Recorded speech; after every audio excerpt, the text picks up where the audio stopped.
Qing Yao, as you embark on your journey, it is imperative that you diligently cultivate alongside your senior brother Changfeng. Master, what kind of person is senior brother Changfeng? He is avaricious, engaging in the trade of counterfeit medicine. He uses his position as the elder brother of the Tianjian Peak to extort protection fees. He is insidious and duplicitous, prioritizing personal gain over moral integrity. Utterly base and shameless. In the sacred land of Yinyang, at Tianjian Peak, the peak master, Chuheng, donned in a flowing moon-white robe that exudes an ethereal charm, extols the virtues of his eldest disciple, Chu Changfeng. Beside him stand a young girl. Her round face framed by a bun, adorned in a greenish-blue gown. This is Qing Yao, the newly accepted disciple of Chuheng, one of his two pupils. Upon hearing Chuheng's description, the girl is taken aback. She has never encountered such a portrayal of a disciple. Moreover, this individual is her elder brother, the one from whom she is to learn.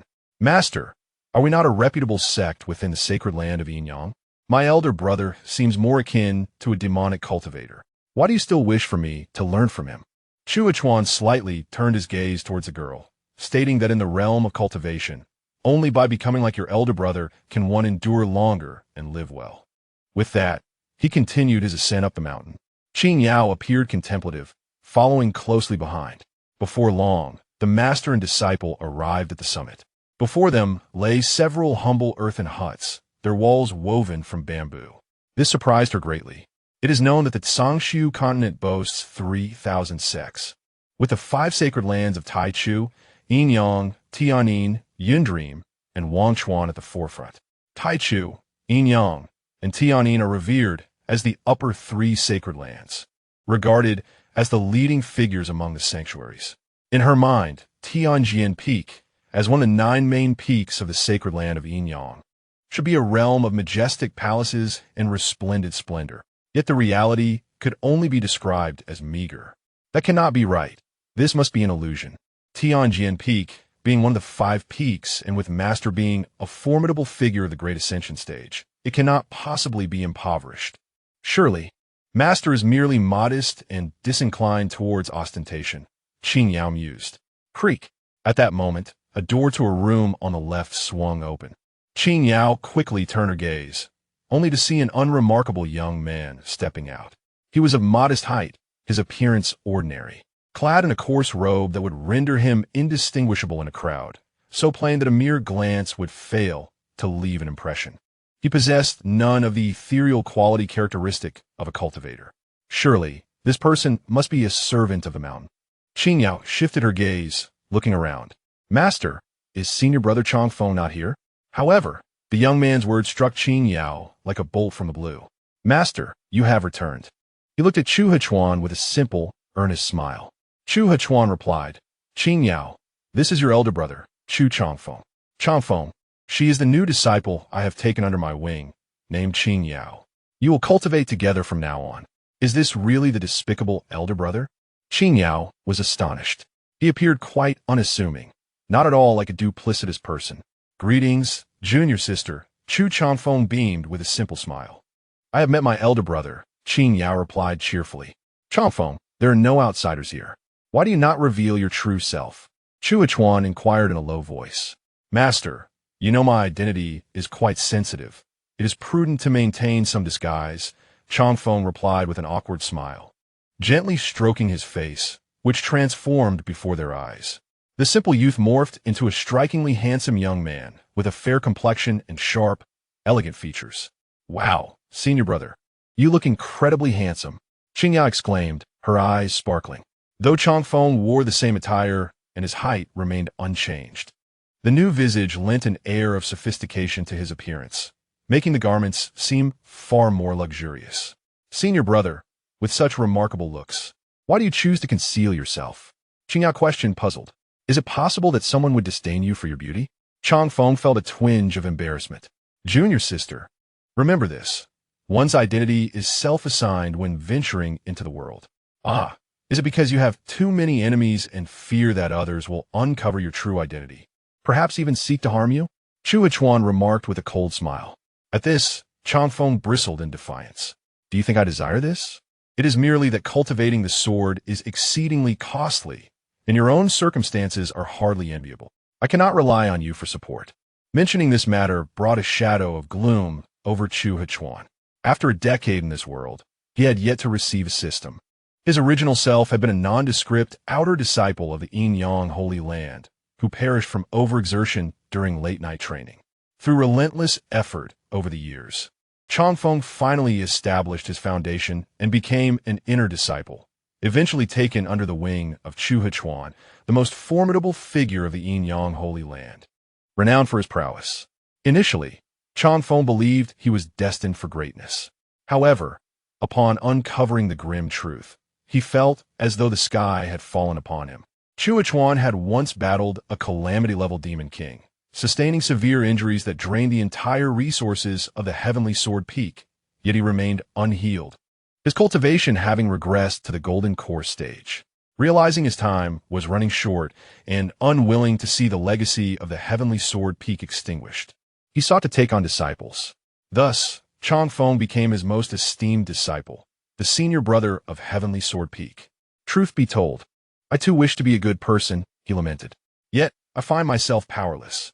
In pursuit of cultivation resources, I must contend fiercely, seize, snatch, and deceive, employing any means necessary. The sword cultivation methods of Heavenly Sword Peak are the most potent within the Tsangshu continent. Yet they demand the highest level of difficulty and resource consumption. Sword cultivators on the Tsangshu continent are divided into two categories, those of Heavenly Sword Peak and those of other sections. For Changfeng to survive in the realm of cultivation, he has no choice but to resort to unscrupulous tactics. As for reputation, it bears little significance. Once he ascends to the status of a transcendent being, esteemed scholars will surely advocate on his behalf. At present, he has attained the early golden core stage of cultivation. Master knows of your struggles, and thus I have never held your unscrupulous deeds against you," Chuheng responded, his face flushing in response to Changfeng's pointed remarks. "However, I am now compelled to retreat for a period of introspection after my recent venture to vanquish demons." "Wait," Changfeng interrupted, hastily blocking Chuheng's path. "Is there anything else you wish to discuss?" Chuheng paused in his steps. "Master, how have you reflected upon the matter I previously mentioned?" "What matter?" "It pertains to your unleashing the technique of 10,000 swords returning to the sect, after which we could share the gains equally. You would merely need to perform the spell, while the disciples handle the collection and sale of the swords." Chu Changfeng gazed at Chuheng with eager anticipation. Although Chuheng's strength had waned, he had once condensed a talisman of 10,000 swords returning to the sect during his prime, serving as a hidden ace in his repertoire. Once the talisman is activated, it is akin to the decree of a sovereign, summoning a multitude of swords. Absolutely not. I, the esteemed master of Heavenly Sword Peak and a formidable figure of the Great Ascension stage, would never stoop to such sordid acts. What would the Holy Master think of me? How would the other Peak Masters perceive me? And what opinion would the disciples of the Holy Land hold? More importantly, what would the Holy Master's junior sister think of me? Chapter 2. Wait, junior sister, be cautious of what lies behind you. Let us not mention this matter again.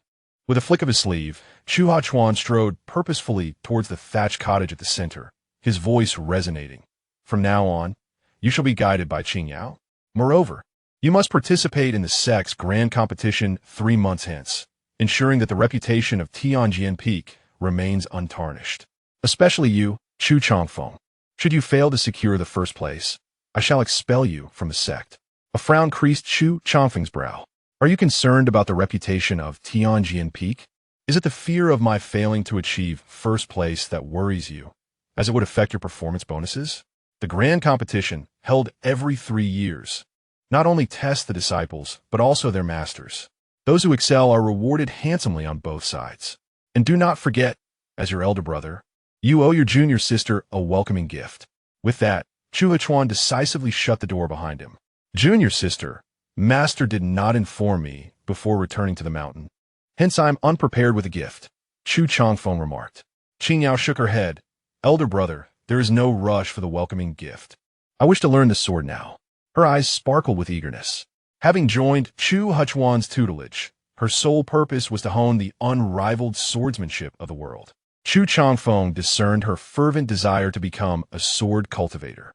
Before we begin our sword practice, I have a few questions for you. What questions? Qing Yao's eyes brightened with curiosity. What do you believe is the most crucial aspect of being a sword cultivator? Chu Changfeng inquired. Of course, having a powerful flying sword is paramount, Qing Yao asserted, believing it to be self-evident. Yet, Chu Changfeng shook his head. No, that is not it. Is it the sword technique? She guessed. Incorrect. Sword intent. Still wrong. Talent, diligence, opportunity, wealth, beauty. Qing Yao listed a plethora of attributes. Chu Changfeng continued to shake his head. None of her answers were correct. Elder brother, then what is the most important? She directly asked. It is the name. A good name can significantly enhance the power of your flying sword. A favorable name gives you a head start. Qing Yao was taken aback, utterly unprepared for such an answer. She could not fathom how the name of a flying sword could amplify its might. Doubt my words? Chu Changfeng replied. I perceive that you possess a complete aura, indicating you have likely reached the foundation establishment stage. Indeed, Qing Yao nodded. Some mysteries can only be understood through personal experience. How about we engage in a duel? I shall use only my qi refining stage cultivation. Chu Changfeng resolved to substantiate his claims through practical combat. In the cultivation realm, cultivation levels are categorized into qi refining, foundation establishment, golden core, nascent soul, out-of-body, God transformation, fusion, great ascension, and tribulation crossing, each further divided into early, mid, and late stages. To battle me at the foundation establishment stage, while you are at the qi refining stage? Qing Yao was momentarily stunned, for the disparity between qi refining and foundation establishment was immense, akin to a colossal mountain separating them. Chu Changfeng's audacious suggestion seemed a touch arrogant. Indeed, elder brother's prowess in the sword is profound. I shall gladly accept your challenge. Qing Yao was eager to witness the reason behind Chu Changfeng's arrogance. The two stepped back a few paces. Senior brother, I am ready. Very well, let us commence, Chu Changfeng replied. As his voice faded, Qing Yao formed a hand seal and silently recited an incantation, emanating a radiant azure glow, clearly invoking a spell. At that moment, Chu Changfeng suddenly pointed behind the young woman, his expression betraying alarm. Be cautious of what lies behind you. What? Startled, Qing Yao instinctively turned to look, but found nothing amiss. Upon turning back, however, she was met with a 3-inch-long black flying sword suspended mere inches from her brow. In an instant, beads of cold sweat broke forth. Had this been a genuine battle, she would have already been a lifeless corpse. You have lost, junior sister, Chu Changfeng remarked with a faint smile from distance. Qing Yao's countenance darkened. After a moment of silence, she conceded, Yes, I have lost. Return. With a flick of his finger, the black sword swiftly soared back into his sleeve. You should now appreciate the profundity of my words. I have triumphed over your foundational cultivation merely with my qi refinement. This underscores the significance of a worthy name. With his hands clasped behind his back, Chu Changfeng spoke with enigmatic depth. Qing Yao replied with a hint of sarcasm. So, your flying sword is named Be Cautious of what lies behind. Chu Changfeng nodded, indeed.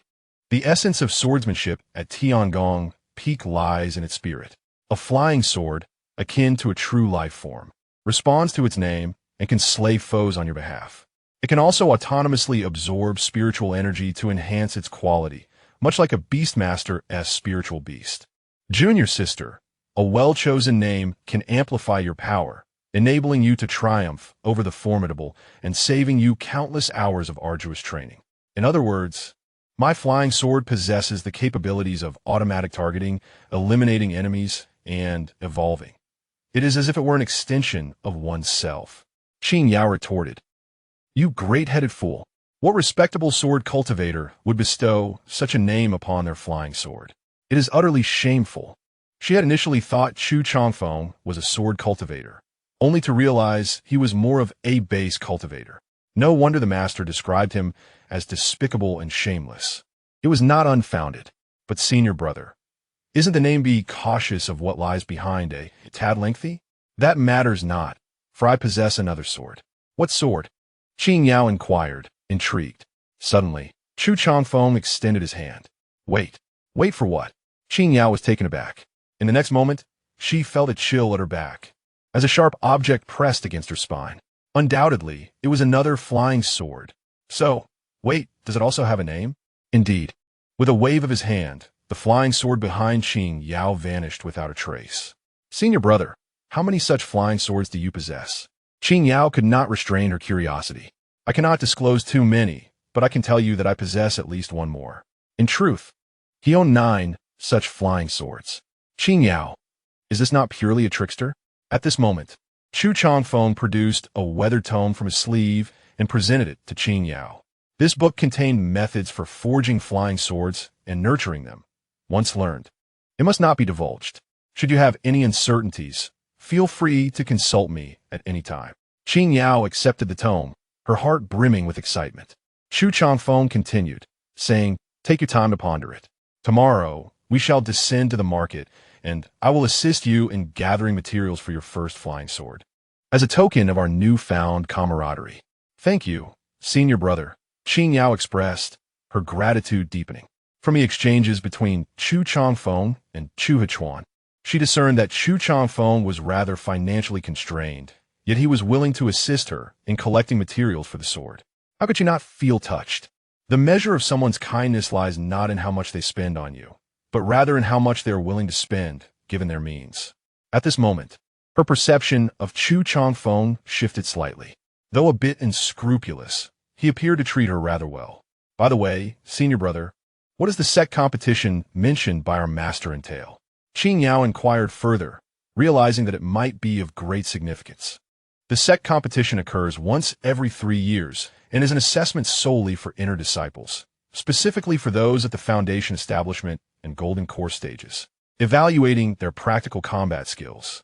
After all, vanquishing demons and upholding justice is an obligation we cultivators must embrace, and practical experience is the sole measure of strength. Upon hearing this, Qing Yao discreetly scoffed. She held not a shred of belief in Chu Changfeng's words. This senior brother was exceedingly cunning, lacking the demeanor of a righteous cultivator. Ironically, Chu Changfeng seemed more aligned with the ideals of chivalry. If you can place in the top 100 of the sect competition, you will be awarded substantial cultivation resources. The higher your rank, the greater the resources you will receive. Additionally, our master will be honored with the Master Award conferred by the Sacred Land, reaping numerous benefits, Chu Changfeng elaborated. Upon hearing this, Qing Yao's delicate face illuminated with astonishment. Senior brother, if master expects you to secure first place, it must imply great confidence, suggesting that you are nearly unmatched among disciples in the Golden Core stage. As a member of a lineage of cultivators, Qing Yao possessed some knowledge. After revealing his true form, Chu Changfeng's skin exhibited a jade-like quality, with spiritual energy swirling around him like mist, a clear manifestation of a golden core, true immortal. Chapter 3. What is wrong with me being an alchemist and a sword practitioner? Ha ha ha. Under the adoring gaze of Qing Yao, Chu Changfeng offered an awkward smile. Senior brother is not as formidable as you perceive. I have only just formed my golden core for a year. My cultivation is at the initial stage of golden core, and my strength does not rank among the disciples of the Holy Land. Chu Changfeng was quite self-aware. What kind of place is the Yinyang Holy Land? It is the benchmark of celestial sects, boasting 100,000 disciples, teeming with prodigies. Not to mention the initial stage of golden core. Even those at the mid and late stages of golden core are plentiful. Conservatively estimating, there must be over 10,000 eligible to participate in the grand competition. Furthermore, the practitioners of the Yinyang Holy Land are not ordinary cultivators. Their knowledge, techniques, and resources surpass those of typical cultivators of the same realm. It's akin to a student ranked low in a prestigious high school being a top student in an average one. If you were to encounter a fully realized golden core practitioner outside the Holy Land, Chu Changfeng would dare to engage in battle, even with a chance of victory. However, within the Holy Land, there are numerous direct disciples of other peak masters at the Ascension stage, each one a paragon of talent. Their techniques, magical artifacts, knowledge, and lineage are not significantly inferior to Chusheng's. With the advantage of being a sword practitioner, he might contend with a mid-stage Golden Core disciple, harboring some hope of victory. Yet, facing a direct disciple at the perfected Golden Core stage, the odds of winning would be virtually non-existent. This situation is akin to having a top-performing freshman compete against a senior in college for exam results. Absurd. Chusheng could at best compare himself to a sophomore. Of course, from another perspective, for Chusheng to defeat a mid-stage Golden Core direct disciple while still in the initial stage is quite impressive. They are all gifted individuals. It is not easy to challenge someone at a higher level. Upon hearing Chusheng's words, Qing Yao was taken aback. What? Then, does that mean senior brother might be expelled from the sect? The power of a major ascendant is formidable, and she could not believe that Chusheng was jesting. Gasping, she realized that he had become the lone representative upon entering the sect. Qing Yao felt a twinge of panic. Cough, cough. Chusheng immediately grasped what his junior sister was thinking. He cleared his throat and explained, in fact, the Holy Land has intentionally subdivided the sect competition into several categories for fairness.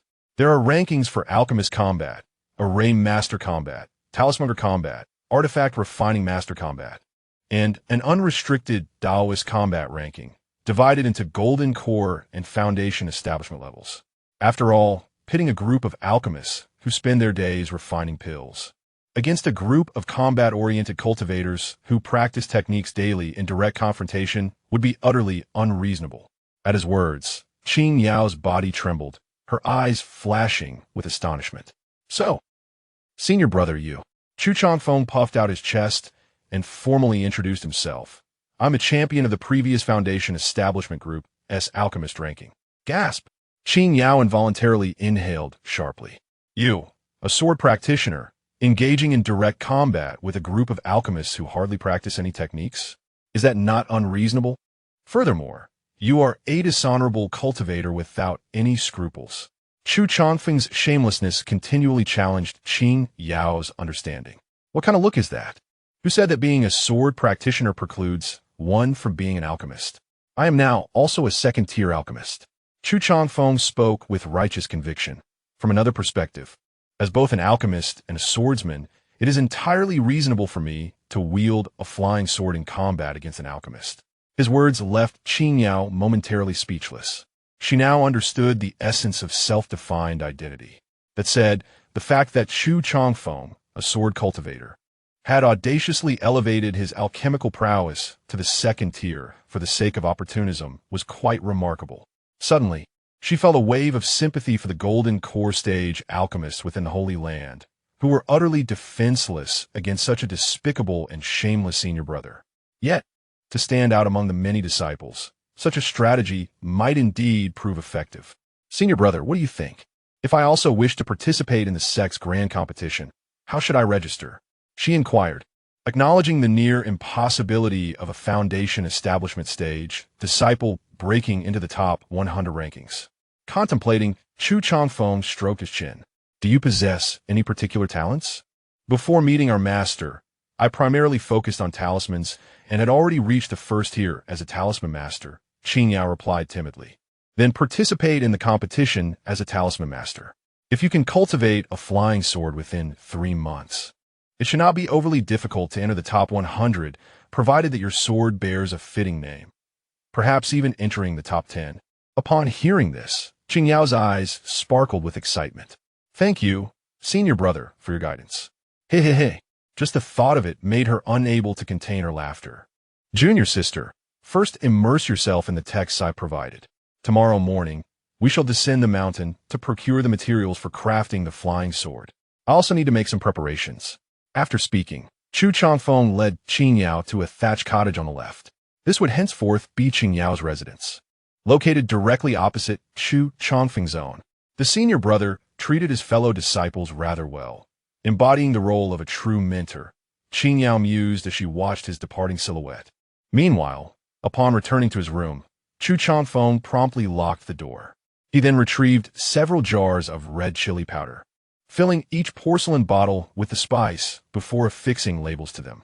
Heavenly Joy Powder, he labeled them, feeling quite satisfied with his work. Even if the Hahuan sect sought him out, it mattered little. Selling heavenly joy powder was not synonymous with selling Hahuan powder.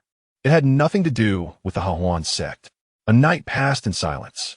Qing Yao rose early, or perhaps she had not truly rested during the night. Her thoughts consumed by her flying sword. As she pushed open the door, she spotted Chu Changfeng in the courtyard. "Senior brother, I made my decision. I possess a water spirit root, so I shall forge the cold light shadow sword," Qing Yao declared. The flying swords of Tianjin Peak varied greatly, catering to disciples of all spirit roots. The cold light shadow sword was particularly suited for those with a water spirit root. "Very well. First change into the garments I prepared for you," Chu Changfeng instructed, gesturing toward the clothing laid out on the stone table in the courtyard. Only then did Qing Yao notice that Chu Changfeng had reverted to the appearance he had when they first met, sporting a distinctly earnest expression. However, his attire had undergone a significant transformation. He donned an exquisite silver robe adorned with cloud patterns, clearly of considerable value. However, this attire does not belong to the disciples of the Yin-Yang Sanctuary. "Senior brother, what is this garb you wear?" Qing Yao inquired curiously. Chu Changfeng replied, "It is the clothing of an inner disciple of the Tianjin sect." "What is the Tianjin sect?" she asked. The Tianjin sect is a celestial sect surrounding the Yin-Yang Sanctuary, boasting at least one powerful being at the Mahayana stage, thus qualifying as a first-rate force. "Senior brother, are you suggesting we disguise ourselves as disciples of the Tianjin sect?" Qing Yao gazed at Chu Changfeng in astonishment. "Remember my words, junior sister. When one steps outside, one's identity is self-assigned," he stated. "But will this not raise suspicions?" she questioned. "Suspicion?" Chu Changfeng chuckled. With a powerful being at the Mahayana stage overseeing the Tianjin sect, who would dare to impersonate a disciple of theirs? They would be risking their lives. Qing Yao shivered slightly. "Senior brother, then our appearance." Chu Changfeng interjected, "Junior sister. Precisely because no one would dare to do so, we must act accordingly. Remember, the greater the storm, the more precious the fish." After a moment of contemplation, Qing Yao picked up the garments and returned to her room to change. Upon re-emerging, Chu Changfeng noticed that Qing Yao had even adorned herself with a touch of makeup. The once fair-skinned maiden now sported a darker complexion, with her brows elegantly arched and a small beauty marked the size of a fingernail at the corner of her mouth. A promising pupil indeed. Chu Changfeng nodded in satisfaction, recognizing that his junior sister had grasped the essence of crafting an identity for herself. Yet, the young woman frowned, her discontent evident. She had an inkling that Chu Changfeng's descent from the mountain harbored no benign intentions. Such a disguise was not merely for deception, but rather for the purpose of better safeguarding oneself. Chapter 4. Why must I pay for the gifts I purchased? The sacred land of Yin and Yang is vast, and it took Chu Changfeng and Qing Yao a full half-day to reach the bustling marketplace at the foot of the mountain. This delay was, of course, due to the prohibition of flying in the airspace above the sacred land. Although referred to as a marketplace, it resembled a city, governed by the sacred land of Yin and Yang. The flow of people was incessant, and a variety of rare treasures dazzled the senses. "How lively it is!" Qing Yao exclaimed, her eyes sparkling with excitement. "This truly is a gathering of celestial beings, far superior to the city of our family." Purchasing items at these stalls required a keen eye, as one could easily fall prey to counterfeit goods. Chu Changfeng remarked to Qing Yao, "I never buy anything from stalls. As long as I refrain from purchasing, I shall not be deceived." "Is that so?" Qing Yao, who had initially been eager to try her luck, promptly reconsidered. "Brother, where shall we go to acquire rare treasures?" "Of course, to the treasure house," Chu Changfeng replied. The treasure house is established by the esteemed sect, the Treasure Sect, and is renowned throughout the Tsangshu continent. It offers an array of rare items, and one can be assured of their authenticity, with a 7-day unconditional return policy for unsatisfactory purchases. "Then we shall go to the treasure house," Qing Yao decided. "Though it may cost more, it brings peace of mind." "Agreed," Chu Changfeng nodded, leading the young lady to the entrance of the treasure house. It was an 8-story building, radiating a gentle luminescence, unmistakably extraordinary. Magical artifacts are categorized into 9 tiers, each tier further divided into upper, middle, and lower grades. Rumor had it that the treasure house itself was a 5th-tier magical artifact.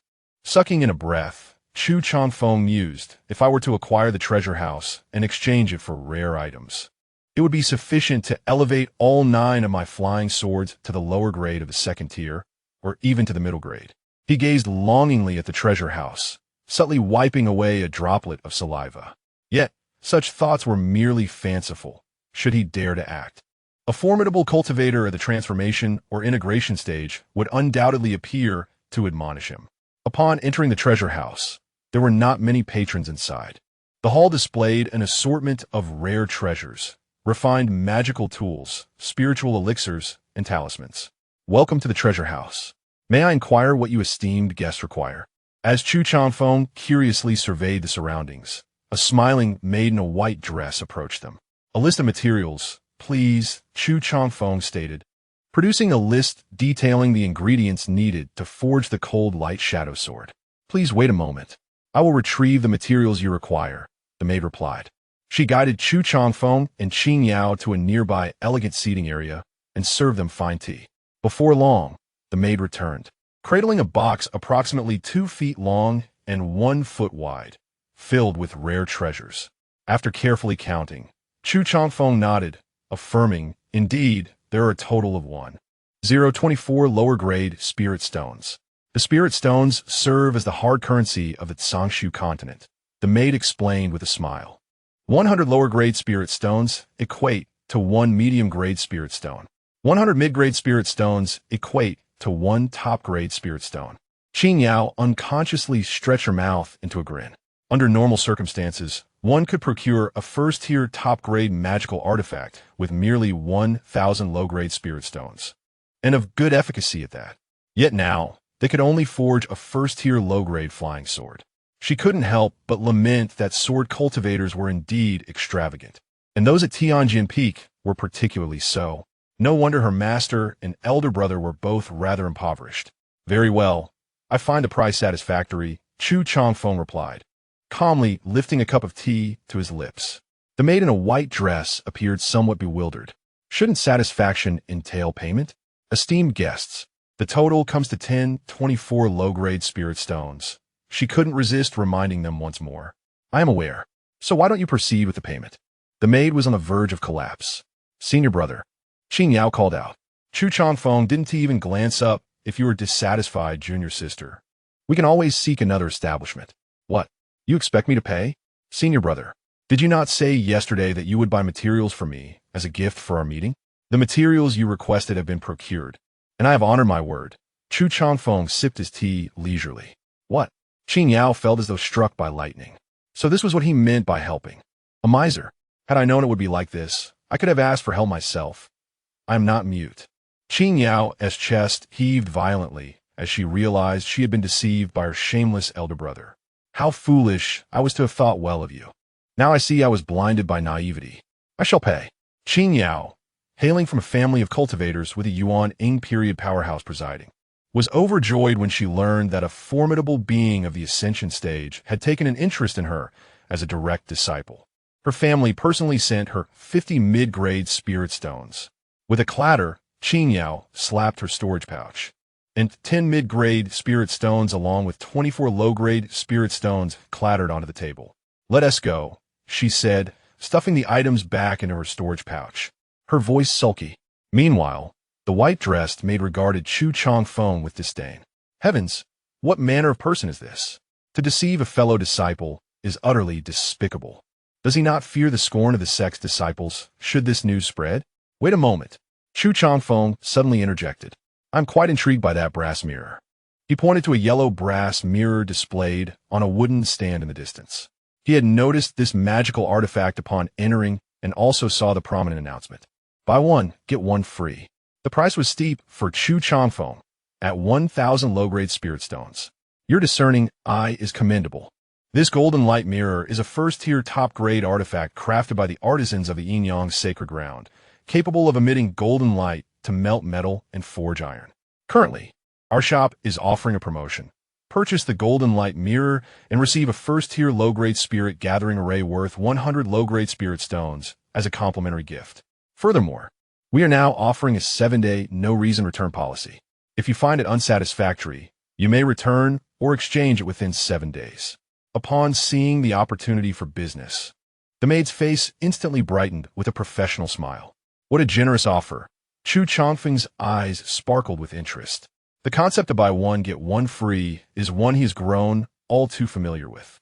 Purchasing the larger item grants the smaller, acquiring more yields less, and paying a premium afford the bargain. Yet, he comprehends a fundamental truth. The cost ultimately derives from the source. The perceived savings are, in fact, already accounted for. Very well, I shall take it, Chu Changfeng declared resolutely. Ah, you're purchasing it just like that?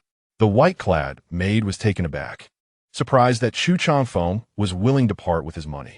Qin Yao's gaze towards Chu Changfeng became even more sorrowful. Please hold on, esteemed guest. The maid hastily removed the golden light mirror and retrieved a palm-sized circular disc from her storage pouch, returning to stand before Chu Changfeng. How would you like to proceed with the payment? However, Chu Changfeng simply picked up the array disc and remarked, the item is splendid, but does not suit me. I shall return it. With that, he intended to leave with his junior sister. The maid was struck as if by lightning. Return it? Wait, you have yet to make a payment. What payment? Chu inquired, puzzled. The payment for the golden light mirror, she replied. Since the mirror is in your possession, why would I owe payment? You have not paid for that array disc either, she countered. The array disc was a complimentary gift. Why should I be expected to pay? The white-clad maid stood motionless, holding the golden mirror, her mouth agape yet unable to utter a single word of contradiction. Upon reflection, it seemed that Chu Changfeng's words were not without merit. With a faint smile, he inquired, May I take my leave now? The maid, in a state of confusion, nodded and then shook her head. Was she permitted to leave or not? She too was perplexed. At that moment, a figure stepped forth. It was a portly middle-aged cultivator, his face radiant and his demeanor imposing. Upon seeing him, Qin Yao felt a jolt of surprise, akin to the sensation of encountering her own ancestor. This middle-aged man was undoubtedly a nascent soul-stage cultivator. Manager Zhu, this esteemed guest wishes to purchase the golden mirror, but has opted to return it while still desiring to take the complimentary items. The white-clad maid hastily recounted the recent events to Manager Zhu. Such a situation exists? Manager Zhu furrowed his brow. Nearby, Qin Yao gently tugged at Chu Changfeng's sleeve, suggesting, Senior brother, perhaps you should return the array plate? That manager was a nascent soul-stage cultivator, vastly more powerful than them. She feared provoking him might lead to dire consequences. What is there to fear? We are justified, Chu Changfeng replied calmly. That is mere sophistry. Qin Yao thought disdainfully. Esteemed guest, might I trouble you to demonstrate once more? I require clarity on how to proceed. Manager Zhu directed his gaze toward Chu Changfeng, making his request. Very well, Chu Changfeng assented without hesitation. Moments later, the demonstration concluded, and he found himself holding an additional first-tier spirit gathering array plate. Gazing at the 2 array plates in his hands, he privately marveled at the abundance of good people in the world. Moreover, he had been gifted an extra 100 low-grade spirit stones, which he could not refuse. Manager Zhu, is everything in order? The maid queried. The guest purchased a complimentary item. We should not accept payment. Manager Zhu remained silent, merely knitting his brow. Noticing this, Qin Yao's heart sank. It appeared likely that the other party was preparing to take action. Observing the situation, Chu Changfeng suddenly raised his voice. What? Does Duobao Pavilion intend to bully its customers due to its size? I am Gu Changfeng, an inner disciple of Tianxuanzong, and I shall not be intimidated. Qin Yao was taken aback. You dare to exert pressure? Now she understood why Chu Changfeng had chosen to conceal his identity. It facilitated his unscrupulous actions. Very well, esteemed guests, do take care. Manager Zhu's expression fluctuated before settling into calmness. To protect the reputation of Duobao Pavilion, he chose to swallow his pride. Furthermore, the buy one get one free policy indeed had its loopholes. Today, he would consider it an educational expense of 200 low-grade spirit stones. However, Chu Changfeng waved his hand. Please hold on a moment. What further matters do you have? Manager Zhu inquired sternly. Duobao Pavilion engages in trade without deceit. I wish to sell these 2 first-tier spirit gathering array plates, Chu Changfeng declared, holding one of the array plates aloft. What? The maid in the white dress gasped, exclaiming that she had never encountered such a brazen individual. Upon witnessing this scene, Qing Yao inhaled sharply. The actions of his senior brother were exceedingly audacious, akin to leaping provocatively atop others' heads. Were she in the position of Steward Zhu, she would undoubtedly have unsheathed her sword to strike at Chu Changfeng. Steward Zhu's eyelid twitched momentarily. Then he cast a glance at the maid in white, stating that since the request made by the esteemed guest fell within the rules, it ought to be treated accordingly. Truly, as a nascent soul cultivator, his composure was commendable. How much are you wishing to sell? He inquired of Chu Changfeng. Ordinarily, a low-grade first-tier spirit gathering array would be valued at around 100 low-grade spirit stones, or 200 for 2. However, in light of my favorable mood today, I shall part with both for merely 170 low-grade spirit stones. Chu Changfeng smiled slightly. The selling price at the shop differs from the purchasing price. 170 low-grade spirit stones for 2 spirit gathering arrays is neither exorbitant nor meager. What a shameless scoundrel. You dare to sell them for 170 low-grade spirit stones. This is truly outrageous. I shall confront him. The maid in white gritted her teeth in fury, poised to draw her sword. The foolish grin on Chu Changfeng's face appeared exceedingly detestable. Yet, Steward Zhu spoke gravely. The price is reasonable. According to the rules of the Duobao Pavilion, I have no grounds to reject your transaction request. The exchange was completed. Chu Changfeng beamed with delight. Qing Yao hid her face in her sleeve, deeply embarrassed. The maid's eyes blazed with fury, as if she wished to slay him. Steward Zhu waved his hand, instructing them to depart, but warned that they should not return to the Duobao Pavilion in the future. What of it? From now on, I, Gu Changfeng of the Tianxian sect, shall never again set foot in the Duobao Pavilion, Chu Changfeng declared, flinging his sleeve as he exited. As they walked along the street, Qing Yao instinctively sought to distance herself from Chu Changfeng. This senior brother was truly despicable and shameless, devoid of moral boundaries, and one could never tell when he might ensnare her. However, Chu Changfeng did not hasten back to the sect. Rather, he chose a spot, paid a stall fee of 10 low-grade spirit stones, and began to set up his booth. Qing Yao stared in disbelief. Senior brother, what are you doing? Life is arduous. The talented must earn their keep, he replied. I am well versed in alchemy and have concocted some elixirs, intending to exchange them for spirit stones. Then why not sell directly to the Duobao Pavilion? They would accept them. They lack discernment, Chu Changfeng retorted as he began to pull out vials and jars. Placing them upon the table, he then produced a sheet of rice paper, inscribed with words. Qing Yao glanced curiously and immediately flushed crimson. The inscription read, He Huan San, upon consumption, the body warms with dryness of the mouth and tongue. He Huan San. He is actually selling such a potion. Though Qing Yao had never consumed it, how could any cultivator be unfamiliar with the illustrious name of He Huan San? Even ordinary individuals, lacking knowledge of cultivation, had heard of its renown. Does my senior brother truly care for no one, even resorting to such despicable and sordid concoctions? For the sake of profit, he has truly abandoned all sense of integrity. What a disgrace to the name of a disciple of the Holy Land. In her heart, Qing Yao could not help but criticize Chu Changfeng. His actions incessantly challenged her worldview, and the depths of his shamelessness continually reshaped her understanding. Ah, the harmony powder? My friend, how audacious you are. How much does the harmony powder sell for? How many spirit stones? The vendors on either side of Chu Changfeng's stall gleamed with excitement. The marketplace was bustling with patrons, their shouts instantly attracting even more attention. Hiss, the harmony powder, quite intriguing. Many cultivators witnessing this scene expressed their intent to purchase. Chu Changfeng, however, did not rush to set a price. Instead, he waited until there were enough buyers to ensure that all 100 bottles of his counterfeit harmony powder would be snatched up before announcing a price of 10 low-grade spirit stones per bottle. After all, he was selling a fake product that could not withstand scrutiny. If discovered, he would not have the opportunity to sell again. 10 low-grade spirit stones? That is exceedingly cheap. Give me 10 bottles. I want 5 bottles too. Hold on, brothers in front. Leave some for me. If you feast on meat, Do share a sip of broth with your brother. Please, leave me one bottle. Am willing to offer 15 low-grade spirit stones. Before long, the 100 bottles of counterfeit harmony powder were sold out in a frenzy. Many cultivators around expressed their regret for having missed out. With a total of 1,000 low-grade spirit stones collected, Chusheng felt a surge of delight. Earning money was indeed this simple. Unfortunately, this tactic could not be employed repeatedly. Yet, it mattered not, for he had other tricks up his sleeve. Tianxian sect. Chusheng. At last, I have found you. Just then, an enraged voice erupted through the crowd. A burly man, over 2 meters tall and sporting a rugged beard, pushed his way through the throngs and reached Chusheng's stall. His face contorted with fury, his eyes wide and bloodshot.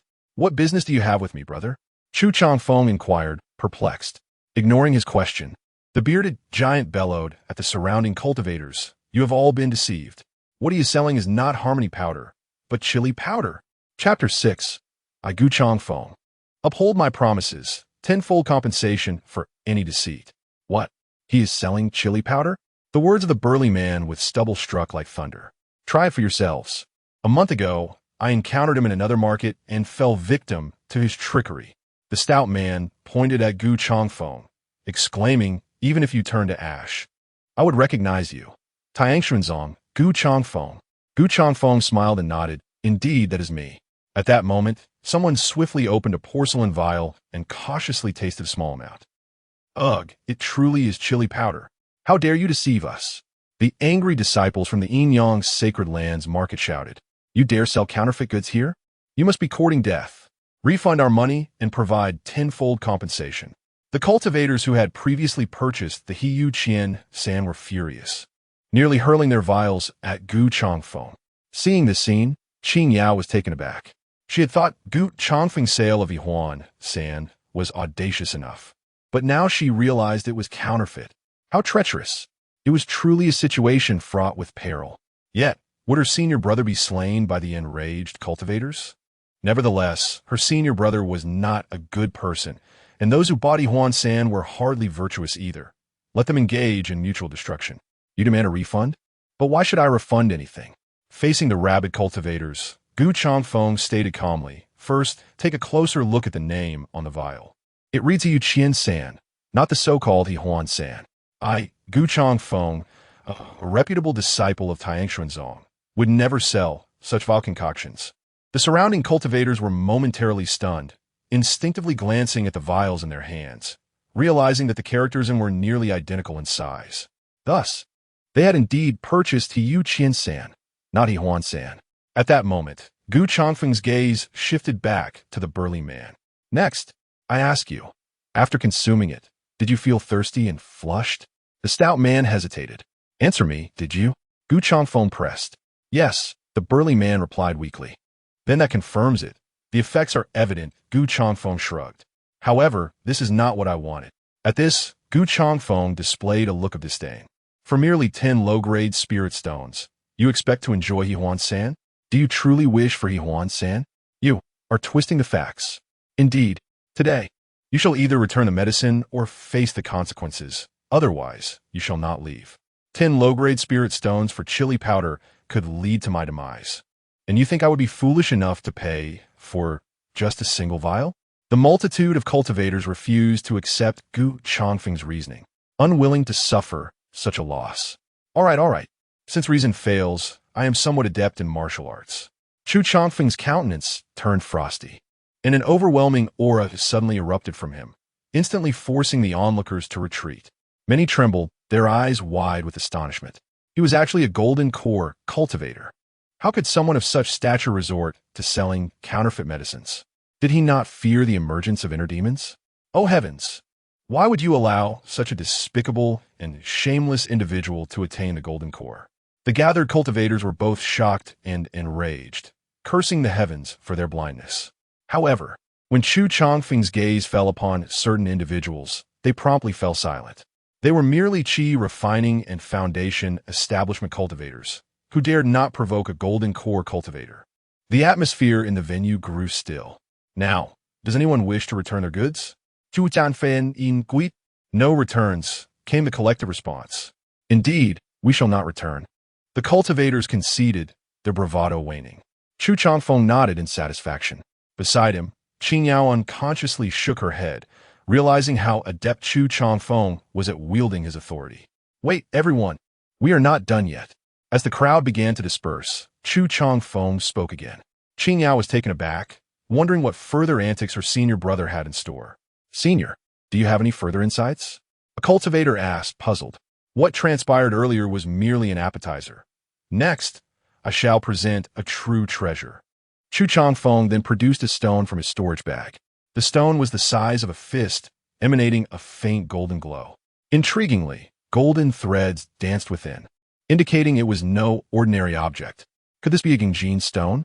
Exclaimed a burly man, rubbing his eyes in disbelief. Chu Changfeng smiled and nodded. You possess a keen eye. This is indeed a Gingjin stone, an excellent material for crafting second-tier, superior offensive treasures. It is one of my prized possessions.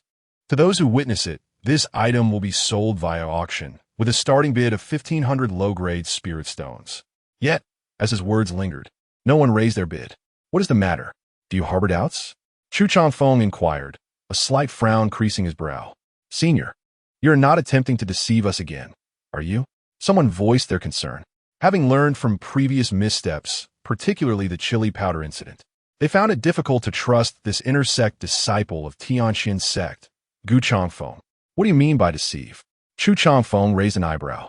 Gu Changfeng of Tianxin's sect, act with integrity. When have I ever deceived anyone? If this is not a Gingjin stone, I will compensate tenfold. Tenfold compensation? Such boldness, senior.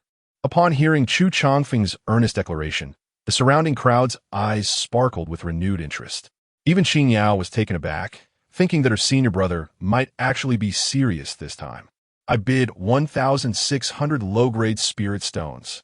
I bid 1,700 low-grade spirit stones. I bid 1,800 low-grade spirit stones. Soon, more and more voices chimed in with their bids. The Gingjin stone, a vital material for crafting certain second-tier superior offensive treasures, was valued at least at 2,500 low-grade spirit stones. Even if it were to be auctioned off for 2,000 low-grade spirit stones, there would still be a profit to be made. On the surface, Chu Changfeng remained composed. Yet internally he was overjoyed. Only he was aware that the Gingjin stone was merely a fade, a mere infusion of sword energy from the Golden Shadow Stone, costing a mere 10 low-grade spirit stones. He still required the Gingjin stone for himself. How could he possibly part with it for sale? I offer 2,200 low-grade spirit stones. Suddenly, a voice resonated from the rear of the crowd, creating a stark contrast with the previous bidder. At that moment, the crowd parted, revealing a woman clad in a flowing white dress. She was tall and graceful, her beauty striking. Is it you? Chu Changfeng exclaimed, taken aback. He recognized this woman as Lin Miaojin, the attendant who had greeted them at the treasure pavilion. However, what Chu Changfeng did not know was that Lin Miaojin was a mid-stage golden core cultivator, a descendant of an elder from the Duobao sect, here to hone her Dao heart through experience. Unexpectedly, on her very first day, she encountered someone as cunning as Chu Changfeng, nearly shattering her resolve. She had merely sought a respite, only to run into him again. Coincidentally, she required a Gingjin stone to forge a magical artifact and thus resolved to procure it. Are you certain you wish to buy the Gingjin stone? Chu Changfeng asked uncertainly. Lin Miaojin coolly inquired. Is there anyone else who wishes to bid? Her actions spoke volumes, silencing those around her. 2,200 low-grade spirit stones were no trifling sum. Then this Gingjin stone shall belong to me, she declared, tossing 22 medium-grade spirit stones onto the table with a clatter. Without a word, she seized the Gingjin stone and turned to depart, unwilling to exchange another word with Chu Changfeng. Observing this, Chu Changfeng promptly collected the Gingjin stone and called out to Lin Miaojin's retreating figure. Wait a moment.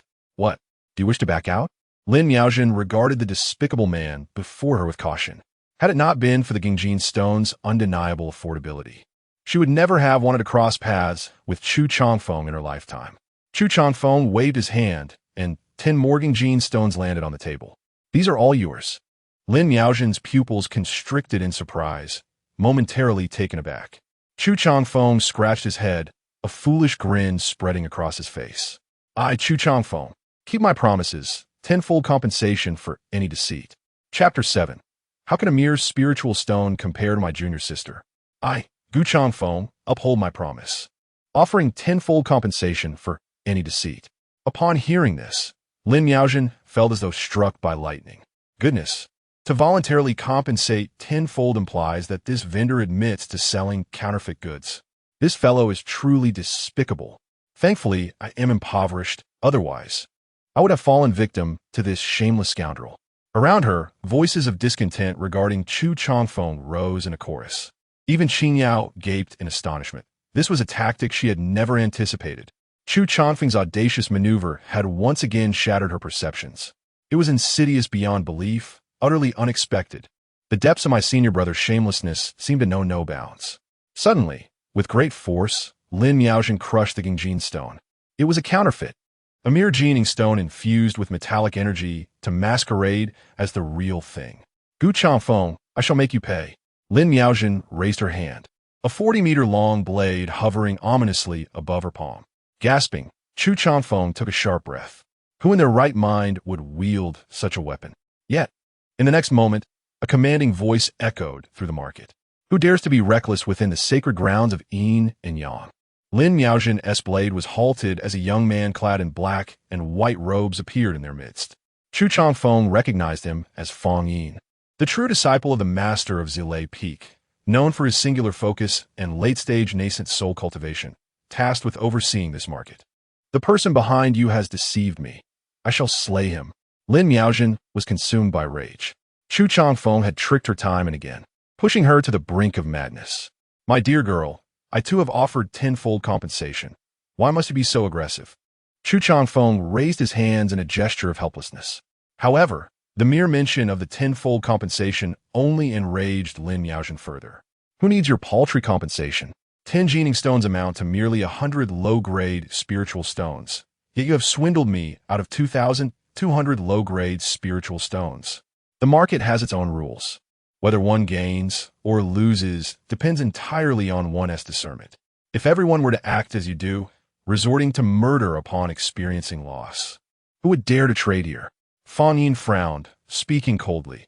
I shall speak a word of fairness. Since he has already provided tenfold compensation, let this matter rest. Fairness? Where is the fairness in this? You have robbed me of 2,200 low-grade spiritual stones, and compensating me with a mere 100 is considered fairness? Am I, Lin Miaojin, in need of that 100 spiritual stones? At this moment, Fang Yin turned to Chu Changfeng, a hint of admiration in his gaze. While selling counterfeit goods is wrong, your attitude in acknowledging your mistake is commendable. It is rare to find a merchant willing to offer such compensation. Is he praising me? For an instant, Chu Changfeng almost believed himself to be a virtuous individual. Deeply moved, he resolved to avoid selling counterfeit goods in markets overseen by Fang Yin in the future. Meanwhile, those around them, including Qin Yao, felt a sense of unease after hearing Fang Yin's words. How could a blind man achieve the nascent soul? I care not. I may forego my own life, but Gu Changfeng of Tianxian sect must perish. Lin Miaojin harbored a profound hatred for Chu Changfeng, wishing for nothing less than their mutual destruction. In a fierce confrontation, the 40-meter-long blade swung towards Chu Changfeng, only to be caught single-handedly by Fang Yin. Refusing wine only to invite punishment. Since you have violated the marketplace rules, do not blame me for my ruthlessness. With a flick of his sleeve, a purple chain instantly bound Lin Miaojin. A mid-stage golden core cultivator stood before a late-stage nascent soul cultivator like a mere child, utterly incapable of resistance. Gu Changfeng, Lin Miaojin, will not rest until we are at odds. Fang Yin, holding the long blade in one hand and dragging Lin Miaojin away, her voice drifting from afar. What does your conflict with Gu Changfeng have to do with me? Unfazed, Chu Changfeng began to gather his belongings. This place is no longer tenable. Having witnessed past events, I doubt any fools will be ensnared again. Senior brother, shouldn't we leave the marketplace now? Following behind him, Qin Yao finally breathed a sigh of relief, glad to avoid further embarrassment. There are still matters left unfinished, Chu Changfeng replied, shaking his head. Are you suggesting we seek another place to purchase counterfeit drugs? In the near future, the atmosphere is tense, making it an unsuitable time for selling medicine. We shall wait until the storm passes. Chu Changfeng shook his head again. I intend to acquire some rare treasures to enhance my cultivation. The grand competition approaches, and if I can break through to mid-stage golden core, my chances of claiming the title of top alchemist will be significantly greater. Qing Yao fell silent, feeling a sense of sorrow for the alchemists of the Yin-Yang sacred land. Chu Changfeng and Qing Yao sought a secluded area to don the black and white robes of the Yin-Yang sacred land, revealing their true appearances. Upon rejoining the crowd, they were indeed a striking pair, garnering countless glances. Look, those are disciples of the Yin-Yang sacred land. That is our senior brother from Tianjin Peak, named Chu Changfeng. In just a few short years, he has ascended from the foundation establishment stage to the golden core stage, a rare prodigy. He truly embodies the essence of nobility and righteousness, befitting a disciple of the righteous path. Alas, sharing the same name as Changfeng. How can there be such a disparity in character? Chu Changfeng seemed leagues above that one who sold counterfeit drugs. Among the onlookers were both disciples of the Yin-Yang sacred land and individuals who had unwittingly purchased counterfeit drugs from Gu Changfeng. Qing Yao's expression turned peculiar upon hearing this. Surprised, aren't you? The person you now admire is the very one who just sold you counterfeit drugs. Before long, the brother and sister duo arrived at the entrance of the Duobao Pavilion. To be honest, Qing Yao's first instinct was to turn and flee. But Chu Changfeng firmly held her head down. Fear not, for I am here. Qing Yao retorted. It is precisely because I'm following you that I feel afraid. Chu Jianfen zipli. What is there to fear? It was Gu Changfeng and his junior sister who were driven away. What does that have to do with me and my junior sister? Senior brother, did you not say the items here are expensive? Haven't you bear to spend? Qing Yao perceived Chu Changfeng as someone who would painstakingly extract every last resource, reluctant to let others profit at his expense. Chu Changfeng remarked, under normal circumstances, I would undoubtedly be reluctant. However, as a golden core cultivator, I am entitled to a special VIP day on the 4th day of each month, where I can enjoy a discount of 90%. What? Qing Yao exclaimed, her eyes widening. Then why don't you purchase it for me? I could save over 100 low-grade spirit stones. She felt her heart bleed at the thought. Chu Changfeng replied, in that case, I would need to front you 1,024 low-grade spirit stones. Asking you for reimbursement afterward would be awkward. Yet, not asking would result in a significant loss for me. Besides, my annual discount quota is limited. Once it is exhausted, I can no longer enjoy the 90% discount. Brother, I am quite prudent with my usage. Chu Changfeng firmly believed that a heart devoid of romantic entanglements would naturally wield the sword with clarity. A junior sister is a junior sister, and spirit stones are spirit stones. I absolutely cannot jeopardize my resources for the sake of a junior sister. You are so stingy. Qing Yao exclaimed, trembling with indignation. Meanwhile, Chu Changfeng had already stepped ahead, entering the Duobao Pavilion. Upon his arrival, the rotund and affable steward Zhu immediately approached with a beaming smile, treating him with an entirely different demeanor than when he interacted with Gu Changfeng. Chapter 8. The victim appears senior brother. Look! Qing Yao suddenly tugged at Chu Changfeng's sleeve, signaling him with her gaze. Chu Changfeng turned to see Lin Miaojin standing in the distance, her expression dark and decidedly displeased. She ignored the customers entering the shop. One attitude. It's as if she had been swindled out of several thousand spirit stones. Some customers murmured in dissatisfaction. Lin Miaojin was on the verge of erupting. Released so quickly, she must have paid a hefty fine. Chu Changfeng thought to himself. Manager Zhu, I am here to procure some materials. Do you have them? Chu Changfeng presented a list to Manager Zhu. With the Grand Sec competition approaching, achieving first place could not solely depend on the weakness of opponents. Enhancing one's own strength was equally vital. The materials on this list would allow Chu Changfeng's 9th flying sword to ascend to the 2nd tier, lower grade. At that time, employing the secret method of nurturing oneself with the sword from Tianjin Peak, his cultivation could also see advancement, potentially reaching the early stage of Golden Core, with hopes of attaining the mid-stage before the competition. Manager Zhu meticulously reviewed the list before responding. We have all the materials you require. Miaojin, Kindly retrieve the items on this list for our esteemed guest, he instructed.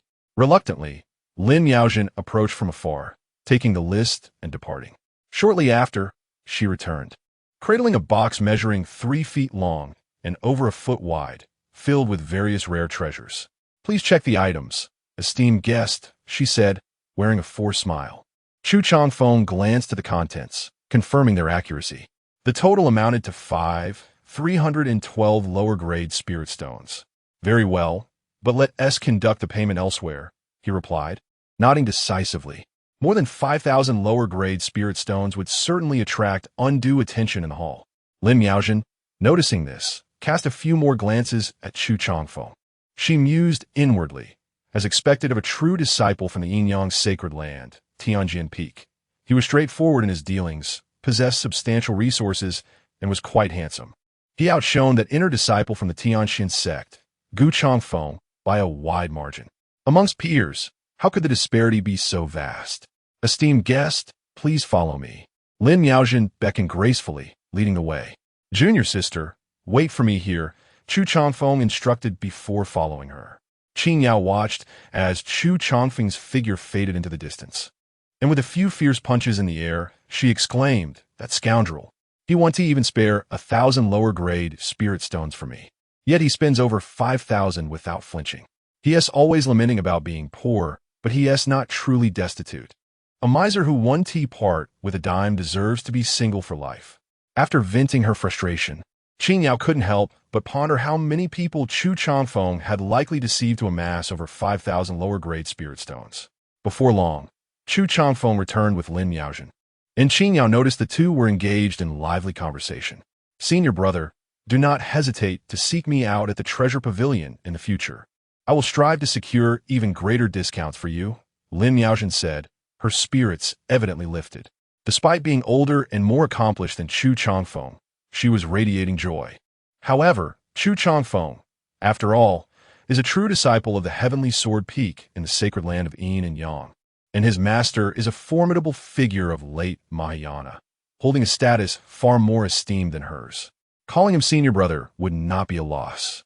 Chu Changfeng smiled faintly, expressing his gratitude. Then I thank you, Sister Miaojin. Upon witnessing this, Qing Yao lowered her gaze, secretly pursing her lips. She was quite curious. If Lin Miaojin were to discover that Chu Changfeng was indeed Gu Changfeng, would she still be able to smile? Oh, this must be junior sister Chu, right? Lin Miaojin seemed to have just noticed Qing Yao. The junior sister appeared quite fair, though in reality, she was not all dark. Her eyes seemed large, yet were not so at all. The impression she gave was one of righteousness. Qing Yao, there is no need for flattery. You needn't praise me. Senior brother, shall we leave? Qing Yao wished to avoid further interaction with Lin Miaojin and took the lead in exiting the Duobao Pavilion. Junior sister Miaojin, may fate bring us together again. Chu Changfeng bid farewell with a clasped fist. As he approached the door, he instinctively glanced at a nearby display stand, where the golden mirror had been returned to its original position. The sign below still read buy one, get one free. However, a new line had been added. To take the complimentary item, one must pay 100 spirit stones. The ink was still wet. Senior brother, where shall we go next? After leaving the Duobao Pavilion, Qing Yao asked anxiously. To be honest, she was genuinely afraid that Chu Changfeng might stir up some trouble again. Senior brother seems somewhat perturbed. It appears this place is not suitable for prolonged stay. Let us return to the mountain first.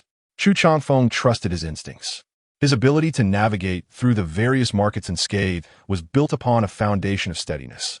Finally, they returned to the mountain. Qing Yao breathed a sigh of relief. No longer would she have to worry about being harmed. How wonderful. Thank heaven.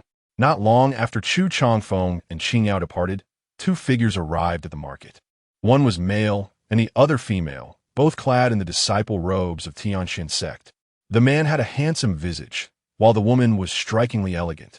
Both radiated a sense of righteousness, unmistakably disciples of a grand sect. They were none other than Gu Changfeng and Zhao Rong, inner disciples of the Tianjin sect. Senior brother Gu, will that impostor truly appear here? Zhao Rong inquirit uncertainly. I had elder Tianji calculate. And that scoundrel who usurps my name will indeed show up in this market. Gu Changfeng gritted his teeth, declaring, "If I find out who dares to impersonate me, Gu Changfeng, I will not let him off easily. Senior brother, remain calm. Even if we find him, do not act out within a market. Let us follow him and apprehend him outside, where he shall face the punishment he deserves," Zhao Rong advised. She felt deep concern for Gu Changfeng. For years, someone had been misusing Gu Changfeng's name and identity. It would have been one thing if it stopped there, but this individual had consistently engaged in despicable and underhanded deeds. Had it not been for some victims approaching Tianxian sect to accuse Gu Changfeng, claiming they sought justice, he would have remained oblivious. Upon learning the truth, Gu Changfeng vowed to track down the impersonator and restore his honor. As they entered the market, they overheard various cultivators discussing the exploits of Gu Changfeng. It is not my intention to malign Gu Changfeng, yet he truly embodies darkness. Indeed, today he has deceived us out of several thousand spirit stones. Upon hearing this, Gu Changfeng's expression darkened. "Friend, where can I find Gu Changfeng?" Zhao Rong stepped forward to inquire. "What do you wish to ask him? This man is despicable and shameless, treacherous and cunning. He is utterly unpredictable. Remember, everyone, if you ever hear Gu Changfeng's name, be sure to steer clear of him," a kind-hearted cultivator cautioned. From his tone, it seemed that Gu Changfeng was akin to a harbinger of misfortune. Those who encountered him were doomed to suffer. Zhao Rong returned to Gu Changfeng's side and consoled him, saying, "Senior brother, their words were not directed at you. Please do not take them to heart." Gu Changfeng replied, "I initially felt indifferent, but now that you have explained, I find myself feeling quite unsettled." Chapter 9. The snail noodle-flavored fasting pill. Alas, I arrived a moment too late. He has departed.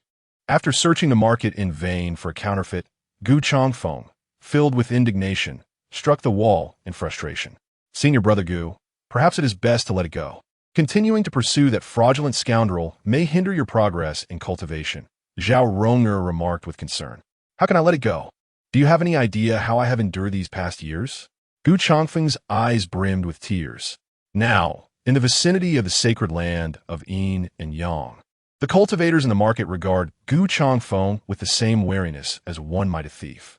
Numerous treasure pavilions have barred him and his dog from entry. Outside the sect, a throng of victims awaits my reckoning.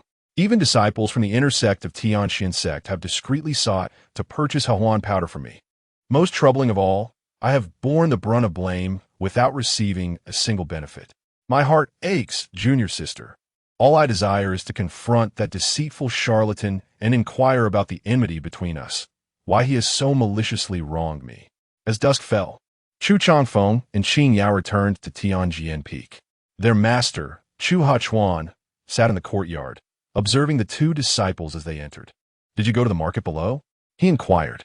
Chu Changfeng replied, "Yesterday, I promised to assist my junior sister in procuring materials for crafting flying swords as a token of our meeting.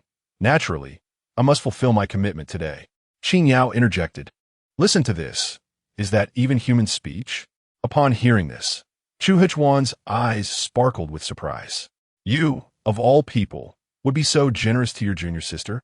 How extraordinary! Indeed, the notoriously stingy has finally loosened his purse strings, a rare occurrence indeed. Being a senior brother comes with its responsibilities," Chu Changfeng asserted. "It is my duty to assist those who enter after me." "Enough!" Qin Yao stomped her foot, unwilling to endure any more of Chu Changfeng's nonsense. "Master, do not heed my senior brother's words. He has not spent a single spirit stone on me. In fact, he fears I might not pay him, and thus not deplete his discount quota, compelling me to pay exorbitant prices for the materials needed to craft the flying swords." At this, Chu Hachuan furrowed his brow. "Indeed, this aligns perfectly with my understanding of Chu Changfeng. Junior sister, I am merely encouraging you to swiftly cultivate your golden core and thus acquire your own discount quota." Chu Changfeng maintained his composure. "Nonsense. You are simply miserly." Qin Yao was unconvinced by Chu Changfeng's fabrications. "Ah," Chu Changfeng suddenly exclaimed, "I just remembered, today is also the discount day at the Pill Peak. Renting a Dan furnace is at a 10 discount." With that, he dashed away from Tianjian Peak, heading straight for the Pill Peak. Watching his hurried figure, Qin Yao could not help but ask, "Master, my senior brother claims he is a second-grade alchemist. Does he not even possess a Dan furnace of his own?" Of course he has his own furnace, came the reply. Then why does he still seek to rent one from Pill Peak? Qin Yao inquired, puzzled. Chu Huchuan gently stroked his beard and explained, you do not practice alchemy, so you may not understand. Alchemy furnaces are consumables. No matter how sturdy they are, they cannot withstand the prolonged assault of spiritual fire. Over time, they will become useless. Moreover, many pills are unfamiliar to the alchemist at first attempt, and the risk of furnace explosions is significant, leading to considerable losses. In contrast, the alchemical furnace at the sacred site operates differently. One can merely exchange a modest sum of spirit stones to rent it, with no concerns about wear and tear. Furthermore, by paying a small fee for explosion insurance in advance, one can freely experiment with new recipes without any burdensome repercussions. Upon grasping this, Qin Yao was struck by a moment of clarity. Chu Changfeng arrived at the Pill Peak, navigating the process with ease as he exchanged 10 low-grade spirit stones to rent a second-tier low-grade alchemical furnace for a duration of 2 hours. To be candid, this price was quite reasonable, regarded as a benefit extended to disciples by the sacred site. The furnace stood over 3 meters tall, supported by 3 sturdy legs. Rather than hastily proceeding with alchemy, Chu Changfeng took a moment to contemplate. The market for medicinal pills had become increasingly challenging. Conventional pills struggled to fetch reasonable prices, compelling him to innovate. After all, the disciples of Yinyang's sacred land were numerous, and competition had intensified across all trades. Pill refiners and weaponsmiths had emerged as particularly sought-after professions. Thus, the prospect of crafting a batch of pills or creating a magical artifact at a lucrative profit seemed nearly impossible, especially for low-tier pills and artifacts.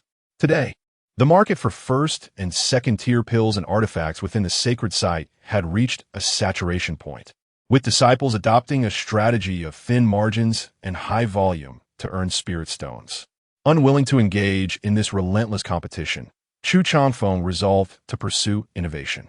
He intended to first refine an improved version of the body-tempering pill to stabilize his existing market, and subsequently, to experiment with crafting a new flavor of the valley-breaking pill to capture a fresh market. After a brief period of contemplation, he commenced his alchemical endeavors, starting with the most in-demand valley-breaking pill. He carelessly tossed a variety of meticulously gathered materials into the furnace. In his own words, a young person's first car is a shared vehicle. Likewise, a cultivator's first alchemical furnace should invariably be a shared one. This apparatus is resilient. One can freely project their ideas into it.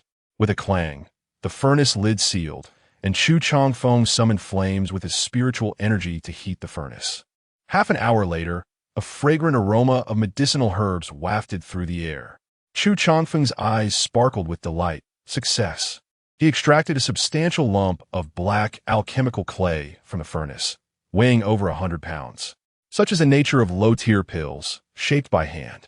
It is only high-tier pills that assume the form of perfect pellets. He would later mold them into pills, stowing the body-tempering clay in his storage pouch. He then tossed additional herbs into the furnace, this time to concoct the valley-breaking pill. The alchemists of the Yinyang sacred land were fiercely competitive. Initially, there was but one flavor of the valley-breaking pill, yet as the struggle for sales intensified, it had evolved to include watermelon, banana, and even fish-flavored variants. Chu Changfeng understood that to carve a niche in this market, he needed to produce a unique valley-breaking pill that others could not replicate. Fortunately, he had prepared well. After adding the primary ingredients for the valley-breaking pill into the furnace, he also included an array of ingredients, such as pickled bamboo shoots, snail meat, and pickled vegetables. Indeed, Chu Changfeng was intent on crafting a one-of-a-kind valley-breaking pill infused with the flavor of snail noodles. To ensure the pill would leave a lasting impression, he increased the proportions of the pickled bamboo shoots and pickled vegetables. Before long, an acrid odor emanated from the alchemical furnace. Chu Changfeng's expression shifted dramatically. This was a disaster. He had overindulged in the ingredients, resulting in an overwhelming stench. Even with the cultivation of the golden core stage, he was nearly compelled to retch. Tears welled in his eyes from the noxious fumes. The scent surpassed even that of notorious snail noodles. Hastily, he sealed off his sense of smell and held his breath.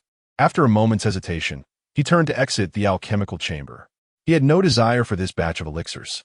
However, upon reaching the doorway, he paused. No, he cannot let it go to waste. What if someone had peculiar tastes? Nevertheless, after this particular concoction, Chu Changfeng refrained from further alchemical endeavors, fearing that other potions would become tainted by the foul aroma. Shortly after Chu Changfeng departed, a young man clad in black, with a stern countenance, arrived at the alchemical peak.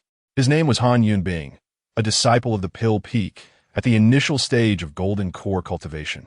In a world filled with martial enthusiasts, bookworms, artists, and those enamored with handsome figures, Han Yunbing was a true alchemical aficionado. In pursuit of maintaining a tranquil mind during his alchemical practices, he diligently cultivated the cold heart technique. Practitioners of this art remain unperturbed by external circumstances. Even in the face of calamity, they maintain an unwavering composure. It is said that upon mastering this technique to its zenith, one could remain utterly calm, even amidst personal tragedy.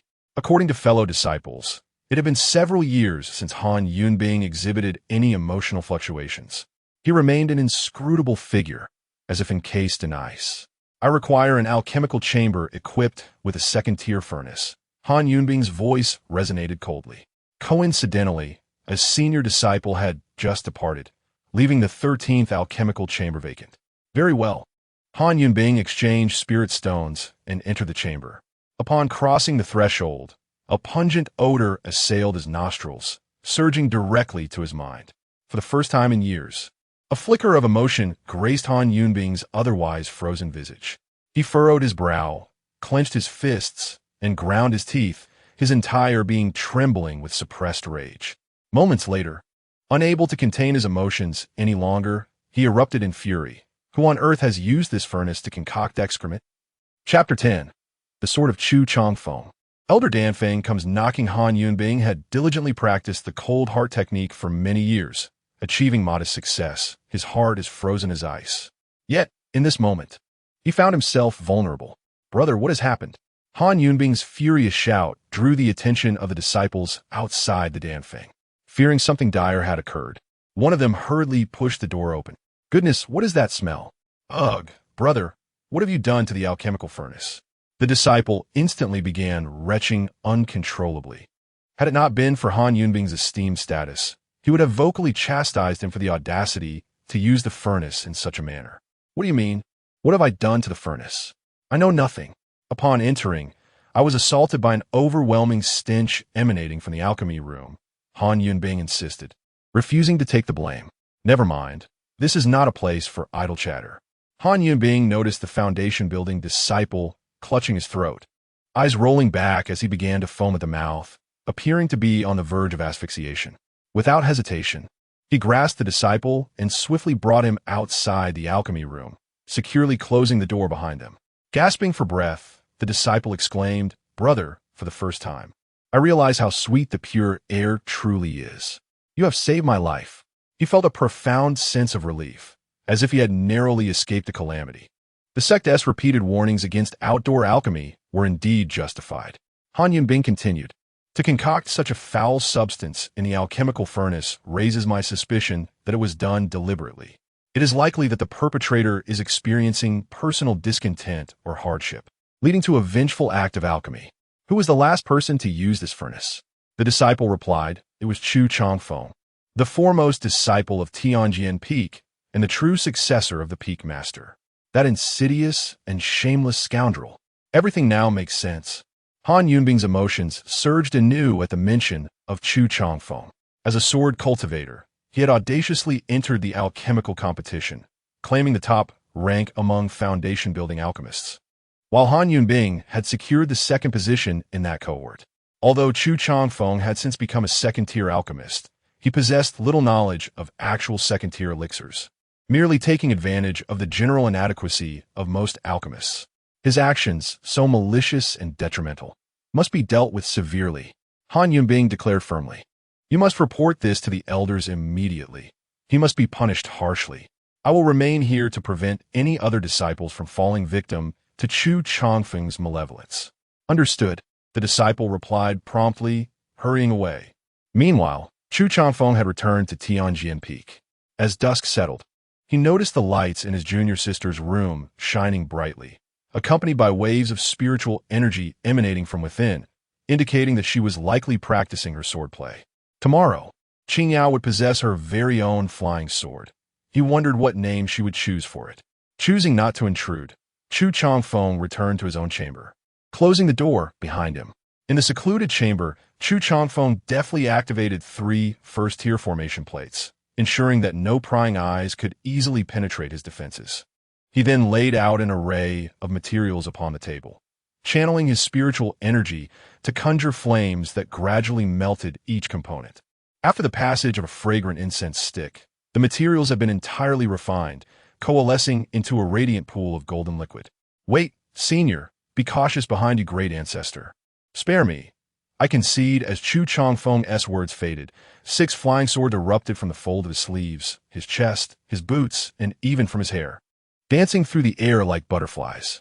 All 6 swords shared a uniform ebony hue, yet their attributes diverged. Some bore the essence of metal, others of wood, and still others of fire.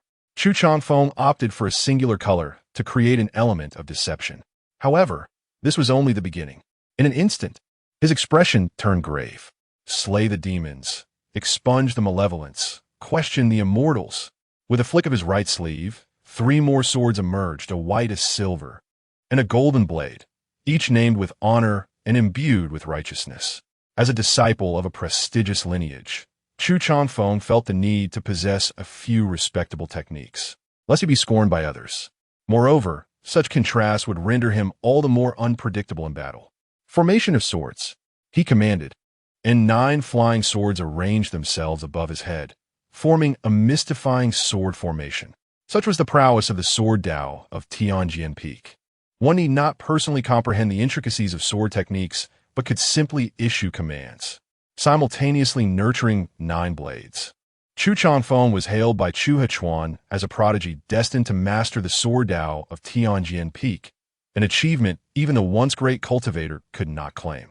In Chu Hechuan's words, he was a natural sword sheath. Indeed, while others were mere sword embryos, sword seeds, or sword immortals, he embodied the very essence of a sword sheath. His strength lay not in deciphering the Tao of the sword or mastering formidable techniques, but in nurturing swords, enhancing their might, which in turn replenished his own essence. This synergy seamlessly aligned with the principles of Tianjin Peak's sword Tao. With a deft motion, Chu Changfeng directed the golden liquid to descend upon the Wenshin's sword, observing as it was absorbed. Clang! Before long, the Wenshin's sword resonated with a melodious chime. Witnessing this, Chu Changfeng could not suppress a smile. He had finally ascended to the 2nd tier. All the support from his shareholders had borne fruit. At this juncture, all 9 of his flying swords had attained the 2nd tier. Simultaneously, as their quality rose, a surge of spiritual energy cascaded into Chu Changfeng, enhancing his own cultivation, bringing him one step closer to the mid-stage of the Golden Core. To reach this pinnacle, at least one of his swords must attain the mid-grade of the 2nd tier. With all 9 swords now at this level, he could achieve a consummate mid-stage Golden Core. Yet, the upgrade of a single sword to mid-grade would conservatively require tens of thousands of spirit stones. For 9 swords, Chu Changfeng mused that the sum would be astronomical. The path of cultivation is long and cannot be rushed. I possess a few elixirs in my possession, and I plan to sell them tomorrow, which would yield me several thousand spirit stones. Alas, frequent visits to the marketplace are not feasible. I shall take a moment to glance at the task hall to see if there are any suitable assignments, as this also serves as a means to acquire spirit stones. Chu Changfeng sighed inwardly, for the tasks at the hall are not easily undertaken. The Yin-Yang sacred land is teeming with individuals, particularly those at the foundation establishment and golden core levels. Each day, disciples of the sacred land line up for the opportunity to accept tasks, forming long queues. If I were to join the line today, it might take several days before my turn arrives. Indeed, some disciples have taken to the business of queuing on behalf of others, while others accept tasks only to delegate them to someone else. Chu Changfeng refrains from engaging in such practices, as the sacred land advocates assigning tasks to those in genuine need and strictly prohibits such speculative behavior, with severe penalties for those caught. His focus remains on stability. Suddenly, a deep voice resonated in Chu Chongfeng's ear. Zhao Heng of the Pill Peak requests an audience with the Peak Master. Zhao Heng, an elder of the Pill Peak in the integration stage. What could he possibly want? Chapter 11. The Sword Peak and the Rice Cake Merchant. Could it be that he has come to present rare treasures to the master? Chu Chongfeng, filled with curiosity, retracted various magical formations and stepped outside. At the same moment, Chu Huchuan also emerged. He cast a glance at Chu Chongfeng and discreetly transmitted a thought. What mischief are you up to again? I have always adhered to the rules and never engaged in activities forbidden by the sect. How could anyone come to my door? Surely, he is not delivering medicine, is he? That seems unlikely. The master and disciple exchanged inquiries as they exited the courtyard. Chu Chongfeng's gaze fell upon an elder clad in a half-black, half-white robe, the cuffs embroidered with golden alchemical furnaces, a venerable figure, Elder Zhao Heng of the Alchemy Peak. Standing behind Zhao was Han Yunbing. Peak Master, your disciple has flouted the law. I implore you to impose strict punishment. Zhao Heng bowed respectfully. What has happened? Chu Huchuan inquired calmly. Over the years, he had become accustomed to cleaning up after Chu Chongfeng. He has sullied the alchemical furnace with excrement. What? Chu Huchuan was taken aback. Chu Chongfeng had truly become increasingly outrageous. The latter wore a bewildered expression. I did not do it. Please do not make baseless accusations. Chu Chongfeng shook his head vigorously. We would never slander you. Peak Master, please observe. Zhao Heng directed his gaze towards Han Yunbing.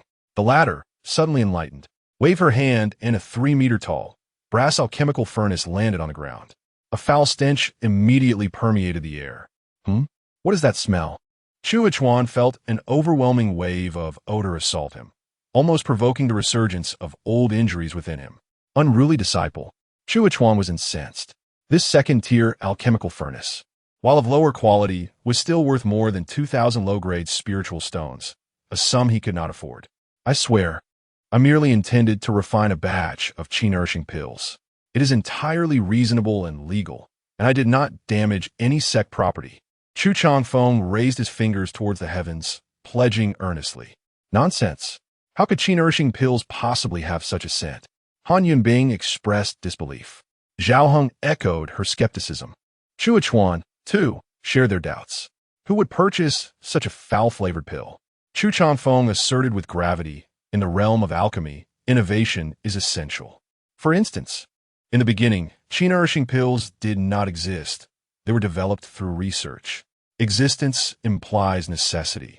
Wherever there is a creation, a demand will follow. I am willing to be a pioneer on this path. Upon hearing Chu Chongfeng's defense, the others fell into silence. They were acutely aware that he was attempting to justify himself, yet they lacked the grounds to refute him. Provided that what you say is true. Where are the pills? Han Yunbing inquired. With a flourish of his hand, a lump of dark substance floated before them, releasing an even more intense odor that nearly rendered them breathless. Chu Chongfeng remained silent, allowing this lump to speak for itself. Naturally, he dared not utter a word, fearful that the scent would invade his senses. Hiss! Ugh! Zhao Heng instinctively gasped, but midway through, the noxious fumes overwhelmed him, prompting him to retch.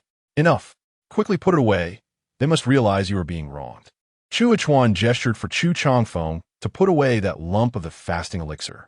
This item possessed an insidious nature, its aroma gradually infiltrating their spiritual defenses. Zhao Heng had no objections to this. They had come to trust Chu Chongfeng's words. Indeed, he was refining pills, not concocting excrement. Chongfeng, we have wronged you. However, while your intentions are commendable, I still hope you refrain from such innovations in the future, Zhao Heng advised solemnly after a moment's pause. Others innovate for profit, but he innovates at the cost of life. Chu Chongfeng felt a twinge of embarrassment. I merely wish to contribute to the sect. Zhao Heng replied by doing nothing. You're already aiding the sect. At that moment, Han Yunbing suddenly inquired, how much do you sell this elixir for? What? You want to buy it? Chu Chongfeng was taken aback. Zhao Chonglau's expression shifted slightly. Yunbing, you must think twice. This is not for human consumption. Esteemed elder, reading 100 times reveals the meaning. I believe alchemy follows the same principle. Existence is reason enough. Only by understanding all the elixirs in the world can one attain a higher realm. This fasting elixir is no different. I have conducted numerous simulations in my mind, yet I cannot fathom how it could be so foul-smelling. Han Yunbing was an enthusiast of alchemy. Otherwise, she would not practice the heartless and merciless cold heart technique. Are you truly certain? Chu Changfeng asked uncertainly. I am certain. Very well, 15 spirit stones per pound, with half a pound as a gift. What? Han Yunbing was taken aback. Is an elixir sold by the piece or by the bottle? When did it become by weight? That is because you have not encountered me. Had you, I would have sold it this way long ago. Chu Changfeng rolled his eyes. In truth, he had not sold it this way before. This time, he simply could not bring himself to refine the pills. To simplify, 15 low-grade spirit stones for 1.5 pounds. I will not sell for less than 15 low-grade spirit stones. A short knife appeared in Chu Changfeng's hand as he prepared to slice the foul-smelling fasting elixir. Nearby, Chu Hechuan and Zhao Chonglau's eyelids twitched at the sight. This did not resemble the sale of elixirs. It resembled the sale of sliced cakes.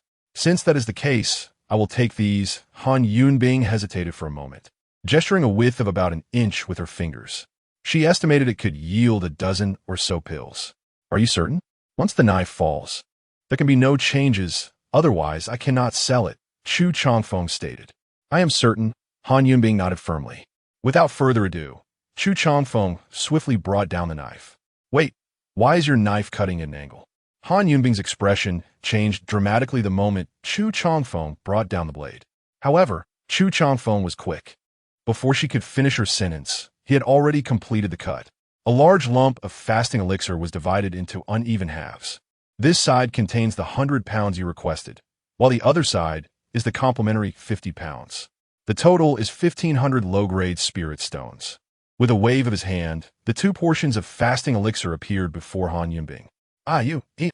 Han Yunbing pointed at Chu Changfeng, her body trembling with rage, her facial expression shifting between contorted fury and indignation. Witnessing the scene, Chu Changfeng furrowed his brow and remarked, Han Yunbing, you cannot possibly be unwilling to pay, can you? I have already prepared the pill of abstinence for you. Without purchasing it, you cannot leave. Before the elders and the master of Tianjian Peak, do you still wish to play tricks? Upon witnessing this moment, Elder Zhao felt a jolt in his heart. This is troublesome. I have truly encountered a vendor of sliced cake. Observing Chu Changfeng's arrogant demeanor juxtaposed with Han Yunbing's impotent fury, Elder Zhao sighed internally. Is this not bullying the honest? Ahem, in my opinion, Elder Zhao intended to speak a word of fairness. However, Chu Hechuan interjected, asserting, I believe what my disciple Changfeng says is correct. What do you think, Elder Zhao? His eyes gleamed like sharp swords, radiating a chilling light. Within the sacred land of Yin and Yang, aside from the sect leader, the masters of the various peaks, and Chu Changfeng himself, no one was aware of his decline to the Golden Core stage. In the hearts of the 100,000 disciples, he was still regarded as a mighty being of the great ascension stage. Upon hearing this, Elder Zhao was startled and thought, I concur that Changfeng is indeed correct. Yunbing, quickly pay the spirit stones. Chapter 12. With someone above, tasks are easier to accomplish. The flying sword of my junior sister is splendid, and I have purchased this delicacy. Han Yunbing, with a composed expression, tossed a vial towards Chu Changfeng. Inside was a second-tier inferior purple spirit pill, capable of enhancing the cultivation of Golden Core stage practitioners.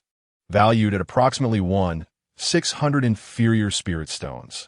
Once Chu Changfeng confirmed the vial contained indeed the purple spirit pill, he promptly stowed it away. This seems inappropriate.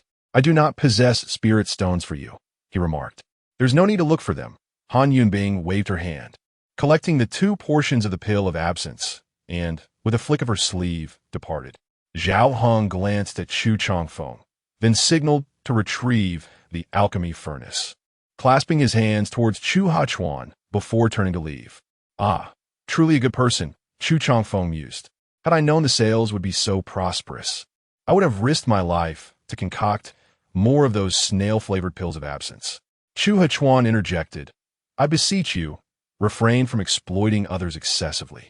What nonsense is this? You buy as I sell. It is merely a transaction. Chu Changfeng replied sternly. Chu Hechuan snorted, uninterested in further debate. Here, take this. Suddenly, he tossed a bee-skin scroll to Chu Changfeng. What is this? Chu Changfeng inquired with curiosity. Chu Hechuan explained, you have now attained the golden core stage, and can be considered to possess some self-defense capabilities. Do not linger endlessly within the sacred grounds, causing trouble for both disciples inside and outside the sect. You should venture down the mountain to experience the world. Not long ago, I spoke with the elder of the mission hall, and if there are any tasks suitable for golden core practitioners with substantial rewards, do not distribute them yet. Send them to me first. The elder from the mission hall visited when you were refining pills, bringing this task. Upon hearing that it was a task personally delivered by the elder of the mission hall, Chu Changfeng's eyes sparkled. It is well known that missions from the mission hall are exceedingly difficult to undertake, with many waiting outside to secure a chance. If Chu Changfeng were to accept the task himself, it would be impossible without enduring days of waiting. Yet, with a single word from Chu Hechuan, the elder of the integration stage would willingly deliver the task at hand. This exemplifies true power.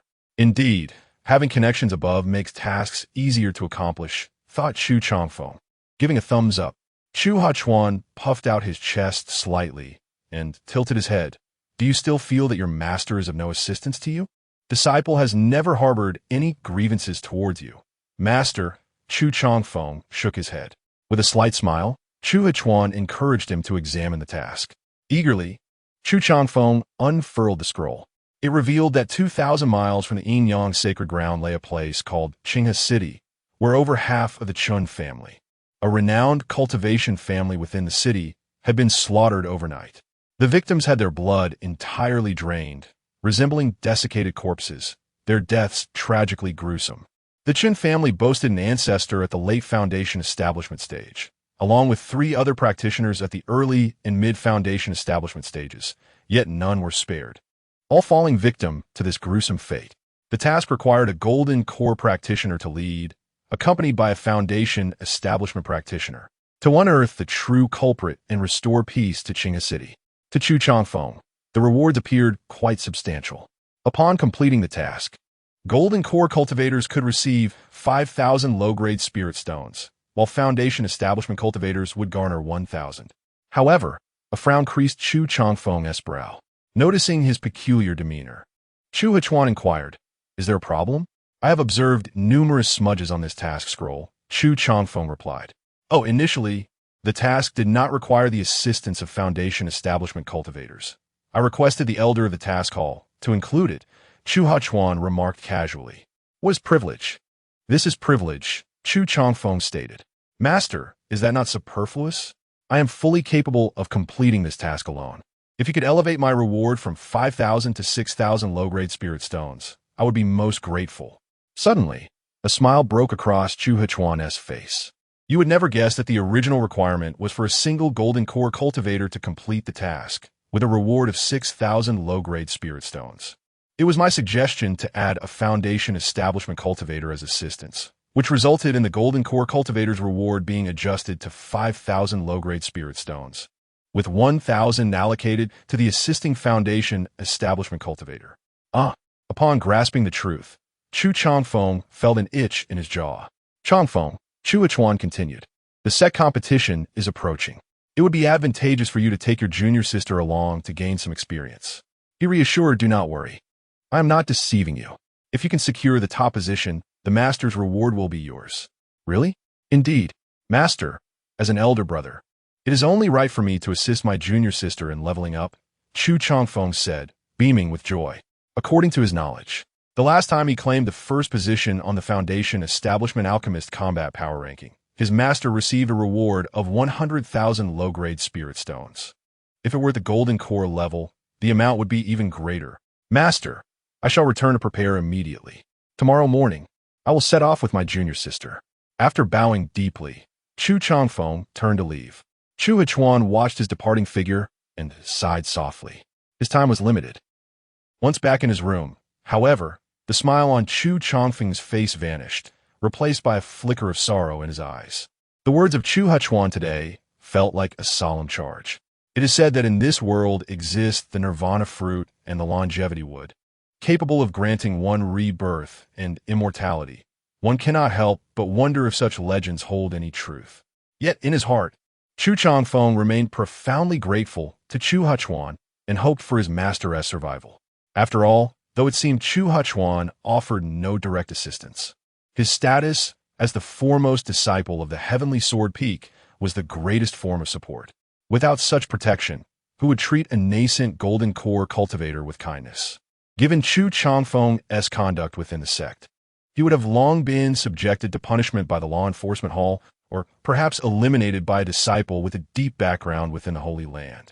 However, despite the multitude of formidable figures within the Holy Land, none had been able to procure such a treasure.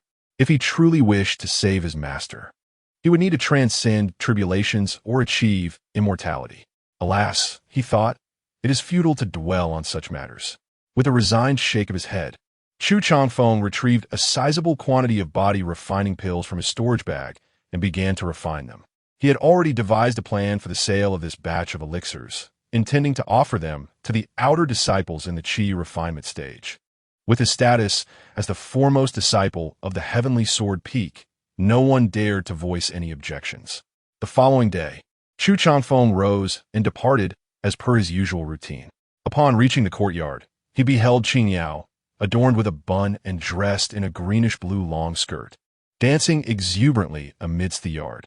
A crimson flying sword circled around her, soaring gracefully. "Senior brother, I have succeeded. I am now a sword cultivator too. Look." Upon noticing Chu Changfeng, Qing Yao resembled a child eager to showcase her newfound toy.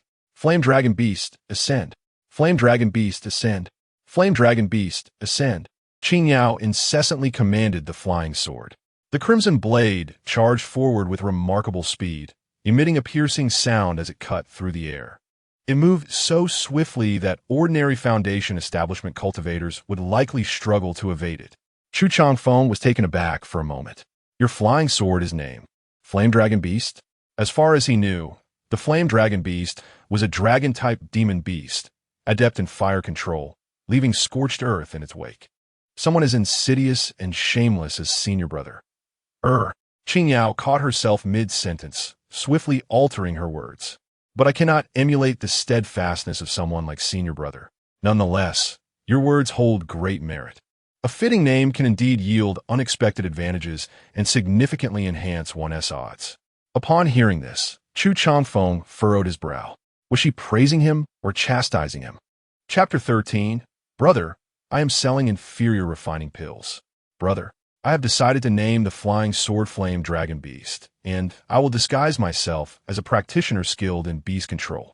Furthermore, I have coated the sword with a layer of fire crystal powder, concealing the water attribute characteristics of the cold light shadow sword and masquerading it as a fire attribute flying sword. Qing Yao excitedly shared her thoughts. It is evident that she possesses considerable talent for deviousness. Chu Changfeng believed that while Qing Yao had a knack for the insidious path, she still needed to loosen up a bit. If he were to rate her, he would categorize her as slightly cunning.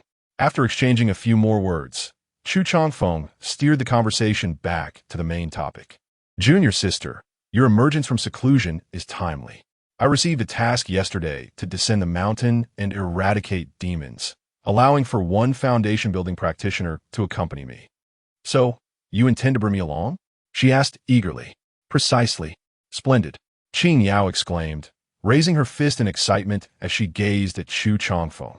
"Brother, what rewards can I expect upon completing this task?" "Rewards? What rewards?" Chu Changfeng feigned confusion. Qing Yao was taken aback. "What rewards? Isn't there a reward for slaying demons?"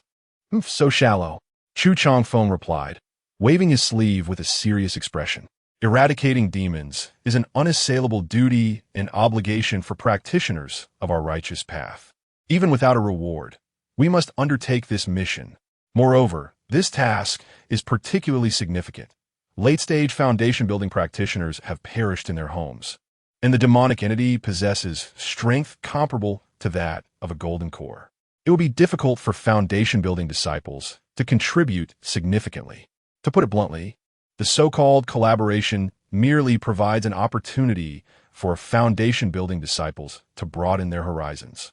If you're only interested in rewards, then you need not attend. Yet, many disciples yearn for this opportunity for experience. Upon hearing this, Qing Yao lowered her head, clutching the hem of Chu Chongfeng's robe and gently swaying it. "All right, I understand my mistake. Please take me with you, brother." Seeing her demeanor, Chu Chongfeng's expression softened slightly. Although there were no rewards, the sect had allocated 100 low-grade spirit stones as travel and meal expenses for this mission, which he would provide her with later. Qing Yao was taken aback. The esteemed Holy Land only provides 100 low-grade spirit stones? How miserly!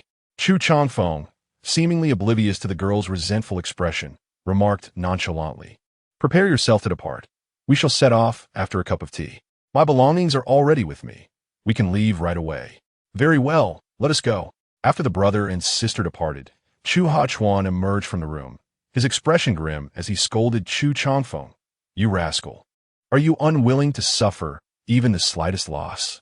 "Brother, this appears to be the path down the mountain?"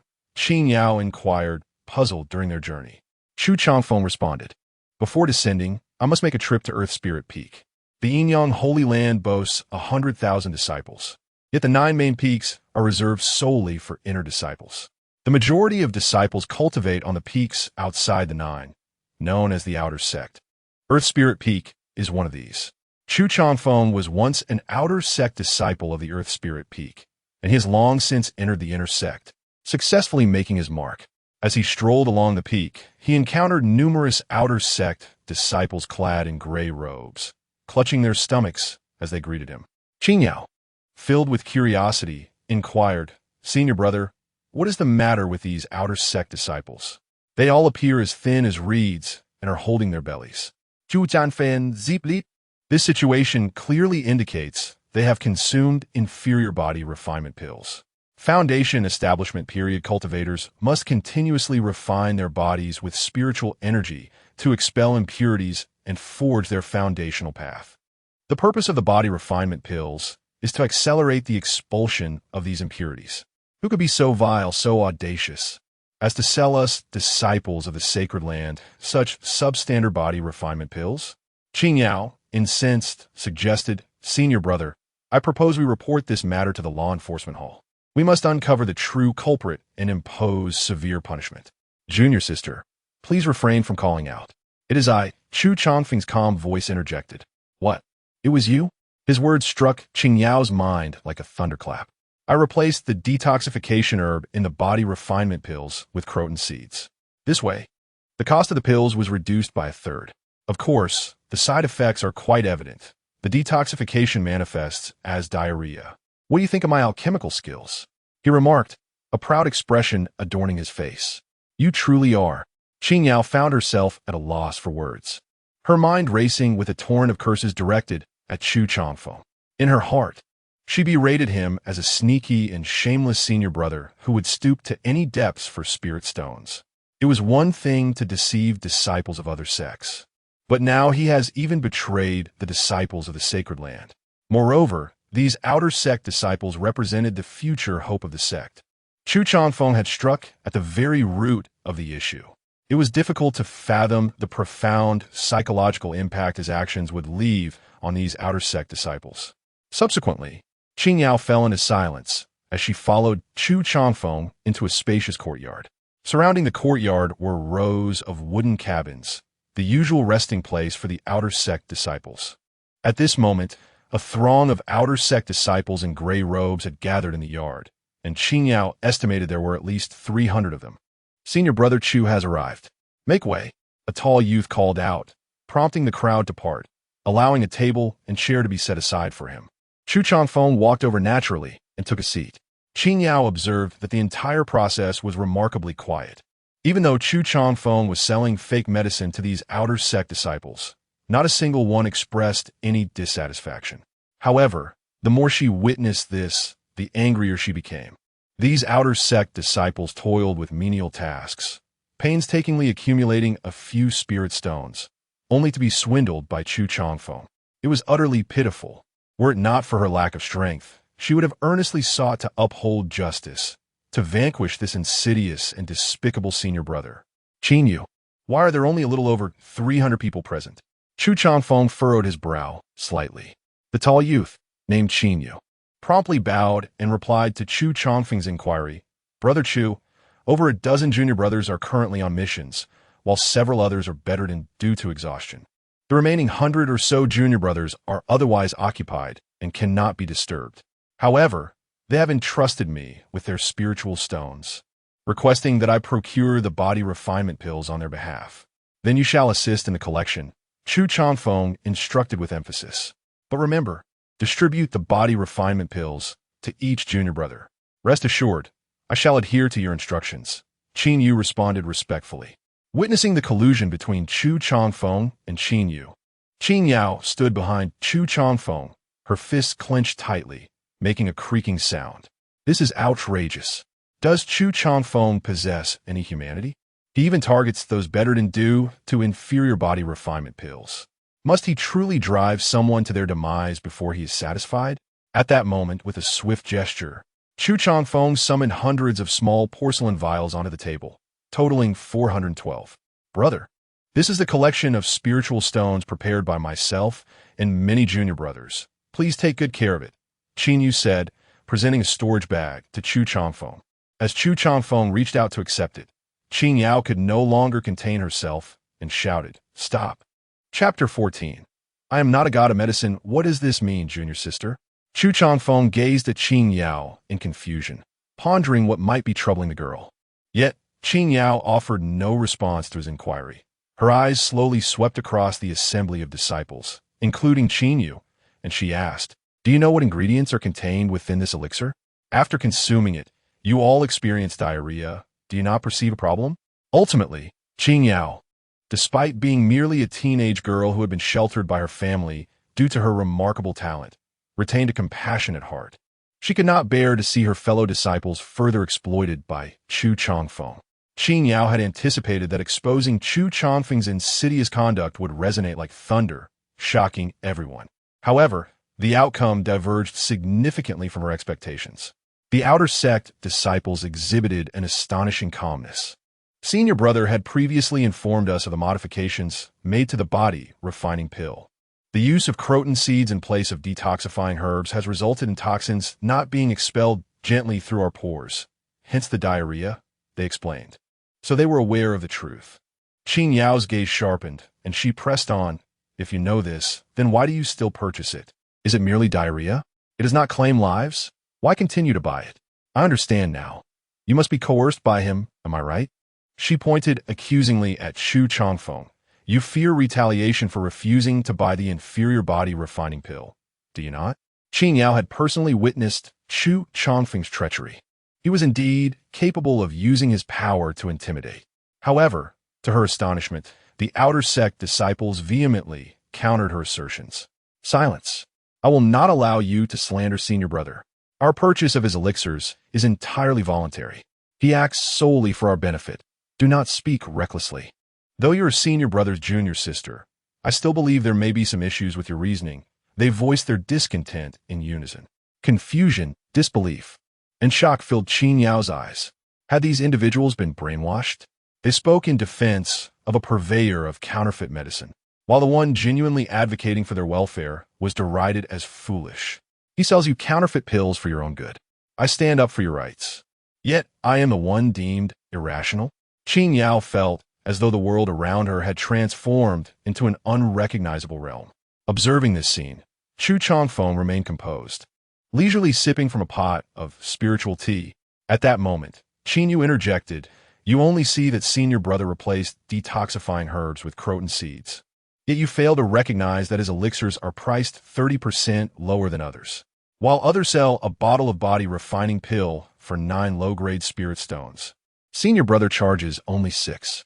For the price of 2 bottles elsewhere, we can acquire 3 from him, which is a tremendous blessing for us, the vulnerable outer sect disciples.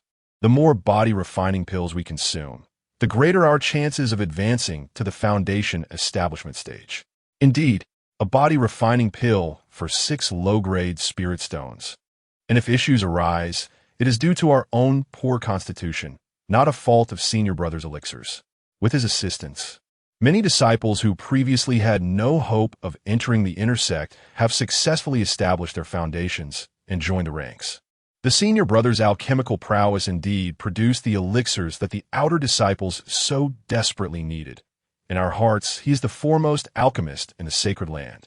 The many disciples expressed their exhilaration, some even gazing at Chusheng with tears glistening in their eyes. Is this truly the ultimate goal of our esteemed senior brother? Qin Yao unconsciously clenched her fists, staring in astonishment at Chusheng. She never anticipated the truth would unfold in this manner. Beneath his seemingly cunning exterior, Chusheng had bestowed immense assistance upon these outer disciples. He is, in fact, a good person. Junior sister, may I take these spirit stones now? Chusheng inquired with a cheerful smile. Aye. Qin Yao dared not meet his gaze. Lowering her head, she nervously fingered the hem of her garment and softly confessed, Senior brother, I am sorry. I have wronged you. It was wrong of me to publicly slander you. I am willing to accept punishment. Feel free to chastise or reprimand me as you see fit. She presented herself as one entirely at his mercy. Forget it.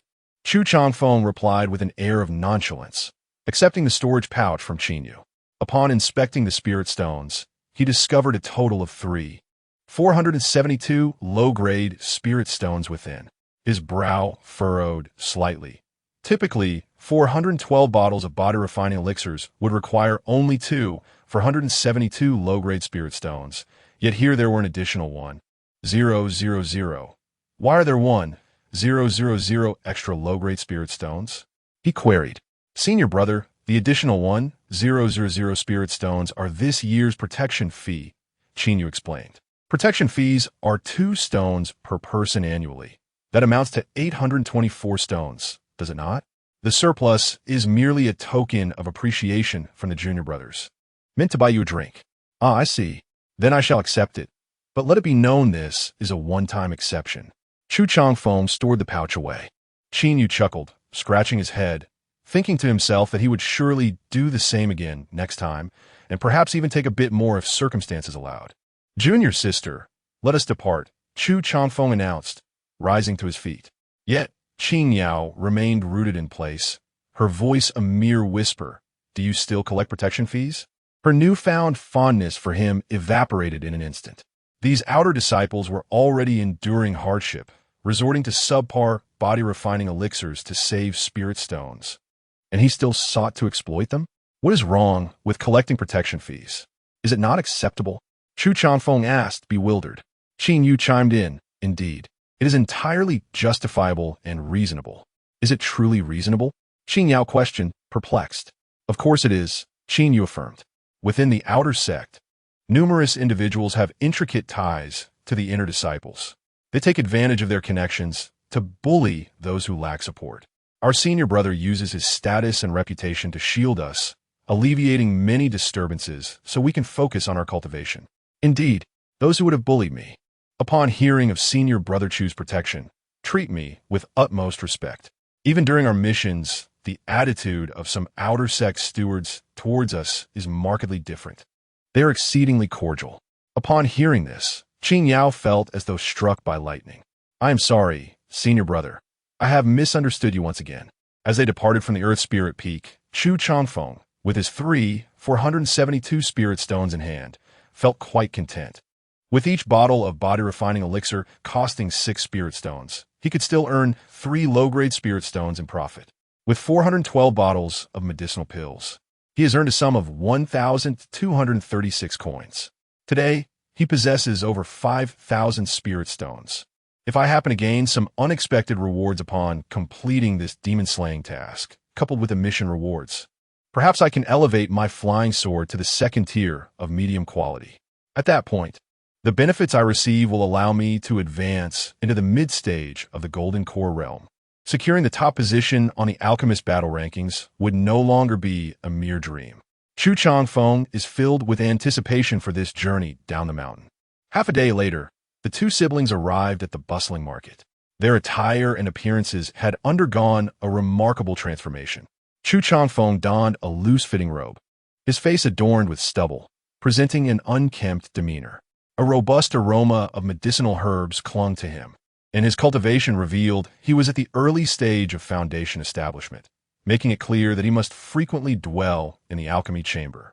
Meanwhile, Qing Yao retained her bun hairstyle, yet her emerald green dress had been replaced with a skirt made of animal hide, complemented by a belt adorned with bells and a leather whip. Cradling a rabbit in her arms, she embodied the guise of a beast tamer, exuding an air of wildness. The siblings chose such outfits in adherence to Chu Changfeng's adage, when venturing out, one's identity is self-ascribed. Chapter 15. He robbed my wealth.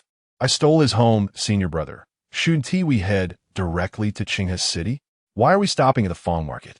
Qing Yao inquired softly. Chu Changfeng replied.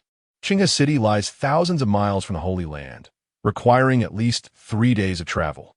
Although the speed of our flying boat cannot compare to that of a sword, it affords us the opportunity to recuperate and prepare ourselves to confront the malevolent beings of Qinghe City with utmost vigor.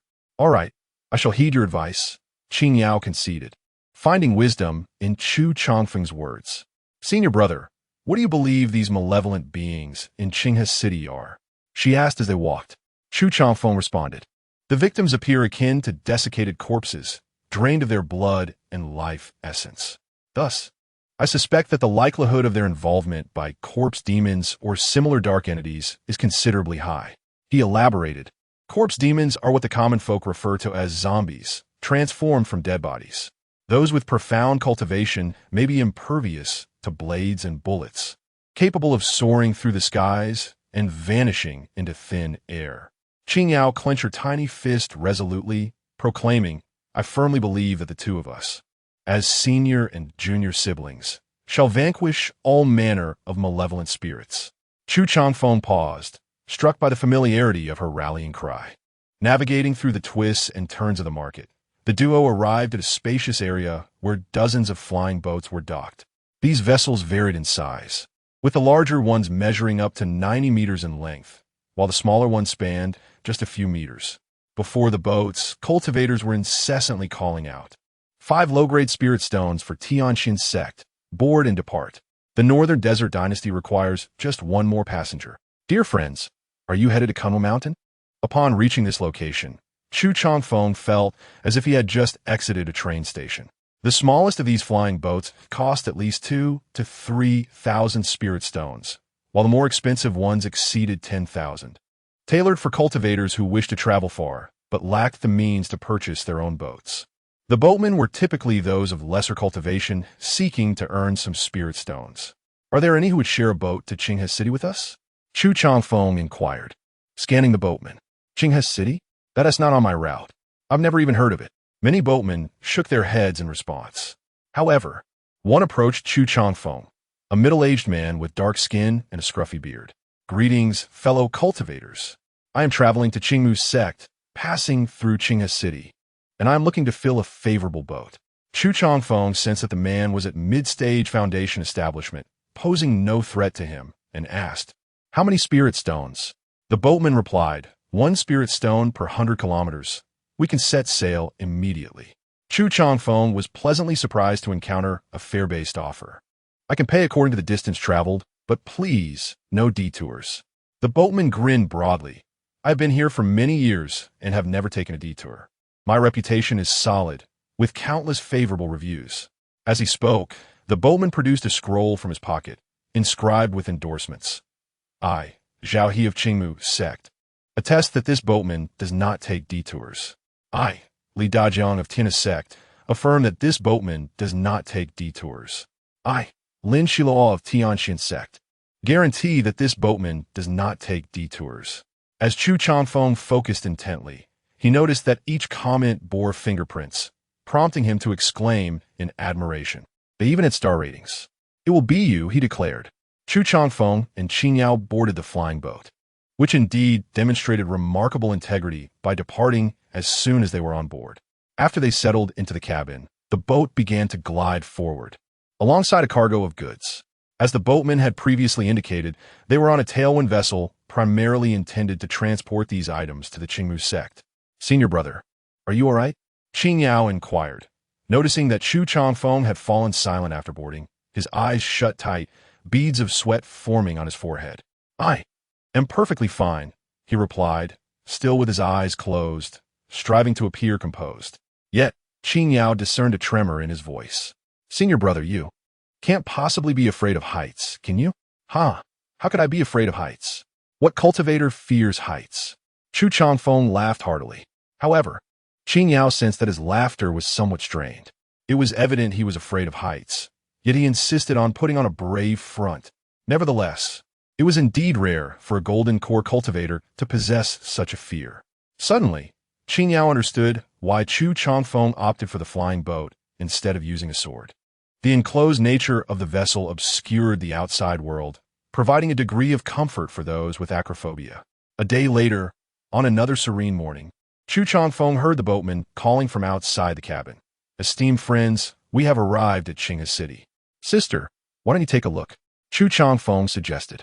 Qing Yao complied, stepping out onto the deck. From her elevated position, she gazed down to see the outline of a city several dozen miles away. "Senior brother, we must be there," she called back to the cabin. "Then let us descend," came Chu Changfeng's voice. The boatman grinned broadly, but before they could land, he insisted, "You two should first settle the fare, which totals 80 spirit stones." "What? That is exorbitant." Qing Yao furrowed her brow. Having spent her time idly in the cabin studying the route, she had calculated that the Yin-Yang sacred land was approximately 3,000 miles from Qinghe City. At a rate of 1 spirit stone per 100 miles, it was reasonable for the two of them to spend no more than 60 inferior spirit stones. It cannot be wrong. The flying boat must travel at least 333 miles per hour for a total of 12 hours, covering no less than 4,000 miles. The boatman waved his hand dismissively. The distance from the Yin-Yang sacred land to Qinghe City is merely 3,000 miles. How could you have traveled 4,000? Qing Yao argued vehemently. The boatman's expression darkened, and he replied, "Do you imply that I took a detour? As a boatman, why would I jeopardize my reputation by doing so? Whether you took a detour is something only you know," Qing Yao retorted sharply, glaring at the boatman. After a moment, the boatman conceded defeat. "Very well, consider it my misfortune." With that, he produced the scroll he had previously shown to Chu Changfeng. "If you two are willing to leave a positive review, you may pay only 70 inferior spirit stones."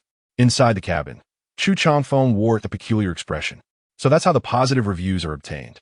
It's merely a cashback incentive." Qing Yao instructed to give him 80 low-grade spirit stones. The voice of Chu Changfeng echoed within the cabin. "Ah, there are still reasonable individuals in this world," the boatman chuckled. "Senior brother, you would actually tolerate such a loss?" Qing Yao was taken aback upon hearing this. Logically speaking, given Chu Changfeng's cunning nature, he would typically take advantage of others rather than allow anyone to benefit at his expense. "It's not easy for anyone." Chu Changfeng's voice resounded once more. "Here you go." Reluctantly, Qing Yao produced the spirit stones, then returned to the cabin, furiously tormenting the rabbit in her arms. "So you only know how to be domineering at home? Coward, spineless." It seemed as though Chu Changfeng had not heard Qing Yao's veiled reproach. "Dear friends, should fate allow, let us collaborate again in the future. Farewell." The boatman grinned broadly as he waved goodbye after setting Chu Changfeng and Qing Yao down. "Never again." Qing Yao huffed angrily. "Senior brother, a golden core cultivator and a sword practitioner, can you really endure this?" As she watched the flying boat vanish from view, Qing Yao looked at Chu Changfeng in confusion. "Of course not," Chu Changfeng replied, producing a piece of talisman paper that he ignited in an instant. Qing Yao only caught a glimpse of the two characters 5 ghosts inscribed on the talisman, and in the next moment, a flash of light revealed 8 spirit stones appearing out of thin air before them. Each stone radiated a formidable spiritual energy, clearly of mid-grade quality. "Senior brother, where do these spirit stones come from?" Qing Yao asked, her expression one of astonishment. Chu Changfeng smiled faintly, explaining, "The flying boat itself is a magical artifact, powered by spirit stones. These stones were part of the formation placed in the core of that flying boat." Qing Yao suddenly understood. "So, you had already set up the 5-ghost transference technique on the flying boat?" "Not too long ago. It was only when the boatman mentioned the 80 spirit stones that I attempted to decipher the defensive formation on the flying boat and left behind some arrangements. Moreover, that is not the 5-ghost transference technique. It's clearly the five ghosts wealth technique, Chu Changfeng corrected, then waved his hand to store away the 8 mid-grade spirit stones. He robs me economically. I steal from his household. It's only fair. Qing Yao gasped in response. Hey, senior brother, those were my 80 low-grade spirit stones. These should be my compensation.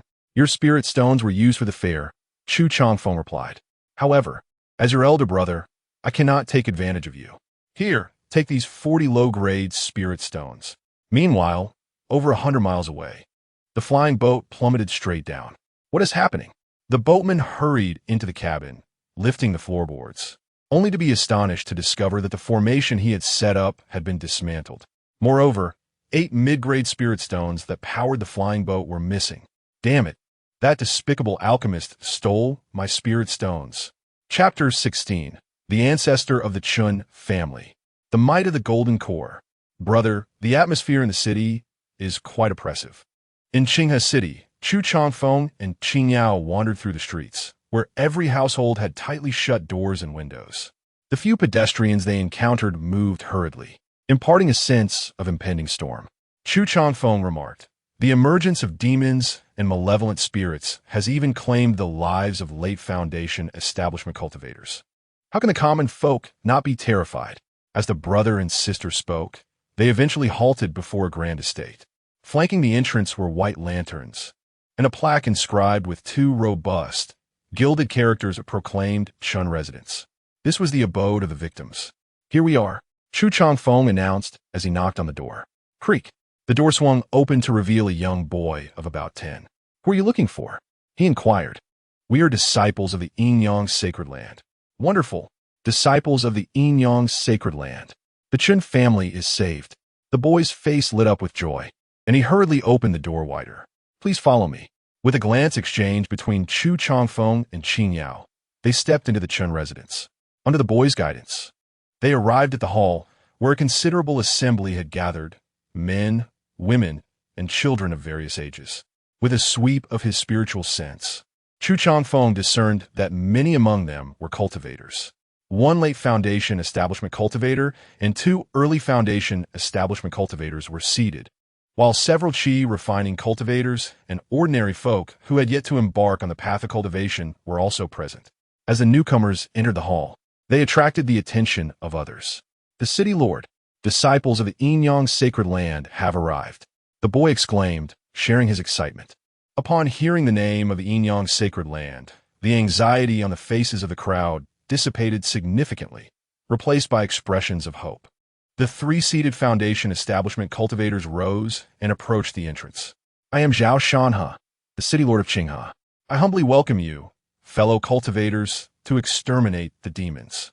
The elder among the Foundation establishment cultivators clasped his fists and bowed slightly. There is no need for such formalities, Chu Changfeng replied, returning the gesture. Wherever there are demons and malevolent spirits, there shall be disciples of the sacred land. It is our duty and obligation as righteous cultivators to eradicate evil and maintain peace in the world. Behind Chu Changfeng, Qing Yao couldn't help but roll her eyes upon hearing his words. Master brother, you are even more sinister than the demons themselves. It is fortunate that you joined a righteous sect earlier. Had you entered the demonic path, you would likely have become a formidable villain by now. Truly, as a disciple of the sacred land, his awareness was commendable. After listening to Chu Changfeng's impassioned speech, the people in the hall nodded in agreement. Mother, I too wish to become a disciple of the sacred land and be like them, a young boy of 5 or 6 exclaimed, gazing at Chu Changfeng with admiration. However, at that moment, Zhao Shanhe furrowed his brow. May I ask about your cultivation levels? He sensed that both disciples of the sacred land seemed to be at the early Foundation establishment stage. With such strength, not only would they struggle to exterminate demons, but they might also find it challenging to ensure their own safety. As soon as he finished speaking, Chu Changfeng revealed a glimpse of his true cultivation level.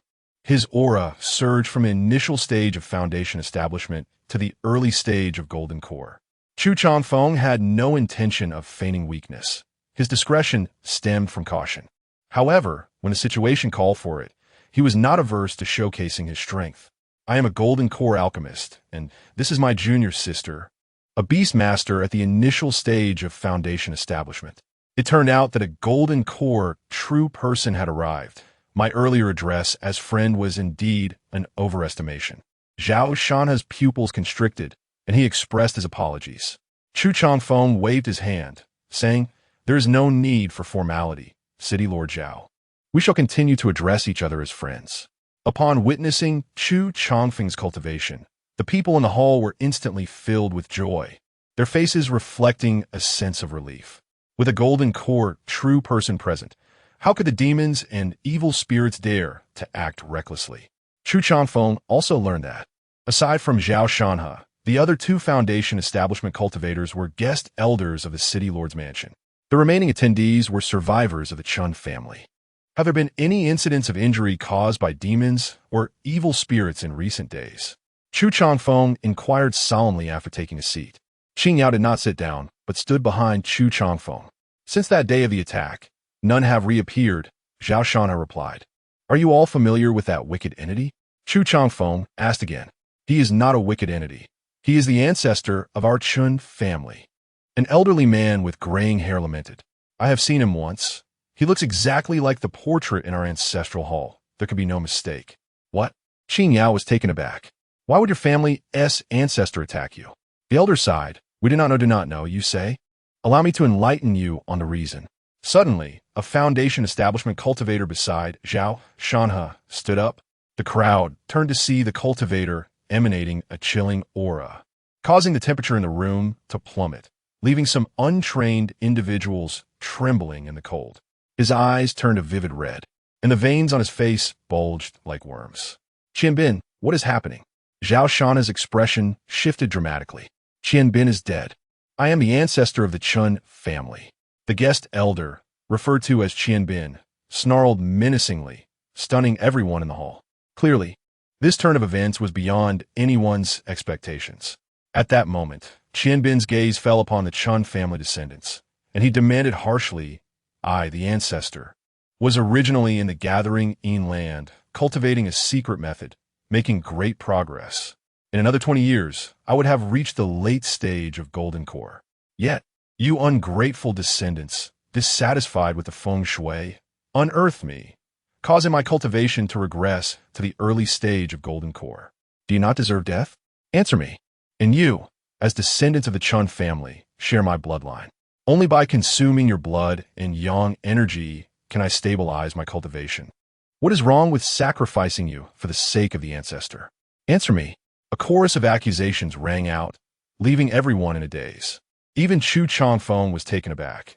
He had initially assumed the assailant was a wicked entity, only to discover it was, in fact, the ancestor of the Chun family himself. The elder in question is undoubtedly a nefarious practitioner of dark arts. It could be said that the unfilial descendants of the Chun family have inadvertently stumbled upon a solution.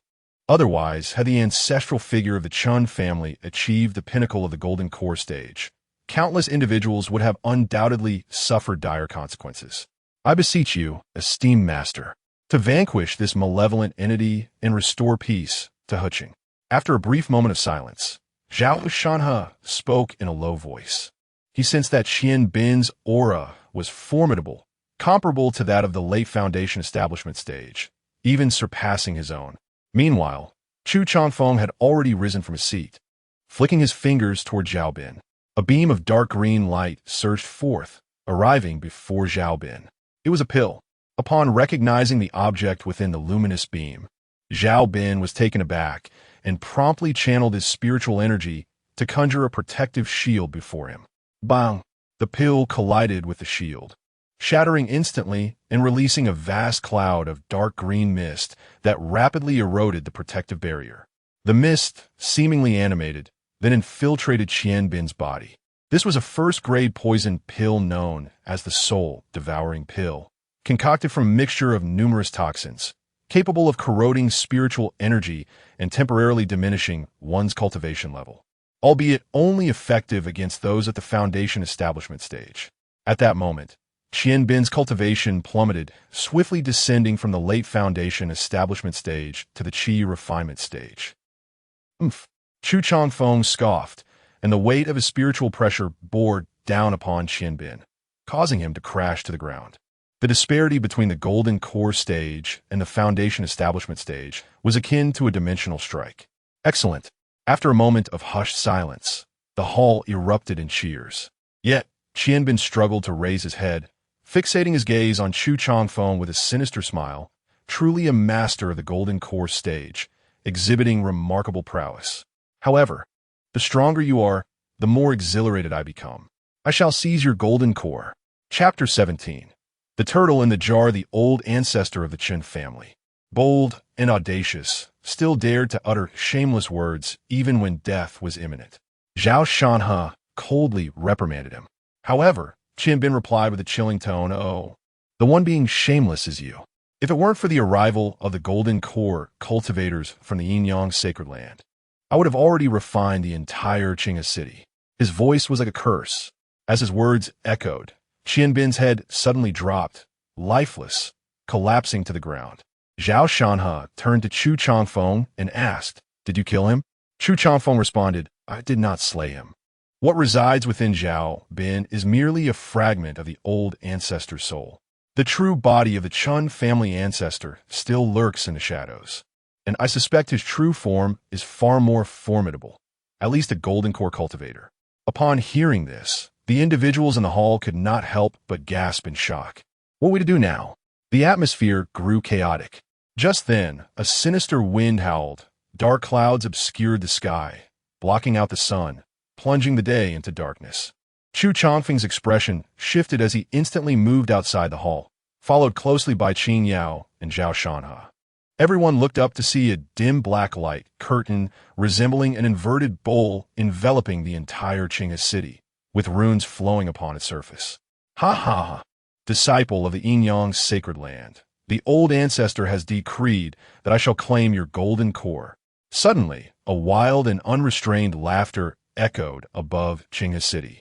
In the next moment, a figure appeared abruptly in midair, floating above the city. Chu Changfeng focused his gaze.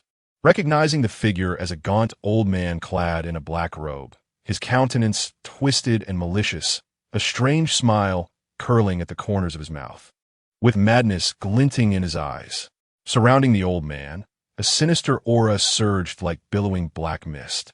As the old man's laughter rang out, a powerful presence of a Golden Core expert swept through the area, imposing a heavy pressure upon all cultivators except for Chu Changfeng.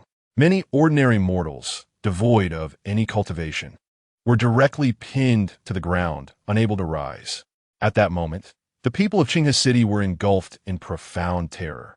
In the streets and alleys, panic ensued. "Mother, I am so scared." A young child clutched tightly to his mother's leg, weeping in fright.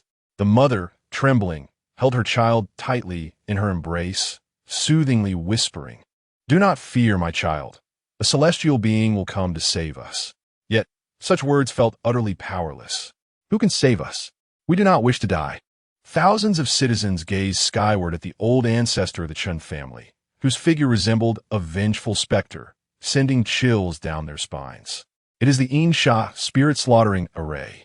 Zhao Shanhe's face turned pale, exclaiming in horror, "He intends to refine everyone in Qinghe City."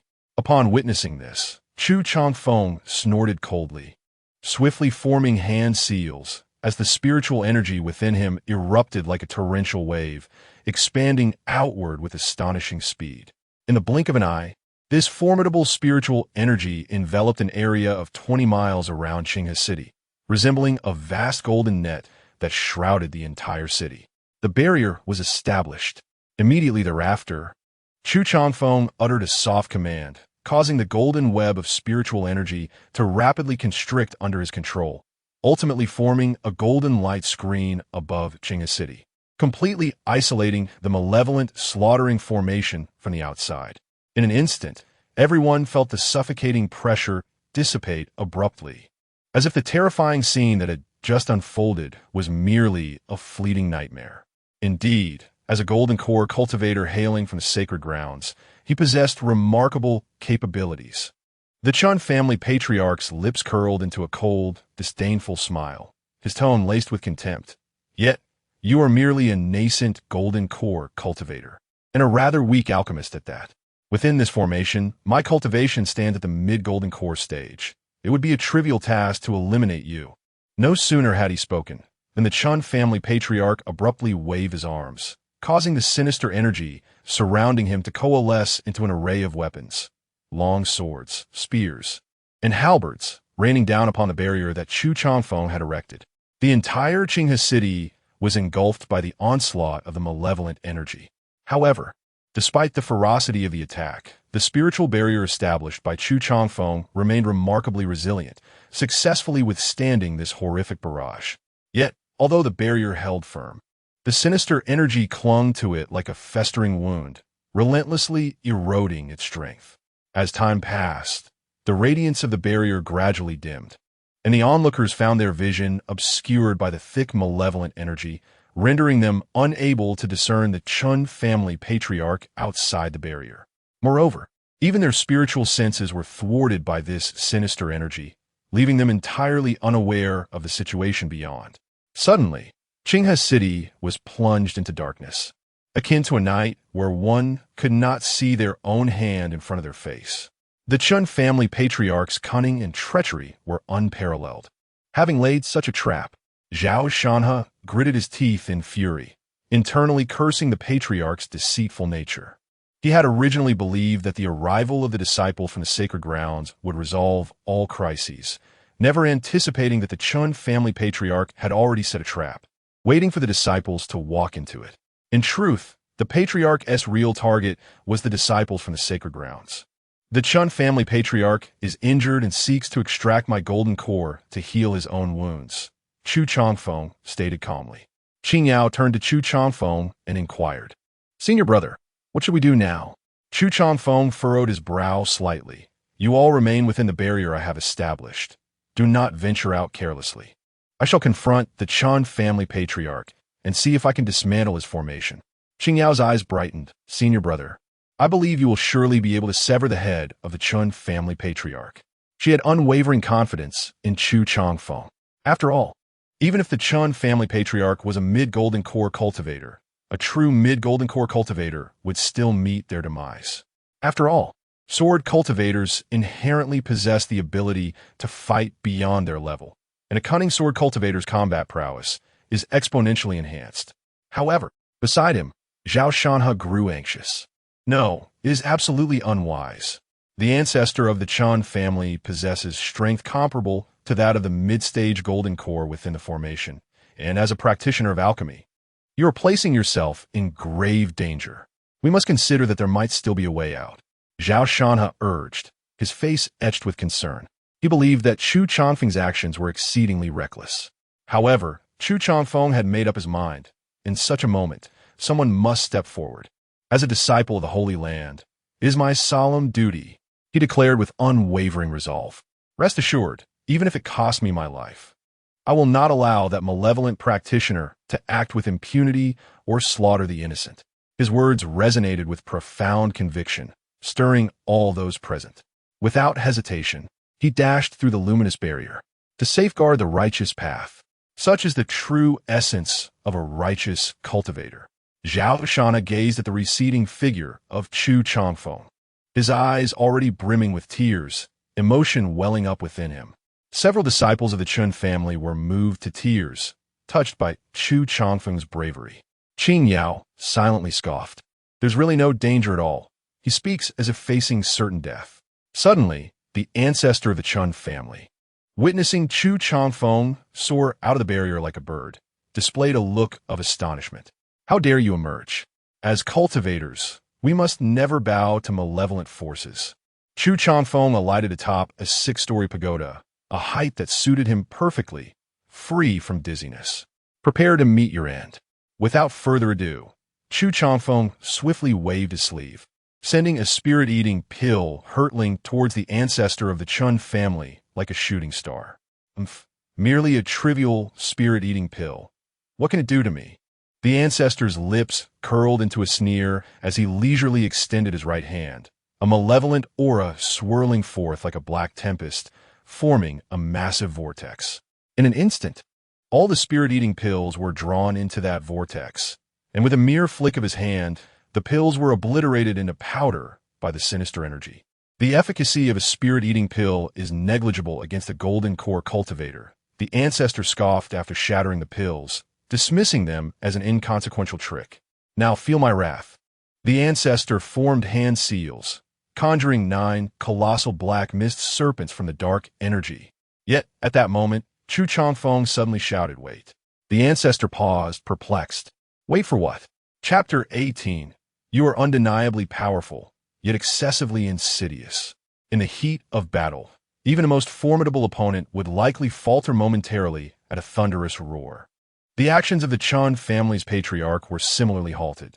The black serpent, coalesced from 9 strands of malevolent energy, did not immediately launch itself at Chu Changfeng. However, the patriarch soon found himself confronting an unexpected chill that crept ominously from behind. A shiver coursed through him, awakening a realization of imminent danger. It was too late to evade completely. He could only exert every effort to shift his body and evade a fatal strike. Whoosh!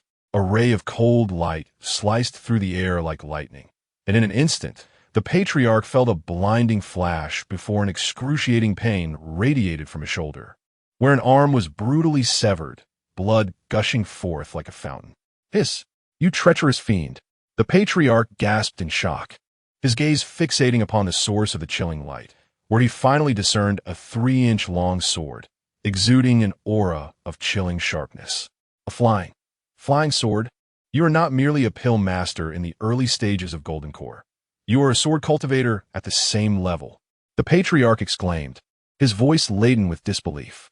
It is well known that a sword cultivator in the early Golden Core stage possesses the prowess to battle beyond their rank, even capable of vanquishing ordinary mid-Golden Core practitioners. His intent to manipulate Qianbin was solely to gauge the strength of the disciples of the Yin-Yang Sacred Land, allowing him to act with certainty. You possess formidable strength, yet choose to conceal it. How insidious. The patriarch's heart swelled with anger and regret. Had he known that Chu Changfeng was a sword cultivator at the early Golden Core stage, he would never have engaged. Whoever said that a pill master cannot also master the sword? Chu Changfeng scoffed, his expression suddenly brightening as he clasped his hands together and slightly bowed, his voice brimming with uncontainable excitement. Ancestor, a powerful presence has descended upon the sacred land.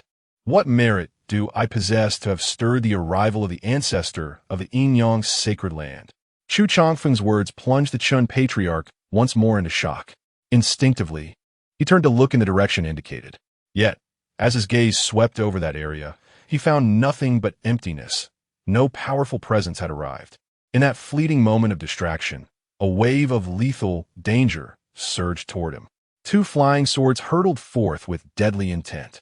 The patriarch's hair stood on end, and he inwardly lamented his misfortune.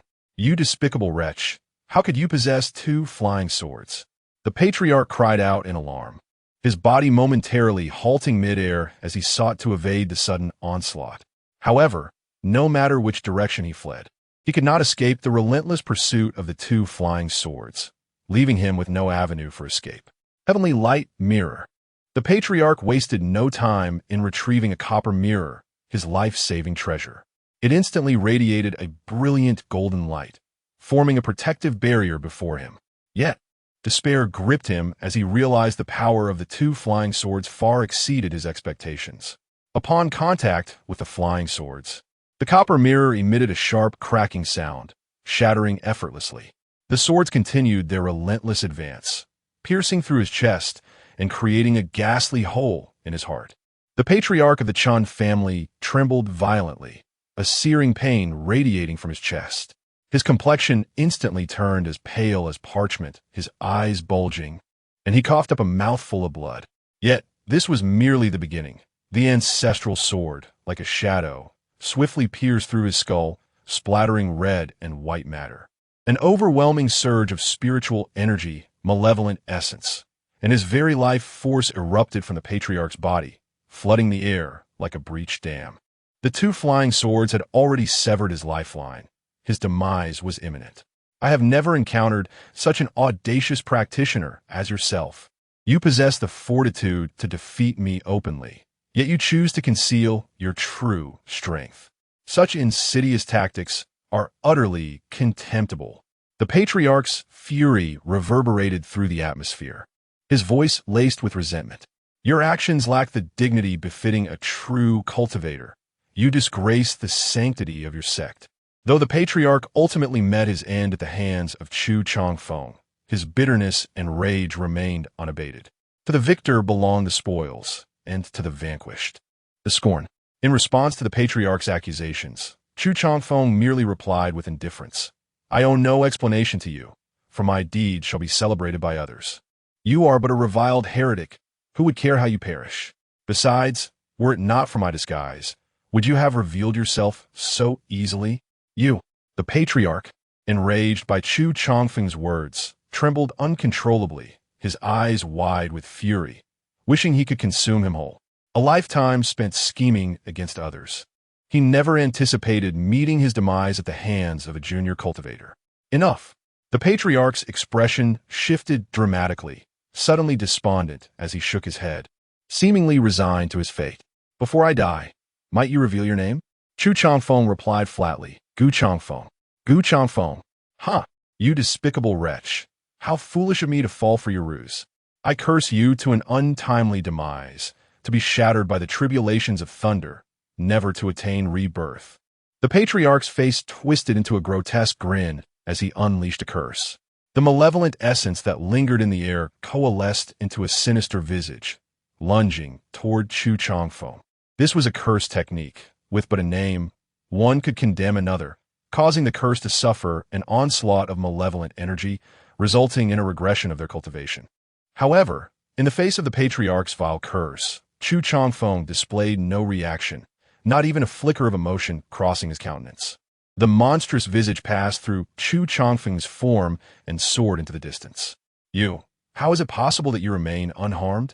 The sight left the patriarch utterly astounded, his eyes wide in disbelief as he murmured, This cannot be. A faint smile graced Chusheng's lips. In truth, I am not Gu Changfeng. You deceive me again. The patriarch was struck as if by lightning. His body convulsed violently, eyes wide with rage as he bellowed.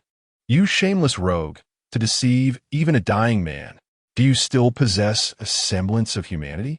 With a furious roar of the ancestral figure of the Chun family, a stream of black blood erupted from his mouth, dark as ink and emanating a foul stench. Once this black blood was expelled, the ancestral figure seemed to lose all support, plummeting from the void and crashing heavily upon the barrier. This time, the ancestral figure of the Chun family truly met his demise. His body rebounded slightly upon the barrier before falling into an unsettling stillness. Unless one is truly deceased, I shall remain uneasy. Had I not exercised sufficient caution, even if you were a dozen times more formidable, I might have truly perished here today. Chusheng gazed impassively at the lifeless form of the ancestral figure, extending his hand to summon an invisible force that drew the storage pouch from the waist of the ancestral figure into his grasp. Dismantle the formation. Chusheng's voice resonated from atop the tower, booming like a great bell throughout the void. As his words echoed, the two swords, the waiting sword and the ancestor sword, simultaneously radiated brilliant light, shooting forth like two meteors towards the dim black curtain above. With a resounding crack, the veil that enveloped the entirety of Qinghe City shattered instantaneously, disintegrating into countless fragments that scattered through the air. In that fleeting moment, the dense aura of malevolence dissipated into the heavens and earth. Gather. Zhujianfen Gongman Ganli. The two flying swords obediently returned to his side, seamlessly merging into the folds of his robes. Concurrently, the barrier that had covered the area below gradually dissolved. The body of the ancestral figure of the Chun family plummeted from the barrier, crashing heavily into the courtyard of the Chun residence, stirring a cloud of dust. Wonderful! Our ancestral figure has perished. The surviving disciples of the Chun family, filled with relief, could not help but erupt into jubilant cheers. Hearing this, Qing Yao pouted. Something about those words seemed rather peculiar. Chapter 19. Senior brother, I implore you, spare him. Truly, as disciples of the sacred land, Even alchemists can engage in battles beyond their rank. Zhao Shanhe, alongside the visiting guest, gazed in admiration at the ethereal figure of Chu Changfeng standing atop the high tower. Who claims that alchemists lack combat prowess? They must have never witnessed the alchemists of the Yin-Yang sacred land. Mother, look, a celestial being has saved us. In the city, a young child pointed excitedly at Chu Changfeng on the tower, exclaiming to his mother, "Hurry, let us express our gratitude to the celestial being. Mother, I too wish to become someone like the celestial being, upholding justice and vanquishing demons." Enough chatter, bow quickly. Simultaneously, waves of astonishment erupted throughout the city. Those who witnessed the scene could not help but kneel in reverence toward the tower. Chu Changfeng gracefully descended from the tower's pinnacle. "Senior brother, how shall we handle the body of the Chun family's ancestor?" Qin Yao inquired. "His body harbors a significant amount of sinister energy. If left unattended or buried again, it may very well undergo transformation. My suggestion is to incinerate it." Chu Changfeng's gaze fell upon the disciples of the Chun family. "To prevent the ancestor from causing further chaos in the world, I agree to the cremation. We have no objections. Do you require us to assist? Should we separate it for burning?" The Chun disciples displayed a righteous demeanor, ready to act. "Allow me to handle it." Chu Changfeng summoned a sphere of flame with his spiritual energy and cast it upon the Chun family's ancestor, reducing him to ashes in no time. A gentle breeze carried the ashes away. At last, the Chun family's ancestor was laid to rest. Seeing this, everyone breathed a sigh of relief. Now that he has turned to ash, he should no longer pose a threat, should he? Look at the sky. At that moment, Qin Yao suddenly exclaimed. Two beams of golden light appeared on the horizon, swiftly approaching the skies above Qinghe's city. Two figures manifested, a man and a woman. The man exuded an imposing presence, with a square jaw and a demeanor that commanded respect. The woman, fair of face, possessed glimmering golden eyes. Their skin shone like jade, and an aura of spiritual energy surrounded them, characteristic of golden core true ones. Chu Changfeng and Qin Yao recognized at once that they were garbed in the attire of inner disciples from the Tianxin sect. They are esteemed individuals from the Tianxin sect. There is no need for alarm. No one dares impersonate a disciple of the Tianxin sect, Zhao Shanhe remarked, a relaxed smile gracing his face. The tension among the others eased as well. However, Chu Changfeng held a different view. City Lord Zhao, it would be prudent not to let your guard down. Before today, you would not have imagined that anyone would dare to conspire against the disciples of the Yin-Yang sacred land. How ridiculous! There are many gamblers out there. The more dangerous the endeavor, the more enticing it becomes. Greater risks yield greater rewards. For instance, Chu Changfeng, embody such a spirit. Zhao Shanhe inhaled sharply, suddenly enlightened. The true one is indeed correct. Upon hearing Chu Changfeng's words, the others felt as though they had been enlightened, silently admiring the meticulousness of a disciple from the sacred land. No wonder he could attain the golden core. There is no need for alarm. I am Gu Changfeng of the Tianxin sect, accompanied by my junior sister, Zhao Runger. We noticed a surge of malevolent energy from afar and wondered if assistance is required. The man did not approach recklessly, but instead announced his name and inquired loudly. Who? Gu Changfeng? At the mention of this name, Qin Yao's expression changed dramatically, instinctively glancing at Chu Changfeng. The inner disciple of the Tianxin sect, Gu Changfeng, truly was a remarkable figure. Chu Changfeng himself was equally astonished. Yet, he maintained a calm demeanor. I appreciate your goodwill, esteemed friends, but the malevolent cultivator at the Golden Core stage has been vanquished by me, his body reduced to ashes. The crisis has been resolved. Upon hearing this, Gu Changfeng exchanged glances with Zhao Rong. Very well, then, we shall not intrude further. With that, Gu Changfeng and his junior sister ascended into the air, departing simultaneously. However, they soon returned, causing a stir among the crowd. Could it be that they intended to commit an act of violence? Is there something else, fellow cultivator? Chu Changfeng furrowed his brow. Seeing the tension among the onlookers, Gu Changfeng realized there was a misunderstanding. Please remain calm. I wonder if you have encountered someone by the name of Gu Changfeng? Zhu Jianfen, Zhao Wen. Aren't you that person? Not I, but another individual bearing the same name. Gu Changfeng produced a portrait, with the keen eyesight of a golden core cultivator, even from several hundred meters away. Chu Changfeng could discern the figure depicted. The man had dark skin, thick brows, and big eyes, exuding an aura of simplicity and honesty. Is this not an uncanny likeness of myself, after a disguise? I have not seen him, Chu Changfeng replied decisively, shaking his head. Alas, Gu Changfeng sighed in disappointment. This individual, masquerading under my name, engages in all manner of villainy and deceit. Should you encounter him in the future, exercise utmost caution and apprehend him unexpectedly. You may bring him to the Tianxian sect, and I shall generously reward you with a second-tier medium-grade magical artifact. Chu Changfeng spoke with conviction, assuring, rest assured, if I encounter this scoundrel, I shall certainly apprehend him and restore your good name. Not for the reward, but for the sake of justice. Thank you, Gu Changfeng said, clasping his fist in gratitude. If only all cultivators possessed your sense of justice, how splendid the cultivation world would be. Alas, there are wretches like this Gu Changfeng. What? There are those audacious enough to exploit the identity of an inner disciple of the Tianxian sect for nefarious purposes? How brazen! Zhao Shanhe and the others were greatly astonished by Gu Changfeng's account.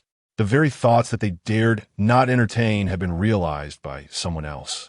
Did he possess the heart of a dragon and the gall of a phoenix? Gu Changfeng and Zhao Ronger departed, leaving Chu Changfeng gazing at their receding figures. Lost in contemplation, Zhao Shanhe and the others felt that Chu Changfeng must be incensed by the emergence of a disgrace in the cultivation realm and sympathetic toward Gu Changfeng's plight, prompting them to leave quietly, one by one, without disturbing him. In the courtyard, only Chu Changfeng and Qing Yao remained. Only Qing Yao was aware that her senior brother was certainly not harboring any benevolent intentions. He was likely concocting a nefarious scheme. Reflecting on Gu Changfeng's tearful and aggrieved expression as he departed, Qing Yao felt a pang of sympathy. After all, she was merely a 16-year-old girl, somewhat naive to the ways of the world, still possessing a sense of kindness. Senior brother, I implore you, have mercy and spare Gu Changfeng. She communicated silently with Chu Changfeng using the art of sound transmission. Chu Changfeng turned to face Qing Yao and conveyed, but Gu Changfeng has promised to offer a second-tier, mid-grade magical artifact as a reward. It is not that I am unwilling to be the good person. Rather, the temptation of the reward he offers is far too alluring. He is targeting my Achilles heel. Upon hearing Chu Changfeng's words, Qing Yao sighed inwardly, fearing that Gu Changfeng was destined to face dire consequences. Chapter 20. Zhao Shanhe's request. The journey to exorcise demons. Again, Master, I have one more request. Zhao Shanhe hesitated for a moment, then fixed his gaze on Chu Changfeng amidst the welcoming banquet prepared at the city lord's residence. Oh! Chu Changfeng set down his wine cup. Qing Yao perked up her ears in curiosity. 1,000 miles away from Qinghe City, the city lord of Yinxing is an old acquaintance of mine. For nearly half a month now, each midnight, a mournful cry of child echoes through the mountains outside the city. Chilling to the bone, he has ventured into the mountains multiple times to investigate, yet has found no answers, nearly falling into a maze from which he could not escape. Thus, he sought my assistance. I too have ventured there. The maze is indeed formidable, causing me to wander in circles and return empty-handed.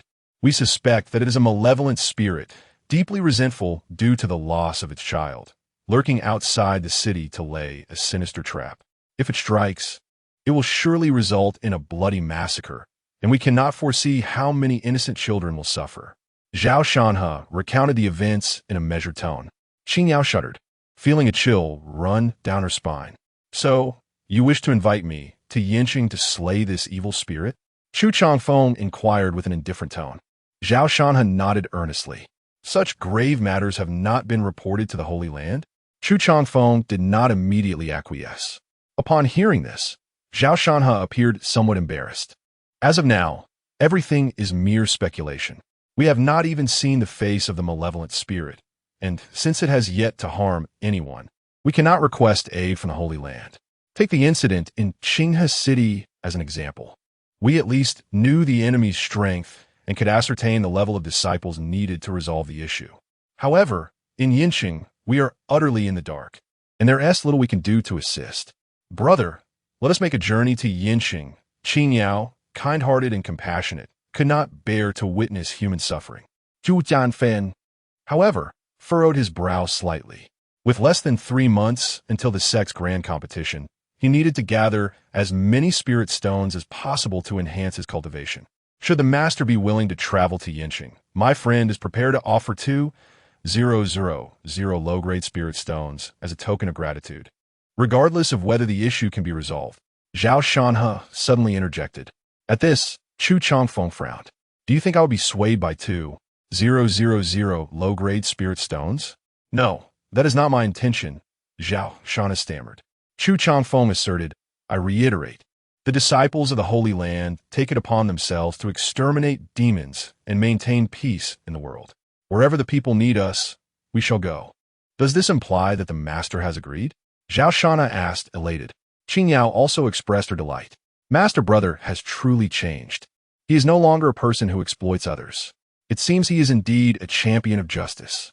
However, at that moment, Chu Changfeng spoke again, though 2,000 low-grade spirit stones may not be substantial. They represent the trust and support of the city lord of Yinqing and its people. I cannot refuse them, Qing Yao. Ugh, how hypocritical. It seems I was blind to your true nature. Yet, Zhao Shanhe remained utterly convinced of Chu Changfeng's words. After all, as a golden core cultivator of the sacred land, who among them lacks a few thousand low-grade spirit stones. Moreover, as an alchemist who can earn more than the average cultivator, it would be unreasonable to have less than 100,000 or even several 100,000 in their possession. Furthermore, inner sect disciples like Chu Changfeng would, at the very least, have the opportunity to serve as a named disciple under a nascent soul elder. Such formidable beings would casually bestow 1 or 2 rare treasures, each valued at over 1 million low-grade spirit stones, would they not? Zhao Shanhe could hardly believe that a golden core disciple from the sacred land would bow down for a mere 2,000 low-grade spirit stones. Chu Changfeng's willingness to agree was undoubtedly rooted not in profit, but in his profound love for the common people. I express my gratitude on behalf of the citizens of Yinqing, Zhao Shanhe said excitedly, clasping his fists in respect to Chu Changfeng. There is no need for such formality.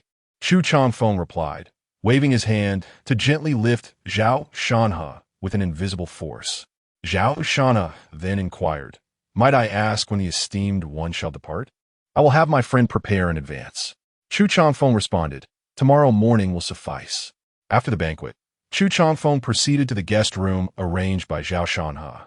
He promptly extracted 5 array plates, activating them before retrieving a black storage bag he had acquired from the ancestor of the Qin family.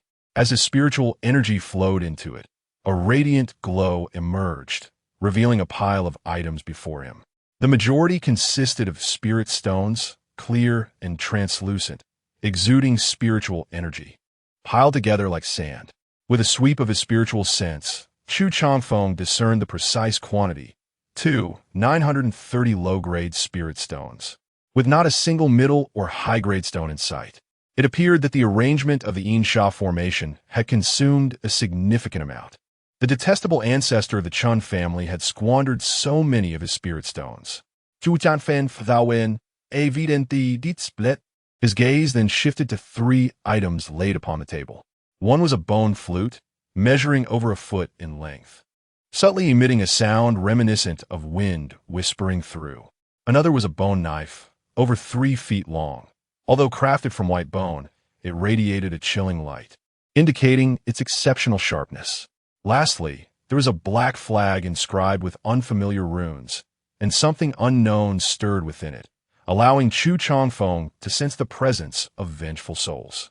These 3 first-grade superior evil artifacts could fetch 4 to 5,000 spirit stones, but they were not easily traded. It would be best to submit them directly upon returning to the sect. The most valuable item from the ancestor of the Chun family was likely the copper mirror. But alas, it was shattered by a flying sword.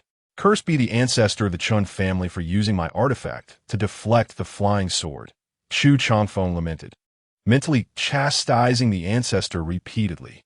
The following day, wishing to avoid drawing attention, Chu Changfeng declined Zhao Shanhe's offer to see him off. opting instead to leave the Lord's estate alone with Qing Yao. Have you heard? The immortal who saved us yesterday is a golden core, true immortal from the Yin-Yang sacred land. Your information is inaccurate. That immortal was clearly a great cultivator at the nascent soul stage. With a mere gesture, the ancestor of the Chun family was turned to dust. Nonsense. My friend claims he was a mighty figure at the fusion stage. Every street corner buzzed with discussions about the events of the previous day. Even Chu Changfeng found it somewhat intolerable, his toes incessantly probing the sole of his shoe. Junior sister, let us hasten our departure. Observing the hurried figure ahead, Qing Yao couldn't help but chuckle. Yin City lies over 1,000 miles from Qinghe City, a distance that is negligible for cultivators. And returning to the sacred land of Yin and Yang is conveniently along the way. As they traversed the picturesque landscape, Qing Yao inquired of her senior brother, "What shall we do if we truly encounter a malevolent spirit?" "Of course, we shall vanquish it with a single strike," Chu Changfeng replied with an air of nonchalance. "And if a single strike proves insufficient?" Qing Yao pressed further. "Then we shall employ 2 strikes," Chu Changfeng responded, still maintaining his calm demeanor. "What if other cultivators are present?" Facing this query, Chu Changfeng hesitated momentarily before replying. "That could pose a bit of a dilemma. We would first incapacitate the other cultivators and then strike. After all, as disciples of the sacred land, we represent its honor while outside, and we should endeavor not to disgrace it. There was little choice, after all. He possessed far too many clandestine methods." Qing Yao remarked, "Those who frequently linger by the riverbank cannot avoid getting their shoes wet. If you wish to avoid embarrassment, senior brother, it would be best to venture out less often." Without a word, Chu Changfeng raised his hand and delivered a playful slap to Qing Yao's radiant forehead. Chapter 21. The clock ticking backwards, the inverted donkey as dusk descended. Chu Changfeng and Qing Yao arrived at the outskirts of Yin City. Beneath the city gate, several elegantly attired figures awaited their arrival. "These two must be the disciples of the sacred land. I am Lu Qing, the city lord of Yin, and I extend my warmest welcome to you both as you come to vanquish demons and eliminate evil." An elderly man with white hair bowed from distance. At a glance, Chu Changfeng noticed the dark circles under the eyes of the old man and his companions, indicating a prolonged lack of sleep. Insufficient rest could lead to the untimely demise of even a foundation establishment practitioner. "City Lord Lu, there is no need for such formalities. Might you share with us the current situation within the city?" Chu Changfeng, keenly aware of the waning light, pressed straight to the point. "Please, accompany me to the City Lord's mansion for a more detailed discussion." Lu Qing gestured invitingly. Upon entering the City Lord's mansion, Qing Yao was taken aback by the multitude of children present. "Are these all your descendants, City Lord Lu?" she exclaimed, as her eyes scanned the seemingly endless sea of youngsters. The smallest were still in swaddling clothes, while the older ones dashed about energetically. Chu Changfeng frowned in contemplation. Could it be that Lu Qing practiced dual cultivation or possessed a system that favored procreation? Yet, his cultivation level was not particularly high. Like Zhao Shanhe, Lu Qing was merely at the late stage of foundation establishment. If he could truly attain the golden core stage, he would govern not just a small city of tens of thousands, but a grand city housing hundreds of thousands, or even establish his own sect. Lu Qing chuckled awkwardly. "You have misunderstood. I, devoted to the Tao, have remained unmarried and have no offspring. These children are the progeny of the citizens of the city. The front yard houses only a portion, while the rear courtyard contains more, totaling 21 children." With a sigh, Lu Qing continued, "It is my incompetence as city lord that has failed to resolve the malevolent spirits outside the city. In my desperation, I devised this foolish method to protect the children within. Should those evil spirits dare to enter and harm them, they must first contend with me." Upon hearing this, Chu Changfeng and Qing Yao exchanged glances, silently acknowledging Lu Qing as a good man. "City Lord Lu, you are truly commendable," Qing Yao said, giving him a thumbs up. Lu Qing recounted, "In my youth, our village was besieged by a great demon. Fortunately, a practitioner from the sacred land arrived in time. Although the demon was slain, that practitioner unfortunately succumbed to severe injuries. From that moment on, I resolved to emulate that practitioner eradicating evil and safeguarding the Tao, even at the cost of my own life. My greatest fear is that even this life will not suffice to prevent the malevolent spirits, alas. I wonder what grand formation that beast has been laying in wait in the depths of the mountains as Lu Qing spoke these words. Chu Changfeng felt a radiant aura emanating from him. Rest assured, City Lord, my companions and I will do our utmost to assist Yin City, Chu Changfeng vowed earnestly. Lu Qing clasped his fists in gratitude. In the dead of night, a chilling, anguished scream echoed from the depths of the mountains, piercing the silence and sending shivers down the spine. It's back, that voice is back. The accursed one, if you dare, come forth and claim me. My head bears a scar the size of a bowl. Why must you torment me so? Within the city, a cacophony of anger reverberates. Outside, the malevolent spirits have incited the citizens of Yin City to lament and grieve. At the Lord's residence, brother, have you heard? Indeed, replied Chu Changfeng as he rose. Qing Yao remarked, I wonder what sentiments it harbors for its offspring to emit such a wretched cry. We shall ascertain that soon enough, he said, striding towards the city gates. Yes, I am eager to uncover its origins. Qing Yao followed closely. You too must exercise caution, Lu Qing cautioned, eyeing their retreating figures with concern. As they traversed the forest, the anguished cries grew ever nearer. Brother, something is amiss. We have circled back to our starting point. Qing Yao observed. Deep within the mountains, she discerned an anomaly. The gnarled tree ahead was not her first sighting. It seems we have encountered a wall of illusions. She concluded. I recall Zhao Shana mentioning that he too sought the true form of that malevolent spirit, only to find himself ensnared in endless loops. Expending great effort to escape, that spirit must possess an exceedingly potent maze. Chu Changfeng furrowed his brow. Qing Yao stamped her foot in frustration. That beast is indeed formidable. Even we are ensnared. However, Chu Changfeng shook his head gently, dismissing her words. It has ensnared you, but not me. Brother, is there a way to break the formation? Qing Yao's eyes brightened. Certainly, he replied with assurance. Who would have thought you possessed such mastery over formations? She exclaimed. It is merely that 9 of the 10 gates are opened, he replied modestly. Brother, you are far too humble. Having 9 gates open is quite impressive, far surpassing my abilities. Wait, her praise abruptly choked in her throat. You are utterly clueless. Indeed, he acknowledged. You big-headed fool. Qing Yao muttered in disbelief. Sister, you remain too impetuous. Though I may lack knowledge of formations, as a swordsman, one sword can shatter myriad laws. Formations are but another form of law. Chu Changfeng proclaimed, exorcise the demons. As his voice resonated, a flash of silver light hovered before him, elongating from a mere 3 inches to a sword of 3 feet. Brother, is this your flying sword? Qing Yao gasped in astonishment. This sword is named Exorcise the Demons. Chu Changfeng murmured softly. Qing Yao's gaze became slightly entranced, a splendid sword, though its name is rather unfortunate. Chu Changfeng continued. As a representative of the heavenly sword peak, I must possess means worthy of the occasion to confront those of lesser cultivation. Qing Yao felt a twinge of regret than I.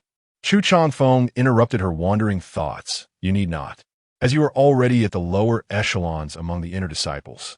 Qing Yao, is this meant to be a comfort? Sister, be cautious in a moment. Once the maze was shattered, we were likely to confront the true form of that malevolent spirit, or even a formidable slaughtering formation. Thus, it was imperative to remain closely behind me. Chu Changfeng cautioned earnestly. Understood, senior brother. Qing Yao responded gravely, stepping directly behind him. Break! With a decisive swing of his sword, Chu Changfeng unleashed a blinding silver light from the demon-slaying sword, causing Qing Yao to squint and instinctively shield her eyes. In that moment, Chu Changfeng radiated such brilliance that he could rival the resplendent moon above. With a thunderous crash, the sword descended, shaking the very earth. A jagged scar, stretching endlessly, cleaved the mountain in twain. The gaze of Chu Changfeng and Qing Yao extended far beyond the crooked tree, revealing sights of distant realms.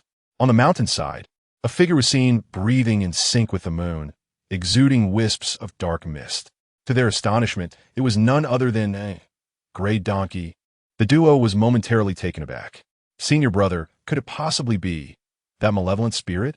To be frank, the manifestations following the maze's dissolution diverged significantly from Qing Yao's expectations. The fearsome demon she had envisioned was conspicuously absent. At that instant, the donkey noticed Chu Changfeng and Qing Yao baring its large teeth and emitting peculiar sounds. Ah, someone has breached the formation. Chu Changfeng could only respond with disbelief. Not merely a donkey. It is, in fact, a donkey that speaks in inverted sentences. Chapter 22. The Donkey Emperor, Demand Funds Master. It turns out that the plight of the citizens of Yin City is not due to malevolent spirits, but rather a donkey essence. Upon hearing the braying of the donkey, Qing Yao could not help but exclaim in surprise. Chu Changfeng also furrowed his brow, as the truth was indeed far more unexpected than he had anticipated. Child, how do you speak? You lot. From a hillside, a gray donkey, its large ears perked up, voiced its dissatisfaction. Clearly not just any donkey essence. You, donkey essence, why do you intimidate the populace outside the city? Qing Yao questioned sternly. Hands on her hips. Child, I am the Donkey Emperor, wronged and cast into this predicament. If you too can present rare treasures to assist me, there shall be ample rewards. When I reclaim my throne as the Donkey Emperor, I may even bestow upon you the titles of Imperial Prince and Princess. If you satisfy me, the gray donkey proclaimed loudly. Chu Changfeng frowned, remarking, You, gray donkey, seem to pronounce child quite naturally. Beside him, Qing Yao's beautiful eyes flickered with doubt. Master, is the donkey clan truly formidable? Are there really great demons who can claim the title of emperor? Sister, do you believe it is the Donkey Emperor, or that I am a reincarnated celestial being? Chu Changfeng inquired. Neither. Qing Yao suddenly awakened to her senses, pointing angrily at the gray donkey. You've deceived me. You, donkey essence. The donkey essence certainly had a wicked nature. After a few exchanges, Qing Yao inadvertently began to speak in inverted sentences. Humans, mind your words. I am the Donkey Emperor and shall not be insulted. The gray donkey spoke solemnly. However, before it could finish, Qing Yao could no longer contain herself. Master, may I take action? Be cautious, Chu Changfeng nodded, observing the gray donkey shrouded in dark energy, resembling one gravely injured, its aura suggesting a foundation establishment at mid-stage. Qing Yao might still possess the strength to engage. Chu Changfeng had promised Chu Huchuan to guide Qing Yao in her training, and this was indeed a suitable opportunity. Donkey essence, meet your end. Qing Yao leaped onto the crown of a tree. She unfastened the bell from her waist and gently shook it. Flame Dragon Beast. Beast Tamer. Who are you? The gray donkey gasped in shock. Beast Tamers excel at dealing with demon beasts and spirit beasts, and the Flame Dragon Beast, being a powerful dragon-type demon beast, caused it to glance around anxiously. Nevertheless, it failed to detect the presence of the Flame Dragon Beast, yet a flying sword came hurtling towards it. The sword glowed like fire, emanating a scorching aura and astonishing sharpness. Even before it approached, the gray donkey felt a stinging sensation upon its skin. Child, clearly a sword cultivator, yet masquerading as a beast tamer. I almost fell for your trickery. How shameless of you, the gray donkey screeched. In the next moment, it stomped its hoof fiercely against the ground, unleashing dozens of ice spikes that densely rained down toward the flying sword. Water extinguishes fire. Ice, being a form of water, also counters fire. From a distance, Chu Changfeng perceived that the gray donkey possessed some level of strength, though its social experience seemed lacking. Just then, as the ice spikes struck the Flame Dragon Beast sword, they did not impede as the gray donkey had imagined. Rather, they merged into the sword, augmenting its power. My dear child, it is not a fire attribute flying sword, but rather a water attribute one, exceeding my imagination. Your insidiousness. The gray donkey brayed loudly, its forehooves exerting force as it swiftly evaded to a considerable distance. To Chu Changfeng's astonishment, the speed of the gray donkey was remarkable, even surpassing that of Qing Yao's flying sword. Of course, this was also significantly influenced by Qing Yao's recent initiation as a sword cultivator and the insufficient rapport with her sword. Such rapport and experience can only be honed through continuous battles. As the gray donkey fled, Qing Yao pursued closely. "Oh, you strike so ruthlessly," she exclaimed. "Filthy beast! Cease your incessant braying, or I shall tear your mouth apart." The gray donkey's relentless cries of "Oh, dear child" infuriated Qing Yao, making her feel as though this creature was taking advantage of her.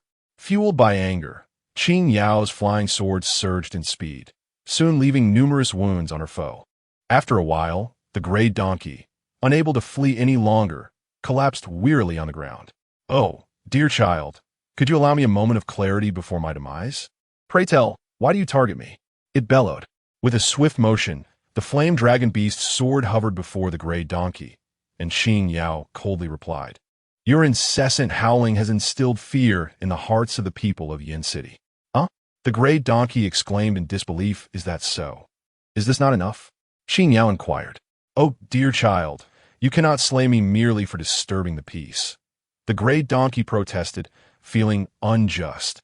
"Even if guilty, my sins do not warrant death.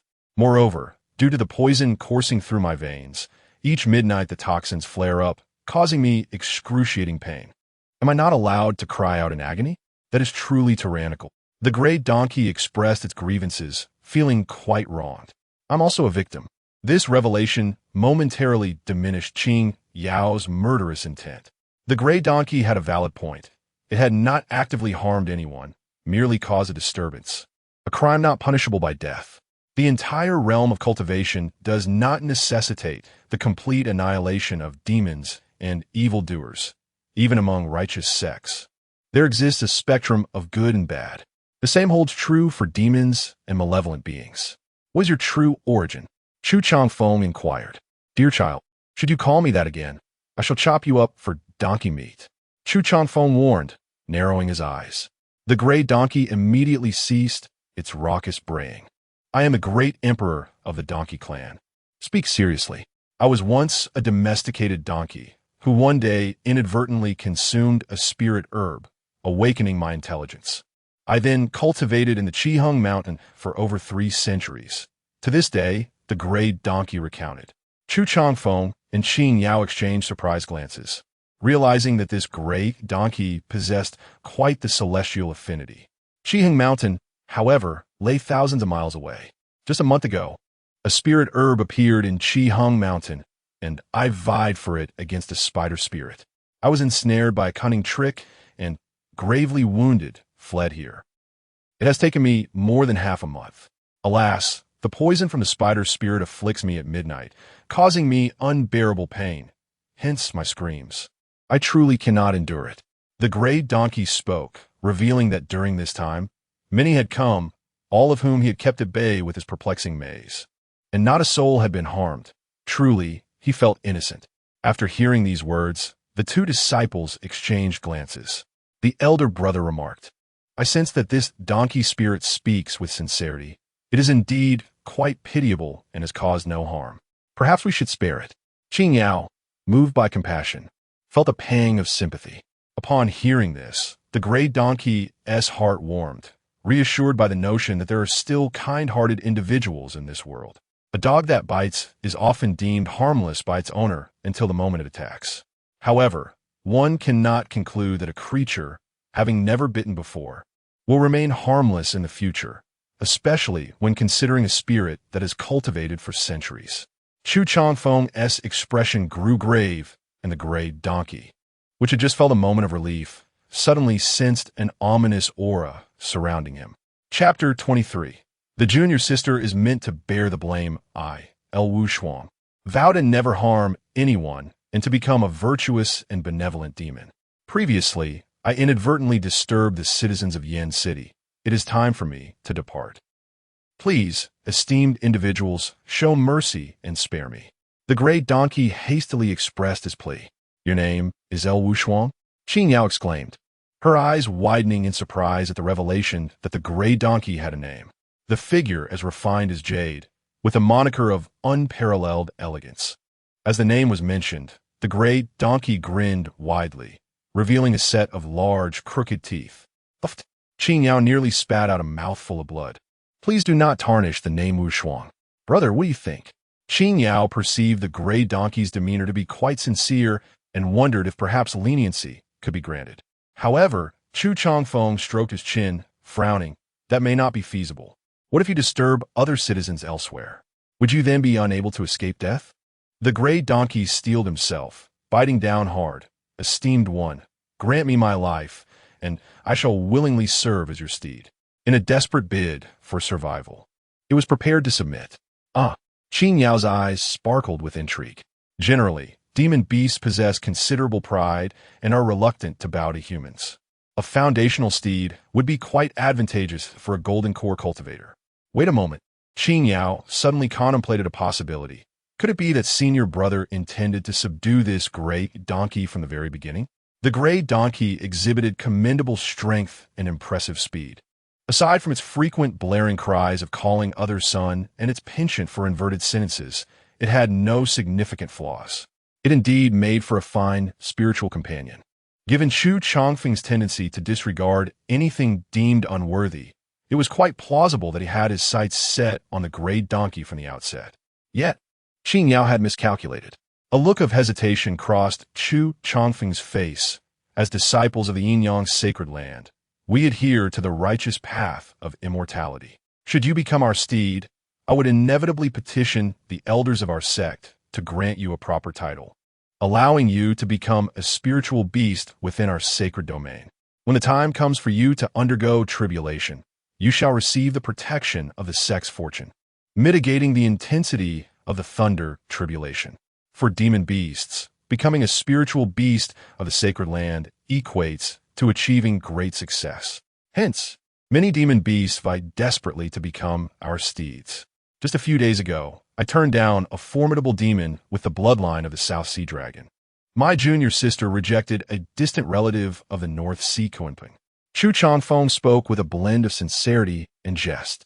The promise of sect protection and diminished tribulation intensity was genuine, yet the notion that dragons and Kunpeng would seek to acknowledge them as masters was a mere fabrication. What? The great donkey gasped in astonishment. It had not anticipated that Chu Changfeng and Qin Yao were of such high standing, nor did it foresee that becoming their steed would afford a reduction in the power of the thunder tribulation. It was crucial to understand that demon cultivators, unlike human cultivators, must endure a thunder tribulation with each breakthrough of significant realms, each one fraught with peril. Qin Yao turned to Chu Changfeng. Brother, do I have such a status? When did this come to pass? I was unaware. She could not help but convey her thoughts telepathically. Chu Changfeng replied, It was not the case before, but now it is. As disciples of the sacred land, we must uphold the stature befitting our identity, even if we find ourselves lacking. Let us not forget the words of our senior brother, that one's identity is self-bestowed. How profoundly Qin Yao has come to understand this statement. Suddenly, the great donkey knelt before him, beseeching the wise one to accept him as a mount, vowing unwavering loyalty. If previously the gray donkey had succumbed out of compulsion, now it genuinely yearned to become Chu Changfeng's steed. It aspired to ascend, to attain recognition. In a show of sincerity, it even opened its mouth to present several items. Chu Changfeng gazed upon them, discovering 4 varied gemstones.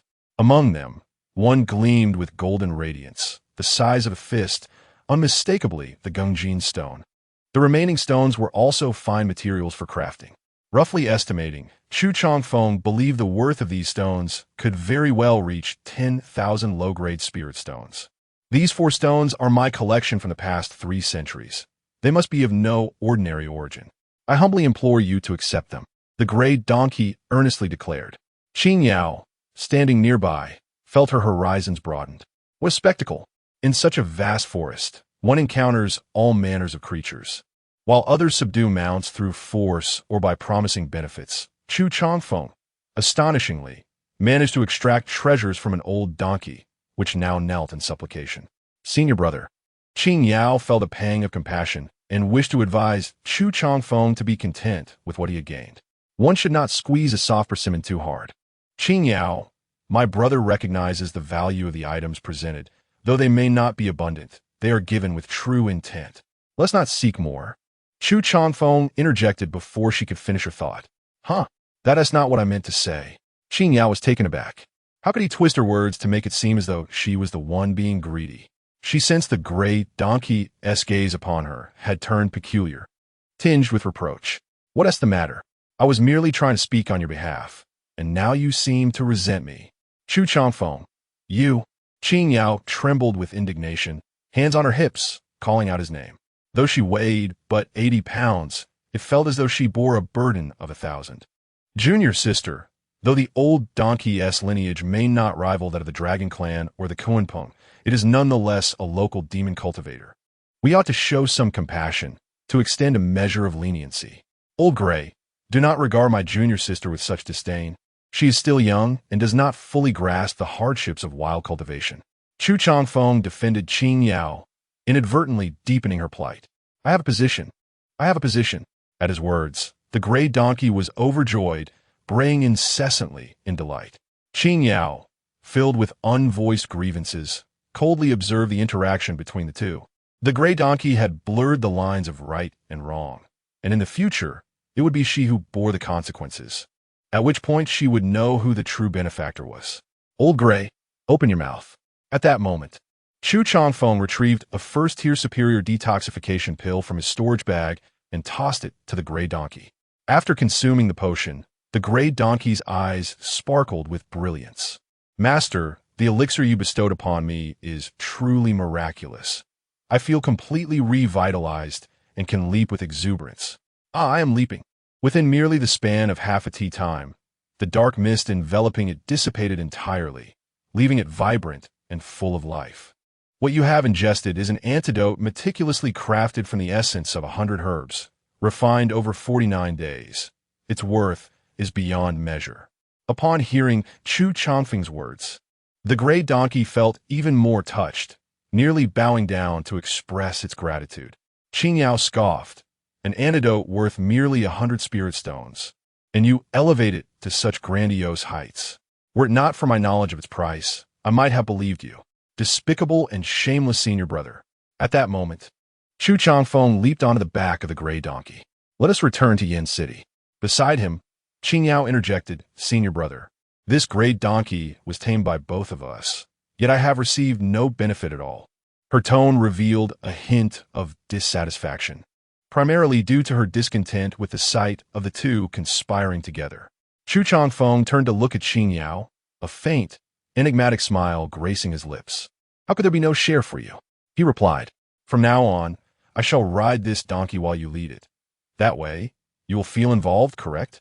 I promise, as long as I ride, you shall hold the reins. Qing Yao's expression turned frosty. Get lost. Chapter 24 Senior Brother. Have you used a binding talisman on me? Old Gray, where did you learn that perplexing formation? Inquiring curiously while seated upon the back of a donkey, Chu Changfeng asked. To be able to confound a group of late-stage foundation establishment practitioners at the mid-stage of foundation establishment is no small feat. It is a result of my own comprehension. I have summarized the experiences of grinding, the gray donkey replied proudly, lifting its head. Chu Changfeng was taken aback. You truly are quite the prodigy. The gray donkey swelled with pride. Of course, I am destined to become the emperor of the donkey clan. Not long after, Chu Changfeng and Qing Yao returned to Yin City. Upon their safe arrival, the townspeople erupted with excitement, their faces aglow with joyous smiles. You two have finally returned.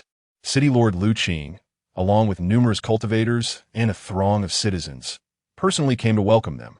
Dismounting from the donkey, Chu Changfeng smiled and remarked this time, My junior sister and I have fulfilled our mission. That is truly wonderful. I knew that with disciples from the sacred land present, there would be no unforeseen calamities. Thank you, celestial being, for rescuing us from peril. The city has prepared a banquet to celebrate your return. Please come, Lu Qing gestured invitingly. Upon hearing of the banquet, Qing Yao couldn't help but swallow hard. Although the existence of the fasting pill alleviated the issue of hunger for cultivators, it did not quell their cravings. However, Chu Changfeng shook his head. City Lord, we appreciate your kindness, but we still have tasks to attend to in our sect and cannot afford to delay. Next time, I shall surely savor the delicacies of Yin City. Lu Qing expressed some regret upon hearing this. Qing Yao, feeling puzzled, asked, "What tasks do we have?" Just then, Lu Qing was about to clasp his fist to bid farewell to Chu Changfeng when he was interrupted by Chu Changfeng's words.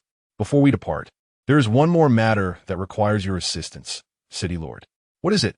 "Please draft a record of the events," Chu Changfeng requested. "This extermination of demons may seem daunting, yet it is not as complex as it appears.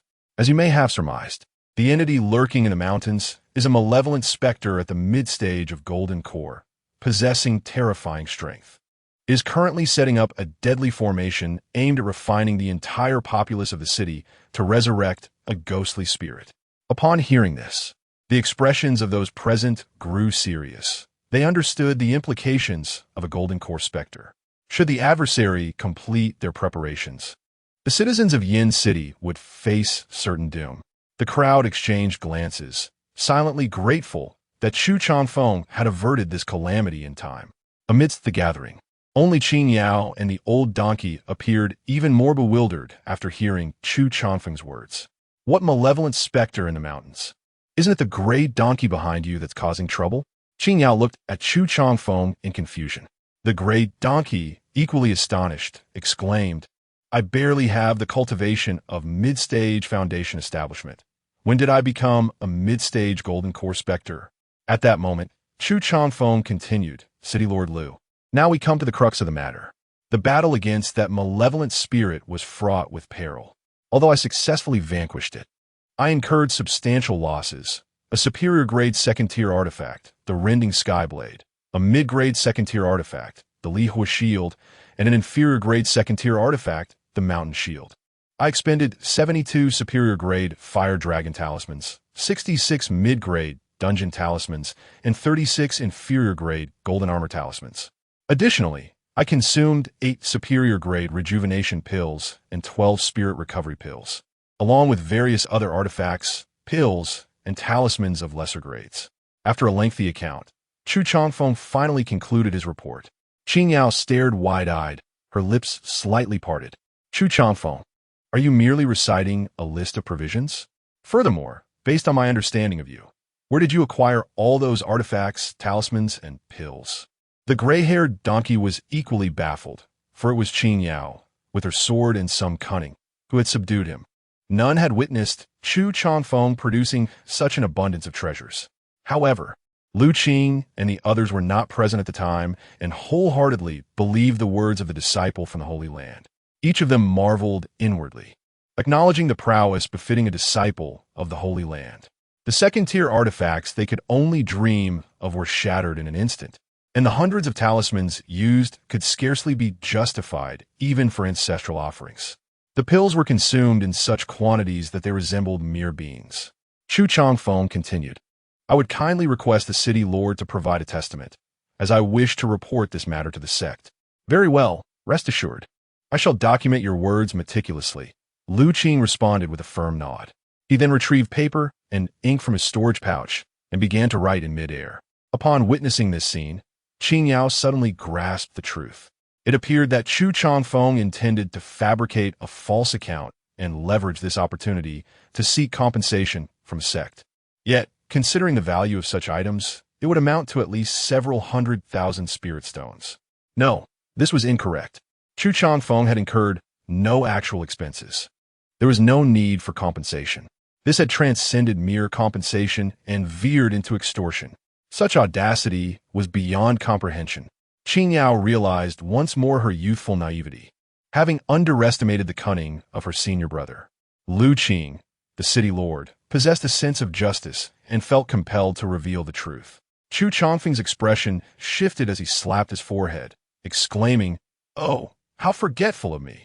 City Lord Lu, my junior sister also played an indispensable role in this battle, having destroyed an inferior-grade second-tier flying sword, along with some talismans and pills." "What? Miss Qin Yao possesses an inferior-grade second-tier flying sword?" Lu Qing stared at Qin Yao in astonishment. Qin Yao, equally perplexed, thought, "When did I acquire an inferior-grade second-tier flying sword?" Chu Changfeng cleared his throat. "Ahem, City Lord Lu, it is quite reasonable for Qin Yao to possess a flying sword, as I gifted it to her as a token of our meeting when she entered the sect." Upon hearing this, Lu Qing hastily replied, "Indeed, quite reasonable, very reasonable." He then turned to Qing Yao, expressing a hint of envy. "Miss Qing Yao, you truly have an exceptional senior brother. It is worth noting that a flying sword is not an ordinary artifact. It is nurtured by sword cultivators through sword qi, possessing remarkably sharp offensive capabilities." Lu Qing, having held the position of city lord for many years, could not amass enough wealth to acquire even a single inferior-grade second-tier flying sword. Soon, Lu Qing set aside his pen and handed several sheets of paper filled with words to Chu Changfeng. "Lord Lu." After a moment's hesitation, Qing Yao resolved to reveal the truth. She possessed neither a second-tier inferior flying sword nor consumable talismans or elixirs. Her innate integrity and kindness forbade her from taking advantage of the situation. However, she was once again halted by Chu Changfeng. "Junior sister, the other consumables amount to merely 3,000 spirit stones. It is hardly necessary to report this to the sect. Moreover, Lord Lu is upright and not particularly affluent, so it would be unjust to burden him with these spirit stones. I have reiterated to you that our mission of slaying demons and upholding righteousness does not account for losses." As Chu Changfeng spoke, he gently patted Qing Yao on the back. "Qing Yao, have you ever uttered such words?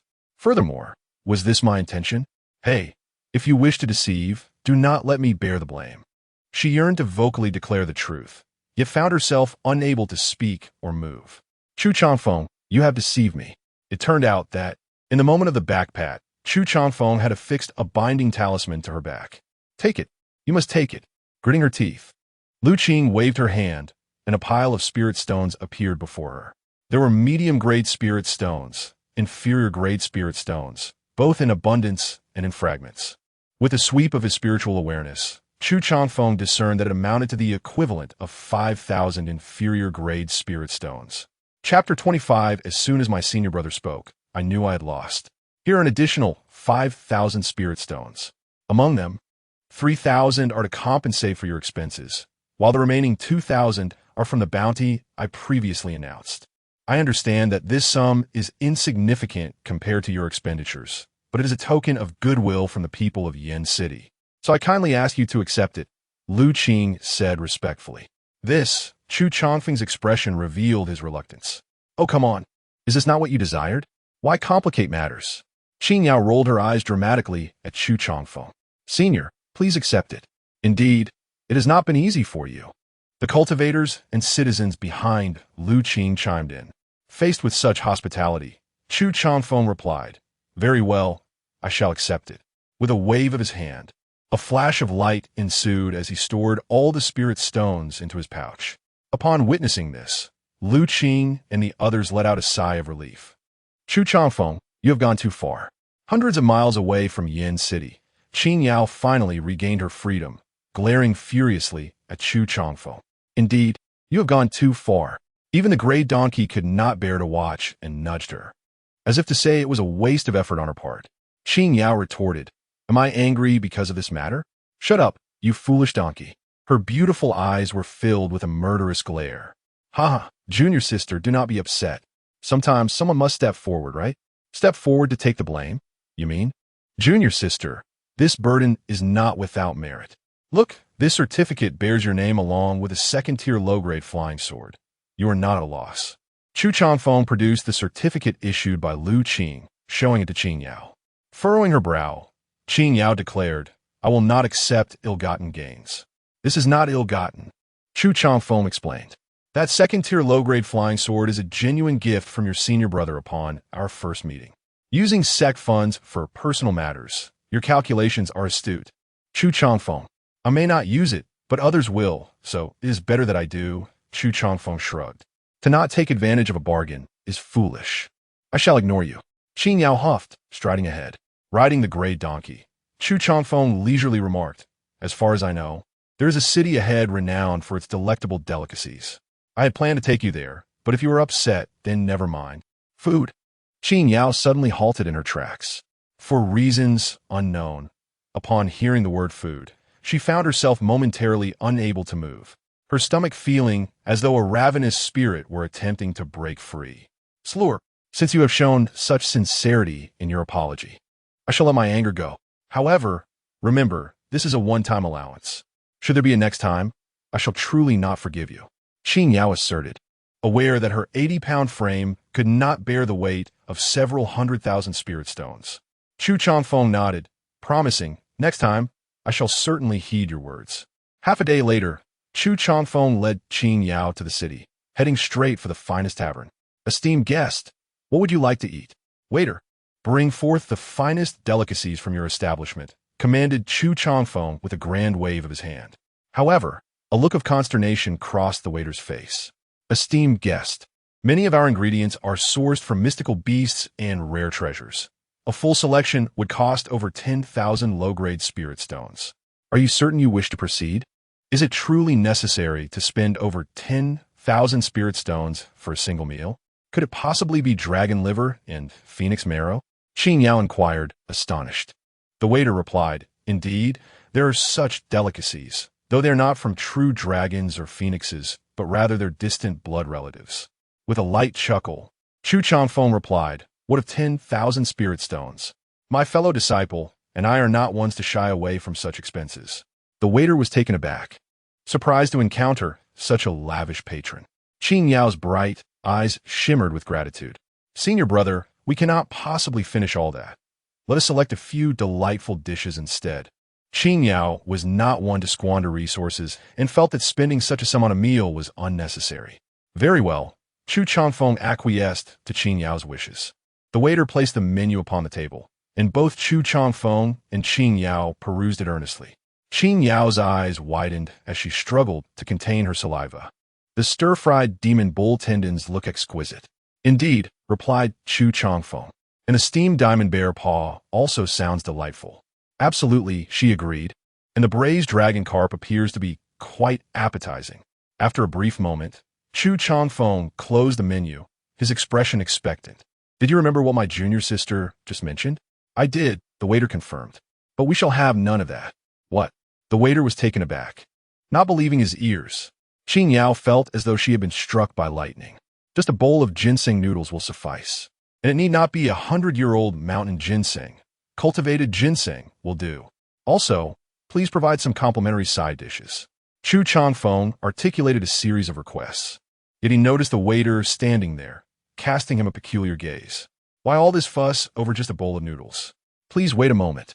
The noodles will be ready shortly, the waiter replied hurriedly as he departed. Junior sister, why the discontent? Do you find the noodles unappealing? Chu Changfeng observed that Qing Yao had pouted at some point. Yes, she replied unwillingly. If the noodles do not suit your palate, there are always ginseng porridge, ginseng buns, ginseng pancakes, ginseng dumplings, and ginseng wontons. Surely one of them will be to your liking. Qing Yao merely pouted, choosing not to engage further. Soon enough, the ginseng noodles arrived, and although her expression remained sour, her honesty prevailed as she quickly devoured the entire bowl. After one has dined well, their mood too may improve. Chu Changfeng noticed a smile had returned to Qing Yao's face. The waiter approached for the bill. Esteemed guests, your total comes to 20 low-grade spirit stones. Only 20 spirit stones? How affordable! Chu Changfeng remarked as he reached into his sleeve. Just as Qing Yao anticipated he would produce spirit stones to settle the bill, he instead pulled out a handkerchief to wipe his mouth. What are you staring at? It's time to pay. Junior sister, he said, bewildered. Why must it be me? Qing Yao was taken aback. Chu Changfeng naturally remarked, because you consume the noodles, while I indulge in complimentary side dishes. Qing Yao realized that upon hearing these words, she had already lost. Senior brother, with such an attitude, you shall never be favored by anyone. Qing Yao found herself at a loss for words. This man, unwilling to spend even 20 spirit stones on her, was truly perplexing. It matters not. Women will only hinder the swiftness of my swordplay. Chu Changfeng shrugged nonchalantly. He had long since established his life's ambition, to attain immortality first, and then to seek companionship. Another day dawned. Chu Changfeng and Qing Yao finally returned to the sacred land of Yin and Yang. Oh my, is this truly the sacred land? The spiritual energy is so abundant. The gray donkey exclaimed with excitement. Old Gray, refrain from making such noise, Chu Changfeng cautioned. In the sacred land, Foundation establishment is as common as the air we breathe. Golden cores are as plentiful as dogs, and nascent souls are not rare either. Be wary, lest you find yourself captured and tossed into a cauldron. The gray donkey promptly fell silent. Before long, the trio made their way back to the heavenly sword peak. Chuheng, already sensing their return, stood at the entrance awaiting them, somewhat surprised to see that they had brought back an animal. The gray donkey disliked being referred to as livestock. Its ears perked up, baring its teeth in preparation to protest. Chapter 26. The sword peak is fundamentally crooked. One must not speak recklessly. A sense of unease gripped Chusheng as he hastily covered the mouth of the gray donkey, silencing it. Why should it be permitted to insult me as a beast while I am forbidden to retort? The gray donkey struggled, clearly indignant. Master. At that moment, Qin Yao respectfully saluted Chuheng with cupped fists. Upon hearing those two words, the gray donkey ceased its struggles immediately. What, master? Could it be that this seemingly ordinary individual is the esteemed leader of the Sword Peak, a formidable figure of the Great Ascension stage? In an instant, the gray donkey regained its composure. Since the other party is a being of such caliber, all is well. Observing the donkey's calm, Chusheng released his grip. Master. Chusheng also bowed respectfully. Chuheng nodded slightly in acknowledgement, responding with a simple His gaze then shifted to Qin Yao as he inquired, "How was your experience descending the mountain with your senior brother for this mission?" Without a moment's hesitation, Qin Yao blurted out, "It was dreadful." She pouted, her tone tinged with dissatisfaction and complaint. At this, Chuheng's expression darkened abruptly. His gaze, sharp as a blade, bore into Chusheng as he sternly questioned, "Chusheng, have you led your junior sister astray? Even a rabbit would not consume the grass at its own burrow. How could you be so excessive?" Qin Yao interjected, "Master, I'm not grass. This is unfair." Chusheng raised his hands in innocence. "I did not lead my junior sister astray. I merely set an example and imparted a few lessons." At this, Chuheng raised an eyebrow. It is difficult enough for an ordinary person to accept a single lesson. Yet you have given Qin Yao several. Are you truly treating her as if she were from the Isle of Ing? Fuming, Qin Yao stamped her foot in frustration. "You are petty, stingy, insidious, and shameless." Yet, Chusheng remained unfazed, listening with a smile. He had heard these words far too many times and had long since developed an immunity to them. After a while, Qin Yao, parched and exhausted, fell silent. Chuheng deemed it an appropriate moment to inquire, "Was your descent smooth? And what is the story behind this donkey that accompanies you?" "Everything, except for the challenges, went well." Chusheng began to recount the events that had transpired. He initially spoke of the ancestral figure of the Chun family in Qinghe City. Upon hearing this, Chuheng frowned. Do these nefarious cultivators truly lack awareness of their own limitations? How dare they scheme against disciples of the Holy Land to seize resources for their own cultivation? This is indeed audacious.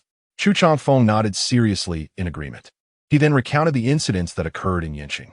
Listening intently, Chuheng could no longer contain himself and interjected, "I never would have imagined that these demons and malevolent spirits could be so rampant. It appears that our Holy Land indeed requires preparations for a large-scale demon cleansing operation to thoroughly eradicate these sinister beings." Chusheng promptly echoed, "Indeed, Master, you are absolutely correct. However, prior to that, I have expended considerable resources during this journey. I wonder if the sect could reimburse me?" As he spoke, he produced a certificate issued by Lu Qing, the Lord of Yanqing, from his robe and handed it to Chuheng. Upon receiving the certificate, Chuheng's expression instantly darkened, and he exclaimed furiously, "This is utterly outrageous." Chusheng concurred. Indeed, that malevolent spirit has indeed gone too far. However, Chuheng suddenly raised his voice, reiterating, "What I meant was that you have gone too far."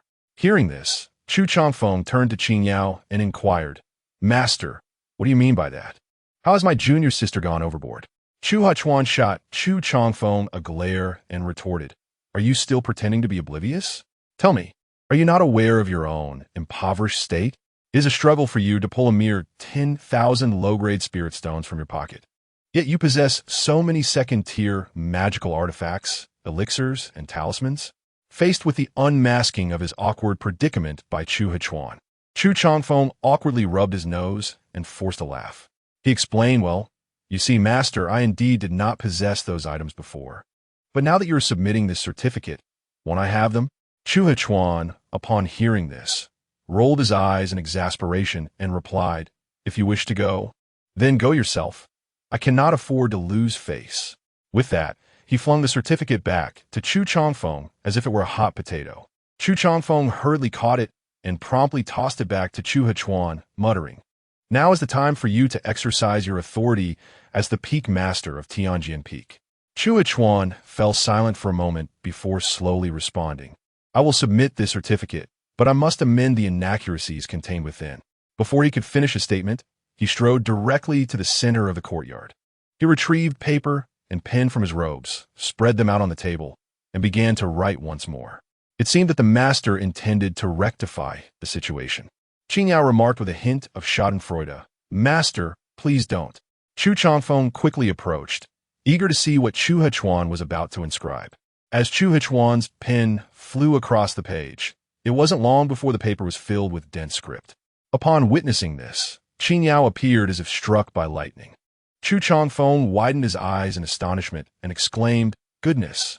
It turned out that Chu Hechuan had added details that were previously omitted, such as the fact that the malevolent spirit had summoned an ancestor, and that Chu Changfeng had utilized his life-saving sword talisman at a critical moment to escape. Even more astonishingly, Chu Hechuan meticulously annotated the value of this life-saving sword talisman, stating that a grandmaster at the Mahayana stage would require at least 500,000 low-grade spirit stones to forge it from the essence of the 3 mountains and 5 peaks. Experience truly does prevail. Chu Changfeng couldn't help but muse. Qing Yao, however, felt a sense of despair. I once thought my senior brother's cunning was merely a personal trait, but it appears that the very foundation of Tianjin Peak is flawed. Master, is this truly permissible? Chu Changfeng felt a twinge of anxiety, as this matter involved a substantial amount of spirit stones. It certainly cannot be permissible. The total of these items exceeds 100,000 low-grade spirit stones. How could the sacred land possibly grant you such a sum? Yet, I do not covet those spirit stones. I merely seek a margin of leniency, Chu Hechuan said with a significant look as he tucked away the certificate. Upon hearing these words, Chu Changfeng was inwardly astonished and couldn't help but give a thumbs up to the speaker. He couldn't help but muse that his master also possessed the potential to be a cunning merchant. Wasn't this method akin to artificially inflating prices before selling an item, and then haggling with the buyer? Ultimately, even if sold at a high price, the customer would still feel as though they had secured a bargain. Wait for my news, he said. Oh, by the way, registration for the Sex Grand Competition commenced yesterday. If you have the time, you might consider signing up. With that, Chu Hechuan picked up his belongings and turned to leave, leaving Chu Changfeng and his junior sister standing in place. The moment has finally arrived. A glimmer of excitement flashed in Chu Changfeng's eyes. Junior sister, change into the original hide of my sect and prepare for registration. Qing Yao, what is the original hide? Chapter 27. Could it be? Someone truly admires Chu Changfeng? After Chu Changfeng concluded his remarks, he returned to his chamber. Qing Yao hesitated for a moment before also making her way to her room. When the two reemerged, they were adorned in the attire of the sacred sect's disciples. Then what about me? Called the gray-haired donkey, watching the departing duo. Stay here and do not wander, instructed Chu Changfeng, before he and Qing Yao departed from the Sword Peak. Their first destination was the Talisman's Peak for Qing Yao's certification as a talisman master, after which the brother and sister pair proceeded to Tianyang Peak to register. Chu Changfeng noted that a considerable number of disciples from the sacred sect had already gathered there. They were engaged in lively discussions in small groups, while others formed an orderly queue for registration, creating a bustling scene. However, upon their arrival, attention swiftly gravitated towards Chu Changfeng. Look, it's Chu Changfeng, the true disciple of Sword Peak. Someone inquired with curiosity. Indeed, that's him. He is the one who, despite being a sword cultivator, registered for the alchemist group, another voiced in confusion. Yes, it is he, the one with a face thicker than a city wall. Yet another remarked with a hint of derision. Absolutely, it is him.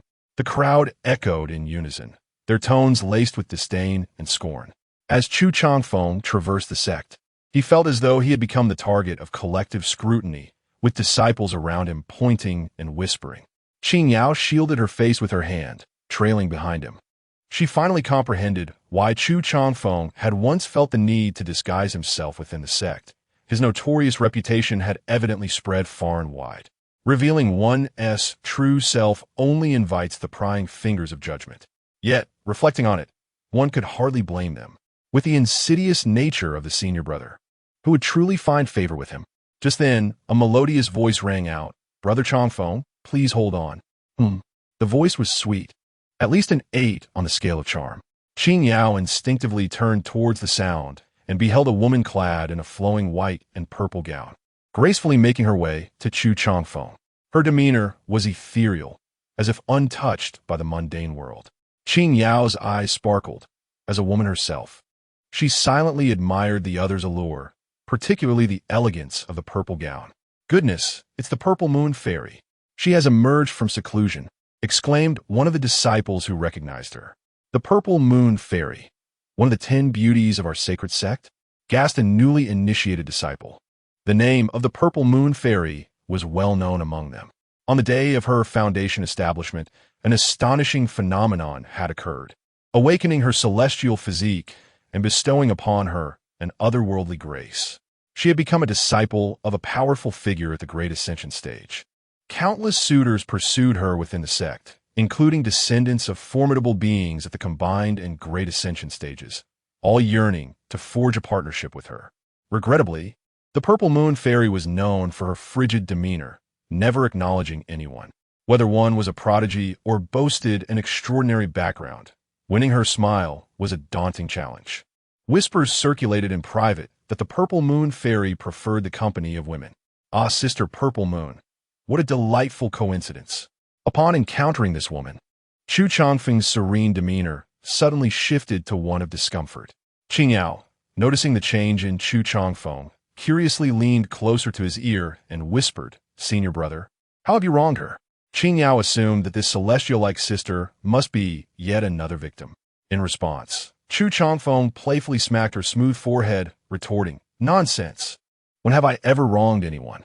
Ziyue turned her gaze towards Qing Yao, recognizing her as the newly accepted disciple of Master Chu.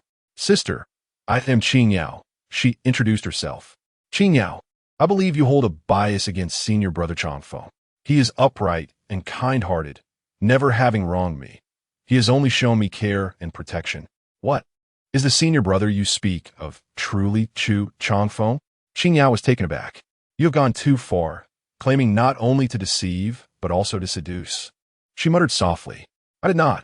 Do not speak such nonsense," Chu Changfeng quickly countered.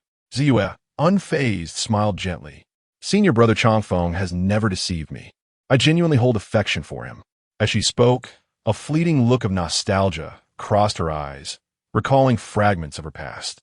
During her time as an outer disciple at the Earth Spirit Peak, she had faced bullying from those with intersect backgrounds until Chu Changfeng appeared to shield many outer disciples and alleviate her crisis. Later, when she suffered a grievous injury from a demonic beast while gathering spirit herbs and was poisoned to the brink of death, it was Chu Changfeng who intervened to save her life. As she struggled with her cultivation, she found it nearly impossible to complete her foundational training within the 5 years mandated by the sect and faced expulsion. It was then that Chu Changfeng's inferior refining pill emerged, enabling her successful foundation establishment, and on that day, she awakened her celestial body, subsequently becoming a direct disciple of the Peak Master, destined for greatness. Thus, one could say that Chu Changfeng had irrevocably altered the course of her destiny, leaving a profound impact on her life. Unbeknownst to her, Chu Changfeng had indelibly marked her heart. However, Qing Yao was unaware of the bond between Ziyue and Chu Changfeng, yet she was astounded by Ziyue's admiration for him. Is it truly possible for someone to have feelings for Chu Changfeng? She pondered, incredulous. Has her mind rusted? She is undeniably beautiful. exuding an otherworldly aura like a celestial being, yet her judgment seems flawed. Secretly, Chu Changfeng transmitted a thought to her, explaining she too hails from Earth's Spirit Peak, having benefited from the refined body-enhancing pills and my protection. Upon successfully establishing her foundation, she awakened her Tao body and is now a true disciple of the Peak Master, with limitless prospects ahead. Upon hearing this, Qing Yao was enlightened. It all began to make sense. Through this revelation, she finally comprehended why this woman harbored feelings for Chu Changfeng. It was he who had extended a helping hand during her darkest times, providing support that led to her current achievements. It was no wonder she was so infatuated with him. After all, encountering someone who offers assistance in times of need is a rarity in life. What? Princess Ziyue claims to have feelings for senior brother Changfeng? The sky is falling, my friends. She finds it acceptable to have affections for others. Yet as for brother Chu, he is utterly sinful. Ziyue's words were unembellished, clearly audible to the surrounding disciples, instantly sparking quite a commotion. It is not that the fairy Ziyue cannot have someone she cherishes, but rather that Chu Changfeng is unworthy of her favor. Fairy Ziyue, have you registered yet? Chu Changfeng deftly shifted the topic. He believed that matters concerning a companion on the path must be approached with utmost caution. According to the apocryphal records of the Yin-Yang Sacred Land, there have been instances of great beings at the stage of ascension parting ways with their partners, resulting in the loss of half their wealth. Moreover, there were those at the tribulation stage who, due to infidelity of their companions, succumbed to inner demons and failed their tribulations. The tragedies stemming from such relationships are far too numerous. Even before engaging, Chu Changfeng was already filled with trepidation. In any case, he refused to allow himself to falter because of a woman. If all else fails, he would choose to first attain immortality, then establish a family. Chapter 28. Chu Changfeng, alas, it seems I have registered to participate in the Taoist arts competition. A glimmer of amusement danced in Ziyue's eyes. If I am not mistaken, Brother Changfeng has once again enrolled in the alchemist group, has he not? Chu Changfeng laughed heartily, acknowledging her astuteness. In that case, I shall not disturb you any further. Brother, as you attend to your important matters, Ziyue said, stepping aside to watch him with gentle affection. Chu Changfeng nodded slightly and, accompanied by Qing Yao, made his way toward the registration desk. Ziyue, you are here as well, a young man suddenly exclaimed, emerging from the crowd and approaching her. He stood at a modest height of about 5 feet 3 inches and appeared quite portly, with tiny eyes that barely opened. His entire being radiated a brilliant glow, adorned in a robe shimmering with precious light, his feet clad in luminous boots and a jade pendant gleaming at his waist. Each of his fingers was adorned with rings that sparkled with a similar brilliance. However, upon seeing this young man, Ziyue's smile vanished in an instant, replaced by a cold indifference that seemed to repel him. She took 2 steps to the side to maintain distance, yet he followed closely, inching toward her again. Ziyue retreated once more, only for him to close the gap yet again. Zhao Shixiang, please refrain from encroaching upon my space. I fear Chu Shixiang may misinterpret your intentions. Ziyue stated coldly. This youth was Zhao Qianfan, the great-grandson of the Thunder Peak's master, possessing a late-stage golden core cultivation and favored greatly due to his thunder spirit physique. Zhao Qianfan, eyeing the tall and poised Chu Changfeng, obstinately questioned, Ziyue, I do not comprehend. In terms of background, cultivation, and appearance, I am not inferior to Chu Changfeng, and my character surpasses his. How can I possibly be deemed less than him? Ziyue replied with indifference. It is solely because I hold an affection for him that you fall short in every aspect. But why do you favor him? He pressed. Simply because I do. Ziyue responded. Zhao Qianfan fell silent at her words. She had no desire to continue the conversation with him. Her cold demeanor towards anyone other than Chu Changfeng stemmed from a profound awareness that, had she not successfully established her foundation and awakened her immortal body, no one in the inner sect would have cared for her. It was only Chu Changfeng who had offered her assistance during her most desperate moments. Without him, the entire Yin-Yang Sacred Land would have never known the existence of the fairy Ziyue. Chu Shixiang has arrived, called out the disciple in charge of registration. Chu Shixiang, Which group do you wish to register for this time? Chu Changfeng was well prepared for this inquiry and responded without hesitation. Although I'm a disciple of the Heavenly Sword Peak, my true identity is that of a second-tier alchemist, so naturally, I shall enroll in the alchemist group. Very well. The registration disciple's lips twitched slightly as he pinned Chu Changfeng's name in the alchemist group. Ha! Let us mourn for our brothers and sisters of the Heavenly Dan Peak. Thankfully, Chu Shixiang excels in alchemy, but is not adept at talisman crafting. Is there truly no one capable of remedying his shortcomings? Reactions varied.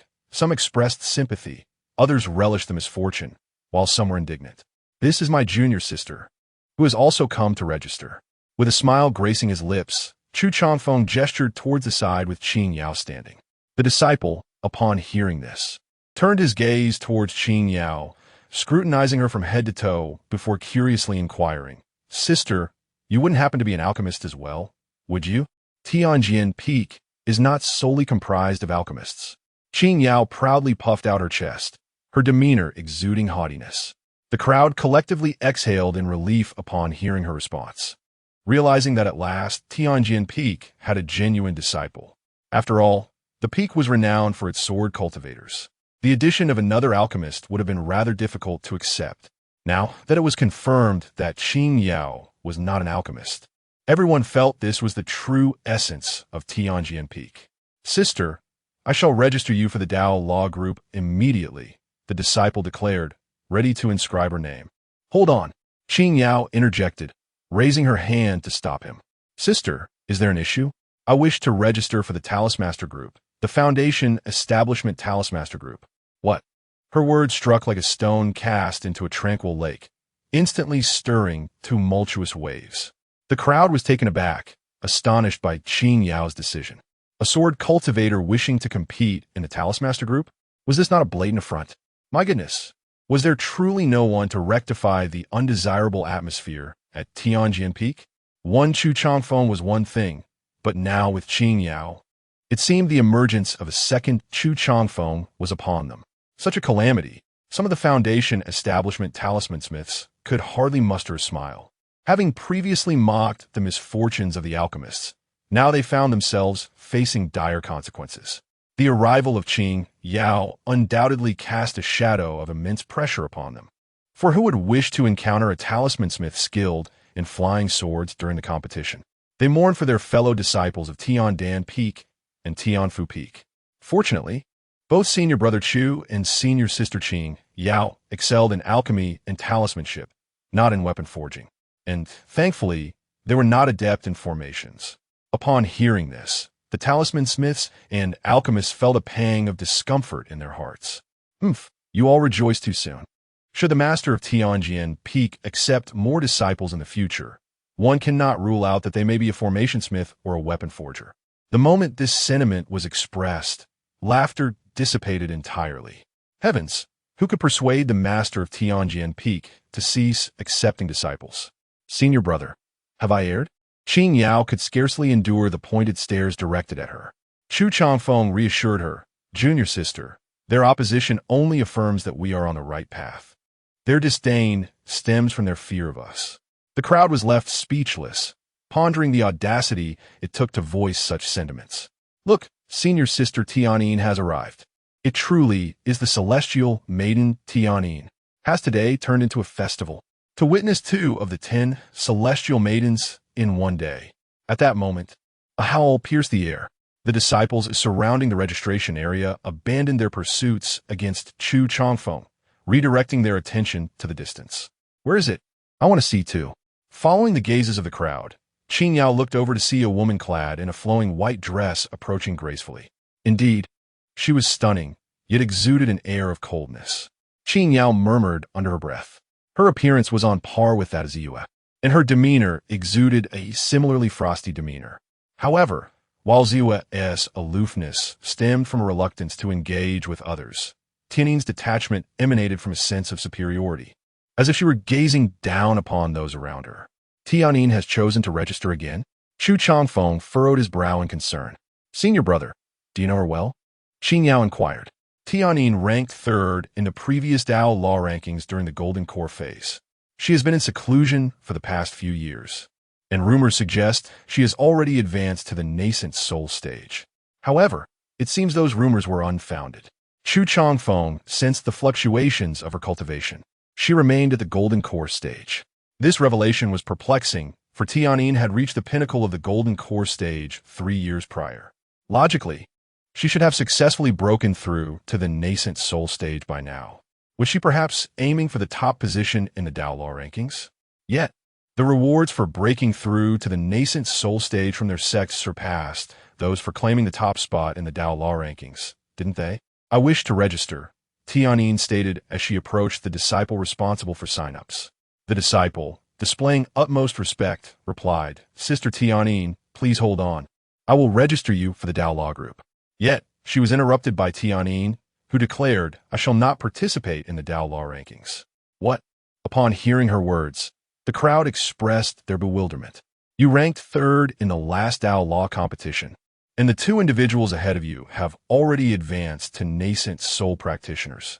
Isn't that a clear path to the top of the Dao Law rankings? How can you now refuse to compete? Tianyin did not respond immediately. Instead, her gaze drifted towards the distant Tianjian peak, specifically resting on Chu Changfeng. Then, with a delicate parting of her lips, she proclaimed, I wish to enter the alchemist group competition. A sudden jolt of realization struck Chu Changfeng. This was not good. Tianyin was evidently approaching him. Chapter 29. Chu Changfeng. No more pretense. I reveal my hand. Is it true that Senior Sister Tianyin intends to participate in the alchemist competition? I must be mistaken. Her words struck like thunder on a clear day, leaving everyone astonished. Brother, she seems to be coming for you. Qing Yao tilted her head, gazing at Chu Changfeng. Tianyin, the possessor of the extreme cold body, possessed the late golden core cultivation level, and was a true disciple of a great ascension expert. During the previous grand competition, she had utilized several third-tier treasures, including the exquisite white jade ice ring. The details of Tianyin's prowess instantly surfaced in Chu Changfeng's mind. Undeniably, she was a formidable opponent.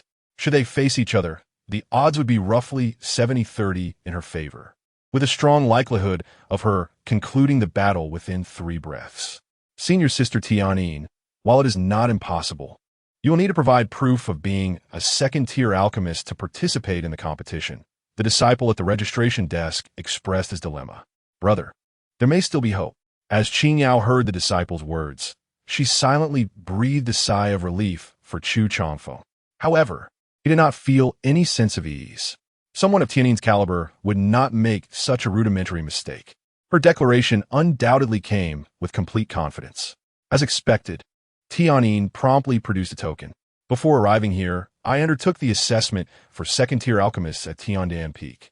This is the token just awarded to me by the Elder. I am now a second-tier alchemist. Thus, it is entirely reasonable for me to register for the alchemist competition. The moment Qing Yao beheld the token, her pupils constricted in shock. She had not anticipated that Tianyin was so well prepared. Chu Changfeng, are you surprised? Today, I shall return the favor in kind. Tianyin regarded Chu Changfeng, declaring, the 3-year period has elapsed. This time, your defeat is inevitable. For the past 3 years, I have forsaken the path of cultivation to focus solely on alchemy, even foregoing the formation of my alchemical infant, all to target you in this grand competition. Chu Changfeng was bewildered. Senior Sister Tianyin, we bear no grievances. Why go to such lengths? Who says we have no grievances? Tianyin suddenly laughed, her smile frigid. 3 years ago, my brother, Ji Tianyun, narrowly lost to you, and now I seek to reclaim his honor. Ji Tianyun is your brother? Chu Changfeng's pupils widened in realization. Tianyin coldly replied, after that defeat, Tianyun was left in a state of distress. He has since abandoned alchemy to pursue the path of cultivation, solely to defeat a despicable individual like you. He once vowed not to leave his seclusion until he had the strength to surpass you. Yet, 3 years have passed, and he remains confined. This Ji Tianyun seems to have quite the temperament. Chu Changfeng thought, feeling exasperated. All right, excellent. To return the favor in kind, Senior Sister Tianyin is indeed executing justice. Senior Sister Tianyin, we stand with you. Finally, Heaven's justice prevails, and someone is here to confront this villain. Who takes first place is of no concern, as long as it is not Chu Changfeng. Chu Changfeng registered for the alchemist competition, facing a chorus of condemnation and ridicule from all around. Tianyin registered for the alchemist group competition, and the crowd erupted in cheers, viewing her as a paragon of justice, a champion of righteousness. They cast gleeful glances at Chu Changfeng, reveling in the misfortune that had befallen this treacherous individual. Sister Tianyin, from this day forth, you shall be the benefactor of all alchemists at Tiandan Peak. Whatever herbs you require, do not hesitate to ask. We shall provide them at a discount of 20%. I can refine pills for you free of charge. I am willing to serve as your humble servant. The alchemists of Tiandan Peak were nearly beside themselves with excitement, yearning to prostrate themselves before Tianyin. Brother, you are in grave danger. Qing Yao gently tugged at Chu Changfeng's sleeve, her concern palpable. However, at that moment, the frown on Chu Changfeng's brow suddenly relaxed. Let them be strong. The gentle breeze caresses the mountain ridge. Let them be arrogant. The bright moon illuminates the great river. Chu Changfeng declared loudly, Sister Tianyin, even if you are a late-stage golden core cultivator wielding a fourth-tier treasure, I do not fear you. That is in the past. Tianyin dismissed with a soft scoff, raising her delicate hand, for which a crystalline ring slipped off her wrist. The temperature in the arena plummeted sharply, as if summer had been abruptly replaced by winter, and the breath of the onlookers crystallized in a frost that fell to the ground. Some inner disciples at the Foundation establishment stage shivered in the chilling air. A fourth-tier treasure. Chu Changfeng was taken aback. Tianyin delicately caressed the crystal-like ring, saying, I know you are a formidable swordsman, cunning and treacherous. To ensure my victory, I specially requested my master to upgrade my white jade ice ring to the fourth tier. Were it not for the perfect resonance between this treasure and myself, I would not be able to wield it beyond its tier. For cultivators, the tier of a treasure is not always indicative of superiority. Higher tier treasures consume more energy, and before one can vanquish an enemy, they may find themselves utterly depleted. It is normal for golden core cultivators to use second-tier treasures. Using third-tier ones is quite a stretch, while employing fourth-tier treasures is nearly impossible. Tianyin dared to wield the fourth-tier white jade ice ring precisely because of her extreme cold body, which resonated perfectly with the ring, allowing her to push beyond its limit and elevate its tier. However, the difference of a single tier was sufficient to instill despair in a golden core cultivator. Sister, your trump card has now been revealed. Perhaps Chu Changfeng will be prepared, someone cautioned. It matters not, Tianyin replied, shaking her head. Before absolute power, all schemes will crumble to dust. If I were to reveal my strength on the day of the competition, he would only despair for a day. But by revealing it now, he shall languish in despair for over 2 months. Thinking of her brother's unfortunate fate, Tianyin's loathing for Chu Changfeng intensified. Brother, you truly are in dire straits. Qing Yao's face turned ashen. It's of no consequence. Let them be strong. The gentle breeze caresses the mountain ridge. Do not speak of it. Brother, you must withdraw your registration at once, Qing Yao urged anxiously. Tianyin's displayed power was overwhelmingly formidable, and she feared that Chu Changfeng might meet a dire end. Chu Changfeng smiled faintly and proclaimed, Senior Sister Tianyin, even though you are a late-stage golden core, cultivator wielding a fourth-tier magical artifact, I harbor no fear of you. He chuckled lightly. Are you still putting on a brave face? Truly, a man who strives for strength throughout his life, yet only shows resilience through words. It is hard to imagine that the celestial Tianyin possesses any means to avoid your demise. The surrounding disciples evidently did not believe Chu Changfeng's assertions.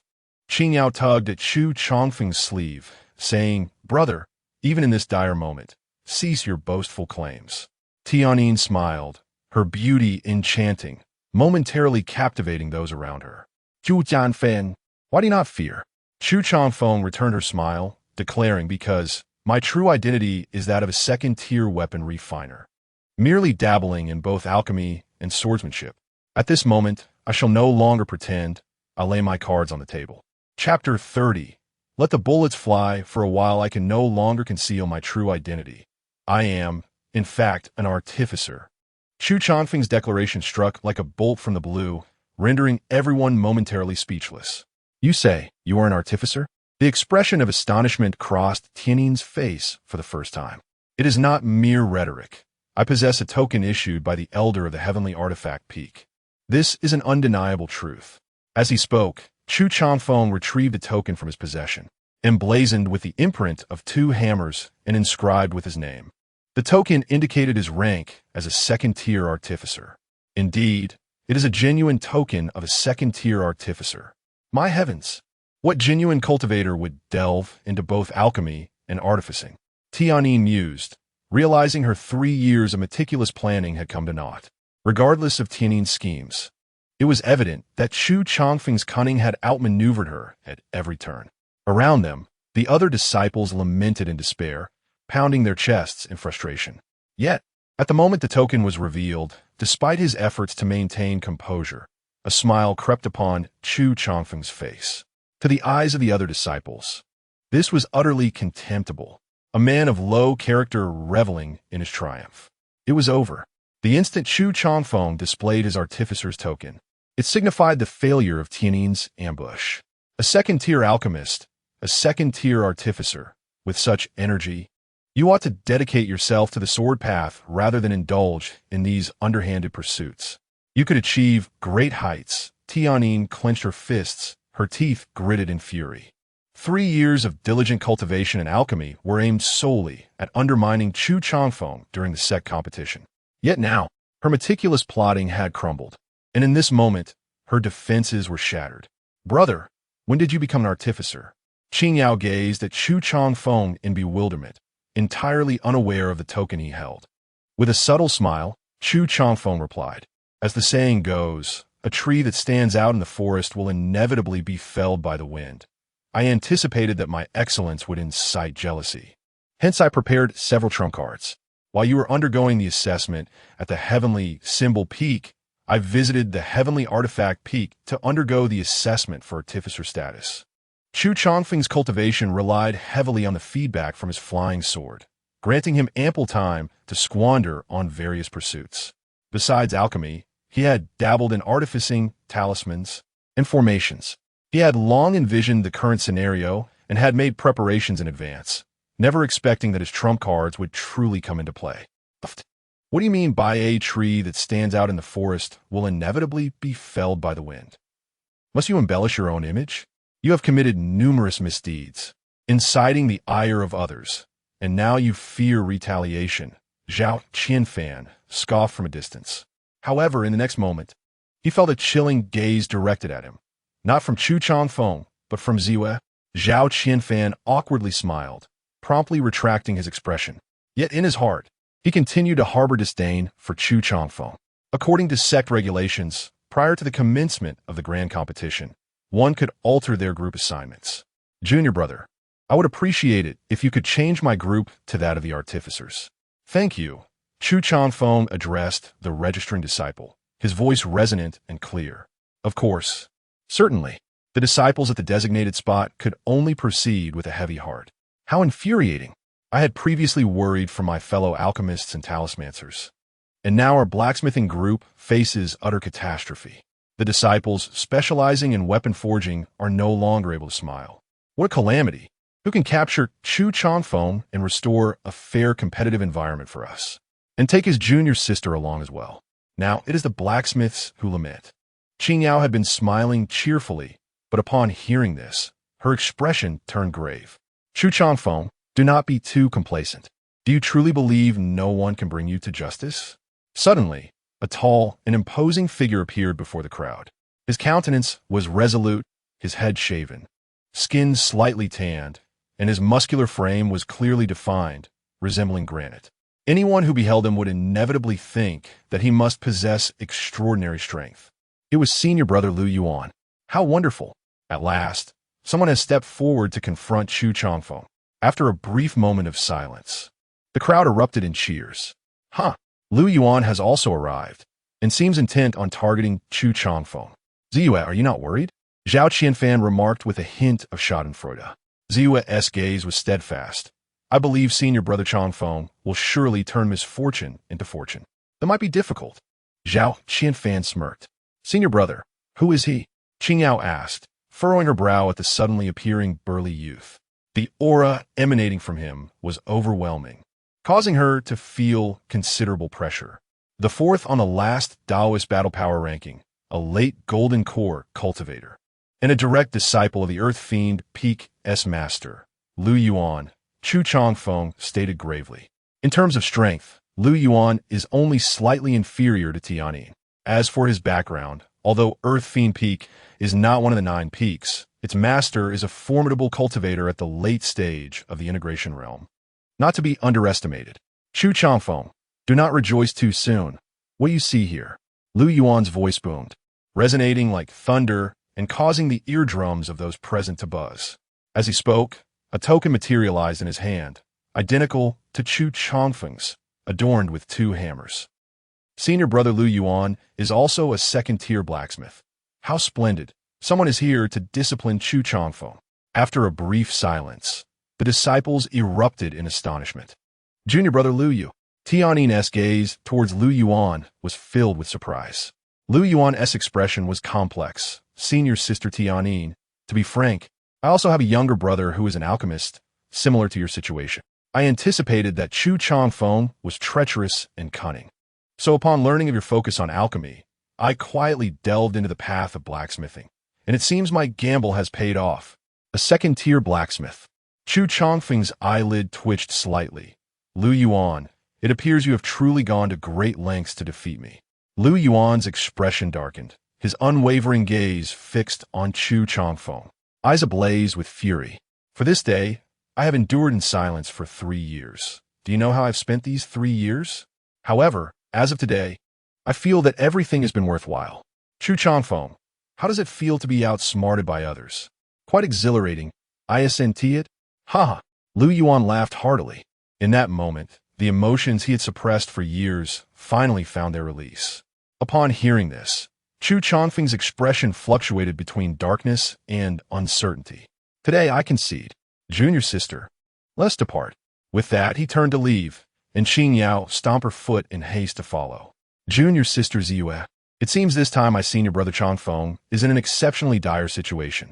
Watching Chu Changfeng flee in disarray, Zhao Qianfan felt an inexplicable sense of satisfaction.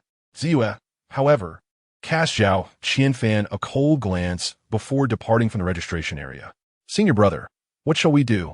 Qingyao followed closely behind Chu Changfeng, her face etched with concern.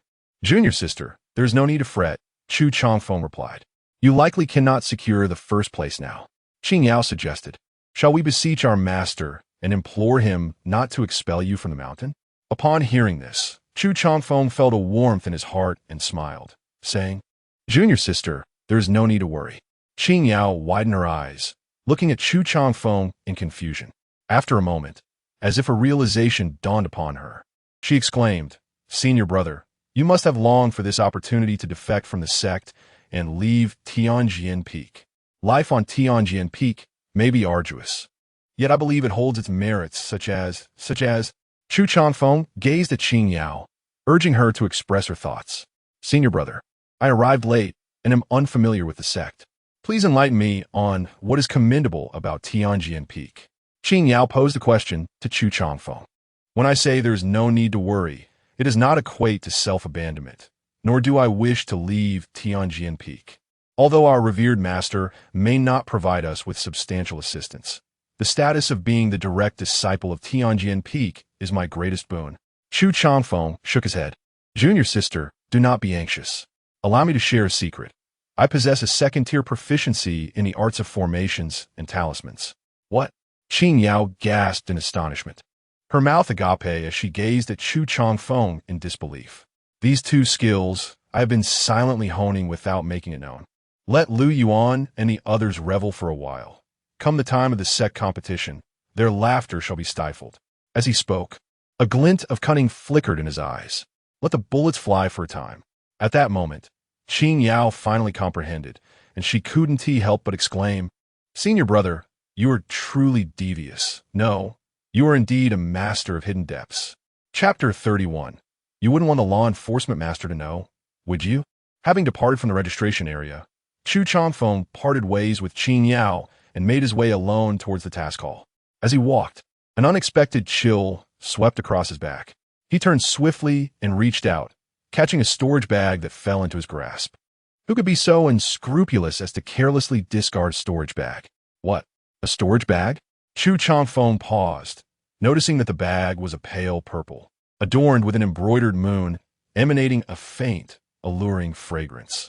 Instinctively, he probed the bag with his spiritual sense and was taken aback. Inside, there were 5,000 spirit stones, along with a variety of rare ores and medicinal herbs. The total value was approximately 20,000 low-grade spirit stones. Most astonishingly, within the storage bag, there was a small tower flickering with purple light, a third-tier magical artifact. Chu Changfeng was inwardly astonished. The worth of such a third-tier artifact was at least 100,000 low-grade spirit stones. The wealth contained within this storage bag was nothing short of astounding for him. Ziyue, come forth. Chu Changfeng called out towards a distant ancient tree. In the next moment, Ziyue emerged from behind the tree, dressed in a flowing purple skirt. You've dropped something? Chu Changfeng extended his hand. Ziyue replied, Senior brother, what you found is now yours. I cannot accept it. Chu Changfeng huffed in annoyance. That little purple tower is the Xiling Tower, isn't it? A gift from your master, the Lord of the Tianyin Peak. How could you bear to part with it? Ziyue, slightly embarrassed, tugged at her skirt. Senior brother, I am of the flying immortal body. My cultivation speed is exceedingly rapid. I do not require any spirit stones or rare treasures to assist my progress to the great ascension stage. I understand that sword cultivators consume a great deal of spirit stones, so take these stones and treasures for your use, for I have no need of them. Chu Changfeng rolled his eyes. Do you take me for a fool? With rare treasures to assist, one can cultivate even faster, even if you have no need for them. You could save spirit stones to exchange for a decent artifact. Senior brother, you have helped me countless times. Let me assist you just this once, Ziyue pleaded. Not a chance. Chu Changfeng shook his head. A gentleman values wealth attained through righteous means. I have my own methods to acquire what I need. He was unafraid of ill treatment from others, but he was wary of those who treated him too well. Ziyue, in particular, was overly generous. Even the king of the Northwest would soften his heart. At this, Ziyue chuckled. Senior brother, look at which gentleman engages in such behavior as you described. Then, Ziyue grew resolute, stating, You must accept. It is imperative. There have been sightings of demonic cultivators in Fenglin City, and my true form has already descended the mountain to carry out a mission. With her words, Ziyue's figure suddenly became ethereal, and a human-shaped talisman fell to the ground. Chu Changfeng's lips twitched slightly. This girl, truly left no room for rebuttal. Meanwhile, outside the sacred grounds, Ziyue flew towards Fenglin City alongside several inner disciples at the Golden Core stage. Each of them stood upon their magical artifacts. At that moment, a fair-featured female cultivator of the Golden Core stage furrowed her brows slightly. Sister Ziyue, the situation in Maple Forest City is dire. We must exert ourselves to the fullest. Your magical artifact. The others stood upon second and third-tier artifacts, while only Ziyue relied on a first-tier artifact, the Moon Wheel. Ziyue responded calmly. Even if I wield a first-tier artifact, I shall not lag behind. There is no need to concern yourselves with me. Focus entirely on your efforts. The task hall towered impressively with 7 stories. As Chu Changfeng arrived outside, he was greeted by a sea of people in numerous tents. It was evident that disciples were queuing to accept tasks, and one might mistakenly think that another sect was assaulting the task hall. Brother, would you like to accept the task? I have a good spot. You can receive a task after just a day's wait for only 100 spirit stones. Brother, my position allows you to receive a task in 2 hours for just 500 spirit stones. As Chu Changfeng navigated through the crowd, some disciples approached him. Is there a quicker spot where one could receive a task in a single incense stick's time? Chu Changfeng inquired. Yes, indeed. For 1,000 low-grade spirit stones. Would you like it, brother? Not at all. I was merely inquiring. I am here to submit a task. Ah, so you are the real deal. The disciple grumbled and walked away. The task submission process was rather smooth, with not many people present. Holding 6,000 low-grade spirit stones, Chu Changfeng felt quite content. Tomorrow morning, I shall head to the market at the foot of the mountain to procure rare treasures to elevate the tier of my flying sword. After that, it will depend on how many spirit stones my master can gather. Chu Changfeng instinctively cast a glance at the top floor of the task hall. It was said that the hall master typically handled sect affairs there. He wondered if Chu Hachuan was present. Inside the task hall, at the 7th level, the hall master, with his hair as white as snow, looked at Chu Hachuan in astonishment upon receiving the proof he presented. According to the resources listed in this document, they amounted to over 1 million low-grade spirit stones, not to mention dealing with a golden core stage evil spirit. Even a nascent soul stage evil spirit could be easily vanquished. Such a vast sum of spirit stones was beyond the reach of many small sections. Chu Hachuan remained composed. Just tell me, will you provide it or not? Master, I believe we should dispatch disciples to conduct a local investigation first. The hall master shook his head. I even held you as a child back then, he continued. Master, you're forcing me into error, the hall master replied. I still remember when you were young and peeked at the law enforcement hall master while he bathed. You wouldn't want that to become known, would you? Chapter 32. I, Chu Changfeng, aspire to aid the world. Master of the Peak, do you truly believe I am one to be intimidated? The leader of the task hall gritted his teeth and spoke. Chu Hachuan raised a brow. Under normal circumstances, having revealed such a trump card, should he not submit obediently? Bending to my will? What are you doing? Chu Hachuan suddenly noticed that the leader of the task hall was producing a jade pendant to send a message. The leader stated, I shall summon the head of the law enforcement hall to clarify the events of that year. Chu Hachuan hastily interjected, No, please don't. Brother, you have returned. As Chu Changfeng arrived at the Sky Sword Peak, the sky had darkened, and Qing Yao was still in the courtyard. Upon seeing Chu Changfeng, she promptly approached him. Junior sister, here is your compensation for this mission. Chu Changfeng waved his hand and tossed a mid-grade spirit stone to Qing Yao. A mid-grade spirit stone? Qing Yao was taken aback. This truly amounts to 100 low-grade spirit stones.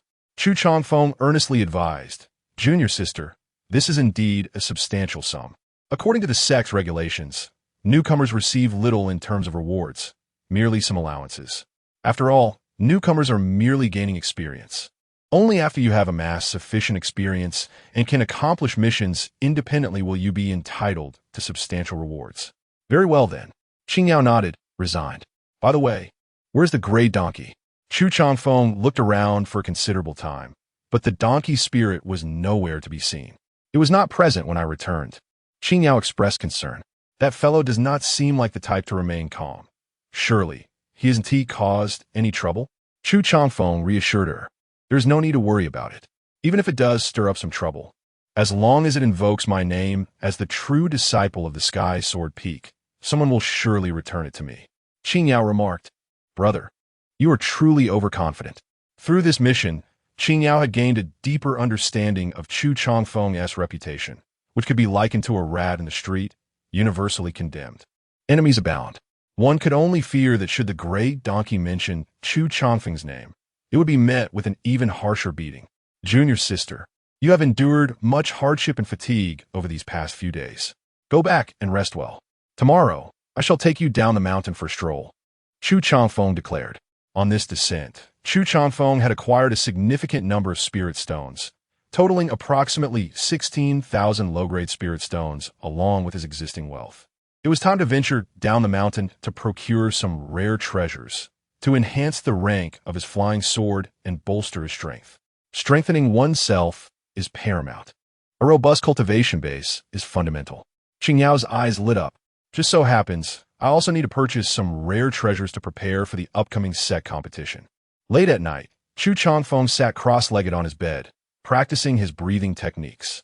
Suddenly, he opened his eyes, a flicker of emotion crossing his face, as he retrieved a communication talisman from his storage bag.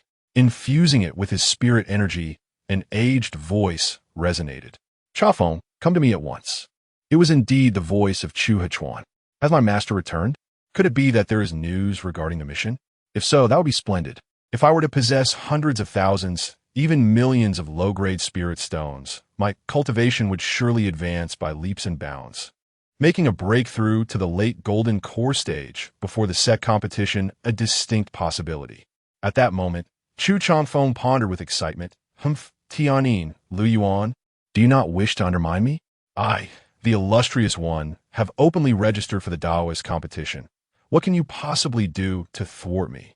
Rising from his bed, he deftly dispelled a series of concealing formations, stepping out of his chamber. Master, you called for me, Chu Changfeng inquired. Ah, master, why do you don a veil? Most conceal only half their face, yet you obscure your entire visage. Upon entering Chu Huchuan's quarters, he was struck by the peculiarity of his master, who was swathed in a black veil. Without explanation, Chu Huchuan tossed forth a storage pouch. This is the spiritual stones you requested. Instantly, Chu Changfeng felt a surge of exhilaration. Truly, as the esteemed leader of Tianjin Peak, the prowess of a great ascension expert is formidable. But master, have you made an error? There are merely 20,000 spiritual stones, he exclaimed, his mind scanning the pouch and discovering the discrepancy far exceeded his expectations. Do you want them or not? Chu Huchuan asked in a low tone. Yes, Chu Changfeng affirmed with a nod. Then take your spiritual stones and leave. Chu Huchuan commanded sternly. Understanding that his master was in a foul mood, Chu Changfeng quickly took his leave. After all, 20,000 spiritual stones were not an insignificant sum.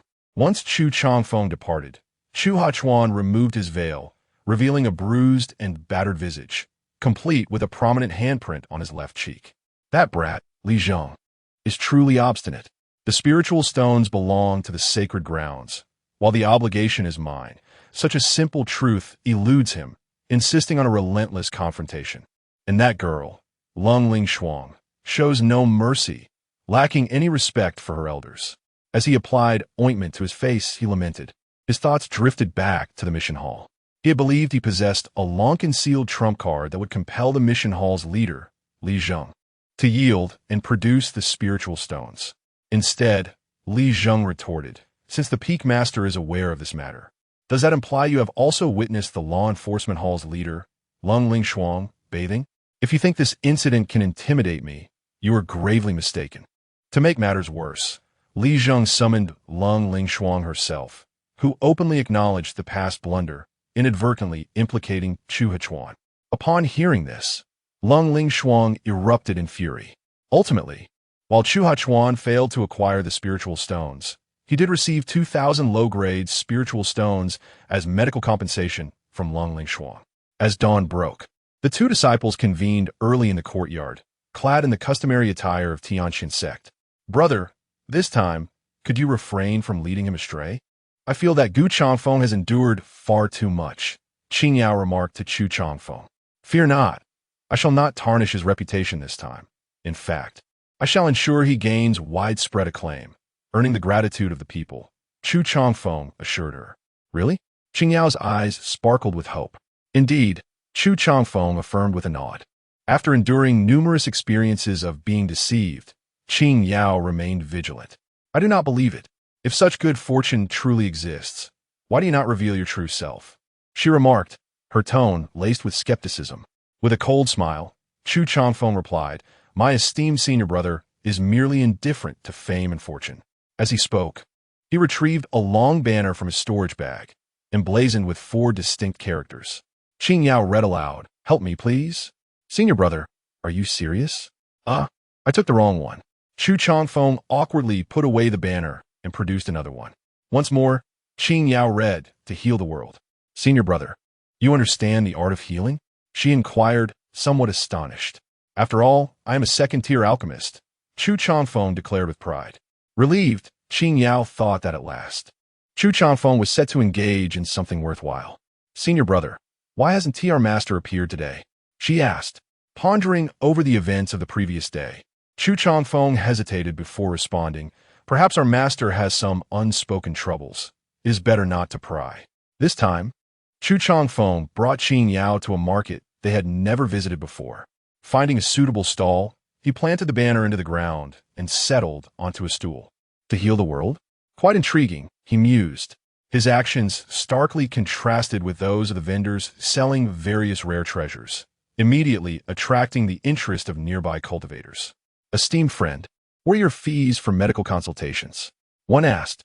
Chu Changfeng replied, 5 low-grade spirit stones. If I cannot cure you, I shall refund you 3 low-grade spirit stones. The cost of medicine is separate. Chapter 33. Oh, divine doctor, would it be acceptable if I directly offer you 2 inferior spirit stones? That would be splendid. You could easily resort to theft, yet here you are, resorting to deceit. In the face of skepticism, Chu Changfeng offered a faint smile. You may inquire widely. My medical skills as a disciple of Tianxin sect, Gu Changfeng, are not mere empty boasts. Countless individuals have sought my healing, and aside from those I could not cure, the remainder have all been successfully treated. The crowd fell silent, momentarily taken aback by his words. Wasn't that a rather obvious statement? Qing Yao, however, withdrew a fan to shield her face. How foolish of me to have believed my senior brother's empty words, thinking he had turned over a new leaf. It appears he has merely adopted a different, even more rudimentary form of trickery. Yet, despite Chu Changfeng's declaration, an individual approached him. The figure, a slender cultivator standing around 7 meters tall, limped forward, dragging his left leg. His robe bore signs of wear, resembling a patchwork garment. Are you truly a disciple of Tianxin sect? Indeed, I am Gu Changfeng, a disciple of Tianxin sect, with no intent to alter my name or lineage. Chu Changfeng replied earnestly. If I am not mistaken, you seem to have an injury in your left leg? The slender figure furrowed his brow. You are mistaken. I was merely spectating, and my left leg fell asleep. It is actually my right leg that is injured. Chu Changfeng felt a flicker of doubt regarding the slender man's words. Ha ha, everyone may disperse. This fellow is simply a charlatan, fishing for spirit stones. You might as well pack up. No one will be deceived. Upon witnessing the scene, the surrounding cultivators erupted in laughter. Even Qing Yao's expression turned skeptical. Had my senior brother's identity as a second-tier alchemist truly been purchased? Please take a seat. I shall examine your pulse, Chu Changfeng instructed. The slender man complied, placing his hand before Chu Changfeng, allowing him to check his pulse. After a moment, Chu Changfeng withdrew his hand. Does your leg not throb painfully around noon each day? Indeed. The slender man rolled up his pant leg, revealing a darkened calf. Doctor, my leg was bitten by an unknown venomous creature over a decade ago, and since then, I have suffered from the torment of its poison. Every day at noon, the pain is akin to being pierced by needles. It is unbearable. As he recounted his past, fear flickered across his features, evidently haunted by the lingering effects of the toxin. Doctor, do you think there is any hope for my recovery? There is hope, Chu Changfeng assured him. Really? The slender man's eyes brightened with excitement. Doctor, please save me. Here are the spirit stones. He placed 5 spirit stones on the table. Chu Changfeng first accepted the stones, then rose. Please place your right leg on the table. The slender man complied. In the next moment, with a swift motion, Chu Changfeng unleashed a sword-like energy that swept across the slender man's calf. A segment of his leg fell to the ground, blood gushing forth. Ah! The slender man cried out, clutching his leg, his face paling instantly. The onlookers widened their eyes and gaped in astonishment at the scene unfolding before them. Could it be true? Someone claimed to have alleviated pain by amputating a leg? I must inquire, does it still ache at this noon hour? Truly, what a miraculous healer.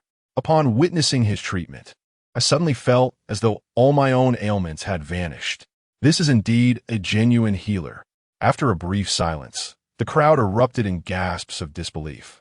Chu Changfeng flicked his fingers, channeling 2 streams of spiritual energy into the slender figure, sealing the acupoints in his leg to halt the bleeding.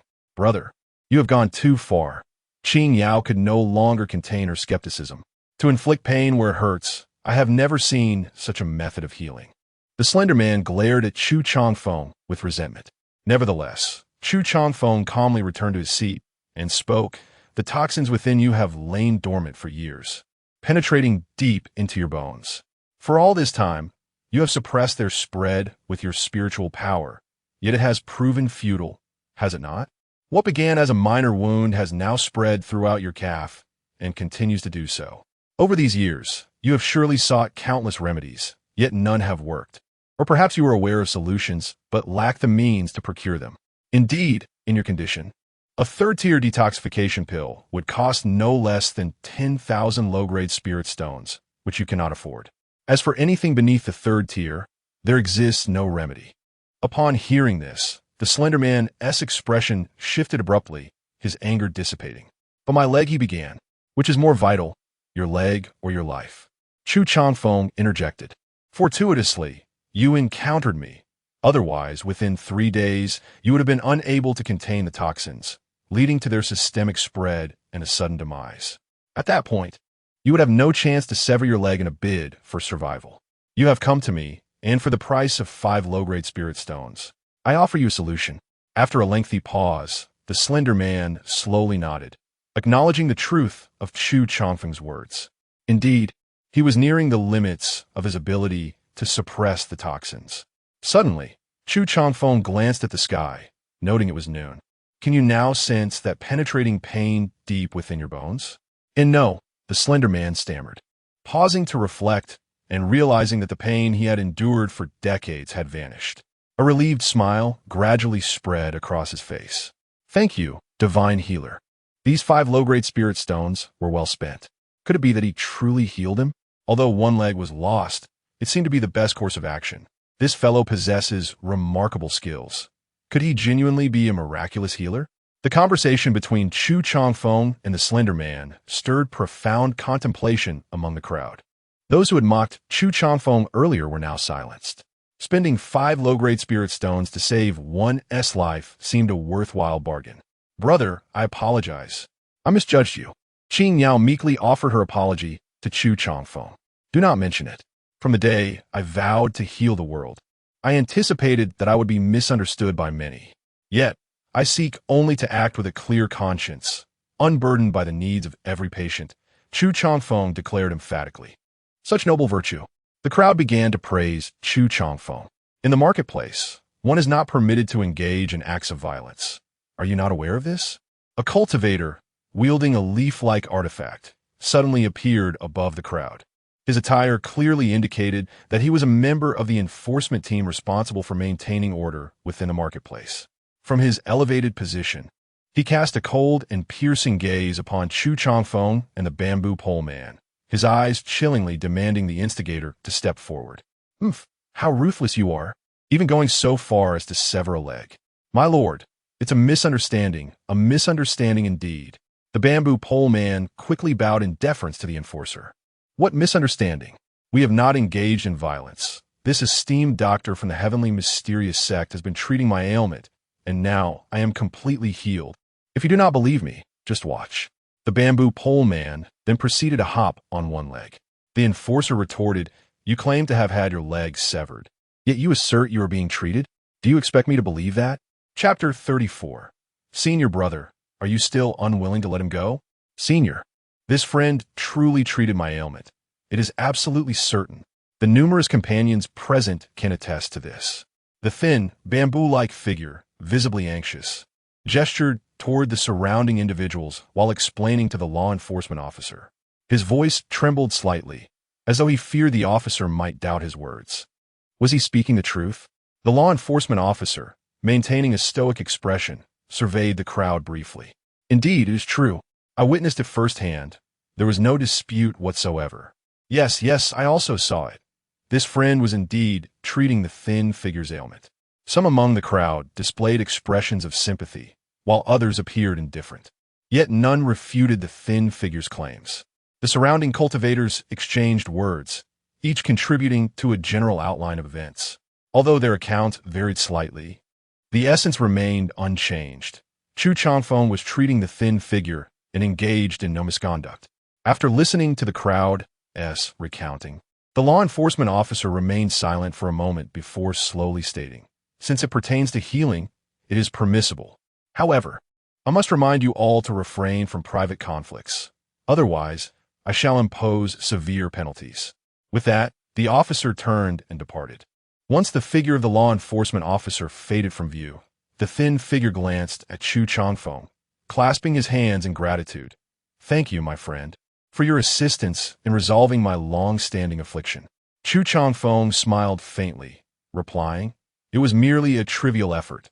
There is no need for you to dwell on it."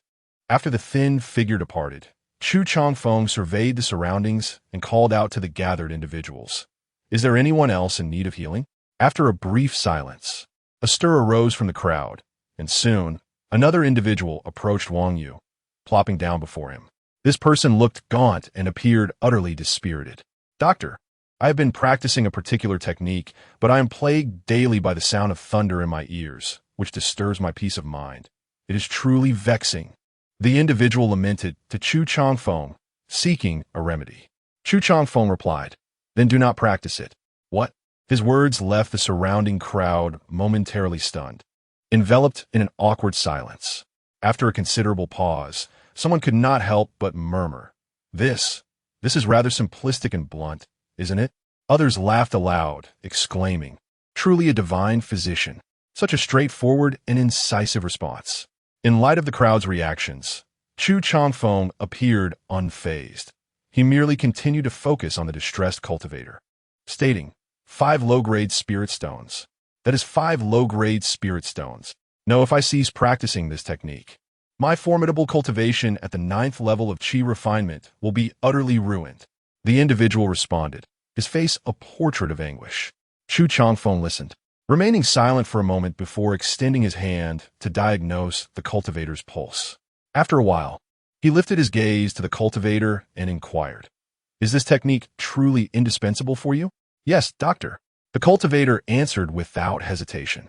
After a moment of contemplation, Chu Changfeng suddenly produced a small pouch of medicine from his bosom and casually tossed it before the cultivator. "Next," he said, without even glancing up. The cultivator, bewildered, stared at the pouch and inquired, "Doctor, what is this?" Chu Changfeng replied slowly, "It is poison. Consuming it will render you deaf." "What?" The cultivator stared at him in shock. "I asked you to treat me, and you offer me poison instead?" Maintaining an impassive demeanor, Chu Changfeng calmly explained, "You will inevitably become deaf. Taking this medicine merely accelerates the process. This may not necessarily be a misfortune for you. At least it will spare you some suffering and allow you to focus on your cultivation without distraction. Whether you choose to consume, it is entirely your decision." Upon hearing this, the cultivator's face turned as pale as a sheet, devoid of color. "Is there no other method to treat me?" Chu Changfeng replied, "The treatment method for 5 inferior spirit stones is just this. Next, lacking even the spirit stones to exchange for a low-tier cultivation technique." Chu Changfeng could not conceive of any alternative. He was no divine healer and could not cure poverty-related ailments. Upon reflection, it became evident that the doctor possessed considerable acumen. However, those around them grasped Chu Changfeng's intent. Though his approach appeared somewhat crude, bordering on reckless, it was, in fact, designed to alleviate the cultivator's suffering. After all, enduring prolonged torment while waiting was far worse than accepting reality early, perhaps even finding some peace. Moreover, all of this required merely 5 inferior spirit stones. One could hardly expect a miraculous elixir. "Brother, he is truly something. No, he is a genius," Qin Yao could not help but exclaim, as Chu Changfeng's actions provided her with a vivid lesson. Although his method of treatment seemed dubious, even unconventional, it remarkably yielded effective results, which was quite unexpected. "Doctor." Following this, Chu Changfeng's business flourished, with many approaching him for treatment. He was indeed correct. 5 spirit stones warranted a 5 spirit stone treatment. 1, 2, 3, 4. Qin Yao silently tallied the number of patients treated by Chu Changfeng. As dusk descended, he concluded a day of healing, amassing a total of 1,000 inferior spirit stones. Observing the scattered remnants on the ground, Chu Changfeng frowned, finding the lack of decorum displayed by these individuals intolerable. As they left behind their personal belongings, with a wave of his hand, he collected the severed limbs into his storage bag. Qin Yao heard him muttering softly, "No need to waste. Junior sister, I will now take you to procure the rare treasures we require." Chu Changfeng swiftly tidied his stall when suddenly, his garments were torn asunder. "Brother, what are you doing?" Qin Yao gasped in astonishment. "Useful, it won't be long before you understand," Chu Changfeng remarked, leading Qing Yao to a secluded area where they donned the attire of disciples from the sacred land of Yin and Yang. Together, they proceeded to the Duobao Pavilion to procure rare treasures necessary for elevating the rank of their flying swords, as well as various materials for alchemical concoctions. After depleting over 30,000 low-grade spirit stones from his storage bag, Chu Changfeng was only able to purchase enough materials to upgrade 2 flying swords to the second tier of medium quality, which indeed pained him greatly. Qing Yao primarily acquired brushes, ink, paper, and inkstones for talisman crafting, along with the materials for forging his second flying sword. Chu Changfeng was absolutely correct. As disciples of the righteous path, they must possess some respectable means. The first flying sword represented substance, while the second signified prestige. After acquiring the necessary items, Chu Changfeng and Qing Yao exited the Duobao Pavilion. Qing Yao initially assumed they would return directly to their sect, only to realize that Chu Changfeng was not retracing their original route. "Brother, this isn't the way back to the sect," she said, looking at him with confusion. Chu Changfeng smiled gently and explained, "We are heading to the Tianxian sect." "The Tianxian sect? What do we seek there?" Qing Yao found it hard to fathom why Chu Changfeng would venture to the Tianxian sect. Taking a deep breath, Chu Changfeng replied slowly, "To meet an old acquaintance." Upon hearing this, Qing Yao couldn't help but chuckle, finding his words somewhat amusing. "Brother, it's not that I look down on you, but aren't you already considered a public enemy of the Tianxian sect? Where do you expect to find an old acquaintance?" She retorted candidly. Chu Changfeng shook his head. "What are you saying? Have you forgotten Gu Changfeng?" At his words, Qing Yao's expression changed abruptly. "Brother, you still refuse to let him go?" Chapter 35. Before you stand a gentleman, Chu Changfeng. What words can I say? My purpose this time is to resolve the grievances between us. He harbors only resentment towards you. Where is the kindness? Qing Yao scoffed. If he knew you had always made him the scapegoat, he would surely fight you to the death. "No, you will be grateful to me," Chu Changfeng replied, casting a faint glance at Qing Yao before striding forward. "Go ahead and boast. I am eager to see how you will earn his gratitude." Qing Yao watched Chu Changfeng's retreating figure and hurried after him. As fellow disciples of the heavenly sword peak, she felt a sense of duty to assist Chu Changfeng in collecting his remains. When Chu Changfeng and Qing Yao arrived at the gate of the Tianxian sect, it was already deep into the night. By the light of the moon, the mountain guards spotted the two and immediately grew vigilant, blocking their path. "Who goes there?"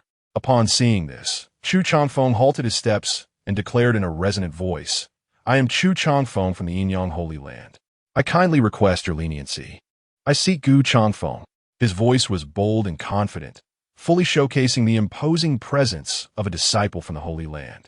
Disciples of the Holy Land? The guards of the Tianxian sect exchanged glances, and one of the disciples nodded, promptly producing a jade slip to communicate with the sect. Observing the scene, Qing Yao felt a slight sense of reassurance and softly remarked to Chu Changfeng, "Senior brother, they seem quite amiable. They are helping us find someone so readily." To Qing Yao's thoughts, Chu Changfeng merely smiled faintly, pondering, if you did not possess the identity of a disciple from the Yin-Yang Holy Land, let's see how they would treat you. Before long, news arrived. A disciple hastily approached Chu Changfeng and respectfully stated, "Please wait a moment, esteemed guests. Brother Gu has been informed of your arrival and is on his way to the gate." Upon hearing this, Chu Changfeng and Qing Yao moved aside to await his arrival. At that moment, some disciples of the Xintian sect covertly scrutinized Chu Changfeng. Truly, he is a disciple of the Yin-Yang Holy Land.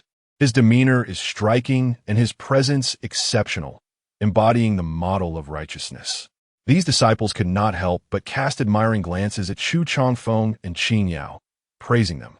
Hearing their words, Qing Yao felt a twinge of embarrassment for Chu Changfeng. Stealing a glance at him, she was surprised to see a subtle smile gracing his lips, as if he relished the praise. Qing Yao secretly mused, "Truly, one cannot judge a person's heart by their appearance. You are unaware that my senior brother is more treacherous than even the wicked cultivators." In that moment, Qing Yao suddenly understood that one must never judge by appearances. The more beautiful a person is, the more they may deceive. "Where are they?" Before long, Gu Changfeng and his junior sister, Zhao Rong'er, emerged from within the sect, inquiring with the mountain guards. Brother Gu, is that not them? One disciple pointed towards Chu Changfeng and Qing Yao. Upon seeing Chu Changfeng, Gu Changfeng's eyes sparkled with amazement, and he could not help but exclaim, Brother Chu, so this is your true visage. You are like a celestial being descended to the mortal realm. His admiration was unreserved, clearly expressing his high regard for Chu Changfeng's appearance. As Zhao Rong'er stood beside Gu Changfeng, she felt a momentary daze upon catching sight of Chu Changfeng. Internally, she marveled at his imposing demeanor and ethereal presence, instantly recognizing that he was no ordinary individual. Chu Changfeng offered a gentle smile, clasping his hands in greeting, and said, During our encounter in Qinghe City, I had to conceal my identity due to various inconveniences. I hope you do not hold it against me, Brother Gu. His tone was modest and courteous, eliciting a sense of warmth in return. Gu Changfeng quickly waved his hand, replying with a smile, Not at all, Brother Chu. Your actions were entirely justifiable. In fact, it is I who have been remiss. Curiosity piqued, he then inquired, May I ask what brings you to seek me today? Chu Changfeng replied slowly, While in Qinghe City, I heard that you were searching for a person who dared to impersonate you. Today, I fortuitously encountered that scoundrel in the marketplace. A clever plan formed in my mind, and I aimed to capture him alive to present him before you for your judgment. However, he proved exceptionally cunning, and despite my efforts, I could not seize him. Ultimately, with no other option, I was left with no choice but to eliminate this menace. With that, Chu Changfeng retrieved a tattered robe belonging to a disciple of the Tianxian sect from his bosom and presented it to Gu Changfeng. Additionally, he produced various vials and jars, all containing counterfeit medicines he had sold during his deceptions. Qing Yao's pupils contracted at the sight. Understanding why Chu Changfeng had previously torn the Tianxian sect robes, it was all part of a scheme to deceive Gu Changfeng. The Tianxian disciple's robe, mixed with the counterfeit Hahuan powder. Indeed, these were the accompaniments of that rogue. Gu Changfeng accepted the items, examining them closely, and, as he spoke, tears began to stream down his cheeks unbidden. Zhao Rong'er, witnessing this, could not help but show concern, softly asking, Senior brother, are you all right? Gu Changfeng regained his composure and quickly wiped away his tears, forcing a smile. I am fine, Rong'er. I am merely overwhelmed with joy. His voice trembled slightly, revealing that his heart was not as tranquil as he portrayed. From this day forth, I shall no longer bear the blame for others. I can finally be true to myself. Senior brother, I believe it may be premature to draw conclusions, Zhao Rong'er cautioned, displaying a prudent demeanor. What do you mean, junior sister? Gu Changfeng replied earnestly, There can be no mistake. Brother Chu hails from a prestigious lineage, a true golden core cultivator, and conducts his affairs with utmost integrity. With such status and standing, how could he possibly deceive us? As he spoke, he turned to Chu Changfeng, a hint of apology crossing his face. I hope you do not take offense at my junior sister's words. She may have spoken in haste. Chu Changfeng's lips curled into a slight smile as he waved his hand dismissively, saying, It is of no concern. A measure of skepticism is only natural. However, if you truly harbor doubts, you may wish to inquire in the marketplace, which lies 500 miles from the Tianxian sect, to ascertain whether he has indeed made an appearance there. Furthermore, I assure you that from this moment forward, the deceitful Gu Changfeng shall no longer reappear. Upon hearing this, Gu Changfeng nodded repeatedly, exclaiming, Excellent, excellent. The immense kindness and virtue of Brother Chu shall forever be etched in my memory. Zhao Rong'er also found Gu Changfeng's words to be quite reasonable. After all, would Brother Chu intentionally deceive Gu Changfeng? Such an act would indeed be rather trivial. For a dignified golden core cultivator would not fabricate tales merely over a second-tier magical artifact. Would he? Brother Chu, I sincerely apologize for any previous offenses. I hope you will not take them to heart, Zhao Rong'er said, bowing respectfully to Chu Changfeng. However, this scene infuriated Qing Yao. Sister Zhao, your suspicions are not unfounded. The disciples of the sacred land are but a guise for Chu Changfeng. The one standing before you is, in truth, a hypocritical charlatan, a despicable scoundrel devoid of integrity. The righteousness and benevolence within her heart would no longer permit Qing Yao to remain silent. She resolved to speak up for the victims, Brother Gu. Chapter 36. Senior brother will certainly assist you in ascension. Chu Changfeng furrowed his brows slightly, appearing somewhat displeased with Qing Yao's interruption. Junior sister, this matter is merely a trivial task. Let us consider it an act of kindness, a moment of chivalry. As for the bounty mentioned by Brother Gu earlier, we shall forego that. A flicker of surprise crossed Qing Yao's face. What? I wanted the bounty? It was clearly you who desired it. Why cast the blame upon me? At this moment, she realized that Chu Changfeng had brought her here not for any particular purpose, but purely to make her bear the brunt of this misfortune. This senior brother was truly treacherous. Gu Changfeng slapped his forehead in sudden enlightenment. Ah, yes, the matter of the magical artifact. I promised that I would fulfill the bounty. This second-tier, medium-grade magical artifact, the red candle lamp, is yours. He then produced an exquisite lamp-like artifact from his storage pouch. The red candle lamp emanated a faint crimson hue, its lampshade crafted from translucent jade, adorned with intricate carvings resembling flickering flames. The wick was a slender red thread, gently glowing with a soft luminescence. Brother Gu, this is inappropriate, Qing Yao protested. The red candle lamp can unleash flames capable of incinerating gold and stone. Even golden core cultivators would not dare to let it burn for long. After finishing his introduction, Gu Changfeng unceremoniously thrust the red candle lamp into Chu Changfeng's hands. Junior sister, look at you. Chu Changfeng cast a reproachful glance at Qing Yao. You take advantage and then play the innocent. I shall contend with you. At this moment, Qing Yao was overwhelmed by anger, unable to tolerate Chu Changfeng's behavior. With claws bared, she lunged at him, as if intending to tear him apart. Just as Qing Yao was about to pounce on Chu Changfeng, a powerful surge of spiritual energy erupted from him, akin to a tumultuous torrent, instantly suppressing her in place. Chu Changfeng shook his head helplessly, offering a wry smile to Gu Changfeng and Zhao Renjie. I apologize for the display. My junior sister is accustomed to my indulgence and has become somewhat willful. I shall take her away now, and I appreciate your understanding. Seeing this, Gu Changfeng quickly urged, Brother Chu, there is no need to rush off. Since you are here, why not stay a while longer? Nevertheless, Chu Changfeng was resolute in his departure. With a smile, he clasped his hands in gratitude and said, I appreciate your kindness, Brother Gu, but my junior sister is quite unruly. I shall escort her home now and will visit again another day. With that, he took Qing Yao's hand and turned to leave. As Gu Changfeng watched their receding figures, he couldn't help but sigh. Brother Chu has done me a great favor. Zhao Renjie remarked, Brother Gu, with your ethereal demeanor and upright character, you are indeed a good person, indulgent, and forgiving towards your junior sister. As she spoke, Zhao Renjie frowned, yet her temper is quite volatile, and she is rather avaricious. Beyond 100 miles from the Tianxian sect, Qing Yao exclaimed, Chu Changfeng, how can you be such a brother? How could you heartlessly make me bear the blame? Stop right there. I tell you, I can die, but you shall not live either. Chu Changfeng released Qing Yao, who immediately surged towards him with a fierce intent. With no choice but to halt his steps, he turned to face her and spoke softly. All right, junior sister, cease your antics. I understand your anger. How about this? I shall treat you to a delightful meal. What do you say? Yet, Qing Yao remained unmoved, shaking her head defiantly as she retorted. Even if you take me out, I will be the one paying. I won't fall for your tricks. Chu Changfeng replied, This time, I assure you, you shall not spend a dime. Her eyes brightened. Really? He nodded. Indeed, this time we will split the bill. Confused, Qing Yao inquired, What does split the bill mean? It means we each pay half, he clarified.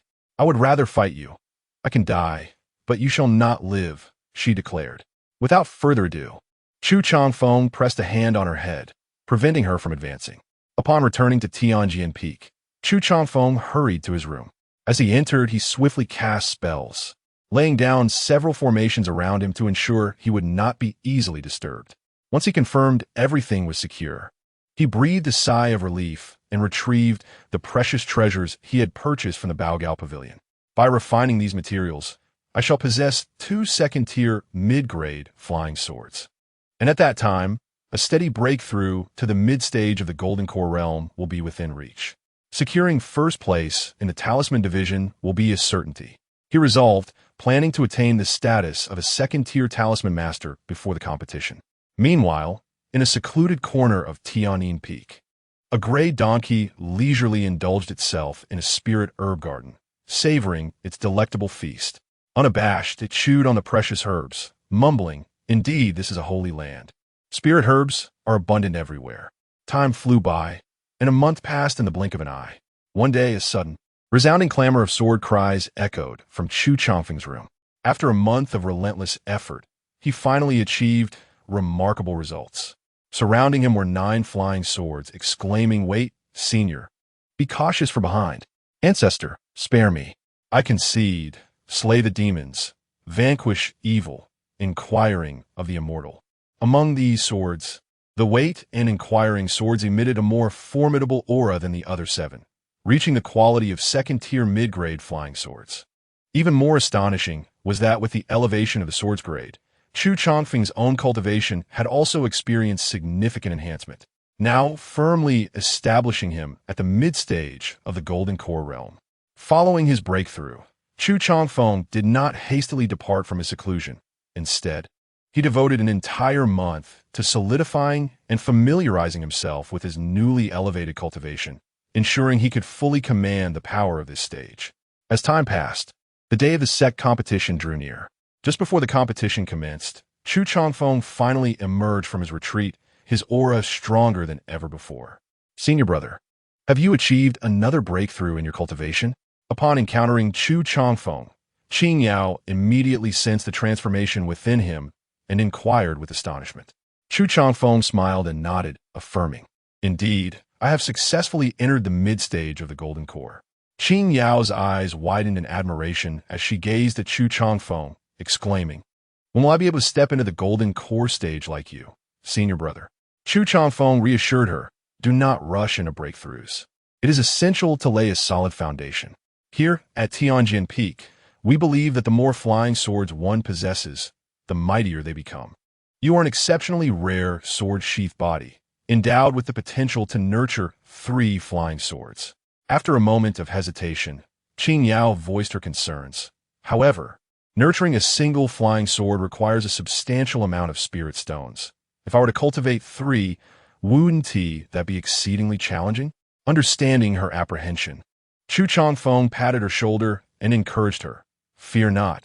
First ascend to immortality, and then the path to further ascension shall follow. Once I attain immortality, I will certainly assist you in your ascent." Chapter 37. The Second-Order Talismancer, Chu Changfeng brother, do you think I will live to see you ascend? Qing Yao inquired, aware that Chu Changfeng possessed many flying swords, which would likely slow his cultivation in the later stages. After a moment of silence, he replied, "I shall not ascend. I will remain in the mortal realm, awaiting your return to assist you in your transcendence." Qing Yao felt a pang of emotion. At that moment, Chu Changfeng suddenly shifted the topic, asking, "Has the gray donkey not returned yet?" Qing Yao shook her head, lamenting that it had been 2 months since the gray donkey had gone missing, with no knowledge of its whereabouts. "I shall search for it," Chu Changfeng declared, departing from Tianjin Peak to seek traces of the elusive creature. He inquired everywhere, but found no news of the gray donkey. "Oh well, within the sacred land, there should be no peril. I shall first refine some body refinement pills for Qin Yu and the others." With a change of course, he headed towards Tianjin Peak. However, upon arriving at the communal alchemy room, he was taken aback to find a notice affixed outside, boldly stating that Chu Changfeng of Tianjin Peak was banned from entry due to damage inflicted upon the alchemical furnace. Chu Changfeng was utterly astonished. He had never anticipated being blacklisted. Was it merely because I crafted a pill of abstinence that tasted like snail noodles? How petty, he thought, feeling quite helpless. Despite his frustration, he resolved to return to Tianjin Peak, where he would utilize his own furnace to concoct the body refinement pills before handing them over to the disciples of Shan, while also requesting their assistance in gathering news of the gray donkey. Upon departing from Shan, Chu Changfeng made his way to Tianyin Peak, intending to return the storage bag to Ziyue. However, upon his arrival, he was informed that Ziyue had not yet returned. Time flew swiftly, and in the blink of an eye, only a day remained until the sect's grand competition. It was time to head to Tianshu Peak. Tianyin, Lu Yuan. Await the surprise I have for you, he mused as he prepared to venture forth to authenticate his talismancer identity. En route, he stopped by Tianyin Peak again in search of Ziyue. Unfortunately, the outcome was still disheartening. Ziyue remained unreachable. It seems that Ziyue and her companions may be facing formidable troubles. Chu Changfeng pondered gravely. The practitioners of the demon sect were notoriously difficult to contend with, as they worshipped the outer heavenly demons and often wielded peculiar and troublesome methods. He could only hope that Ziyue was safe. Reluctantly, Chu Changfeng left Tianyin Peak and proceeded to Tianshu Peak. Upon his arrival, many disciples expressed astonishment.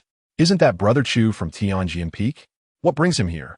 A sense of foreboding washed over him. Ignoring the murmurs of curiosity from the disciples, he made his way directly to the Tianshu Hall. Brother Chu, may I inquire about the purpose of your visit? One disciple asked. Chu Changfeng wasted no time and stated plainly, I wish to undergo talismancer authentication. What?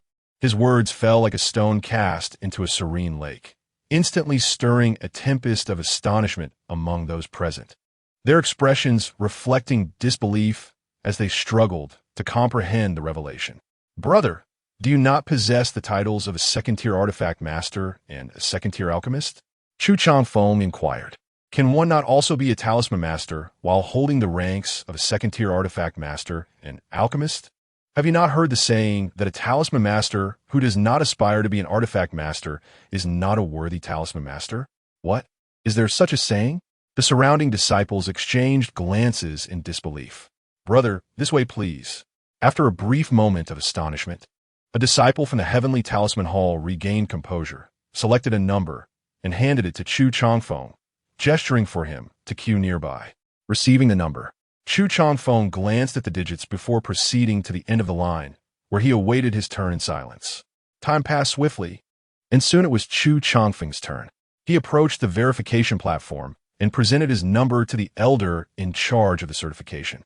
The elder, a white-haired gentleman clad in a loose robe stained with ink, appeared to be a learned scholar. Upon receiving the number, he scrutinized Chu Changfeng intently and then stated solemnly, Commence your drawing. Without a hint of hesitation, Chu Changfeng began to sketch a second-tier flame sparrow talisman. His movements were fluid and seamless, and upon completion, the elder remarked, Your mastery of talisman crafting is commendable. You are not far from attaining the third-tier talisman master level. I shall strive diligently. Chu Changfeng replied with a respectful bow. In no time, the elder from the Heavenly Talisman Hall presented a second-tier talisman master token to Chu Changfeng, offering his congratulations. Chu Changfeng accepted the token without pause, turned, and left Heavenly Talisman Peak, heading straight towards Sunlight Peak. As they watched Chu Changfeng's departing figure, the disciples of Heavenly Talisman Peak began to murmur among themselves. It seems the tides may be turning. The Talisman Master's disciples are in peril. Chu Changfeng is exceedingly cunning. Now, no one can thwart him. If only he had devoted himself to the sword path, his prowess would certainly be formidable. If only senior sister Tianyin and brother Liyuan had not attempted to undermine Chu Changfeng. It is the alchemists who are suffering now, and this calamity has befallen us instead. The disciples of Heavenly Talisman Peak were enveloped in a sense of melancholy. Better the death of a friend than the demise of a practitioner. None wished to confront the treacherous sword cultivator Chu Changfeng.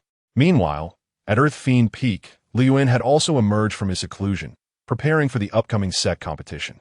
Congratulations, brother. On your advancements in cultivation, a disciple from Earth Fiend Peak greeted him with a bow. Liyuan, however, directly inquired, Have there been any recent updates on Chu Changfeng? This was his foremost concern. As soon as he finished speaking, a disciple promptly replied, Brother, to my knowledge, Chu Changfeng's recent behavior has been quite normal, with no signs of unusual conduct. Liyuan nodded slightly upon hearing this. It seemed he had not evaded scrutiny. With a cold smile curling at the corners of his mouth, he continued, If I can bring this villain to justice, It will not have been in vain for the 3 years I have labored in my training. Brother, is this truly worthwhile? You have expended so much time and effort on a single Chusheng phone. Lu Yuan's expression turned serious as he responded, "It is undoubtedly worthwhile. If this treacherous individual is allowed to evade justice, how can I possibly honor my brother? The pent-up frustration within me is difficult to dissipate, and it shall undoubtedly hinder my future cultivation." The other disciples, witnessing Lu Yuan's resolute demeanor, refrained from further discussion. However, at that moment, a sudden exclamation pierced the air. "This is terrible. A grave situation has arisen." Accompanied by the outcry, a disciple from the Earth Fiend Peak rushed to Lu Yuan's side. Furrowing his brow, Lu Yuan inquired in a low voice, "What has transpired? Why such panic?" "It is Chu Changfeng. He has gone to Tianyang Peak." The disciple's voice trembled slightly. Lu Yuan surmised, could it be that he realized he could not rival me and has withdrawn from the sect competition? No. Upon hearing this, Lu Yuan's expression regained its composure. Even if he changed his mind and joined another group for the contest, it mattered little. The Taoist group boasts numerous formidable practitioners, and in the span of 3 years, some emerging talents may rival my own strength. The alchemist group has Tianyin, and the artifact refiner group has me, so there is no cause for concern. Yet at that moment, the disciple suddenly spoke again. "Senior brother, what if I told you he has just attained the status of a second-rank talismonger? How would you respond then?" "What?" The word struck Lu Yuan like a bolt from the blue, rendering him momentarily speechless. He widened his eyes, staring incredulously at the disciple. "Are you certain?" "Absolutely. Let us go quickly to Tianyang Peak and inform Tianyin." Upon arriving at Tianyang Peak, Chu Changfeng made a beeline for the registration area. The disciples there, upon seeing him, displayed expressions of confusion and asked, "Senior brother, what brings you here?" Chu Changfeng replied directly, "I wish to change my group." The disciple appeared somewhat astonished. "Do you intend to register for the Taoist group or the alchemist group?" Chu Changfeng shook his head, took a deep breath, and solemnly declared, "Neither. I wish to register for the Talismonger group competition." "What? The Talismonger group?" The disciple was taken aback. In response, Chu Changfeng produced the Talismonger token. Showcasing it to the disciple, "This was just bestowed by the elder. It is still warm." Chapter 38. The Trail of the Grey Donkey. This was indeed the second-tier Talisman Master token issued by the sect. As the disciple whose name was recorded gazed upon the token held by Chu Changfeng, a sudden jolt coursed through his heart. The authenticity of this token was indisputable. The sect's emblem was distinctly visible, radiating a subtle aura of spiritual energy, clearly a product of special refinement. The disciple marveled inwardly. Achieving the rank of a second-tier talisman master was no trivial feat. It required an exceptionally profound understanding of the talisman arts and exquisite craftsmanship. Prior to this, Chu Changfeng had already attained the titles of second-tier alchemist and artifact smith. Even more astonishing was his mastery of the sword path. Any one of these accomplishments could evoke pride, yet Chu Changfeng had managed to embody them all. What an extraordinary talent he must possess to achieve such remarkable feats. No wonder within the sect, it was said, "You may call Chu Changfeng cunning, but you cannot claim he is inept." However, this disciple was unaware that Chu Changfeng's abilities extended far beyond what he had revealed. His expertise in the art of formations was equally profound, yet there was no need to unnecessarily expose his trump cards at this moment. "Senior brother, you are truly..." The disciple intended to say that Chu Changfeng was insidious, but as the words approached his lips, he suddenly realized that such a statement could be offensive. Thus, he quickly altered his phrasing. "Senior brother, you are simply remarkable." Chu Changfeng displayed little reaction to the disciple's astonishment. He merely inquired, "Can you now alter my registration information?" The disciple nodded vigorously, as if he were pounding garlic. Of course, of course." As he spoke, he picked up a pen, ready to strike through Chu Changfeng's previous name. However, just as the tip of his pen was about to touch the paper, a voice thundered through the air like a bolt from the blue. "Stop! He must not change his grouping." Upon hearing the voice, Chu Changfeng turned to see a burly man striding confidently into the center of the scene. This man was Lu Yuan, followed closely by a group of disciples from the heavenly artifact peak. Upon coming to a halt, Lu Yuan fixed an icy gaze upon Chu Changfeng, declaring, Chu Changfeng, you cannot change your group. Unfazed, Chu Changfeng replied leisurely, this is my right. What concern is it of yours? Lu Yuan's brow furrowed, a flash of anger igniting in his eyes as he retorted sharply, Chu Changfeng, I advise you not to push me. In a provocative manner, Chu Changfeng responded, and, if I do, what then? As his words fell, those surrounding them could distinctly feel the aura emanating from Lu Yuan suddenly intensify, reminiscent of an enraged lion, poised to strike. This is bad. Senior brother Lu can no longer restrain himself. A bloodbath is imminent. Everyone, step back to avoid getting splattered. A wave of apprehension swept through the crowd as they hastily retreated, realizing that Lu Yuan was preparing to make his move. Yet, just as everyone braced for an impending clash, Lu Yuan's next words left them utterly astonished. Only Lu Yuan's voice thundered, Chu Changfeng, do not force my hand. I implore you. The crowd murmured in confusion. Chu Changfeng? They echoed, while Chu Changfeng questioned, why are you shouting so loudly? You foolish spring? Clearly, he had not anticipated such words from Lu Yuan. This will not intimidate me, he stated, directing his gaze at the disciple at the registration desk. What are you waiting for? Yes, the disciple snapped back to attention, hastily striking through Chu Changfeng's previous name. The misfortune of this cohort fell heavily upon us, talisman masters. As in the foundation establishment stage, we had Chu Changfeng's junior sister, and in the golden core stage, we had Chu Changfeng himself. Alas, how did Tianjin Peak produce such two treacherous individuals? At that moment, many talisman masters felt a sense of despair wash over them. After the disciple crossed out Chu Changfeng's name from the Artifact Masters group, he swiftly turned the registration book to the Talisman Masters section, pen poised to inscribe. However, just as the moment hung precariously in the air, a clear voice rang out, Halt! Who dared to call for a stop at such a crucial moment? The crowd's gaze collectively shifted toward the source of the sound. A figure floated gracefully into view, reminiscent of an ethereal being, clad in a flowing white gown. Her garments billowed around her, exuding an extraordinary aura, as if a celestial being had descended, exuding an air of elegance and nobility that made one hesitate to gaze directly upon her. It was Tianyin. Chu Changfeng furrowed his brow slightly, fixating on Tianyin, a peculiar sensation swelling within him. It felt as though this woman had come prepared, her presence far from coincidental. Tianyin approached the registration desk. Her beautiful eyes locked onto Chu Changfeng. With a gentle parting of her ruby lips, she declared, You have but one choice, and that is to join the Dan Masters group. Chu Changfeng retorted, On what grounds should I heed your command? Tianyin extended a delicate hand, flipping it over to reveal a gray hair resting in her palm. A hair? The crowd gasped in astonishment.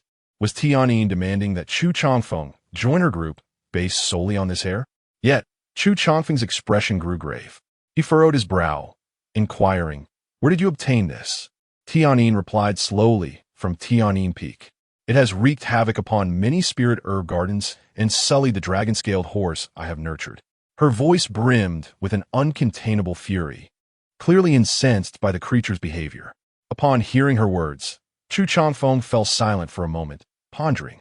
As expected, that foolish beast would not remain docile.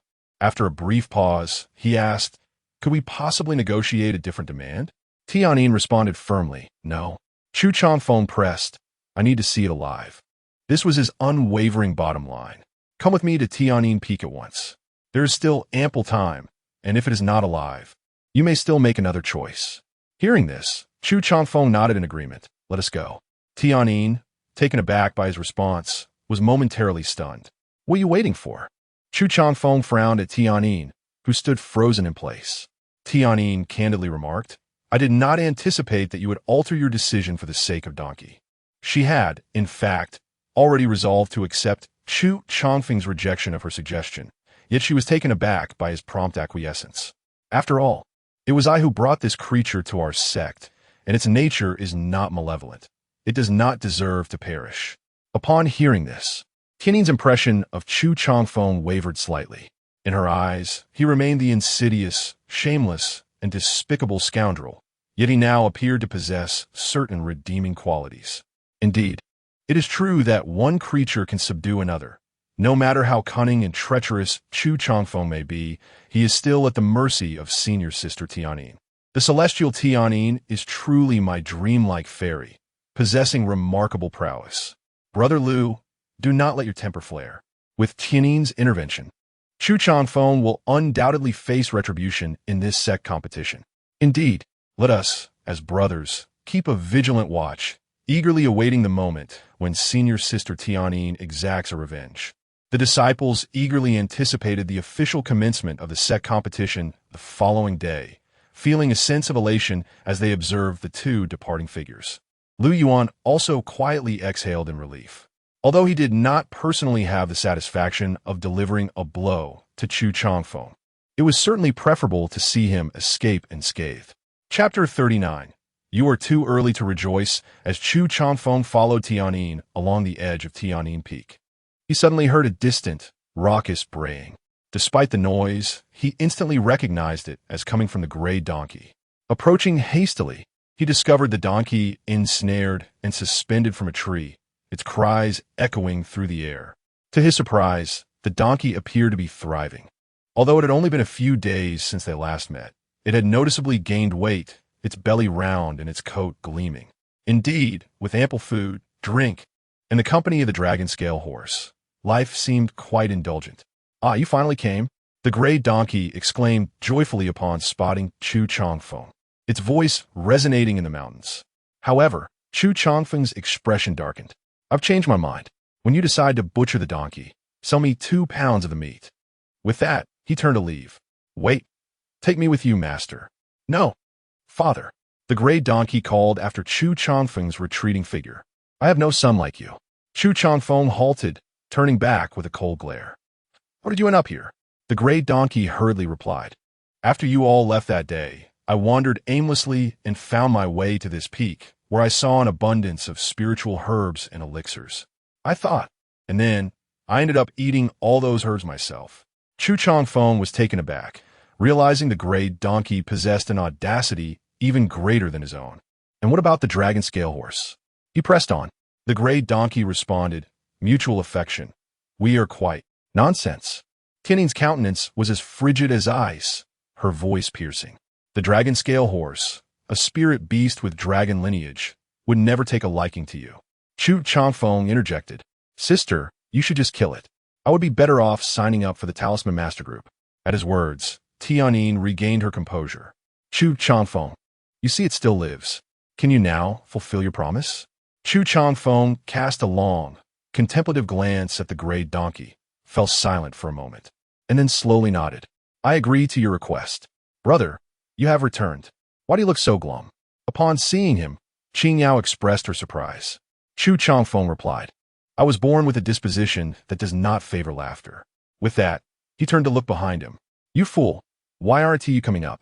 After a brief moment, the gray donkey ambled up the mountain, kneeling on its front hooves before Chu Changfeng. It bowed to him. In that moment, the gray donkey finally realized the enormity of the trouble it had caused. Chu Changfeng, with an irritated tone, admonished, close your mouth. I'm not dead yet. If you continue to make a fuss, I will send you away first. The gray donkey immediately fell silent. Taking a deep breath, Chu Changfeng reflected that if this had been 2 months prior, he would have had little chance, but now, the situation was less certain. With 2 flying swords having ascended to the second tier of moderate quality and his cultivation reaching the mid-stage of golden core, he might not be without hope against Tianyin. Moreover, aside from Chu Hichuan, no one in the entire Yin-Yang sacred land was aware of the total number of swords Chu Changfeng possessed. At worst, he would have to discard any semblance of shame and deploy all 6 flying swords, in addition to slaying demons and inquiring of immortals. As dawn broke, the plaza before the Tianyang Hall was already bustling with tens of thousands of inner disciples and hundreds of true disciples, a scene of remarkable vibrancy. Among the crowd stood Chu Changfeng and Qingyao, nestled in a relatively secluded corner. However, the discussions of the surrounding disciples still reached their ears. Some were discussing the 10 most beautiful women of the sacred land, while others were speculating about Chu Changfeng. His name was frequently mentioned, establishing him as a focal point of attention, rivaling even the popularity of the 10 beauties. Yet, this did not bring Chu Changfeng any joy, as the opinions of these disciples were predominantly negative. Some wondered how long he could endure under Tianin's hand, while others hoped for a harsher blow from Tianin, seeking retribution for the suffering endured by the alchemists. "Brother, don't listen to them. It's all slander," Qin Yao interjected, covering her ears. "Can you still hear anything like this?" Chu Changfeng was at a loss for words. "Sister, shouldn't you be covering my ears instead?" An hour later, the crowd suddenly fell silent. Tens of thousands of disciples simultaneously looked up to see radiant hues bursting forth from Tianyang Peak, extending for thousands of miles. Following this spectacle, 3 figures descended from the sky like celestial beings, dressed in black and white Dao robes. The central figure, adorned with a mask resembling a Taiji diagram, exuded an air of mystery. Chu Changfeng recognized her as the lord of the Yin-Yang sacred land and the leader of Tianyang Peak. Few had seen the true face of the Lord, but Chu Changfeng had heard from Chu Hachuan that the Lord was a woman of extraordinary beauty. To the left of the Lord stood a woman appearing to be in her 50s, marked by a striking red mole on her forehead, her gaze sharp and her cheeks etched with deep lines of wisdom.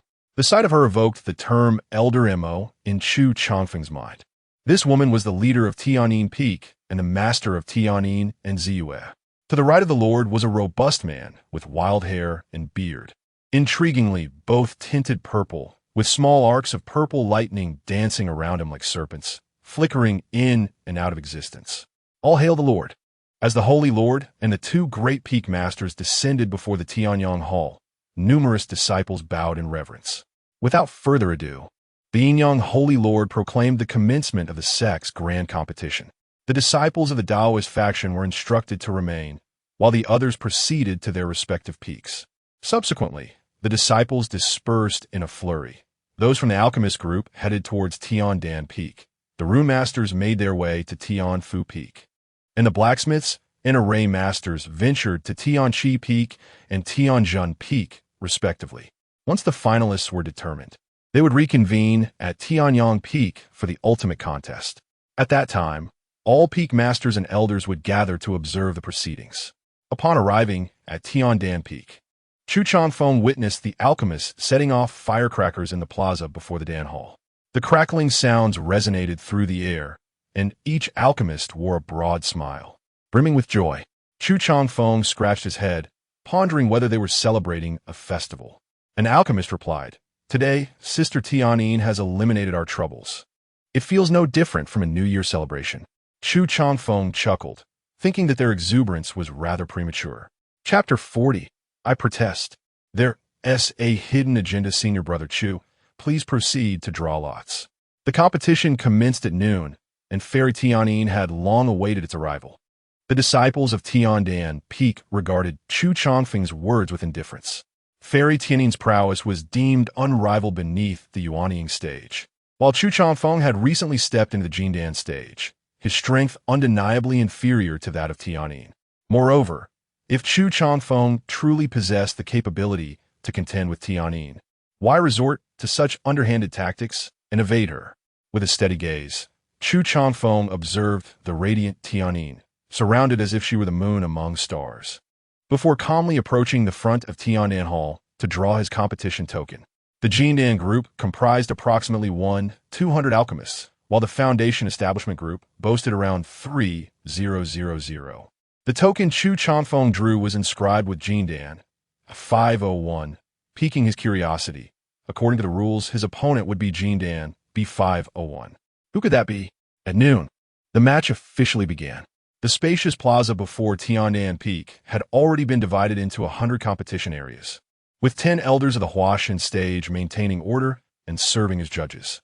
With only about 200 participants in the Jindan group, the first round would conclude with 6 matches. Chu Changfeng, designated as a 501, would not take the stage until the 3rd match. To his surprise, Fairy Tianin was among the contestants in the first round. Chu Changfeng's attention sharpened as he recognized a familiar figure.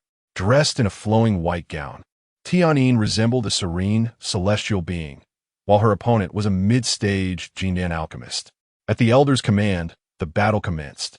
As Tianyin formed her incantation, a chilling force crystallized the air into ice. However, just as she was about to unleash her attack, her opponent unexpectedly leapt out of the arena. What in the world? Chu Changfeng furrowed his brow. What do you mean by this? Tianyin inquired coldly. The alchemist clasped his fists in greeting towards Tianyin. Senior sister, please do not misunderstand. I am certainly no match for you, and I would not wish to waste your spiritual energy. Save it for senior brother Chu instead. In the distance, Chu Changfeng thought to himself, well, you wish to play this way, do you? Each match lasted approximately half an hour. An hour later, the third round commenced, and Chu Changfeng ascended the platform, where his opponent had long been awaiting him. To his astonishment, he recognized the face before him. Han Yunbing, is it truly you? Chu Changfeng, it seems we are fated to meet again. One cannot avoid their enemies. Han Yunbing's expression was grim. The sight of Chu Changfeng reminded him of that dreadful pill of the void-absorbing elixir, which he had discarded along with his storage bag after a single taste. Hearing Han Yunbing's words, Chu Changfeng frowned. Brother Han, your words are misguided. We are fellow disciples. How can we be enemies? Do not attempt to draw any connections with me, Han Yunbing retorted. Meanwhile, the battle's horn had already sounded. Han Yunbing's expression was as dark as water, his eyes calm and deep as a cold pond, as he suddenly launched his attack. With a swift motion of his arm, he unleashed a dozen black elixirs that shot forth like meteors, targeting the vital points of Chu Changfeng. Chu Changfeng understood well that these seemingly ordinary elixirs concealed profound mysteries. Once released, they would detonate upon contact with any object. This was a common tactic employed by alchemists in battle. Explosive pills, infused with the essence of thunder. Their explosive power was astonishing. The elixirs hurled by Han Yunbing were at least of the second tier. Even a careless golden core practitioner would find themselves grievously injured. However, faced with Han Yunbing's sudden onslaught, Chu Changfeng uttered a soft command, "Slay the demon." As his words echoed, a silver sword light shot forth like a silver thread, akin to a bolt of lightning, instantly coalescing into an impenetrable silver sword net before him. A series of sharp clinks rang out as the black elixirs collided with the sword light, shattering as if they had struck an indomitable wall. In an instant, bursts of thunderous light erupted before Chu Changfeng, dazzling and resplendent like fireworks. Yet, Han Yunbing's assault did not cease there. Just as the thunderous light dissipated, a thick fog surged forth from before Chu Changfeng, enveloping him entirely like a heavy curtain. This fog was no ordinary mist, but rather the toxic vapors hidden within the elixirs. Han Yunbing's maneuver was truly unexpected, leaving one defenseless. But Chu Changfeng seemed to have anticipated this. With a swift motion, the sword of slaying demons erupted with brilliant silver light, resembling the blazing sun at its zenith. Under the radiance of the sword light, the toxic mist was instantaneously evaporated, vanishing completely. Following this, Chu Changfeng propelled the sword of slaying demons forward like a streak of lightning, aiming directly at Han Yunbing. The speed of this strike was breathtaking, akin to a meteor streaking across the sky, imbued with a fierce momentum that left no room for evasion. Han Yunbing's expression shifted as he faced this strike, a flurry of countermeasures flashing through his mind. No matter the strategy, defeat was inevitable. It was at this moment that he grasped the true terror of a sword cultivator. In the clash against an alchemist, the outcome was unequivocally one-sided. As the flying sword drew perilously close to Han Yunbing, he finally conceded, "I am defeated."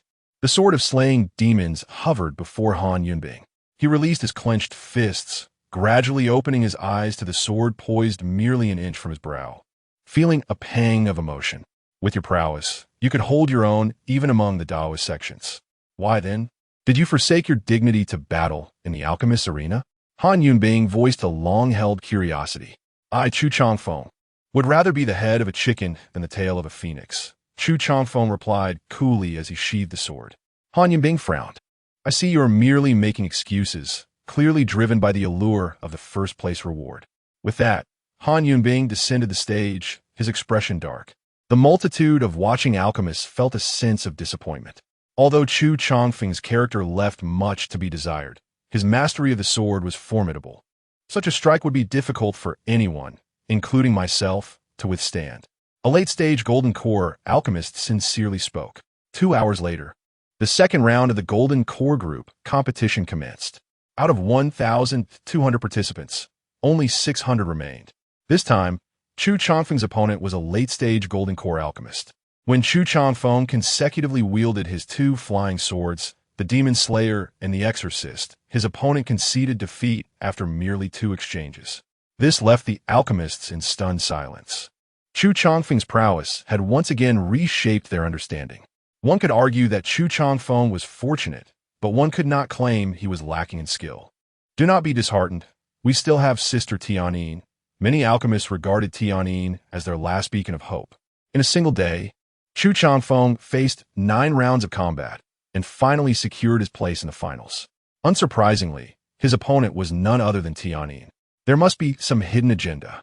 Chu Chongfeng protested, questioning why he had not encountered Tianyin throughout all the rounds. It's quite simple. They intend for you to disgrace yourself before the Holy Master. The Peak Master, the elders, and all the inner disciples of a certain alchemist sneered. However, an elder from Tiandan Peak shot a cold glance at the disciple, dismissing the remark as absurd.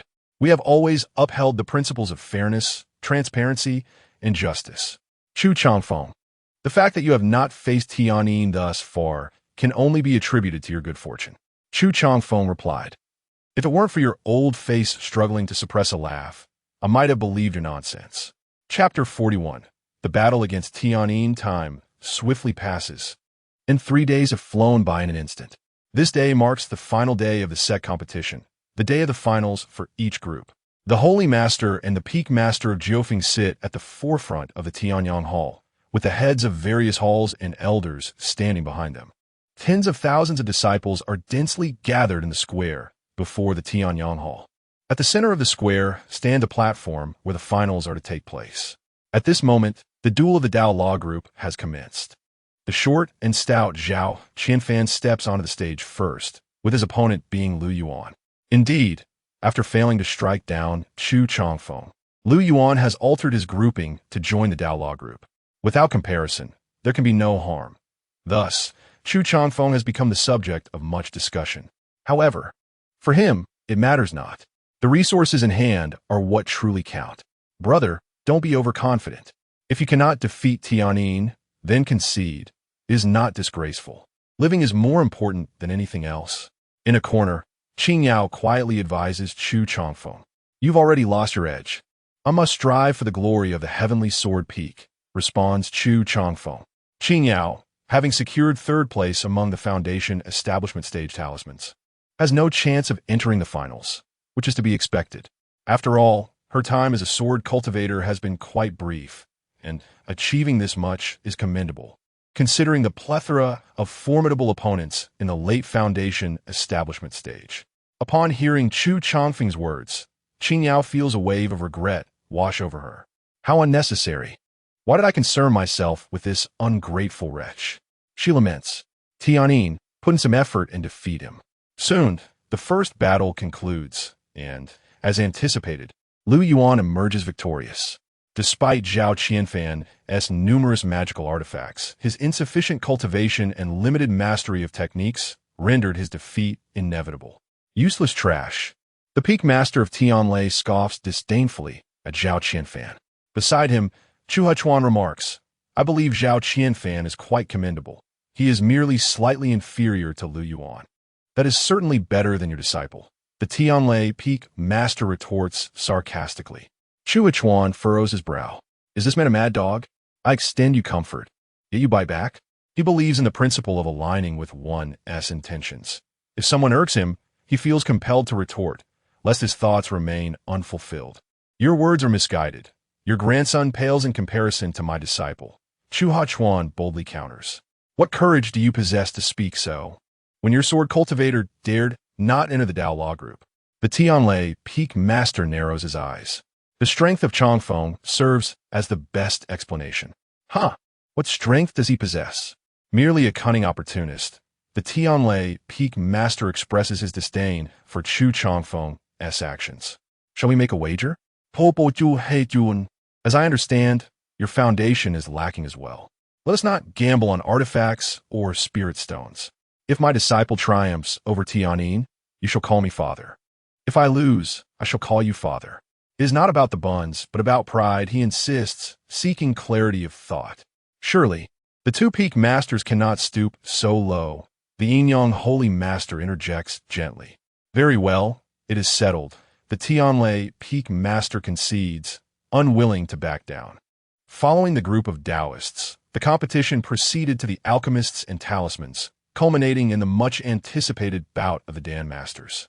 As Chu Changfeng and Tianyin took the stage, all eyes were upon them. Clad in a flowing white gown, Tianyin exuded an ethereal grace. Today, the celestial maiden would dispense justice. Zhu Jianfeng, you two are facing a pivotal moment. Those alchemists who had once fallen to his prowess clenched their fists in anticipation. With the sound of the trumpet heralding the onset of battle, Chu Changfeng swiftly unleashed a barrage of explosive talismans. Yet, Tianyin's response was equally swift, with a mere wave. Ice shards coalesced, effortlessly piercing through the talismans. In an instant, they erupted like fireworks.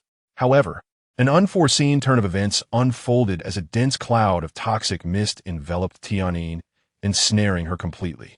I anticipated your trickery with the talismans, she mused, unflustered by the sudden onslaught. With an explosive surge of spiritual energy, a jade-white ice wheel materialized, sweeping through the noxious fog and hurtling towards Chu Changfeng. In a fierce contest, Tianyin wielded a fourth-tier magical artifact. Upon witnessing this, Chu Changfeng promptly summoned his flying sword, striving to withstand her formidable strike. A resounding clang echoed as the sword was sent careening away, reminiscent of a kite severed from its string. The disparity in cultivation level and the quality of their artifacts was evident, far beyond what a single flying sword could rectify. Nevertheless, Chu Changfeng remained undaunted, reciting incantations, slayed demons, exorcise evil, inquire of the immortals. As his words echoed, 3 flying swords shot forth like meteors, dazzling and blinding in their brilliance. They converged in the air, weaving an impenetrable net of blades that countered the jade-white ice wheel. To control 3 swords simultaneously is a testament to his genius in the sword arts, albeit marred by a treacherous disposition. Many spectators were taken aback by the display of his flying swords. Yet, the most astonished was Qing Yao, who knew of the lesser quality swords Chu Changfeng possessed, realizing that he wielded at least 6 flying swords. This was an astonishing display of power. Whirlwind Talisman, Exploding Pill, Black Mist Pill. While the 3 flying swords held the line momentarily, Chu Changfeng was acutely aware that he would soon falter. He swiftly retrieved a handful of pills from his robes, scattering them into the air like petals from a celestial maiden. Upon contact with the atmosphere, they transformed into swirling clouds of black mist, rapidly engulfing the arena under the influence of the Whirlwind Talisman. There was something peculiar about this black mist. Within its depths, Tianyin's expression shifted subtly. "This is specifically prepared for you," Chu Changfeng remarked with a chilling smile. This is a unique poison meticulously crafted by Chu Changfeng. Although its toxicity is not particularly strong, it possesses a distinctive effect. It can sever the connection between sight and spiritual perception. At this moment, cultivators below the out-of-body stage are utterly incapable of perceiving anything on the arena. Just as Tianyin found herself enveloped in the black mist, her vision obstructed. Chu Changfeng suddenly shouted, "Wait, be cautious of what lies behind you." His voice echoed through the fog, tinged with a hint of panic and urgency. "What is happening?" Startled by his words, Tianyin instinctively paused her movements and swiftly turned to look behind her. Yet behind her lay nothing but emptiness. She discovered nothing amiss.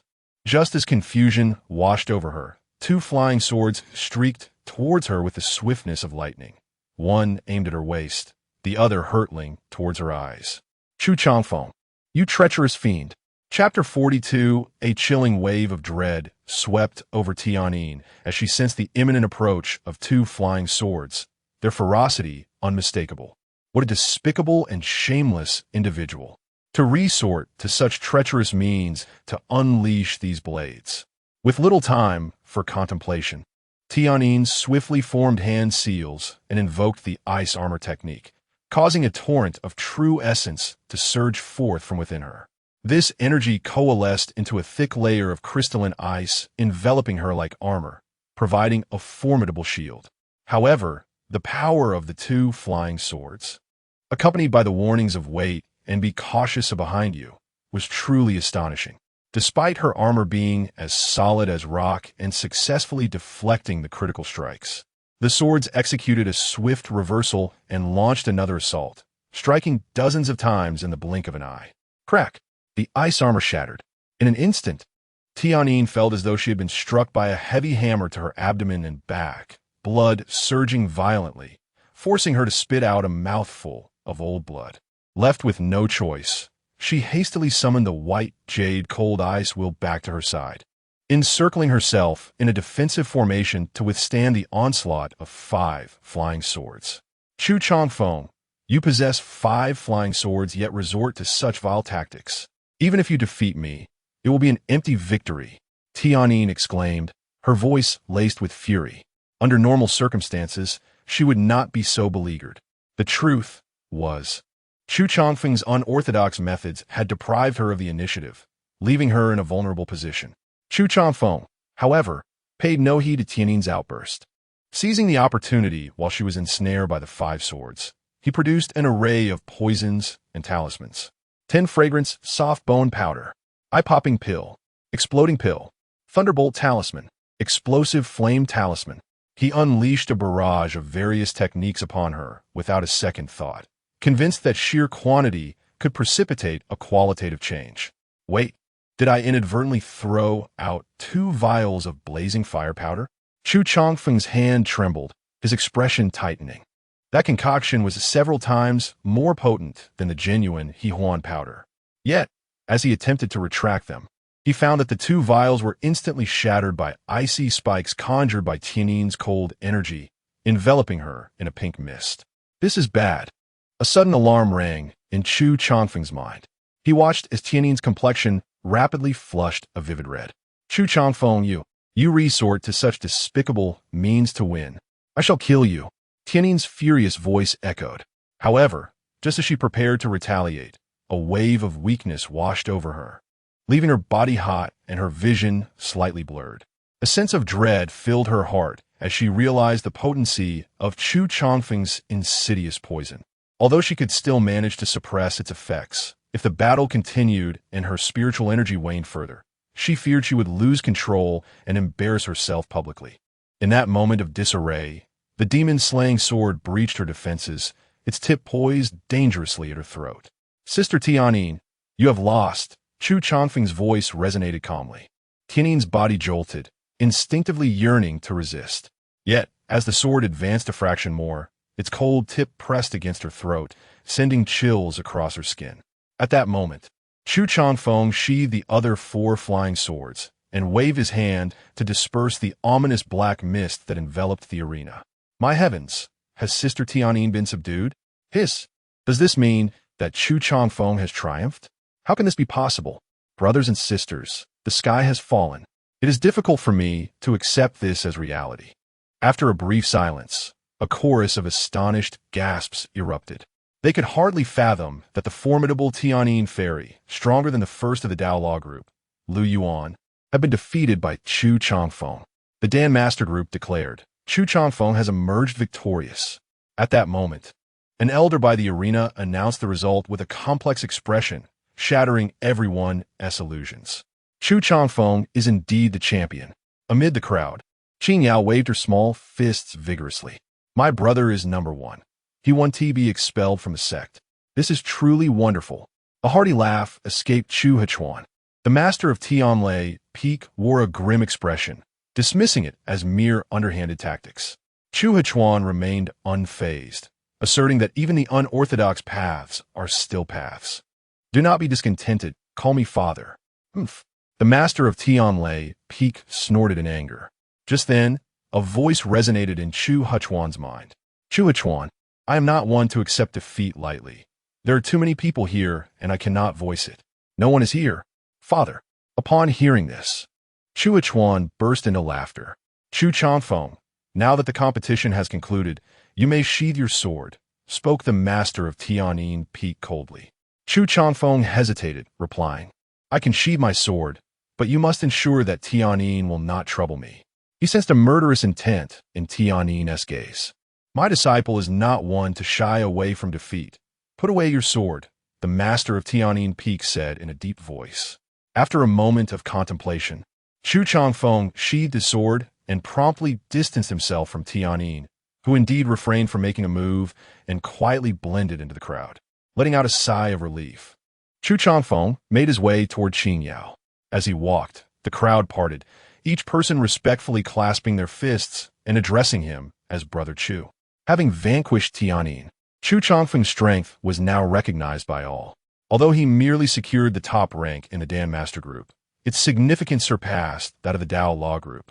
Brother, I never expected your victory to come so easily, Qing Yao remarked as she circled around Chu Changfeng, noticing not a single mark of injury. I did not anticipate it either. Chu Changfeng had thought he would need to unleash at least 9 swords, sacrificing his dignity to defeat Tianyin, but unexpectedly, he triumphed using just 5 flying swords and 2 bottles of dry kindling powder. However, bestowing a fine name upon the flying swords would undoubtedly amplify their power. The competition for the Golden Core Group concluded next, followed by the Foundation Establishment Group, lasting until nightfall. Under the moonlight, the Holy Master of Yin and Yang awarded prizes to the champions of each group. Clutching 2 high-grade spirit stones, Chu Changfeng beamed with joy. This was equivalent to a fortune of 20,000 low-grade spirit stones. How long must one toil to attain such wealth? On his return to Tianjin Peak, Chu Changfeng's smile remained unwavering.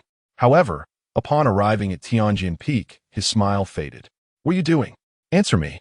Chu Changfeng scolded the gray donkey. The donkey, draped in a tattered burlap sack it had somehow procured, had a strip of white cloth wrapped around its long ears. It was holding a brush in its mouth, inscribing characters on a wooden board. Having completed the 2 characters Chu Chang, it was in the midst of writing foam. Oh, my child, you have returned alive. How could you? The gray donkey was taken aback, dropping the brush onto the ground. Was it not said that Tianyin was invincible in the golden elixir realm, and that you would surely meet your demise? To confront her in battle? Chapter 43. Alarming news. My junior sister has been captured by the demon sect. Your filial piety is truly commendable. Remove all those trinkets from your person at once. With a swift kick, Chu Changfeng struck the rear of the gray donkey, which complied obediently. Nearby, Qing Yao covered her mouth, stifling a laugh. Brother, you truly share a deep bond akin to that of father and son. Without a moment's hesitation, Chu Changfeng retaliated with a sharp rap to her head. Qing Yao, clutching her head, could no longer find amusement in the situation. Changfeng, come here for a moment. At that instant, a voice emerged from Chu Hechuan's room. Master, you call for me? Chu Changfeng entered, only to find Chu Hechuan standing with his back turned, beside a table laden with 10 exquisitely rich spirit stones. 10 high-grade spirit stones equate to a staggering 100,000 low-grade stones. Chu Changfeng had never encountered such wealth before. These are the master rewards I have received, 10 high-grade spirit stones. You and your junior sister may split them equally, Chu Hechuan said with a smile as he turned to face him. However, Chu Changfeng hesitated to claim them. Master, I have received my own rewards, so I shall not take yours. Please keep them. Spirit stones hold little value for me now. Chu Hechuan gently shook his head. The glimmer in Chu Changfeng's eyes dimmed significantly. Do not be saddened. I have lived for several millennia and have long since repaid my dues. Moreover, today, the Master Thunder Peak even called me father, haha. Chu Hechuan's hearty laughter lightened the somber atmosphere. There is little more I can do for you. I have not been able to assist you much over the years, and for that, I feel quite ashamed. A hint of guilt flickered in Chu Hechuan's eyes. Each time Chu Changfeng resorted to trickery, the pangs of guilt and self-reproach only grew stronger within him. Master, being your disciple, is already a tremendous boon for me. Otherwise, I would have long been slain. Chu Changfeng replied with a rare seriousness. Yet the next moment, He noticed that the smile on Chu Huchuan's face had abruptly vanished. There is another matter I must convey to you. Master, please do not adopt such a grave demeanor. This is indeed a serious matter, Chu Huchuan replied in a somber tone. 2 months ago, the Sacred Land dispatched 5 disciples to eradicate the demon cultists in Maple Forest City, but they unfortunately fell into an ambush and were captured. Among them was Ziyue, a disciple of the Earth Spirit Peak whom you assisted. What? Chu Changfeng felt a jolt of shock. Such critical news regarding the sect, and Ziyue had not returned. He had long harbored ominous suspicions, unwilling to accept them. After the incident, the Sacred Land also sent elders from the Law Enforcement Hall to Maple Forest City. However, the demon cultists had already vacated the area, leaving only 2 remnants in their wake. From them, it was learned that Ziyue and the others had not been slain. Rather, they had been taken back to the demon realm by the Bone Demon cult, intended as offerings to the Bone Demon god. Particularly, Ziyue, possessing the rare, flying, immortal physique, was deemed an exceptional sacrifice. In this realm, demon cultivators worshipped the foreign celestial demons, led astray by their malevolent influence, with very few possessing any shred of conscience. After listening, Chu Changfeng fell silent for a moment and inquired about the Holy Land's intentions. You are aware that the demon domain and the monster domain are forbidden zones for righteous cultivators. Even those at the ascendant stage, or even those capable of transcending tribulations, would face certain death if they ventured recklessly into those realms. Thus, in order to rescue Ziyue and the others, it is imperative for someone to infiltrate the demon domain, enter the White Bone Demon sect, locate them, and, subsequently, a powerful being must tear through space to retrieve everyone. Is there anyone willing to enter the demon domain? Chu Changfeng asked. Chu Huchuan hesitated before responding. Righteous cultivators are fundamentally incompatible with demonic practitioners. It is exceedingly difficult to blend into the demon domain, let alone join the demon sect and act as an undercover agent. Chu Changfeng acknowledged. Indeed, it is exceedingly challenging for righteous cultivators to remain undetected in the demon domain. So, is there a suitable candidate? Chu Changfeng inquired with curiosity. There is indeed a suitable candidate, Chu Huchuan replied. Who? You. Chu Huchuan turned to Chu Changfeng, explaining that many within the Holy Land hoped he would undertake the role of an undercover agent, as they collectively believed he was more insidious than the demonic practitioners themselves. Upon hearing this, Chu Changfeng felt a mix of amusement and bewilderment. Was this a compliment or an insult? Chu Huchuan chuckled silently, prompting Chu Changfeng to shake his head, asserting, I cannot do it. My nature is inherently kind. I turn red when I lie, and it would be evident that something is amiss. Although Chu Changfeng desired to rescue his fellow disciples ensnared in the demon domain, he was reluctant to enter it himself. Does kindness even suit you? Chu Huchuan shook his head in resignation. Nevertheless, the Holy Master has promised a reward of 200,000 spirit stones to anyone who can rescue Ziyue and the others. Chu Huchuan said in a low voice. How much? Chu Changfeng's eyes widened in astonishment. 200,000. Chu Huchuan wiggled 2 fingers, indicating that the reward was substantial. Otherwise, he would not have brought up the matter. Gulp. Chu Changfeng swallowed hard, realizing that the reward was indeed excessive. How many people would he need to deceive to acquire 200,000 spirit stones? What do you think? They are offering far too much, and as you know, I possess 9 flying swords. Even with the 70,000 spirit stones I currently have, it is still insufficient for me to advance to the late golden core stage. However, with those 200,000 spirit stones, my chances of success would increase significantly. After a pause, Chu Changfeng stated resolutely, Fortune favors the bold. I shall undertake this task. Ultimately, I owe you a debt. Chu Huchuan gazed deeply at Chu Changfeng, letting out a sigh. The master leads one to the door. But cultivation is a personal endeavor. Being recognized as the true disciple of the Heavenly Sword Peak has already been a tremendous boon. Without you, I might have perished long ago. Chu Changfeng spoke earnestly. In that case, I shall refrain from saying more. But you must always bear in mind that the demon domain is fraught with uncertainties and dangers. A moment's carelessness could cost you your life. Therefore, regardless of the circumstances, Prioritize your own safety and do not recklessly gamble with your life. Chu Hichuan advised with a grave expression. Chu Changfeng nodded solemnly, affirming that he understood. Go and prepare. Tomorrow, we shall visit the mission hall to find Li Zheng. Chu Hichuan gestured with his hand. Chu Changfeng collected the spirit stones from the table and silently exited the room. Brother, you have struck it rich. Qin Yao's eyes sparkled as she gazed at the spirit stones cradled in Chu Changfeng's arms. Observing Qin Yao, Chu Changfeng's somber mood, darkened by the condition of Chu Hichuan, lightened considerably. He smiled gently. These spirit stones are a reward bestowed upon us by our master. Let us divide them equally. Allow me to distribute them. One for you. One for me. One for you. One for me. Qin Yao interjected, Brother, is this truly fair? In the demon realm, nestled amidst towering mountains, lay a peak strewn with white bones, the very stronghold of the white-bone demon sect. Beneath this peak resided a dark, damp dungeon, where several newly imprisoned righteous disciples were confined.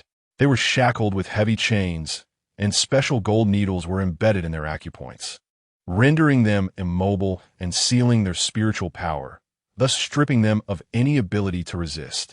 Despite their dire circumstances, the righteous disciples exhibited no signs of fear. Do you think we fear you? Spawn of the demon sect. If you dare, go ahead and kill us.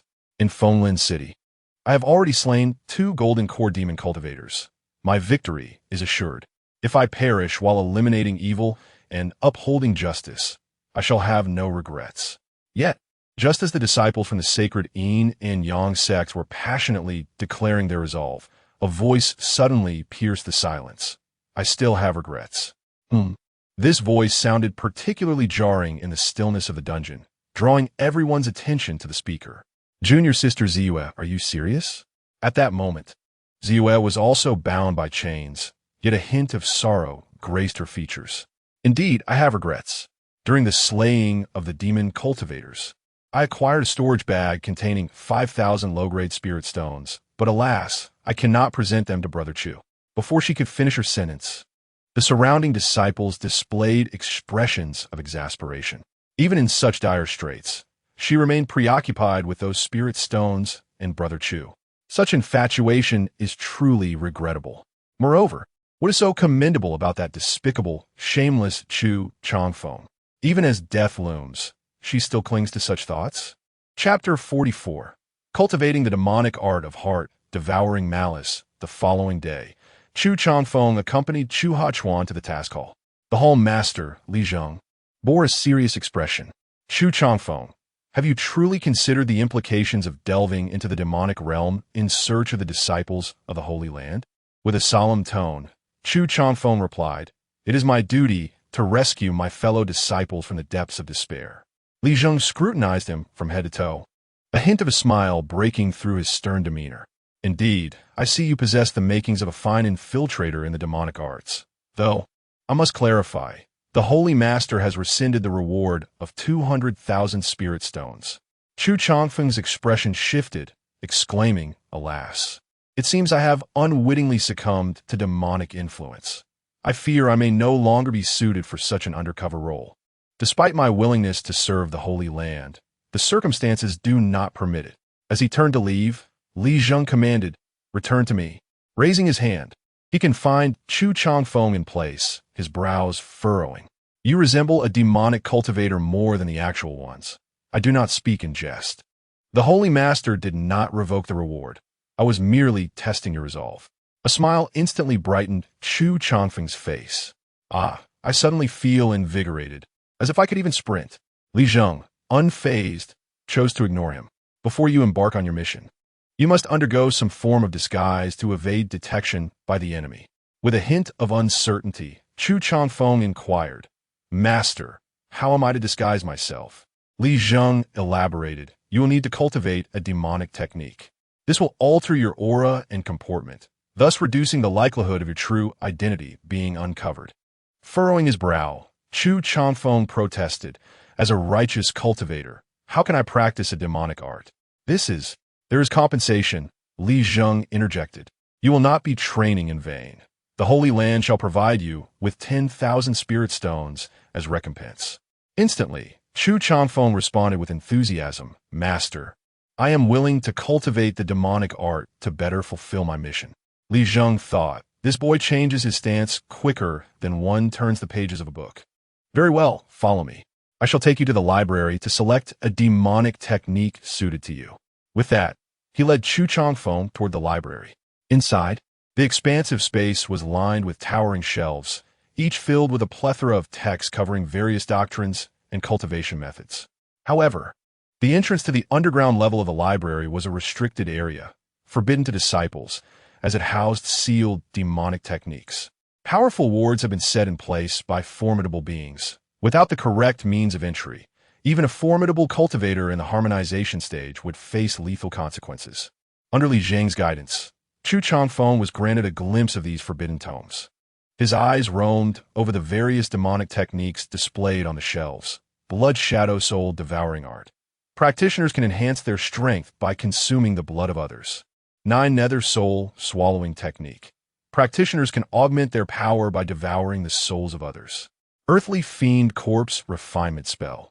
Practitioners can transform corpses into puppets, with the strength of the puppet correlating to the might of the corpse in life. Chusheng was momentarily captivated by various ancient texts.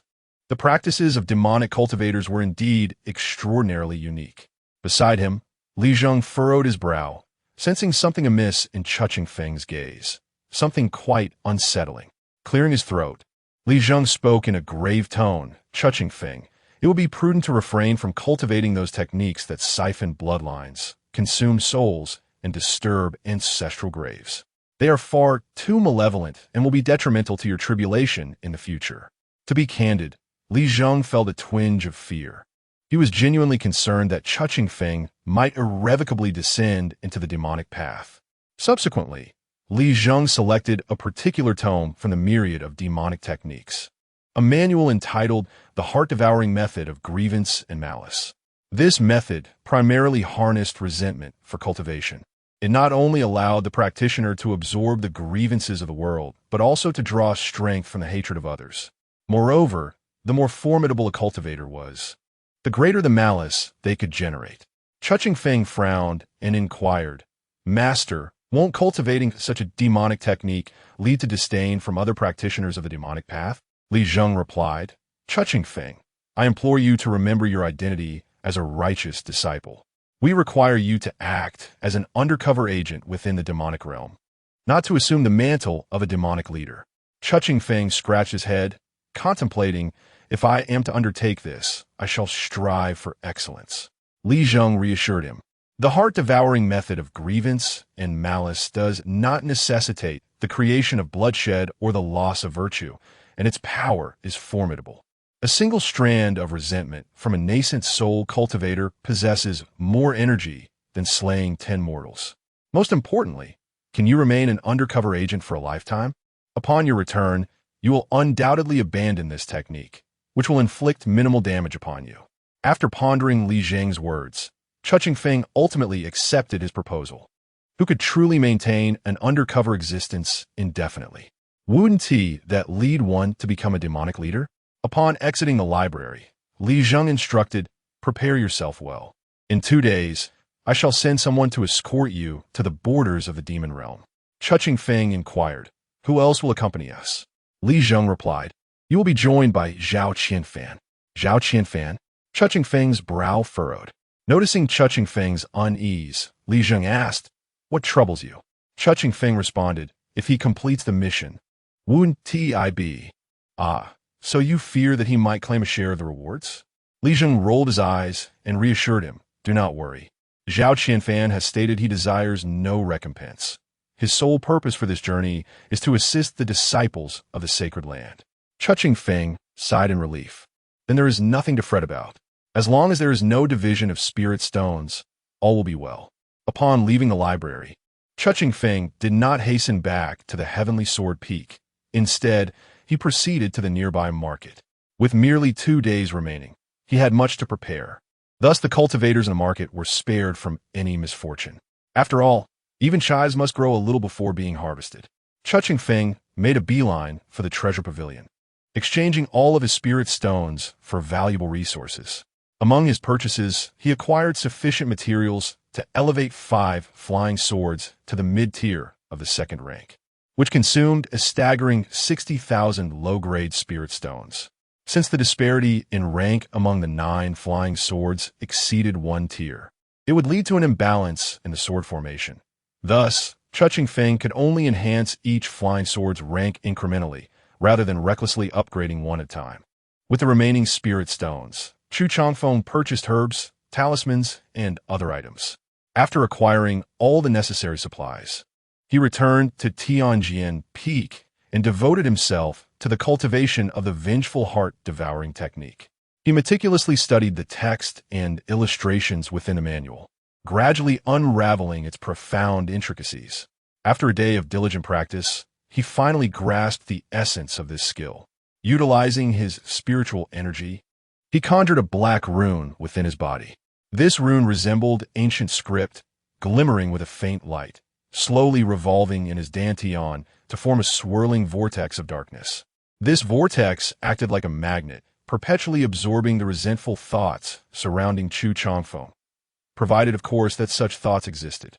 Determined to experiment, Chusheng exited his chamber and discovered Qing Yao practicing a martial art in the courtyard. He retrieved several spirit fruits from his storage pouch, munching on them as he walked. The fruits emitted an enticing apple fragrance, and with each crisp bite, they swiftly captured Qing Yao's attention. "Senior brother, are they delicious?"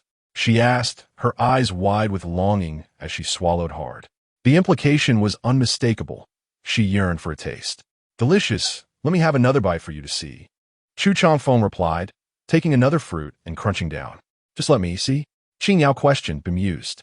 In the next moment, Chusheng noticed a wisp of black mist emanating from the top of Qing Yao's head. Instinctively, the rune within him shifted, drawing the mist into his body. He could distinctly feel an enhancement in his vengeful heart-devouring technique. "This is useful," he thought, his eyes sparkling with excitement. "Are you so wide-eyed because you don't believe me?" he teased. Yes, I don't believe you." Qing Yao hastily nodded, her mind racing. She thought to herself, now that he has gone this far, will he not let me have a taste? In the next instant, Chusheng tossed the last spirit fruit away, not to Qing Yao, but to a corner where a gray donkey stood. The creature caught it in its mouth, crunching it eagerly before swallowing it whole. Oh dear. Stop your braying and tell me, is it delicious?" Chusheng inquired.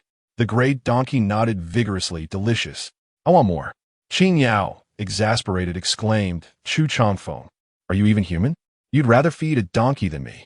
As resentment swelled within her, Chusheng absorbed it, further enhancing his technique. He chuckled, finding the situation rather amusing.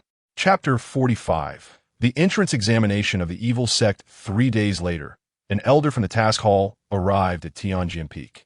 "The time limit had expired, and I am responsible for escorting you to the demon domain. Before you depart, I must remind you to never reveal your identities as righteous cultivators, or else your fate shall be quite dire." Chusheng had long been prepared and departed the sacred land, following the elder from the task hall. Outside the sect, he encountered Zhao Qianfan. "Chusheng, if I manage to rescue Ziyue, you must not pursue him any longer," Zhao Qianfan declared, displaying animosity upon seeing Chusheng. In response, Chusheng simply retorted with one word: "Childish." "You." Zhao Qianfan was immediately incensed. Chusheng noticed a significant amount of dark energy emanating from Zhao Qianfan, which he absorbed, indicating a notable advancement in the heart-devouring curse. Truly, as a golden core cultivator, Zhao Qianfan's malice was considerably stronger than that of Qing Yao. "Enough. I suggest you put aside your grievances, for once we reach the demon domain, you shall be comrades in arms," the elder from the task hall advised, frowning. "I would rather not be his comrade. I fear he might betray me," Zhao Qianfan scoffed. He believed that valuing his life meant keeping a distance from Chusheng. Conversely, Chusheng found it quite fortuitous that Zhao Qianfan chose not to accompany him. The elder from the law enforcement hall ceased to mediate between the two, allowing them to proceed as they wished. Tianyuan City, located hundreds of thousands of miles from the Yinyang sacred land, lies at the intersection of righteousness and evil. its composition intricate. In just a day, the elder from the law enforcement hall escorted Chu Changfeng and Zhao Qianfan, utilizing numerous sect transmission arrays, until they finally arrived at Tianyuan City. I can only take you this far. The path ahead is for you to navigate alone. Remember, if you encounter any disciples of the sacred land, you may shatter the jade pendant. Powerful beings will come to your aid. In times of danger, the same applies. There will be formidable entities to rescue you. The elder from the task hall said no more and departed Tianyuan City. Afterward, Chu Changfeng and Zhao Qianfan each disguised themselves and approached the city from the north gate. Chu Changfeng, I will undoubtedly rescue Ziweb before you do, Zhao Qianfan proclaimed before striding away. Chu Changfeng took a roundabout route, crossing the desert from another direction. Half a day later, through the swirling sands, Chu Changfeng glimpsed an imposing city wall. This wall towered over 100 meters high, presenting a dark crimson hue. As he drew nearer, his gaze sharpened.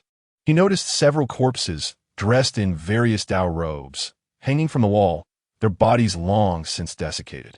Lowering his gaze, he observed a plaque above the city gate inscribed with the words, Inkue City. In front of the gate stood several individuals with disheveled hair, sunken eyes, and purple lips adorned with accessories made from human bones, scrutinizing the cultivators entering and exiting the city. Should any righteous cultivator be discovered, their fate would be most unfortunate. As Chu Changfeng approached, he directly activated the heart-devouring curse, transforming his sword energy into sinister spiritual power, allowing him to enter the city with ease. The streets were sparsely populated, not solely inhabited by cultivators, but also by mortals. Even for those who practice demonic arts, indiscriminate murder within the city is strictly forbidden. Of course, if one's prowess surpasses that of the Lord of Inkue City, the matter stands differently. The dilemma of infiltrating the White-Bone Demon sect is indeed a perplexing one. As Chu Changfeng strolled through the city, his gaze suddenly sharpened upon noticing several notices affixed to a nearby wall. The Tianwu sect is recruiting disciples, prioritizing those with cultivation. Upon joining, disciples will receive free spirit stones monthly. Practitioners of the righteous path, please refrain from disturbing. The soul-snatching sect seeks a hall master. Favoring those at the golden core stage, terms are negotiable. Practitioners of the righteous path, do not come to your demise. The Cold Bone sect is recruiting disciples, prioritizing those with cultivation. Applicants must pay 5 inferior spirit stones. Note, this sect is a branch of the White Bone Holy Sect, boasts profound heritage, and has immense potential for future advancement. Upon reading these, Chu Changfeng couldn't help but exclaim in astonishment. Have a demonic sects resorted to such blatant recruitment tactics? They directly post notices seeking disciples. However, this method bears no substantial distinction from the righteous sect's calls for talent. It is merely that the righteous practitioners prefer a semblance of dignity and subtlety, while the demonic factions are refreshingly straightforward. Cold Bone sect, here I come. Chu Changfeng resolved to proceed directly to the Cold Bone sect without any detours. Following the address from the notice, he swiftly arrived at the location of the sect. The grand entrance was quite imposing, with the words Cold Bone sect elegantly inscribed above. A line of demonic practitioners stood before the entrance, those wishing to join queuing on one side, while passers-by were hastily dismissed. A burly man with an unkempt beard noticed Chu Changfeng's lingering gaze and waved impatiently. In response, Chu Changfeng silently joined the queue. Suddenly, a startled exclamation arose from the crowd. Chu Changfeng turned to see none other than Zhao Qianfan. Indeed, it is I, Chu Zhao Fan, you are here as well, Chu Changfeng exclaimed. They had long agreed that upon entering the demonic realm, neither could use their true names. I shall be called Zhao Qian, not Zhao Fan. Very well, Zhao Qian. I have noted your name, Zhao Qianer. It is the character for thousand, not the one for toothpick. Wait, are you insulting me? Zhao Qianfan fumed. Chu Changfeng noticed dark energy swirling around him. At this rate, it wouldn't be long before the heart-devouring curse would reach its second level. This technique comprises 9 levels, each possessing its own extraordinary intricacies. Are you two quite familiar? A voice inquired, casting a shadow over Chu Changfeng. It was the burly man approaching him. I'm not well acquainted with him, Zhao Qianfan replied. We share a minor grudge, Chu Chongfeng added. If there are grievances, resolve them outside the city. However, upon entering through this door, should you both be accepted into the Coldbone sect, you shall be family, brothers in arms. Do you understand? The burly man said in a low voice. I would rather die than consider him a brother. Zhao Qianfan silently scoffed. At that moment, a hand the size of a fan struck Zhao Qianfan's neck. Why did you strike me? Zhao Qianfan was bewildered. In your gaze, I discerned a mixture of defiance and indifference, the rugged man intoned. Zhao Qianfan yearned to unleash his treasures upon this insufferable individual. Yet with aspirations of joining the Hangu sect, he could not reveal his true identity. Thus, he was compelled to swallow his indignation. With a sudden clap, Zhao Qianfan, initially inclined to seek peace, found himself struck again. Why do you hit me once more? Zhao Qianfan asked, bewildered. Your cringing demeanor infuriates me. With such timidity, what do you even hope to achieve in the art of demonic cultivation? You might as well pursue immortality. The rugged man scolded. Zhao Qianfan retorted. But I am already cultivating for immortality. Why not strike him? Zhao Qianfan pointed at Chu Chongfeng, attempting to divert the ire. It is not yet his turn. The rugged man shifted his gaze to Chu Chongfeng. Zhao Qianfan felt a surge of delight. Finally, it was your turn, Chu Chongfeng. However, at that moment, a voice emerged from among the Han Gu disciples. Wu Shan, the time has come. You must lead them inside. Zhao Qianfan was taken aback. Everyone, stay close. Remember, do not ask what should not be asked, nor look where you should not look. Wu Shan instructed, leading the way. Zhao Qianfan's composure shattered. Finish with Chu Chongfeng before entering. The Hangu sect's hall was expansive, and after a considerable walk, Chu Chongfeng and the others arrived at the entrance of a grand chamber. Outside stood over a dozen individuals, ranging from the Qi refinement stage to the foundation establishment stage. Inside, two figures occupied seats, their cultivation levels reaching the golden core stage. The Hall Master and the Vice Hall Master. These are the individuals who will be joining our Hangu sect today, Wu Shan announced respectfully from outside the hall. Let us commence. The Vice Hall Master waved his hand. Understood. Wu Shan turned back to Chu Chongfeng and the others, saying, to prevent righteous practitioners from infiltrating our Hangu sect, we shall conduct an assessment. Your performance will determine your roles within the sect, so do your utmost.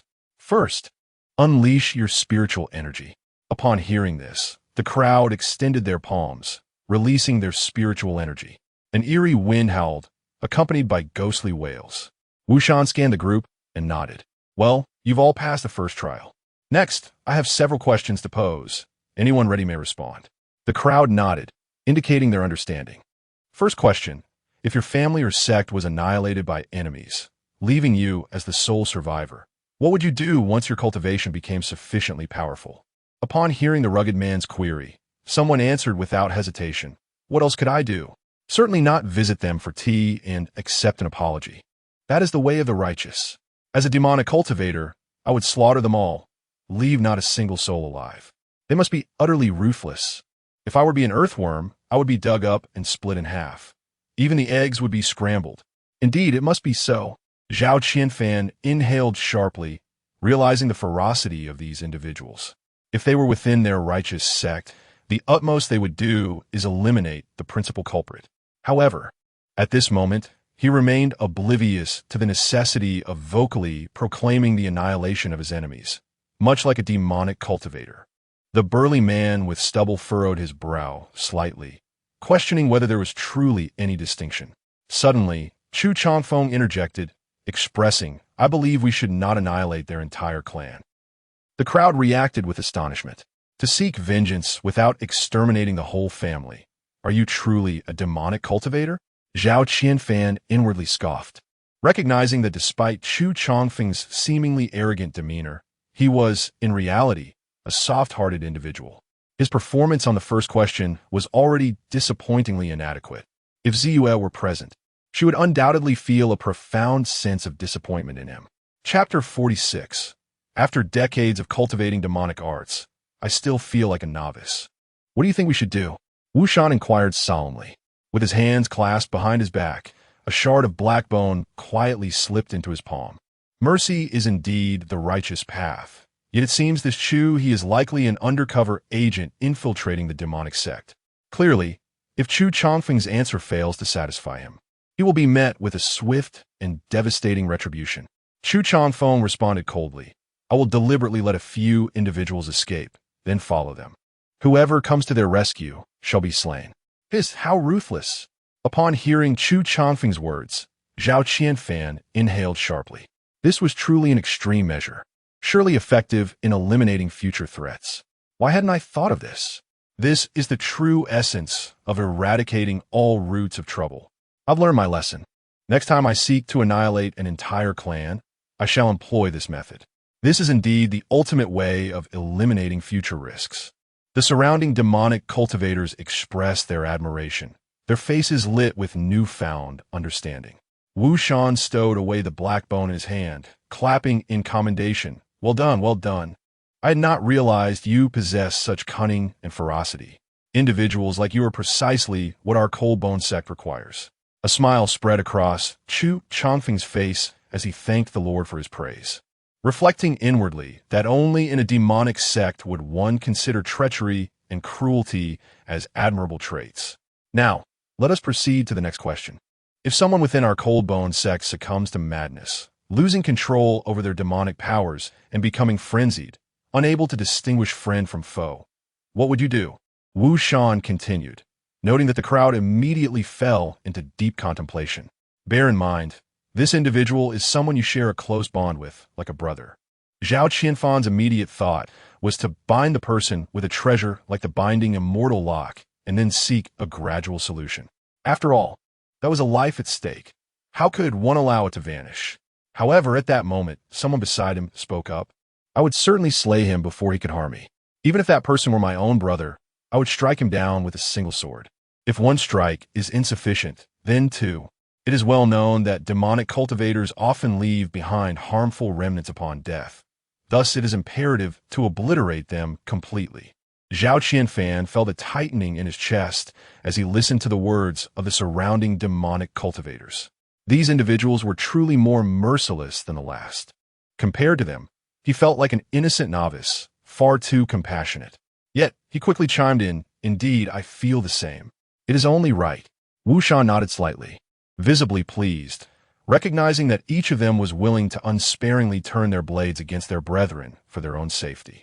Excellent. Zhao Qianfan's lips twitched imperceptibly. Is it commendable to be the first to slay one's brother in times of crisis? In the righteous path, such a person would be condemned and subjected to torture. Yet here in the demonic realm, such behavior is not only accepted but celebrated. Chu He, why do you remain silent? Do you hold a different opinion? Wu Shan noticed that Chu He had yet to speak. Chu Chongfeng stated, I cannot concur with your sentiments. After all, he is a brother. A brother? Are you not aware that one may willingly sacrifice for a brother in times of peace, yet betray him when adversity strikes? We now harbor grave doubts regarding your identity. For among us, the practitioners of demonic arts, there exists no one who values loyalty and righteousness. The surrounding demonic cultivators cast dubious glances. Zhao Qianfan was taken aback. He had not anticipated that Chu Chongfeng was a person of such unwavering loyalty. It was truly unexpected. Wu Shan, with his hands clasped behind him, once again cradled the black bone in the palm of his hand. At that moment, Chu Chongfeng spoke, suggesting they guide him to his adversary's abode, utilizing him to eliminate any opposition. If this brother has family and assets, so much the better. I shall care for your wife and spend your wealth. After hearing Chu Chongfeng's words, the surrounding demonic cultivators fell into a contemplative silence. Well, it appears you possess not only a ruthless disposition, but also the legacy of Wei Wu, Wu Shan remarked, stowing away the black bone and applauding. Taoist Chu He, you truly embody the essence of a demonic cultivator. I discern not a hint of humanity within you. In comparison, my decades of cultivation seem futile, akin to that of a novice just stepping into the path of darkness. The other practitioners of the demonic arts echoed their admiration for Chu Chongfeng. Zhao Qianfan felt a chill run down his spine. unsure whether Chu Changfeng was a true demonic cultivator or a mere facade. After all, the seasoned practitioners around him could not articulate such sentiments. Silence. Wu Shan's voice overpowered all others. Now for the third assessment. What are your respective skills? This will enable us to assign you appropriate roles. I excel in crafting artifacts and can forge first-tier magical treasures, spoke a slender demonic cultivator. Excellent. Wu Shan's eyes sparkled. You may join the artifact refining hall. I possess the ability to arrange formations, declared a one-eyed demonic practitioner. Then you shall join the dragon-seeking team. But I'm not adept at tomb raiding, he protested. The art of tomb raiding and the mystical arts are intertwined. With a little study, you shall master it. Wu Shan waved his hand. Next, amidst the crowd, Zhao Qianfan felt a tremor in his heart. Indeed, in these times, lacking skill made survival within the demonic realm exceedingly difficult. Zhao Fan, what are your talents? It soon became Zhao Qianfan's turn. I'm called Zhao Qian. Zhao Qianfan protested. Ah, Zhao Qian, Wu Shan corrected. Zhao Qianer, cease your prattling. What are you skilled at? Wu Shan's impatience was palpable. I excel at. Zhao Qianfan hesitated. Being the grandson of the Thunder Peak's master, he was proficient in lightning arts. However, he could not disclose this information. After all, thunder was the nemesis of evil, meaning it could greatly inhibit demonic cultivators. Should they discover this, he would surely face dire consequences. I see. You possess no skills. Wu Shan assessed Zhao Qianfan with a discerning gaze, recognizing that he was merely at the qi refinement stage. He spoke curtly. Lacking expertise is of no consequence. Our Cold Bones sect welcomes all disciples. As long as you join us, I shall assign you a role. It is impossible that you shall not be assigned a position. After all, one must pay with spirit stones to gain entry. Excluding individuals from the threshold would not yield any spirit stones either. Zhao Qianfan's eyes brightened, esteemed steward. I wonder what lucrative task you have in store for me. Wu Shan chuckled. Ah, you are quite astute. You've quickly discerned that I have indeed assigned you a rather profitable undertaking. Really? Zhao Qianfan's eyes sparkled with interest. Certainly, Wu Shan replied. From this day forth, the latrine in our cold bone hall shall be your responsibility to clean. What? Excuse me? Zhao Qianfan's expression shifted dramatically. Cleaning the latrine? As the grandson of a formidable figure in the Great Ascension stage, accustomed to a life of luxury, when had he ever engaged in such labor?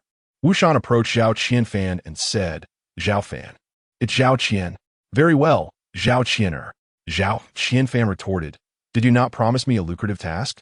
Wu Shan patted Zhao Qianfan on the shoulder, saying, even cleaning can be a profitable endeavor. Chapter 47. Born with purpose, Zhao Qianer.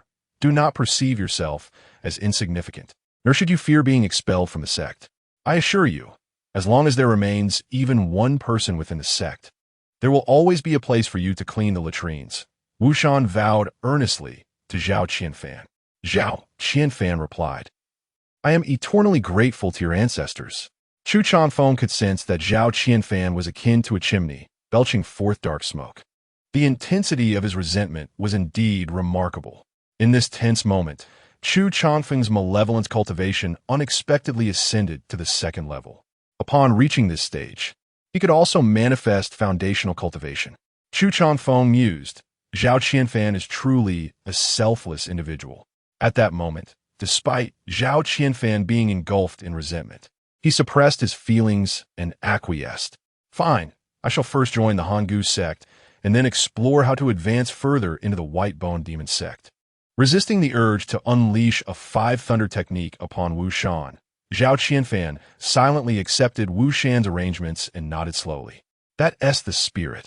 Wu Shan smiled with satisfaction and proceeded to assign several others to different roles, eventually settling on Chu Changfeng.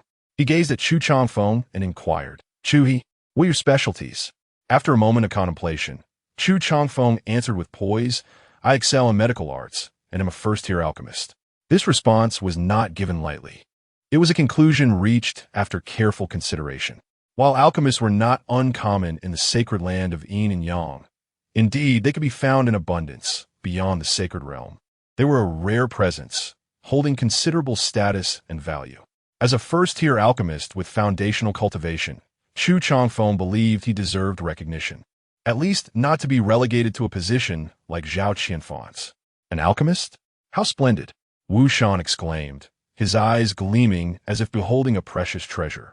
Brother Chu, since you possess expertise in medical arts and alchemy, you shall be assigned to the Alchemy Hall. I trust that there, you will be able to showcase your talents. In the future, if any brothers require healing, they will rely on you. With that, Wu Shan displayed a degree of friendliness towards Chu Changfeng, seemingly valuing him greatly.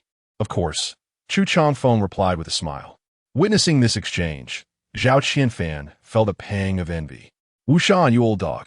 You call me Zhao Qianer while treating Chu Changfeng like a brother?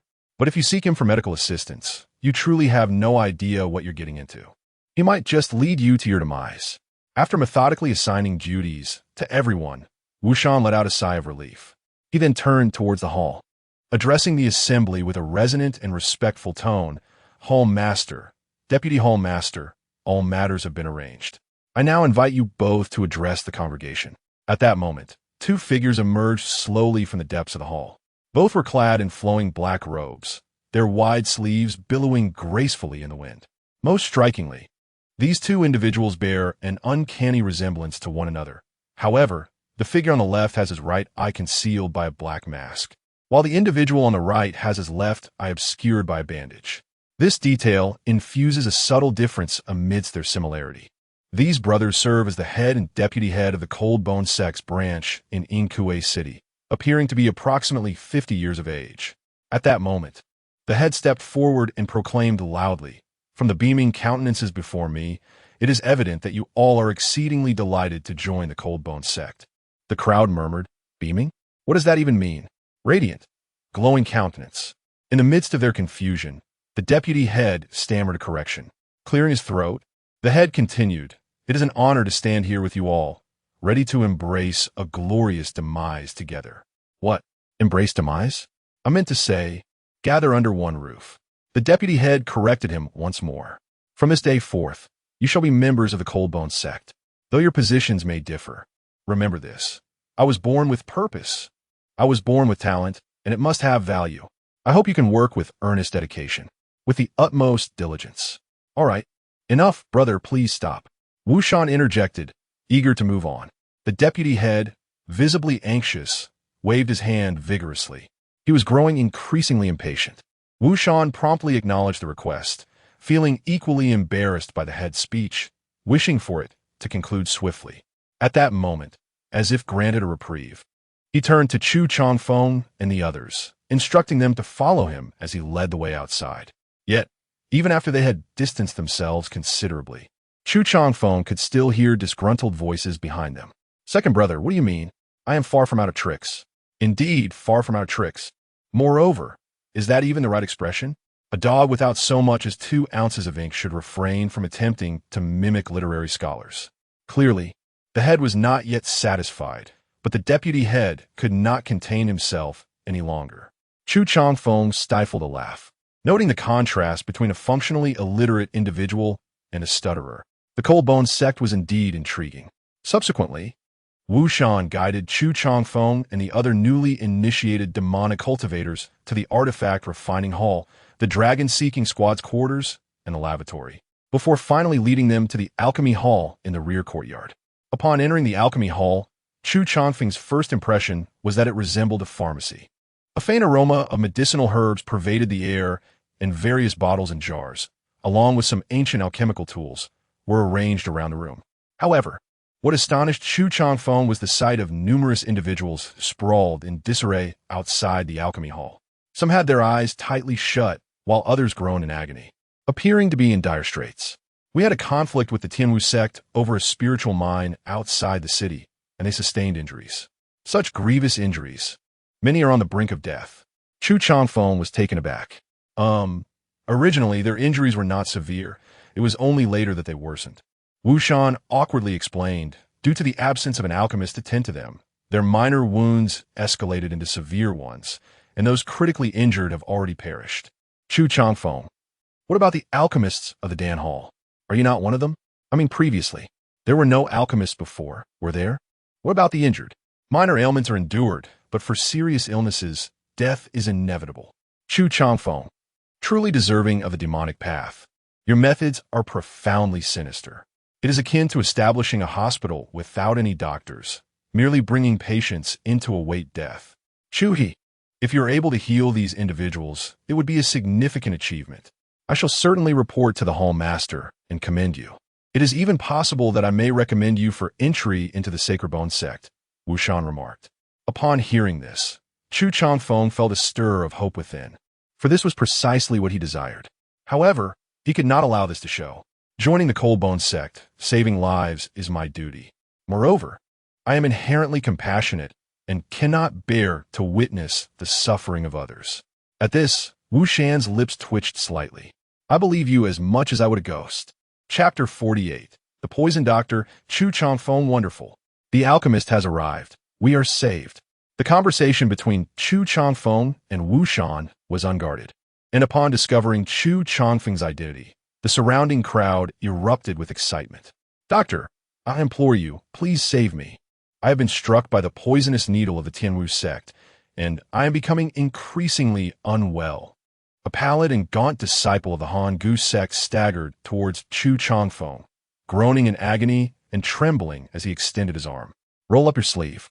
Let me see, Chu Changfeng urged, swiftly moving closer to examine the disciple's injury. Meanwhile, Wu Shan observed Chu Changfeng with a scrutinizing gaze, eager to discern whether his medical skills were genuine or mere deception. If he possessed true talent, all would be well. However, should he be a charlatan, the consequences would be dire. Doctor, you must cure me. The Hangu disciple rolled up his sleeve to reveal a darkened arm. The poisoning is quite severe. Chu Changfeng furrowed his brow, contemplating the situation internally. At that moment, everyone held their breath, fixated on Chu Changfeng, awaiting his diagnosis. Sigh. Chu Changfeng exhaled deeply. Doctor, am I beyond salvation? The disciple's expression shifted abruptly, his voice tinged with despair. The surrounding crowd began to shake their heads. The doctor's sigh seemed to indicate grim tidings. Who says you are beyond salvation? Chu Changfeng inquired. Weren't you just sighing? I merely felt a bit fatigued. The crowd was taken aback. Could you refrain from sighing while diagnosing? It's quite frightening. Does this mean I still have hope? The disciple's face brightened once more. Well, you won't perish just yet, Chu Changfeng responded. However, completely eradicating the toxins within you will prove somewhat challenging. If you are willing, I can assist you by amputating the poisoned arm. This might preserve your life. This poison, while troublesome, is not entirely untreatable. The process may be complicated, but Chu Changfeng's purpose in infiltrating the demon sect is to rescue Ziyue and others, not to offer free medical services. What? Amputate my arm? What sort of quack are you? The disciple exclaimed, his face contorted with anger. I have cultivated a technique, and my right hand is vital to me. Losing it would render my life unbearable. Unfazed, Chu Changfeng replied, suit yourself. Without the amputation, you may last no more than 3 days.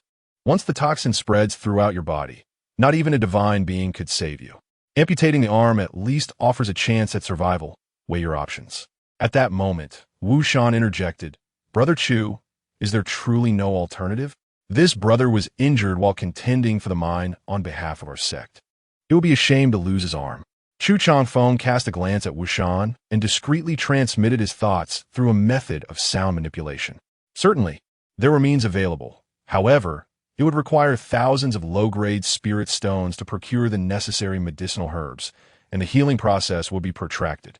Are you certain you wish to proceed with the treatment? Chu Changfeng had long sensed something amiss. With golden core cultivators present, it would not be difficult to find a few alchemists, even if they were not well-versed in the art of alchemy. The reason for their reluctance was likely a matter of unwillingness to expend resources. Upon hearing this, Wu Shan fell into silence. A second-layer qi refinement cultivator was hardly worth such an extravagant expenditure of spirit stones for salvation. He silently conveyed his response to Chu Changfeng. Let it be. Yet, he found himself increasingly impressed by Chu Changfeng. This fellow, so ruthless as to disregard the lives of others for the sake of conserving spirit stones, was indeed shrewd, knowing precisely what to say and what to withhold. Should he survive, he would undoubtedly achieve greatness in the future. Then, Wu Shan turned to the cultist and said, "Brother, I regret to inform you, but you ought to heed the physician's advice and have your arm severed." "Esteemed steward, allow me to assist you," Wuxian proclaimed, directly channeling his spiritual energy into a sharp edge that severed the cultist's right arm. Ignoring the cultist's anguished cries, he commanded others to drag him away. "Next," Wuxian stated. A limping cultist approached. "Physician, my leg has also fallen victim to the poison of the Tianwu cult." Chu Changfeng glanced over. "Sever it." "Doctor, my head has been struck by the Tianwu cult's poison needle." Another cultist, his face swollen and discolored, exclaimed. "Sever it." "What? Indeed, it need not be severed. Prepare for your final arrangements," Chu Changfeng replied indifferently. This was a case truly beyond salvation. In less than half an hour, Chu Changfeng had resolved, or rather, treated, over 20 cultists afflicted by the poison needles. His method for such ailments was one of excision for permanent remedy, cut where the pain resided. This fellow was nothing short of a poison doctor. Cut, cut, cut. Apart from severing, he employed no other means. This man could not even be deemed a quack. He resembled more a toxicologist. Those subjected to Chu Changfeng's treatment bore no gratitude. Instead, many harbored resentment toward him due to his ruthless methods. They felt as though he treated them no better than livestock, entirely disregarding their feelings. Nevertheless, Chu Changfeng appeared indifferent to their animosity. On the contrary, he found joy in it. For all the resentment these individuals generated was absorbed by him, transforming into power that enhanced his heart-devouring curse. Standing aside, Wuxian witnessed all of this, feeling an unexpected sense of relief. He was well aware of the cultists' circumstances. Those who could be saved had already received treatment, while those who were truly beyond help were cast aside here, serving as a semblance of hope for the gravely wounded. It provided them a measure of comfort, allowing them to believe that the sect had not entirely forsaken them. Although practitioners of the dark arts traditionally undervalued emotions, they could not allow these individuals to feel utterly abandoned. If they lost all hope, who would remain willing to fight for them? How could the cult possibly continue to exist? In his eyes, Chu Changfeng had become the scapegoat, bearing the grievances of those cultists. Just then, another follower approached. TCH. Chu Changfeng did not even raise his eyelids. "Doctor, I believe I still have a chance at salvation." Only then did Chu Changfeng lift his gaze. Noticing that the follower indeed bore some wounds, but was not poisoned, there was hope for recovery. Chu Changfeng stated, "There is no need for amputation. I possess a rejuvenating pill. Take it and consume it." He produced a jade vial and poured out a black pill, handing it to the follower. This pill, under the sun's illumination, emitted wisps of dark mist. In truth, this concoction was not a miraculous remedy, but rather a first-tier poison pill known as the life-consuming pill. It stimulated latent life potential to heal one's injuries. Although this poison pill could swiftly mend the user's wounds, it concurrently drained a significant portion of their life potential. To put it simply, the user's lifespan would be irrevocably diminished. Someone who might live to 100 would find their lifespan reduced to 80 after consumption. Consuming several of these pills in succession could lead to a sudden death. While Chu Changfeng also possessed genuine rejuvenating pills, these practitioners of dark arts were unworthy of such remedies. Chapter 49. I desire to become the home master, Dr. Chu. Why does your rejuvenation pill emit a black aura? One of the disciples inquired hesitantly. Chu Changfeng replied, "My rejuvenation pill possesses such characteristics. It is more potent than the ordinary variant, which I refer to as the plus version of the rejuvenation pill. If you are apprehensive, you need not consume it." "I shall take it," the disciple declared, gritting his teeth as he accepted the pill and swallowed it without hesitation. At the moment the pill descended his throat, a powerful surge of medicinal energy erupted within him like a tumultuous wave. The once gruesome wounds on his body began to heal at a visibly rapid pace, and within mere breaths, those injuries vanished entirely as if they had never existed. "Ah, I am completely healed. I can jog and leap," the disciple exclaimed, exuberantly bouncing around. "Dr. Chu, you're truly a miraculous healer." Chu Changfeng smiled in response. "So, you're fully recovered, are you? A life for a life." Next, another individual approached, clutching his abdomen. "Doctor, I am experiencing severe stomach pain." Chu Changfeng handed him a life-consuming pill, instructing, "Take this rejuvenation pill with some liquor." Doctor, I'm suffering from relentless diarrhea. Then take this rejuvenation pill after heating it. Doctor, why do you offer us only one type of medicine? Chu Changfeng responded nonchalantly. Do not focus on the medicine. Instead, consider the efficacy. Soon, all the patients before the pill hall had been treated by Chu Changfeng.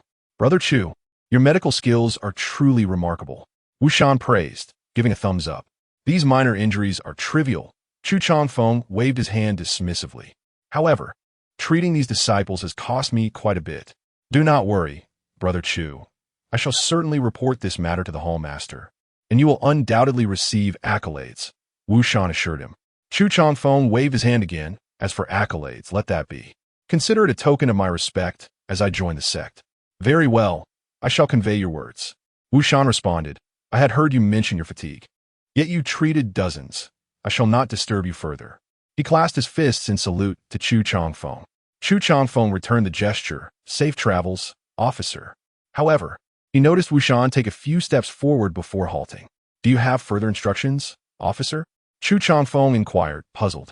Wu Shan smiled slightly. There are no instructions per se. I merely wish to inform you that our Cold Bone sect recently faced defeat against the Heavenly Wu sect in our struggle for the mines. The Hall Master is unwilling to swallow this humiliation and plans to reclaim the mines. In 3 days, action is expected, and it will undoubtedly be a significant battle. As the only alchemist in our In Kuei city branch, you should prepare in advance. That rejuvenation pill seems highly effective. You ought to refine a greater quantity. A major operation is imminent. Chu Changfeng felt a surge of anticipation, recognizing his opportunity was at hand. Your reminder is well noted, officer. I shall make preparations accordingly. He affirmed. Should you lack any materials, Brother Chu, do not hesitate to specify. The sect will assist you in gathering what you need. Very well. Please hold on a moment. Chu Changfeng, without a hint of hesitation, turned and entered the alchemy hall, where he procured paper and ink to draft a prescription, which he then handed to Wu Shan. This was a genuine formula for a first-tier rejuvenation elixir, supplemented with several second-tier spiritual herbs, not particularly rare. And Chu Changfeng harbored no fear of the other party replicating it. However, should Wu Shan successfully procure the medicinal materials, it would indeed be a lucrative gain for him. I shall attend to this immediately, Wu Shan declared as he tucked away the prescription and departed. As Wu Shan's figure vanished from sight, the smile on Chu Changfeng's face swiftly faded. He pondered the impending retaliation of the Cold Bone sect against the Heavenly Wu sect and resolved to seize the opportunity to act. Yet, his thoughts remained somewhat disordered. Stepping into the alchemy hall, he positioned himself beside the table and inscribed 2 characters on a blank sheet of paper. Seek self. Relying on others is often less effective than relying on oneself. Instead of waiting for the malevolent cultivators of the Cold Bone sect to take it upon themselves to recommend him to the White Bone demonic sect, he preferred to have the White Bone demonic sect reach out to him directly. With this in mind, he inscribed another 2 characters, Hall Master. At present, to compel the White Bone demonic sect to initiate contact, it seemed that only by attaining the status of a Hall Master could he achieve this.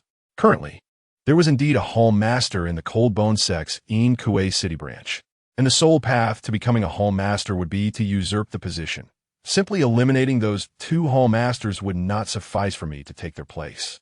By seniority, it would be inappropriate for a newcomer like myself to assume the role. Therefore, I must first establish a certain level of prestige within the branch. Moreover, these 2 Hall Masters could serve as my allies. Only when my prestige reaches a sufficient level can I proceed to eliminate them. Fortuitously, an opportunity has presented itself. Chu Changfeng's thoughts began to crystallize. He would first leverage the conflict between the Heavenly Wu sect and the Cold Bone sect to approach the Hall Master, thereby gaining prestige, and subsequently usurp the position to become Hall Master himself, infiltrating the upper echelons of the Cold Bone sect and gaining access to the White Bone demonic sect. The next step would hinge on the performance of the Heavenly Wu sect. He hoped they would not disappoint him. Chu Changfeng grasped the paper inscribed with his thoughts and crumpled it.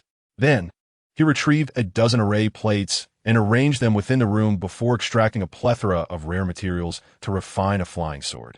Although he had infiltrated the demonic sect as an undercover agent, he could not afford to neglect his own cultivation. The Hall Master and Vice Hall Master were all duly arranged. After Wu Shan exited the rear alchemy hall, he proceeded to the front hall to meet with the hall master and vice hall master. The hall master spoke in a grave tone. Among those individuals, is there anyone whose loyalty is unwavering? Wu Shan replied, Elder brother, there are indeed those with ulterior motives. The vice hall master corrected him, yes. That is the essence of the matter. The hall master nodded, acknowledging that his second brother understood him well, albeit with a hint of jest. The vice hall master interjected. It should be, well acquainted. Elder brother, could you refrain from misusing idioms? Perhaps it would be best if you simply did not speak. I find it exhausting. The hall master fell silent, rendered speechless. You, continue. He gestured for Wu Shan to proceed. Wu Shan continued. Among the dozen or so individuals who recently joined the sect, I find many of them suspicious, particularly one named Zhao Qian. Although he practices demonic techniques, he gives me an impression of being fundamentally at odds with the demonic sect. Each time he responds to inquiries, there is a glimmer of hesitation in his eyes, lacking decisiveness.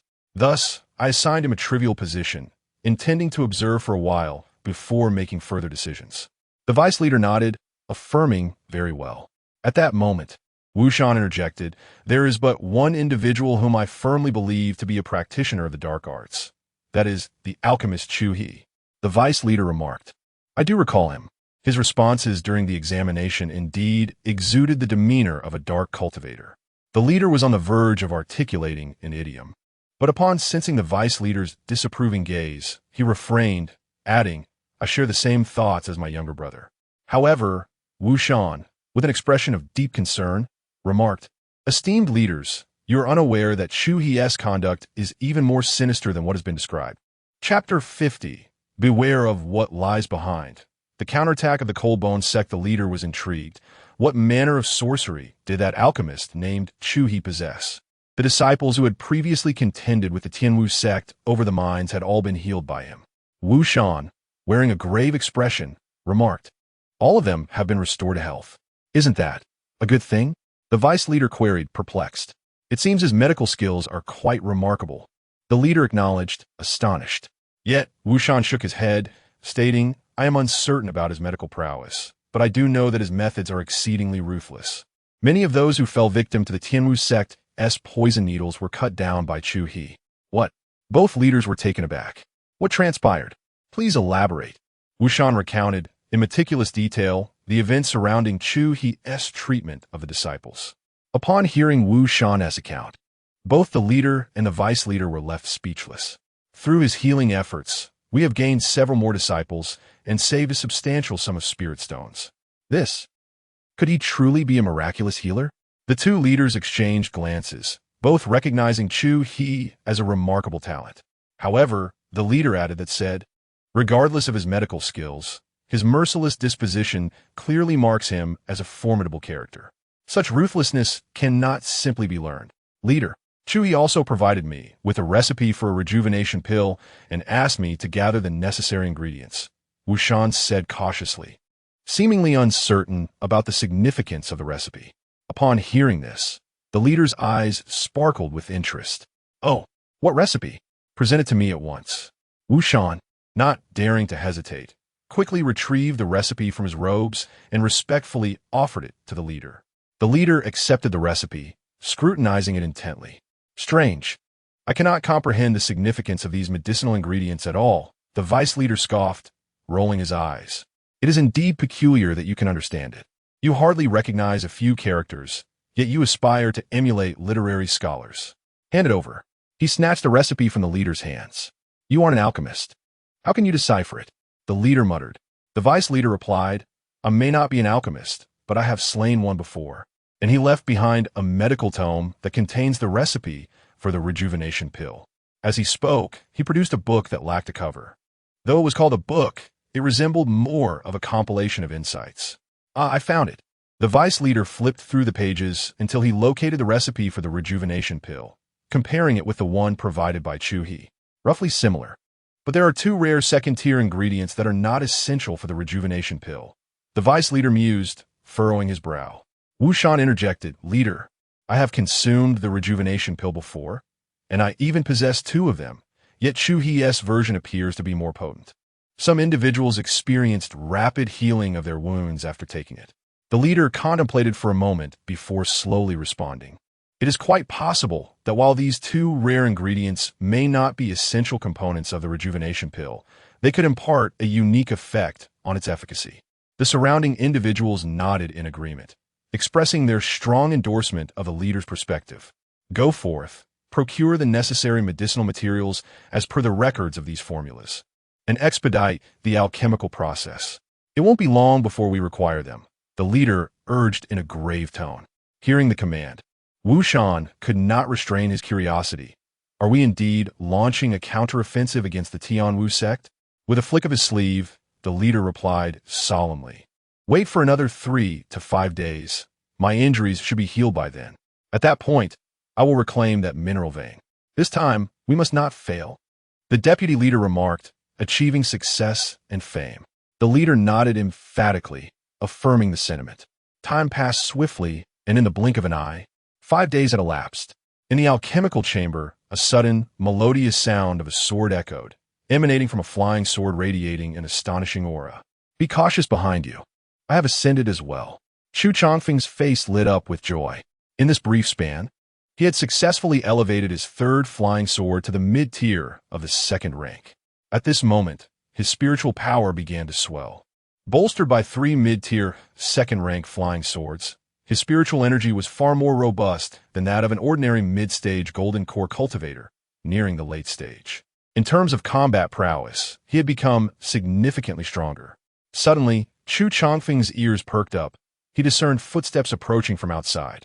Based on the pace of the arrival, it would take merely 6 or 7 breaths for them to enter the chamber. He sheathed his flying sword and dismissed the formation in the room before stepping outside. To his surprise, it was Wu Shan. Chu, I have brought the required medicinal materials for you. Wu Shan wasted no time and directly handed a storage bag to Chu Changfeng. With a sweep of his spiritual sense, Chu confirmed that it contained the herbs listed in his formula. However, many of the second-tier herbs were notably absent. The contents of this storage bag were valued at approximately 5,000 low-grade spirit stones. Even the smallest mosquito is still meat. Receiving 5,000 spirit stones without effort is not to be disregarded, Chu Changfeng thought, accepting the storage bag with composure. The steward is quite considerate. Brother Chun, you must hasten to refine the revitalizing pills. Today, we are poised to launch a fierce assault on the Tianwu sect, and this battle is bound to result in numerous injuries. The revitalizing pills are essential for treating the wounded, Wu Shan advised with a serious demeanor. I will commence the refining process immediately, Chu Changfeng replied earnestly. However, deep within his heart, a wholly different thought began to stir. The opportunity to strike has finally arrived after 5 days. He subsequently turned and returned to the alchemical chamber, closing the door firmly behind him. Refined pills? I wouldn't waste my time on that. Do they even deserve to consume revitalizing pills? The life-forfeiting pills should suffice, Chu Changfeng muttered indignantly to himself. He lit several incense sticks crafted from the remnants of medicinal herbs, and a faint, fragrant aroma wafted through the courtyard. Wu Shan stood outside, inhaling the scent of the herbs, and mused that the true alchemist worked swiftly. It seemed that before long, new revitalizing pills would be ready. With the revitalizing pills in hand, this time, the casualties would surely be far fewer than in the previous encounter. Subsequently, Wu Shan departed from the courtyard to summon disciples to rally behind the leader. As night fell, the sky was devoid of the moon, rendering visibility to a mere whisper of darkness. After the leader and the deputy leader had departed with a multitude of followers, Chu Changfeng cautiously exited the alchemy chamber. Donning a suit of black attire suited for nocturnal escapades, gliding through the shadows like a wraith. With his cultivation level, concealing his presence rendered it nearly impossible for a golden elixir stage cultivator to detect him. He trailed quietly behind the procession, stealthily leaving the city and traversing the woodland. An hour later, the group paused beneath a towering peak. Chu Changfeng looked up. The mountain was adorned with torches, and sentinels patrolled back and forth. At that moment, a fierce voice resonated, disciples of the Cold-Bone sect, charge with me. Chapter 51, Who Shadows Me? In the darkness, Chu Changfeng observed hundreds of figures radiating various hues of light, surging towards the mountain. Some wielded magical artifacts, racing through the air, while others sprinted along the ground with astonishing speed. Leading the charge were the master and deputy master of the Coldbone Hall, closely followed by a dozen or so cultivators at the foundation establishment stage, among whom was Chusheng. They showed no mercy, cutting down anyone in their path as they ascended to the mountainside. Zhao Dashan and Zhao Shaoshan, I have long anticipated your unwillingness to relent. I have been waiting for this moment, ha ha ha. Yet, in that instant, accompanied by maniacal laughter, two beams of light shot skyward from the mountain. Two golden core cultivators emerged. Chu Changfeng concentrated his spiritual power into his gaze. The night could not obscure his vision, and he instantly spanned thousands of meters. He beheld that within the two beams of light were figures clad in robes adorned with numerous eyes. One was an elderly man, with white hair and a face etched with wrinkles, appearing to be in his 70s or 80s. The other, somewhat younger, had black hair interspersed with strands of white, looking to be in his 50s.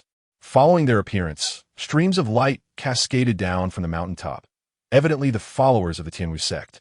The elder was likely Lu Yangshu, the master of the Tianwu sect's En Kuei city branch, while the middle-aged man was the deputy master, Jing Tong. Chu Changfeng had already gleaned information regarding the leaders of the Tianwu sect from those he had previously healed. This time, my brother and I shall undoubtedly take your lives. Bone Demon Puppet, Zhao Dashan bellowed, unleashing a fearsome white-boned serpent from his storage bag, stretching several dozen meters in length. He mounted the head of the skeletal serpent and urged it towards Lu Yangshu. This was the bone puppet technique, one of the concealed arts of the Bone Demon sect. The stronger the bone's life force had been, the mightier the puppet created post-mortem. Beside him, Zhao Shaoshan summoned a skeletal tiger, launching it towards Jing Tong. Even les centipèdes technique. In response to the fierce advance of the Coldbone sect's leaders, Lu Yangshu and Jing Tong simultaneously invoked the techniques of the Tianwu sect. Chu Changfeng watched as the two released dark spiritual power, each forming a shadow of a centipede behind them. Subsequently, both centipedes expelled poisonous mist, a black torrent that swept towards the followers of the Coldbone sect. Over 20 adherents, caught off guard, were engulfed by this toxic wave, instantly dissolving into pools of blood, a sight too horrific to behold. Are you insane? How dare you, golden core cultivators, attack my disciples at the Qi refinement stage? Zhao Dashan roared in fury. Yet, Lu Yangshu merely laughed heartily. Ha, I care not for your cultivation level. Those who dare to act recklessly on the Tianwu sect's territory shall meet their demise. Old fool, you seek death. Zhao Dashan, standing atop the skeletal serpent, drew forth a black banner, wielding it to emit waves of dark light to counter Lu Yangshu's assault. The other cultivators also unleashed their techniques. In an instant, the brilliance of magical artifacts, the flames of talismans, and the shock waves of spells intermingled, causing the very mountains to tremble and quake. The clamorous cries of the cultivators, the resounding clashes of magical artifacts, and the explosive sounds of spells intertwined, creating a deafening cacophony. The battle had finally commenced. Chu Changfeng concealed himself in the shadows, silently observing the fierce conflict among the many cultivators, showing no intention of intervening. He secretly wished for both sides to engage in a life-and-death struggle, leading to mutual destruction. However, the vice-master of the Tianwu sect, it seemed, was not as formidable as he claimed. Chu Changfeng frowned slightly as he witnessed Jing Tong, the vice-master, being relentlessly pushed back by Zhao Shaoshan's fierce onslaught. Even the centipede phantasm was shattered. Jing Tong could only muster enough strength to defend himself, exhibiting clear signs of impending defeat, a decidedly ominous signal. A man must not falter.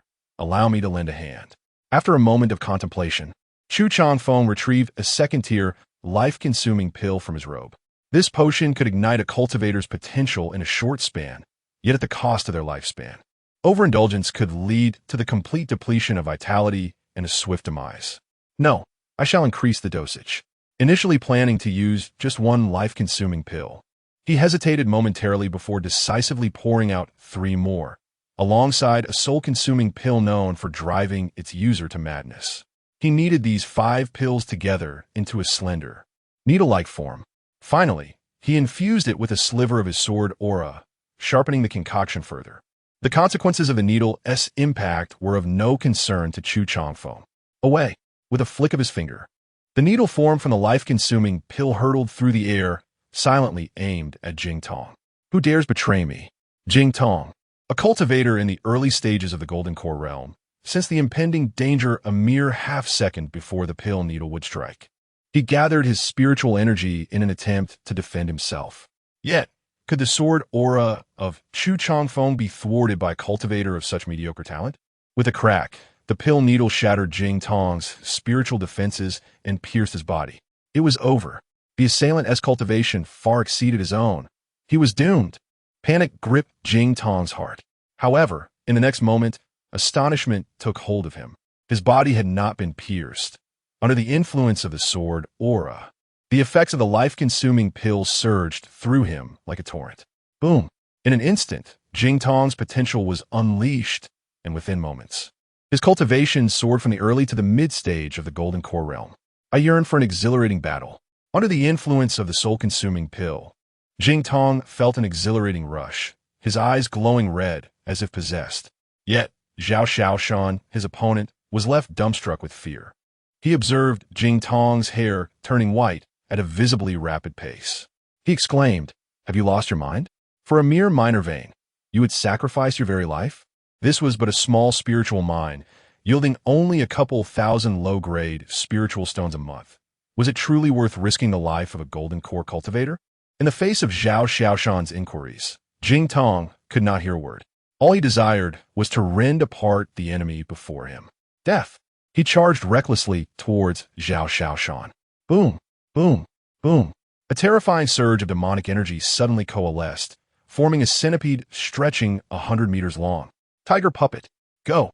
Upon witnessing this, Zhao Xiaoshan's countenance changed dramatically.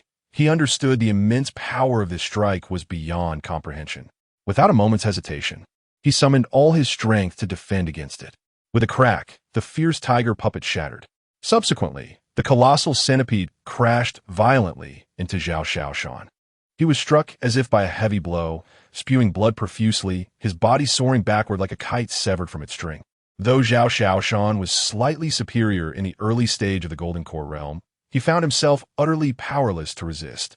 This encapsulates the brutal reality of the cultivation world. The chasm in strength between cultivators of differing tiers is as insurmountable as a vast abyss. Typically, lower-tier cultivators stand no chance against their higher-tier counterparts, let alone emerging victorious in battle. Chapter 52. The Courageous Vicehall Master Little Mountain. Upon witnessing his brother's blood spill into the air, Zhao Dashan's face paled instantly, and he let out a cry of horror as his sibling fell to the ground like a lifeless sack. His heart raced with urgency. He commanded the bone python to ensnare Lu Yangshu while he lunged at Jing Tong like a frenzied beast. In an instant, the black banner in Zhao Dashan's hand erupted with dozens of dark rays, resembling black lightning as they struck fiercely towards Jing Tong.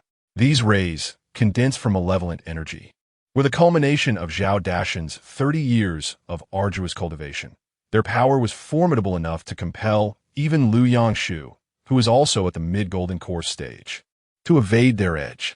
In stark contrast, Jing Tong, driven to madness by the effects of the elixir coursing through his veins, chose not to retreat from Zhao Dashan's onslaught. Instead, he fortified himself with spiritual energy, bracing to withstand the assault. A cacophony of crackling sounds ensued as the dark rays struck Jing Tong's form, propelling him backward for several hundred meters, with multiple wounds piercing his body, blood gushing forth like a fountain. Zhao Dashan was indeed a true practitioner at the mid-Golden Core stage, while Jing Tong, despite having elevated his strength through the soul-burning pill, still fell short in comparison. Meanwhile, in the shadows, Chu Changfeng furrowed his brow, contemplating. It seems the elixir has been overused. Jing Tong is too far gone. He mused whether to play a trick on Zhao Dashan. However, at that moment, a thunderous voice rang out. "Zhao Dashan, do you think no one can contend with you?" Lu Yangshu summoned a black coffin board, which swiftly shattered the bone python puppet. Following this, he wielded the black coffin board and charged toward Zhao Dashan.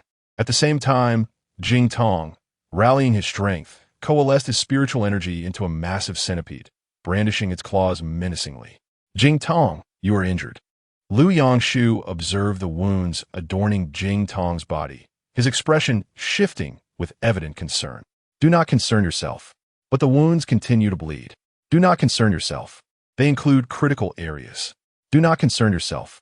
At this rate, I fear you may perish. Do not concern yourself. Jing Tong, frenzied, launched himself at Zhao Dashan. Witnessing this, Lu Yangshu sighed inwardly, recognizing that Jing Tong had succumbed entirely to madness. Further persuasion would be futile. Thus, he resolved to join forces with Jing Tong against Zhao Dashan. The battle raged on, both sides exchanging blows in a fierce struggle spanning dozens of rounds. Despite Zhao Dashan's considerable prowess, he ultimately found himself outmatched, as two fists could hardly contend against four hands. Gradually, he began to falter, sustaining more injuries, blood seeping continuously from his wounds. If this continues, not only will I fail to avenge Little Mountain, but I may also meet my own end. Zhao Dashan realized that if he persisted in this manner, his life would be in jeopardy. Acting decisively, he bellowed, "Retreat." Before the echoes of his command faded, his body transformed into a piercing white light, swiftly enveloping the lifeless form of Zhao Xiaoshan from the ground, and he fled the mine with astonishing speed, leaving behind a resonant voice echoing through the air, "I shall return." The followers of the Bone Cult, witnessing their leader's ignominious flight, erupted in a storm of curses. Yet, despite their vitriol, they understood that lingering in this perilous situation was ill-advised, prompting them to scatter in haste, fearful of being overtaken by Lu Yangshu and Jing Tong.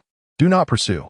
Meanwhile, on the side of the Heavenly Wu sect, Lu Yangshu, observing the retreating figures of Zhao Dashan and his companions, decisively gestured for his subordinates to cease their pursuit. He was acutely aware of the adage that one should not chase a cornered foe when pressed to desperation. Zhao Dashan and the others might retaliate fiercely, inevitably resulting in significant casualties for the Heavenly Wu sect. Lu Yangshu's gaze fell upon Jing Tong, who appeared as if inebriated, swaying unsteadily in place, causing concern that he might suddenly collapse. Alarmed, Lu Yangshu quickly approached Jing Tong's side, inquiring with genuine concern, "Deputy Leader, how do you fare? Where am I? What am I doing? What are the Bone Cult's enemies? Why can I not recall anything?" Jing Tong muttered to himself, his voice tinged with bewilderment and confusion. "The enemies have been repelled." Repelled? How so? Jing Tong's recollections halted at the moment he was bested by Zhao Xiaoshan. "Deputy Leader, you have shown remarkable prowess." Lu Yangshu steadied himself and continued, "To safeguard our mine, you even resorted to forbidden techniques, sacrificing your own life force. After you expended your vitality, we united to drive back the adversaries, even wounding Zhao Xiaoshan grievously, leaving his fate uncertain." As Lu Yangshu spoke, he scrutinized Jing Tong's reaction, hoping to jog his memory and hasten his return to lucidity. Jing Tong, in a daze, exclaimed, "What? I sacrificed my life to protect the mine? Indeed I did. I sacrificed my life to protect the mine." His voice grew louder with each realization. "Indeed," echoed Lu Yangshu, his voice rising in unison. Jing Tong was struck with disbelief. "How could I have done such a thing? It is common knowledge that while the mine belongs to the sect, one's life is one's own. Who would forsake their life for the sect's wealth? Impossible. I could never commit such an act." However, in the very next moment, a gentle breeze swept by, causing Jing Tong to feel several strands of hair lifted at his forehead, dancing whimsically in the wind. Startled, he instinctively reached out to grasp the white strands. The moment his hand made contact, he froze, for he discovered that his hand was parched and rough, akin to the bark of an ancient tree. Have I truly burned my life away? This thought flashed through Jing Tong's mind like a bolt of lightning. It must be a deception. I must have fallen victim to Zhao Xiaoshan's illusions. Unable to accept this reality, he began to doubt his own senses. Yet, just as he remained ensnared in self-doubt, a sudden sharp pain erupted from multiple points on his body. The intensity of the pain compelled him to draw in a sharp breath. Instinctively, he looked down, only to be astonished by the sight that met his eyes. Upon closer inspection, one could discern several conspicuous wounds adorning his body, from which blood gushed forth profusely. Even more alarming were the fatal injuries to his chest, abdomen, and liver. Had I merely ignited my life force, or was I also burdened with grievous injuries? Jing Tong was in a state of perplexity. I had warned you, he said, yet you insisted it was unnecessary to heed my caution, Lu Yangshu replied. Nevertheless, several of these wounds are indeed life-threatening, Jing Tong exclaimed, his eyes widening in disbelief. Lu Yangshu, while raising his thumb towards Jing Tong, remarked, "You are the truest man I have ever encountered, and the only one among demonic cultivators who embodies the essence of a righteous practitioner more profoundly than any other." His admiration was genuine. A golden core cultivator, willing to sacrifice his very life for a mere mineral vein, even to the extent of sustaining grave injuries to vanquish an adversary, evoked a profound sense of respect within him. However, he resolutely refused to emulate such recklessness. The assets of his sect were not to be trifled with, for that would be sheer folly. Chapter 53. The storage bag? Bring it forth. There is no salvation. Upon discovering the truth, Jing Tong felt as though struck by a thunderbolt, his body shuddering violently, his legs losing strength, and he involuntarily began to tilt backward. As he fell, a rapid succession of memories flickered through his mind, like a reel of life flashing before his eyes. Those past experiences and recollections unfolded before him like a series of paintings, opening and closing in swift succession.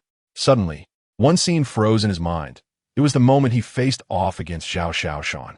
He remembered being fully engrossed in the confrontation when an inexplicable chill crept up his back, causing him to shiver. Before he could react, a needle as thin as a cow's hair pierced his defenses and plunged into his lower back. In that instant, a mysterious force radiated throughout his body, igniting him as if he were on fire, and then his consciousness began to blur. I said it. I would never burn my life away for the sect as mine. Someone must be pulling the strings against me in my next life. Let me not find you. Thud. Jing Tong's body collapsed to the ground, stirring up a cloud of dust. The Hall Master and Deputy Hall Master? The surrounding disciples gazed blankly at Lu Yangshu. He is dead.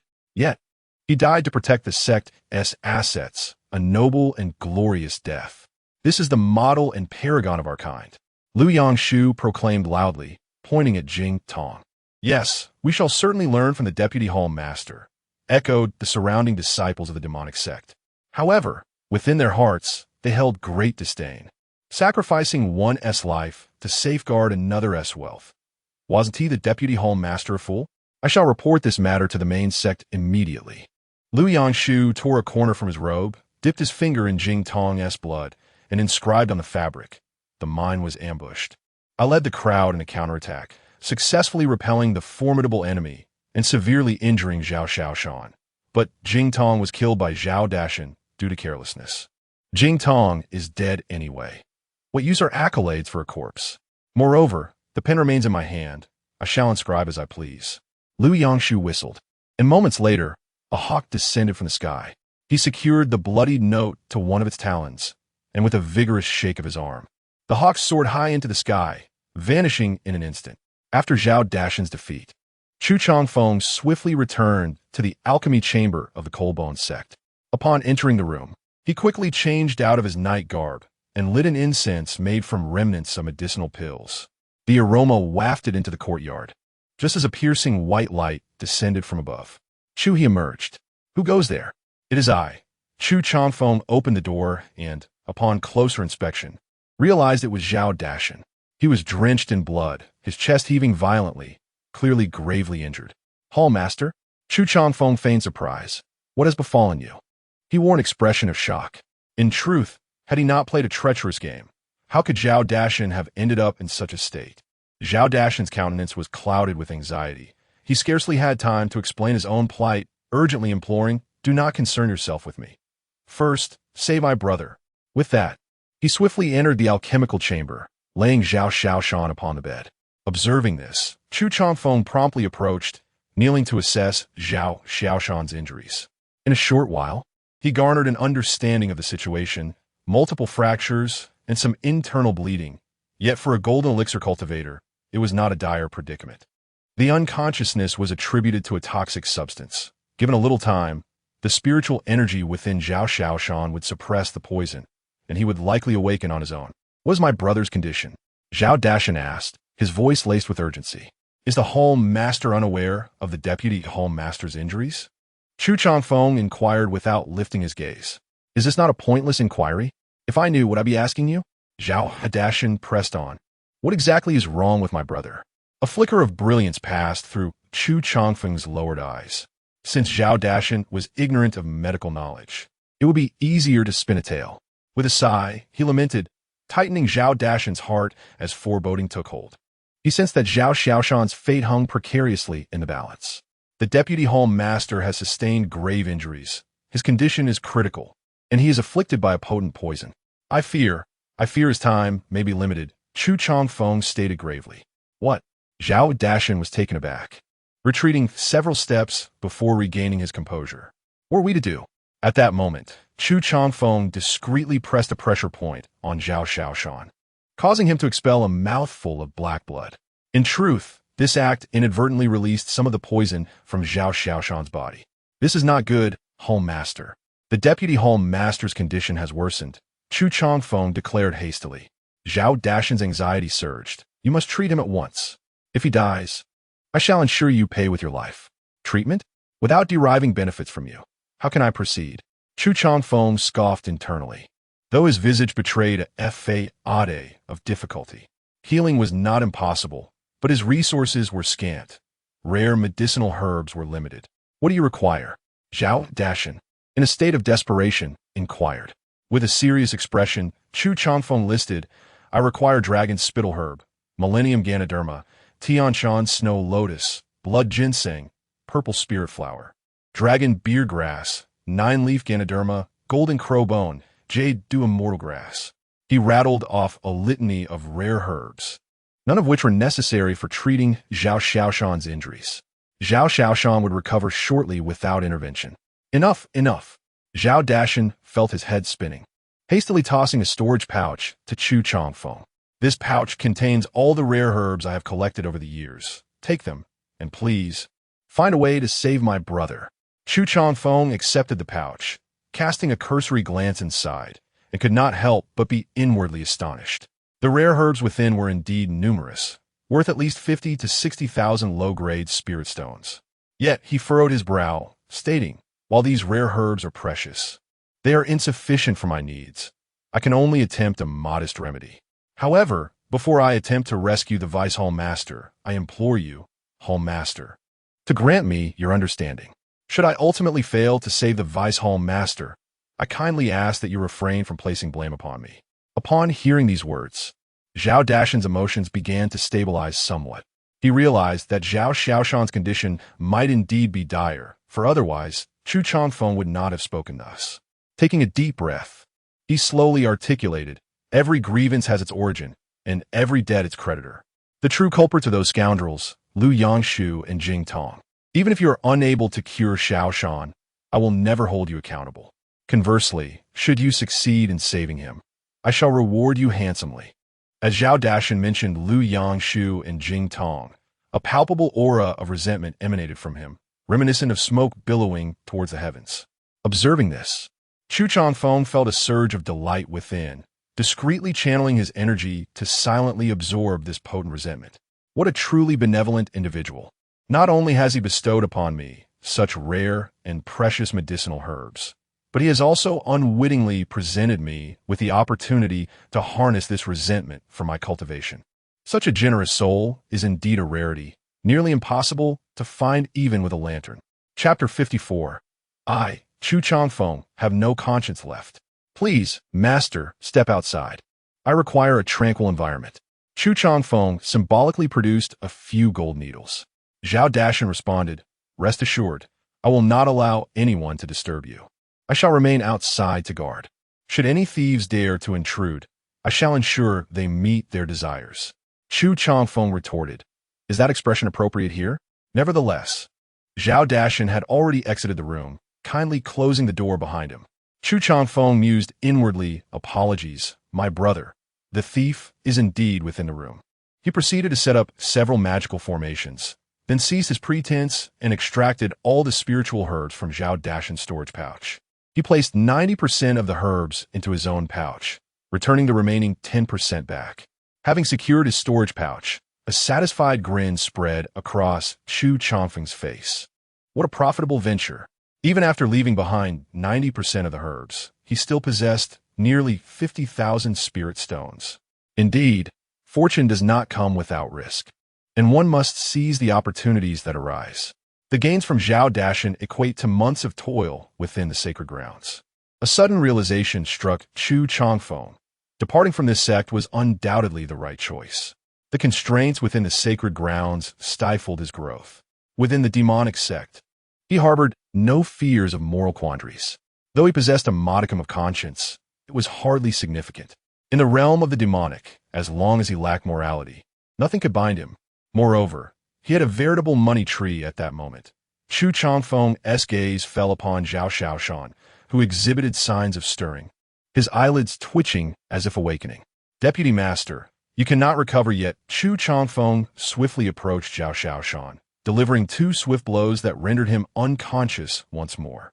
He then administered some poison into Zhao Shaoshan's body while manipulating the chaotic spiritual energy within, causing severe internal damage. This time, Zhao Shaoshan was gravely injured, unlikely to recover, though he would not perish. With a creak, as Chu Changfeng reopened the door, the dawn's light had begun to break, casting a soft glow across the courtyard and illuminating the defeated disciples. He observed that 40 to 50 individuals had gathered in the courtyard. They sat or stood, each bearing scars, some even drenched in blood, staining their garments. It was evident that the Hanggu sect had suffered a significant blow, incurring catastrophic losses. Curse it! One day, I shall annihilate the Tianwu sect. The master will surely avenge us. Chu Changfeng overheard voices filled with resentment, emanating dark energy. Earlier, due to the formation's barrier, he had been unaware of this malevolence within the room. However, the moment he stepped outside, these resentful energies surged toward him, converging relentlessly upon his being. Chu Changfeng distinctly felt the growing malice within him, enhancing his mastery of the grievance-devouring technique. You have emerged. How is my brother? Was abruptly enveloped in darkness, his vision obscured by the anxious countenance of Zhao Dashan. Speak. What has become of my brother? Zhao implored. What could be done? Through my relentless efforts. He now hangs by a thread, replied Chu Changfeng. I have exerted all my capabilities to preserve the deputy hall master's life. Alas, his injuries are grievous. His cultivation nearly obliterated, and his golden core shattered. What? Zhao Dashan's reaction was akin to being struck by lightning, his body swaying as if he might collapse at any moment. To lose his golden core cultivation means that Zhao Shaoshan will find existence itself unbearable. Observing this, Chu Changfeng hastily retrieved Zhao Dashan's storage pouch from his robe and presented it to him. The spiritual herbs entrusted to me by the hall master have been depleted by 90%. Regrettably, the ingredients were incomplete. Otherwise, the deputy hall master's cultivation would not have regressed so severely. According to the Chu family's medical principles, the first rule is to avoid blame. It could be the patient's fault, the family's, or even the herbs, but it is certainly not a matter of my medical skill. Alas, sighed Zhao Dashan, numbly accepting the storage pouch. As long as he lives. At that moment, a voice resonated through the courtyard. Hall master, Mr. Kumu has arrived. Chu Changfeng turned to see Wu Shan leading an elderly gentleman, who exuded a faint aroma of medicinal herbs. With a mere whiff, Chu Changfeng discerned that this elder was undoubtedly a master of pharmacology within the demonic sect. Hall master, do you doubt my abilities? Chu Changfeng's expression darkened. His demeanor was a calculated display, intended to ensure that others recognized him as a force to be reckoned with. It is not a matter of distrust. Rather, I believe that an additional pair of hands increases our chances, Zhao Dashan explained calmly. Chu Changfeng responded gravely. I maintain that the hall master is engaging in unnecessary actions. If I, Chu He, cannot cure him, then surely no one else can. He is merely a youth. Do not speak so assuredly, Mr. Kumu observed, a glint of disdain flickering in his eyes.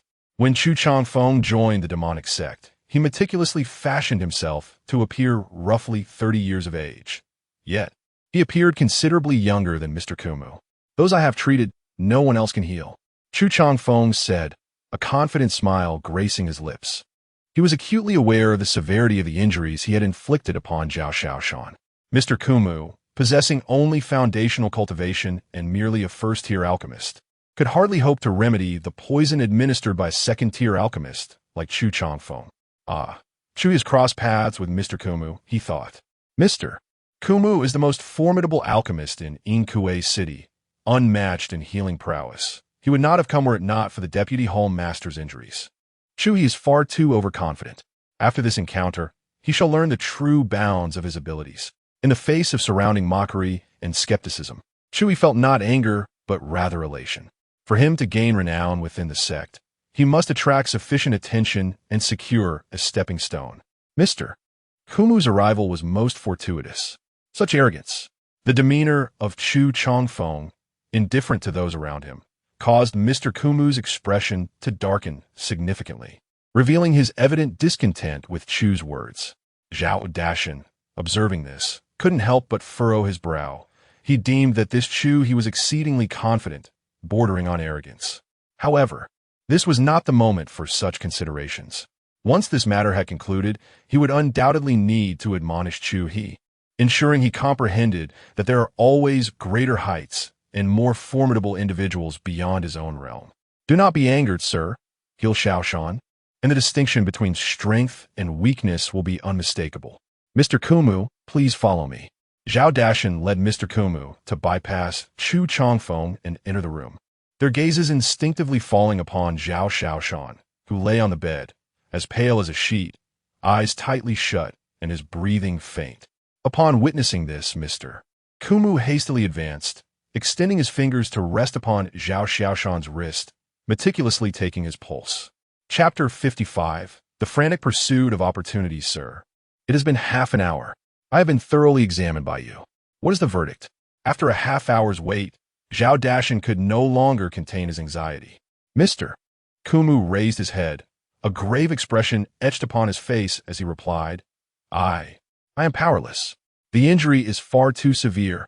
I cannot reverse it. That Chu he is already remarkable for managing to keep the Vice Master alive. The Master can continue his treatment. In uttering these words, Mr. Kumu effectively conceded defeat.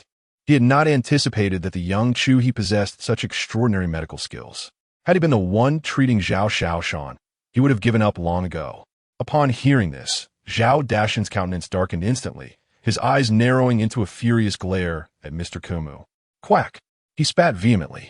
With that, he turned and stormed out, muttering curses under his breath, labeling him a useless wretch. Once outside the room, Zhao Dashan stepped into the courtyard, inhaling deeply several times in an attempt to quell his tumultuous emotions. Suddenly, a smile broke across his face as he approached Chu Changfeng. Chu he called. Chu Changfeng stood in the center of the courtyard, his expression inscrutable as he regarded Zhao Dashan. Master, what say you? He was well aware of Zhao Dashan's fluctuating demeanor, yet he remained unmoved by his sudden cheerfulness. Zhao Dashan declared, from now on, the Vice Master's ailment shall be entrusted to you for treatment. Such a statement implied that Chu He's medical prowess surpassed that of Mr. Kumu, establishing him as the authority on healing within Inkue City. At this proclamation, the surrounding onlookers cast their gazes towards Chu Changfeng, their expressions shifting to encompass a newfound fear and respect. Chu He standing in their hearts surged dramatically. Chu Chanfen Zetponde. Master, I feel unworthy of such a grave responsibility. Perhaps you should seek out a more capable healer. As he spoke, he turned as if to depart. Chu Stawat? Where do you think you're going? Zhao Dashan called after him, watching his retreating figure. Chu Changfeng halted, turning back. Master, what did you say? I did not quite catch that. I hereby announce that Chu He is officially appointed as the steward of our hall. Zhao Dashan's voice boomed like a bell, reverberating through the spacious hall and causing discomfort to the ears of those present. As his words fell, the previously quiet hall erupted into a cacophony of voices, akin to a pot boiling over. What? He's the steward? Master, how long has he even been here? I've been a member far longer than Chu He and have the same foundational cultivation, yet I remain merely a disciple. I believe Wang Hai would be more suitable for the role of steward. The intermingling cries of astonishment and skepticism from the disciples created an extraordinarily noisy atmosphere. However, Zhao Dashan, undeterred by their discontent towards Chu He's appointment, glared fiercely at those expressing dissent and asserted, "When did our sect begin to prioritize seniority? Here, my Wort is love. It is not about what you think, but what I deem fit. Furthermore, this is not a matter for discussion. It is a declaration." Additionally, Chu He's medical skills far surpass those of Mr. Kumu. Such talent is more than sufficient for the role of steward. His words emanated an overwhelming aura of authority and dominance, instilling a profound sense of dread among those present.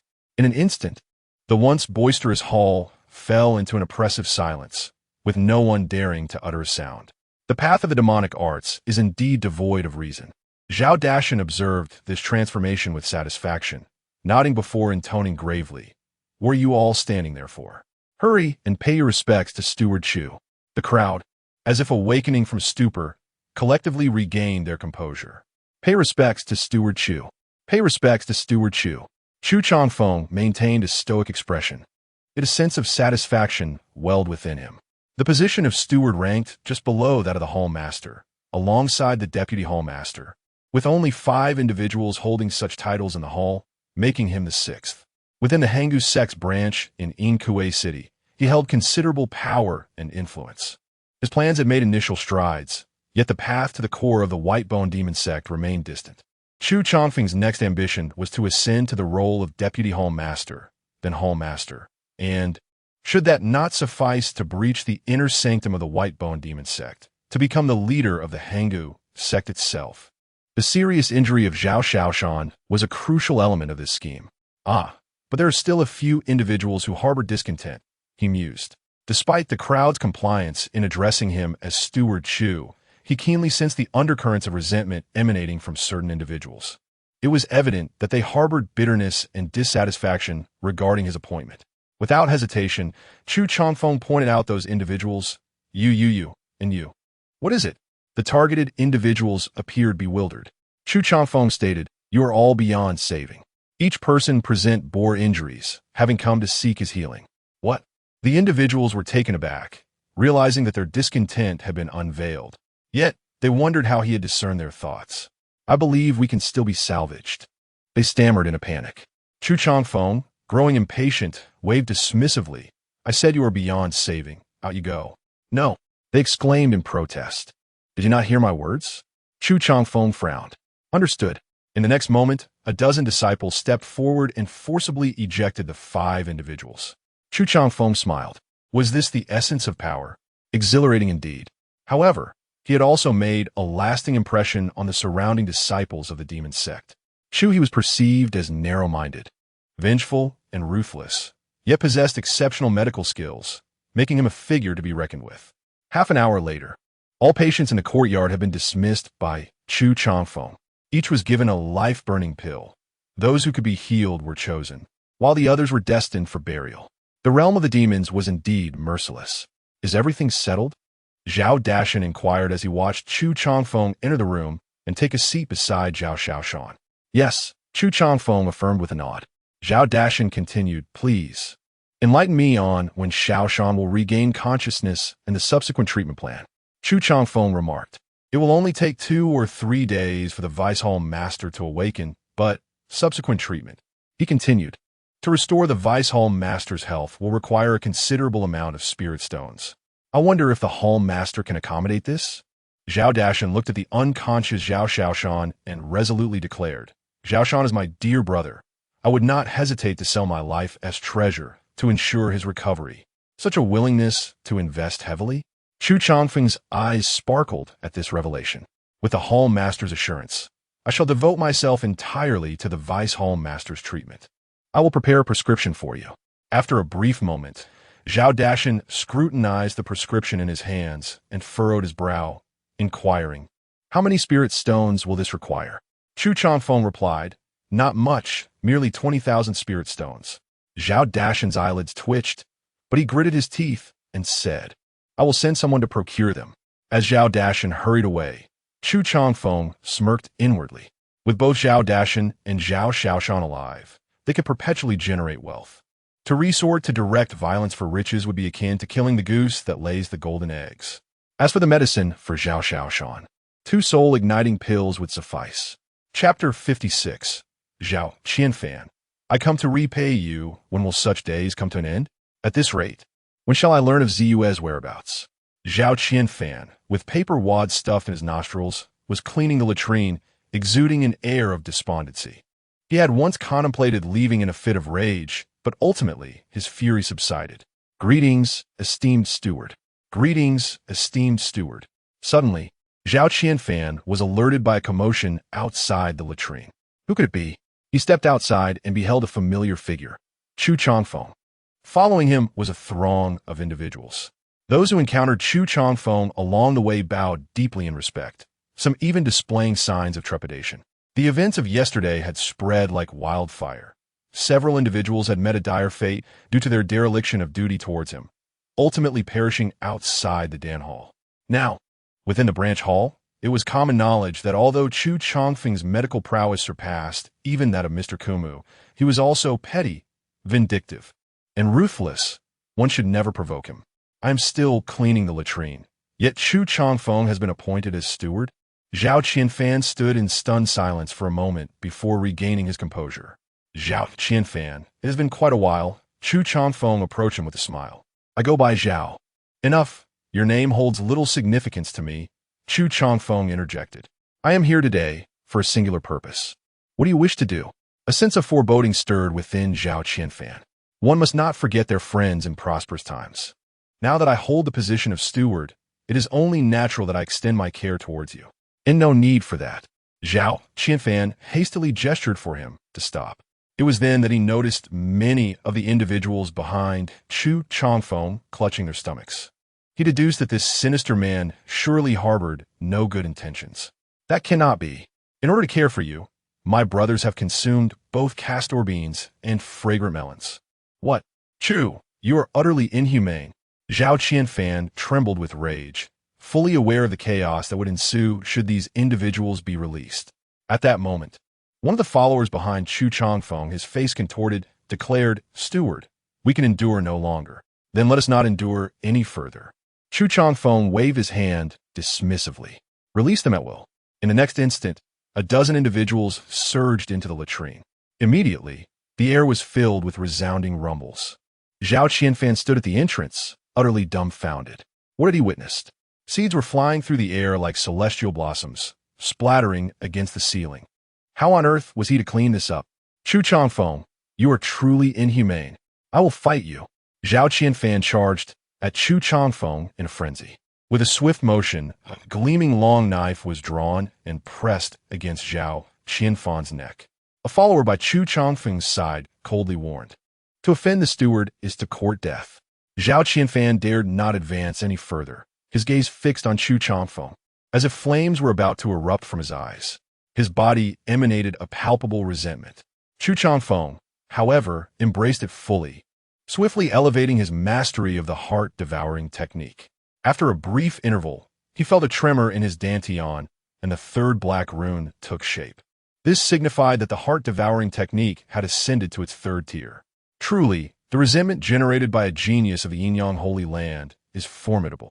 After tending to Zhao Qianfan, Chu Changfeng returned to the alchemy hall. He felt no remorse for his actions towards Zhao Qianfan, who had often slandered him within the holy grounds. It was time to rectify that despicable behavior. Brother Chu, this is from the hall master.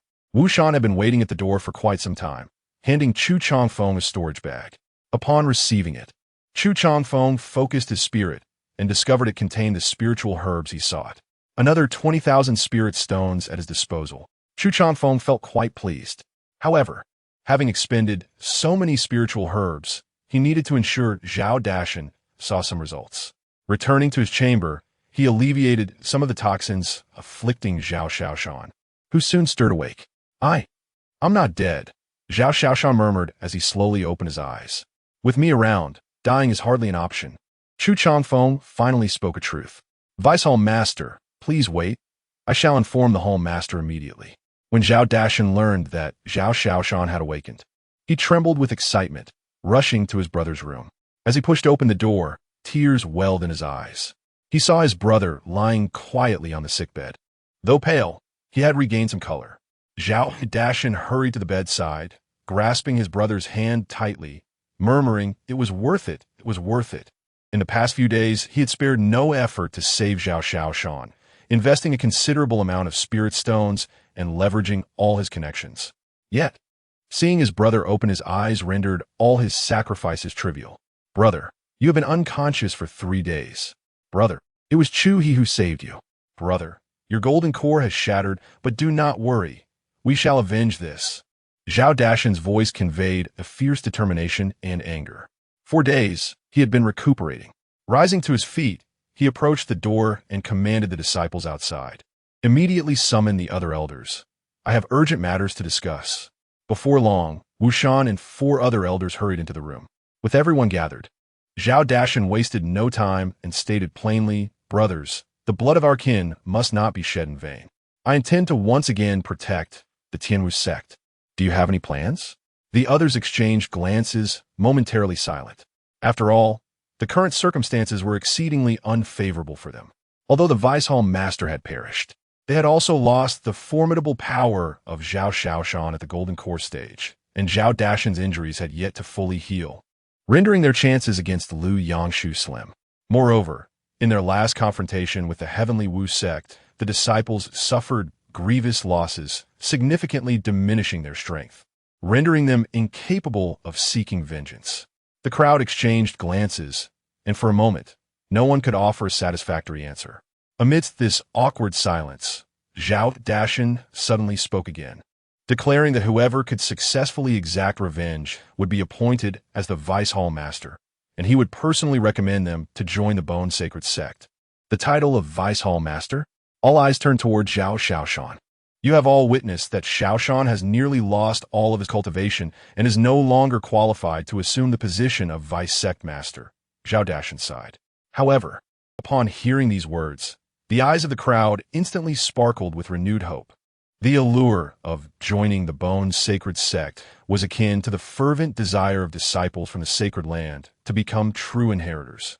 Gaining entry into the Bone Sacred Sect not only promised a rise in status, but also the potential for unprecedented training resources and opportunities. Chu Changfeng felt a stirring in his heart. The position of Vice Hall Master. I shall claim it. Chapter 57. We must leave no trace of our existence, Master. How about we resort to poison? We could directly poison Ru Yangshu, allowing you to eliminate him effortlessly. Soon, someone could no longer contain their eagerness and step forward to offer suggestion. Chu Changfeng glanced over and recognized the speaker as Wu Shan. Are you capable of poisoning Ru Yangshu, or am I? Zhao Dashin inquired. Wu Shan chuckled awkwardly. Chu Steward, can you? Chu Changfeng rolled his eyes unreservedly. If I possessed such ability, would it have come to your suggestion? Wu Shan sheepishly fell silent. Master, why not seek assistance from a Golden Core Realm expert? Very well, you may go and request their help. I can't bring them here. Master, what if we sought aid from the main hall? If the main hall were willing to assist me, would I still need your suggestions? Zhao Dashin retorted with an eye roll.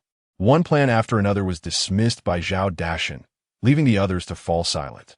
As it appeared that no one else would propose a strategy, Chu Changfeng stepped forward. Master, I have a scheme. What is it? Poison. At these words, laughter erupted among the crowd. Wasn't that suggested earlier? Are you capable of poisoning Ru Yangshu? Or am I? Wu Shan echoed Zhao Dashin's previous remarks in response to Chu Changfeng. Calmly shaking his head, Chu Changfeng replied, Neither. I intend to poison myself. Poison yourself? What do you mean? The crowd was perplexed by his statement. Chu Changfeng explained, I am well versed in both medicine and the art of poisoning. Among my studies, there exists a secret method that allows one to condense various potent poisons, using spiritual energy to forge a poison pill within my body, granting a Foundation Establishment cultivator a temporary elevation to Golden Core prowess. Of course, such a method indeed existed, yet Chu Changfeng had no intention of utilizing it. He simply felt the need to enhance his strength. Otherwise, how could he fulfill the role of Deputy Hall Master? However, surprisingly, some believed him. I never imagined Brother Chu possessed such a secret technique. For the sake of avenging the Deputy Master and our fallen brothers, I am willing to give it a try. We cannot let you suffer alone. Allow me to take on the challenge. Several stewards immediately voiced their willingness to attempt Chu Changfeng's secret technique. How wonderful that you are willing to try. However, harboring a poison pill within your body is extremely perilous. A moment's carelessness could result in your demise before you even harm another. Moreover, even if fortune favors you and you survive, prolonged exposure to the toxic essence will erode your vitality, leading to an untimely end. Are you all certain you wish to proceed? Chu Changfeng asked, fully aware of their intentions, merely seeking the might of the golden core. I fear not death, but I dread sacrificing my life in vain. Me too. Upon hearing Chu Changfeng's warning about the dangers of the poison pill, they all began to have second thoughts. Surviving in the Foundation establishment realm was not so bad. As long as they lived, perhaps one day they might leap from a cliff and inherit the legacy of a great being.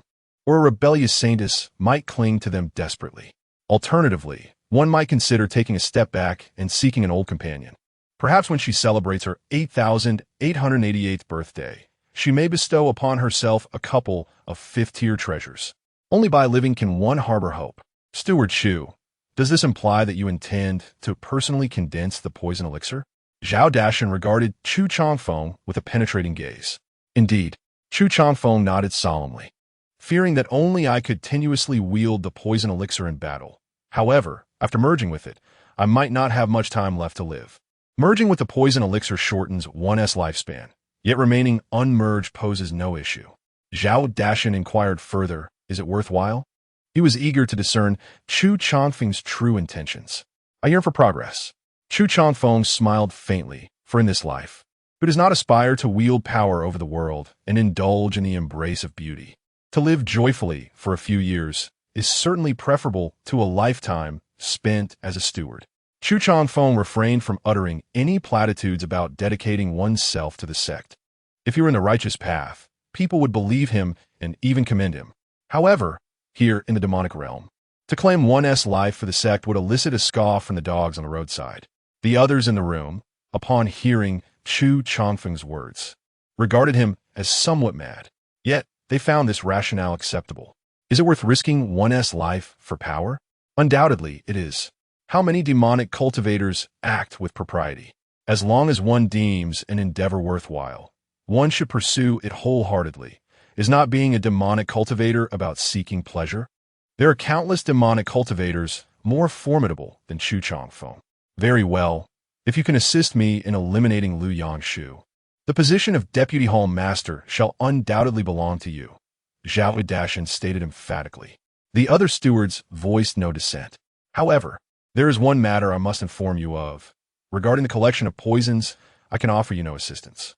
Zhao Dashan lamented. Having exhausted all my resources to heal Xiao Shan, the Hall Master has not only exhausted all, but has taken everything I possessed. Wu Shan expressed some resentment. We too feel the same. What a pity. It seems the price of chives must rise as well. Chu Changfeng felt a tinge of regret, but confidently declared, rest assured, Hall Master, I have extensively researched this secret method. Though the process is arduous, I am confident in my ability to successfully refine the poison elixir. Zhao Dashan nodded in agreement, stating, very well, we shall await your good news.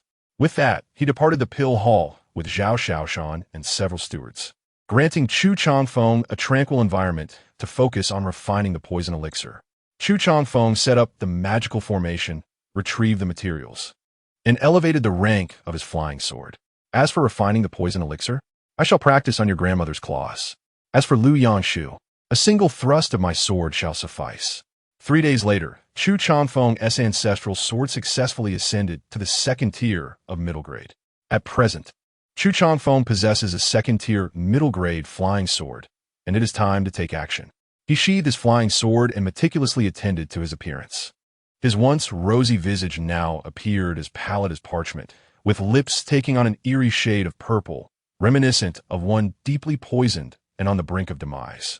Moreover, he channeled the malevolent art of heart-devouring curses, shrouding himself in tendrils of dark mist. Upon reaching the third tier of his cultivation, his demonic prowess resonated with an aura rivaling that of the Golden Core stage. Ultimately, he sprinkled a measure of poison upon himself, not particularly potent, yet sufficient to induce a multitude of discomforting symptoms in those who inhaled it, such as nausea, dizziness, and weakness. At this moment, Chu Changfeng felt akin to one who had ingested a toxic pill, and thus he emerged through the door. Chu, the steward, stepped outside.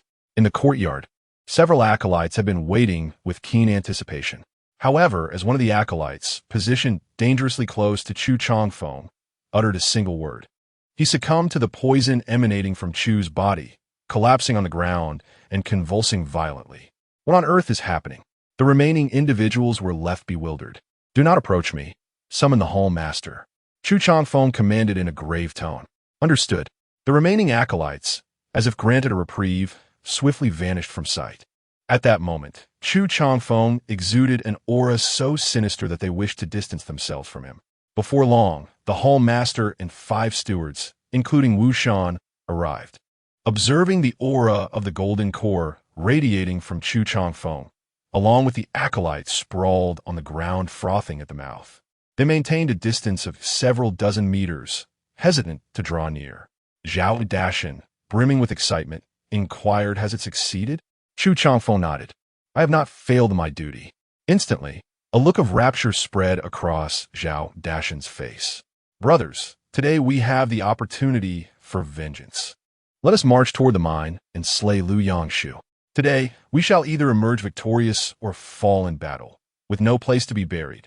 The crowd responded with confusion. Is that truly the case? Chapter 58. The Strong, yet lacking grace on a moonless night with a howling wind. Zhao Dashin led the followers once more to the foot of the mine. Whoever displays exceptional valor in battle, I, Zhao Dashin, vow to grant them a lifetime of unending tribulation, he proclaimed, rallying the spirits of his comrades. The followers exchanged bewildered glances, their faces a portrait of confusion. Charge!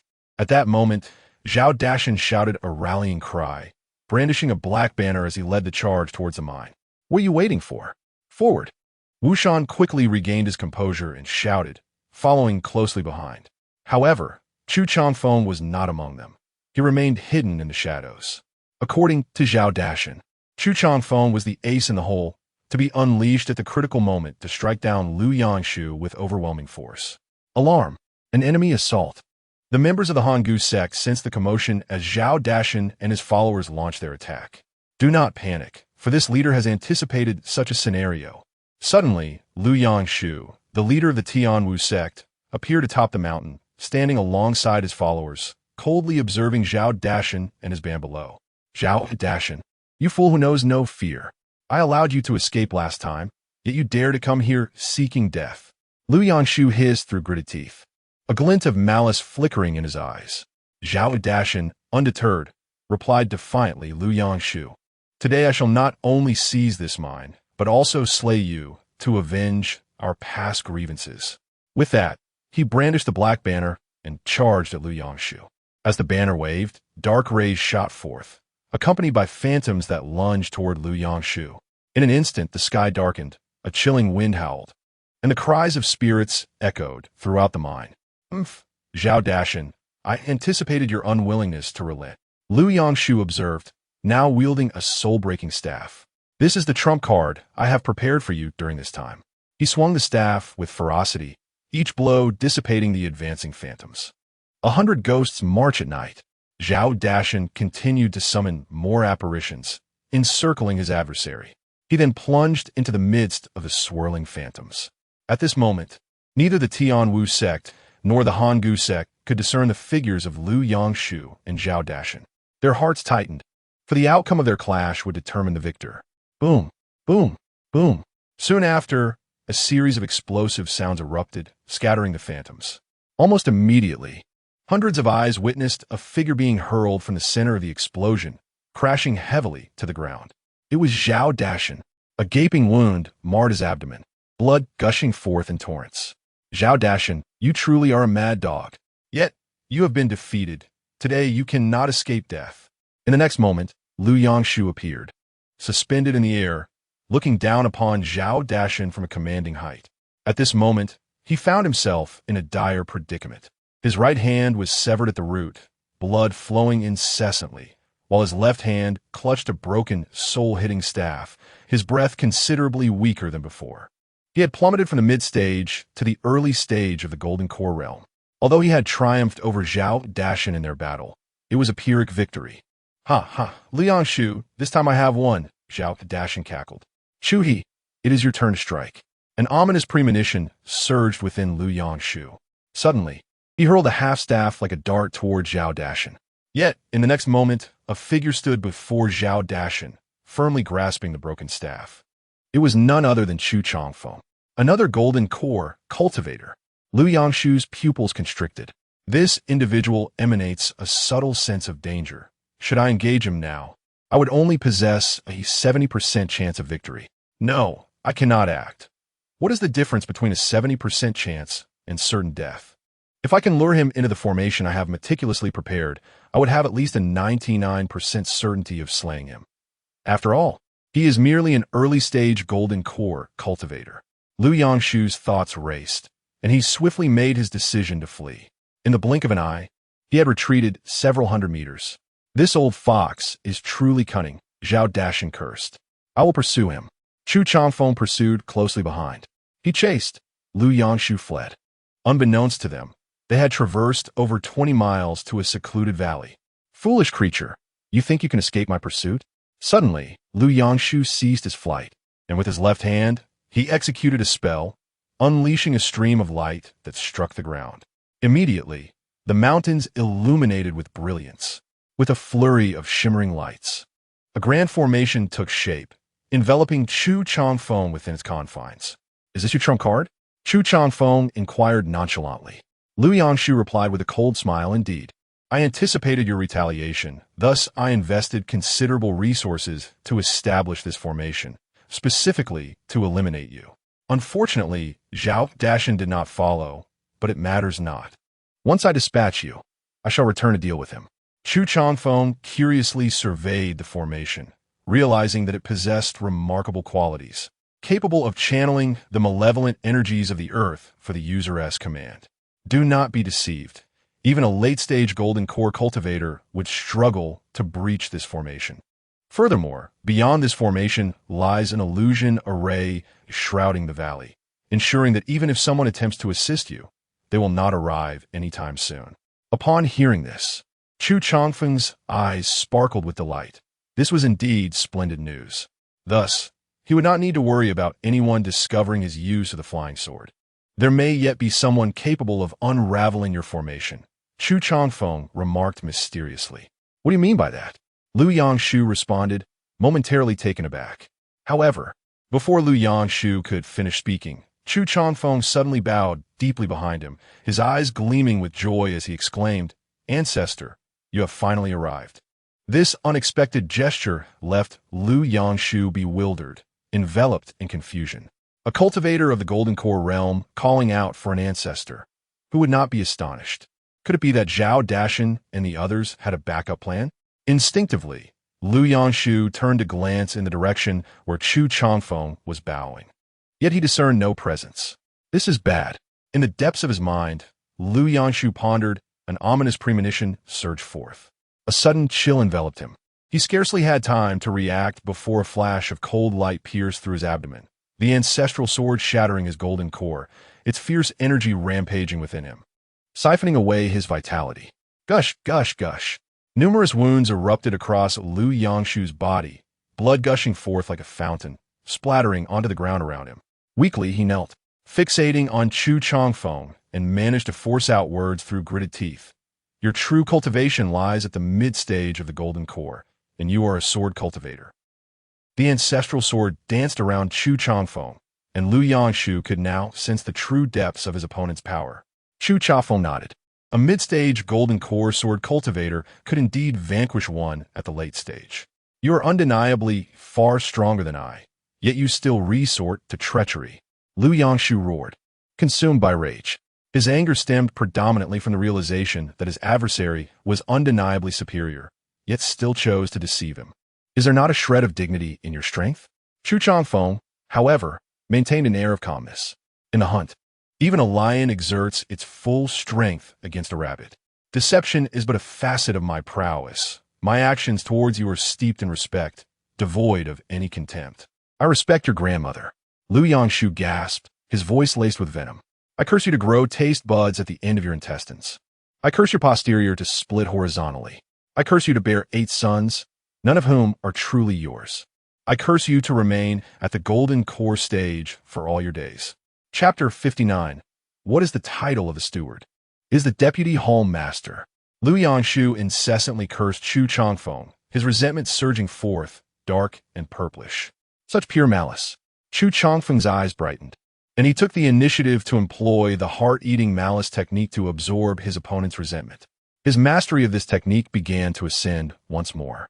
After a full cup of tea's time had passed, Lu Yangshu found himself at a loss for words. One must admit, his vitality was remarkably resilient. Despite sustaining such grievous injuries, he still managed to endure for that duration. Are you not angry? After continuously exerting himself, Lu Yangshu's voice grew hoarse. Yet he discerned no trace of anger on Chu Changfeng's face, which filled him with a profound sense of defeat. Chu Changfeng replied, "You're concerned for me. Why should I be angry? Continue. Hasten your pace." Lu Yangshu retorted, "What? Do you have some serious ailment? I refuse to indulge your madness any longer. You shall not extract anything more from me."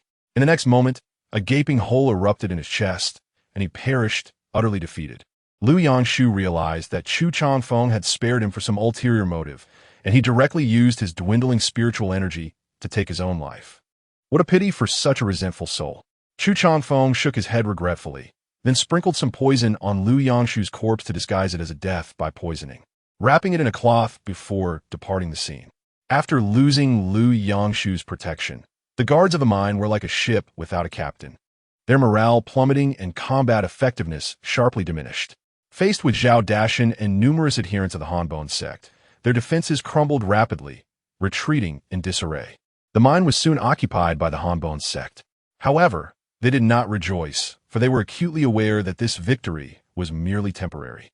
If Chu Changfeng failed to complete his mission, Lu Yangshu would inevitably return to exact revenge, and their hard-won mine would likely slip from their grasp. As seconds ticked away, anxiety thickened in the air. "Hall Master, do you believe Chu will succeed?" Wu Shan asked cautiously. "Of course I believe in him. Not just me, but all of you as well." Zhao Dashan surveyed the crowd. "Chu He is our brother, bound to us by an unbreakable bond. We must have faith in him. We must believe he will return triumphant." Zhao Dashan raised his arm in fervent declaration. Yet, Wu Shan and the other disciples fell into silence. "Is that not so? Why do you stand there in a daze? Join me in shouting out to support Chu He. We believe Chu He will return victorious." Zhao Dashan called out once more. The disciples echoed, "We believe Chu He will return victorious." In the distance, the scattered disciples of the Tianwu sect had not fled far. They awaited Lu Yangshu's return to lead them in reclaiming the mine, and thus could hear the shouts emanating from within. What is wrong with these fools? Do they wish to win or lose? Enough! A chilling voice interrupted the shouts of Zhao Dashan and the gathered disciples. As the crowd instinctively turned towards the sound, they beheld a figure gradually ascending from the mountainside, dragging behind him the lifeless body of Lu Yangshu. "Chu He, see, I knew you would return defeated." Zhao Dashan chuckled with delight. Chu He, with a somber expression, corrected him in a low voice, "I return triumphant. It matters not. It conveys the same meaning." Zhao Dashan laughed heartily. "Not quite the same." Chu He silently thought to himself. Indeed, it was that old wretch Lu Yangshu. Elder Chu's intervention had undoubtedly met expectations, showcasing his might. At that moment, Wu Shan and the others confirmed the identity of the corpse that Chu Changfeng had brought back. It was indeed Lu Yangshu. The atmosphere surrounding the deceased was eerily calm. Observing this, Zhao Dashan called out, "Why still refer to him as an elder? He should be called Deputy Hall Master." As his words echoed, a profound silence enveloped the gathering. I have previously stated that whoever devises a strategy to conquer the mine and avenges our fallen brothers by slaying Lu Yangshu shall be promoted to Deputy Hall Master. Chu He, possessing both valor and wisdom, capable of battling golden elixirs, and with medical expertise surpassing even that of the aged Lu, despite his brief tenure in the sect, had saved many disciples and achieved significant merit by slaying Lu Yangshu, qualifying him for the esteemed position. Zhao Dashan added, furthermore, having undergone numerous assessments, I firmly believe that Chu He is undoubtedly one of us, a true member of the demonic path, and not a spy from the righteous sect. His purity is beyond reproach. This assurance of Chu Changfeng's allegiance to their cause was a crucial factor for Zhao Dashan's rapid promotion of him. In their domain, as long as one held sufficient esteem, anyone could assume the role of Deputy Hall Master, but it was imperative that no righteous cultivator be appointed. Zhao Dashan's voice resonated throughout the mountain, sending a tremor through the hearts of all disciples. Indeed, in their minds, Chu He was ruthless and vindictive, traits that were innate and could not be emulated by righteous cultivators. Bow to Deputy Hall Master Chu. Bow to Deputy Hall Master Chu. Wu Shan and several other elders were the first to clasp their fists and bow in respect to Chu Changfeng.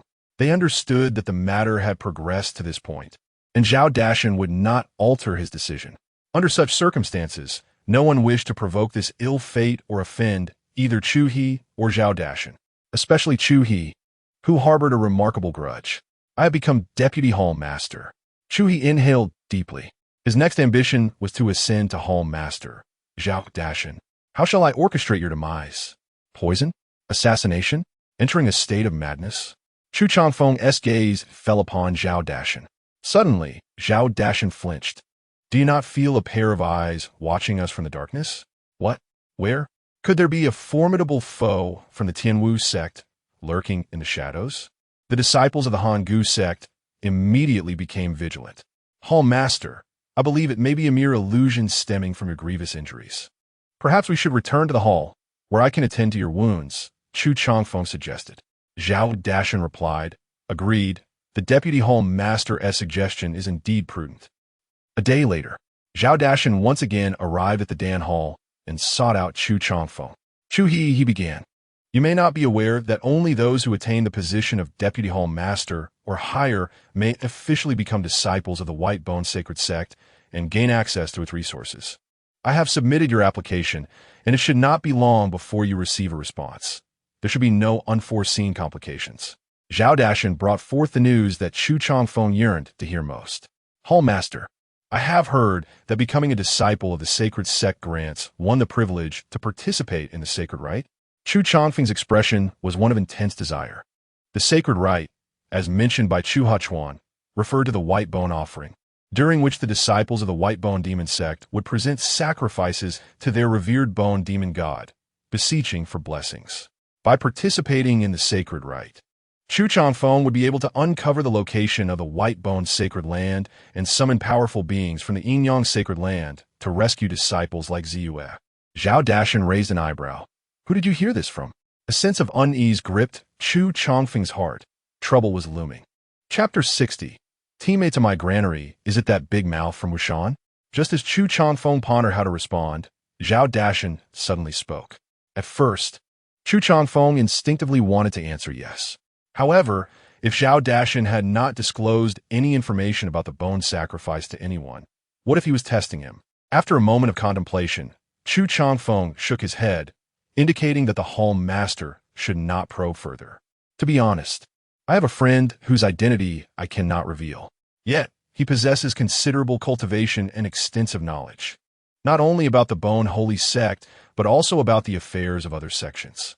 Zhao Dashan regarded Chu Changfeng with a penetrating gaze, realizing that he too harbored some secrets. Nevertheless, there was no need for alarm. In this world, who does not possess a secret? Knowing a few extraordinary individuals is hardly extraordinary, and besides, for the discerning, the bone sacrifice is not a secret at all. Zhao Dashan clapped Chu Changfeng on the shoulder. At that moment, Chu Changfeng was tempted to retaliate against Zhao Dashan, but he restrained himself. After all, Zhao Dashan had not harmed him. Instead, Zhao Dashan spoke earnestly, saying, as long as you're not a spy of the righteous path, intent on harming us, I do not care about your background. After lightly patting Chu Changfeng's shoulder, Zhao Dashan continued to explain, even if you become a pillar of the Cold Bone sect or a follower of the Bone Holy Sect, you will still not be qualified to participate in the annual sacred sacrifice. Not only you, but even I do not hold such qualifications. Only individuals of the vice leader rank in the cold bone sect may enter the core of the bone holy sect and partake in the bone sacrifice. Furthermore, as far as I know, while vice leaders can participate in the sacred sacrifice each year, they can only stand at the periphery to observe with no seat to their name. Upon hearing this, disappointment flickered in Chu Changfeng's eyes, as it seemed he would never have the opportunity to attend the bone sacrifice in this lifetime. After all, his current persona was that of one who consumed poison pills, destined for a short life.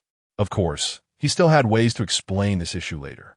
Ultimately, he merely sought to extract some information from Zhao Dashan.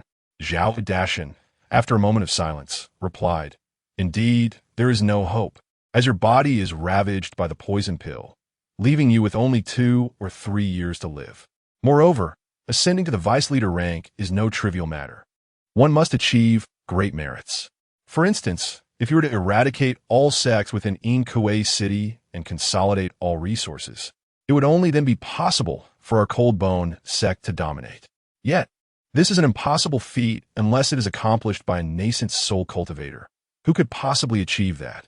Chu He, relish the time you have left in Kuei City. You can summon the winds and command the rain, surrounded by handsome men and beautiful women. Everything you desire is at your fingertips." With that, Zhao Dashan exited the alchemy hall. As he stepped out, a glimmer of insight flashed in his eyes, pondering Chu He's candor, which had indeed taken him by surprise. Chu Changfeng had surmised correctly. Zhao Dashan had not spoken to Wu Shan about the bone sacrifice. Had Chu Changfeng been evasive in his actions, his motives for joining the cold bone sect would have appeared highly suspect. Now, the calm demeanor of Chu Changfeng caught him somewhat off guard. However, Zhao Dashan felt considerably reassured. At this moment, Chu Changfeng pondered Zhao Dashan's words. Would it suffice to establish the Hanggu Jiao as the sole power in Kuei City to qualify for the position of vice sect master? If so, it was not an insurmountable task. Yet, prior to this, one must possess formidable strength. Achieving the Yuanying stage seemed impossible, but to rival those at that level, if granted some time, I believe I could manage. With a flicker of determination in his gaze, Chu Changfeng stepped outside. Vice Master, the disciple stationed at the door immediately greeted him with a respectful salute. I shall enter seclusion to concoct some elixirs to suppress the toxins within me. During this period, ensure that no one approaches the Dan Hall. Should anyone fall victim to the poison, do not blame me." With that, Chu Changfeng firmly closed the door. The disciple hastily made his way outside, knowing that anyone wishing to avoid peril should maintain their distance from Chu Changfeng. For the next 7 days, Chu Changfeng enjoyed an unusually tranquil period. He brought forth all manner of rare treasures to elevate the rank of his flying swords. As the week elapsed, his power experienced a substantial enhancement. "Predecessor, spare me, I concede. 3 of my flying swords have ascended to the 2nd tier, mid-grade. Only the Demon Extermination Sword and the Questioning Immortal Sword remain at the 2nd tier, low-grade, with 7 mid-grade flying swords and 2 low-grade ones. Chu Changfeng's spiritual power surged to at least 7 or 8 times that of an average mid-stage Golden Core cultivator, rivaling even some late-stage Golden Core practitioners. When faced with a true Yuanying cultivator, Chu Changfeng felt confident enough to engage. However, the outcome remained uncertain. Do not rush. Maintain your composure.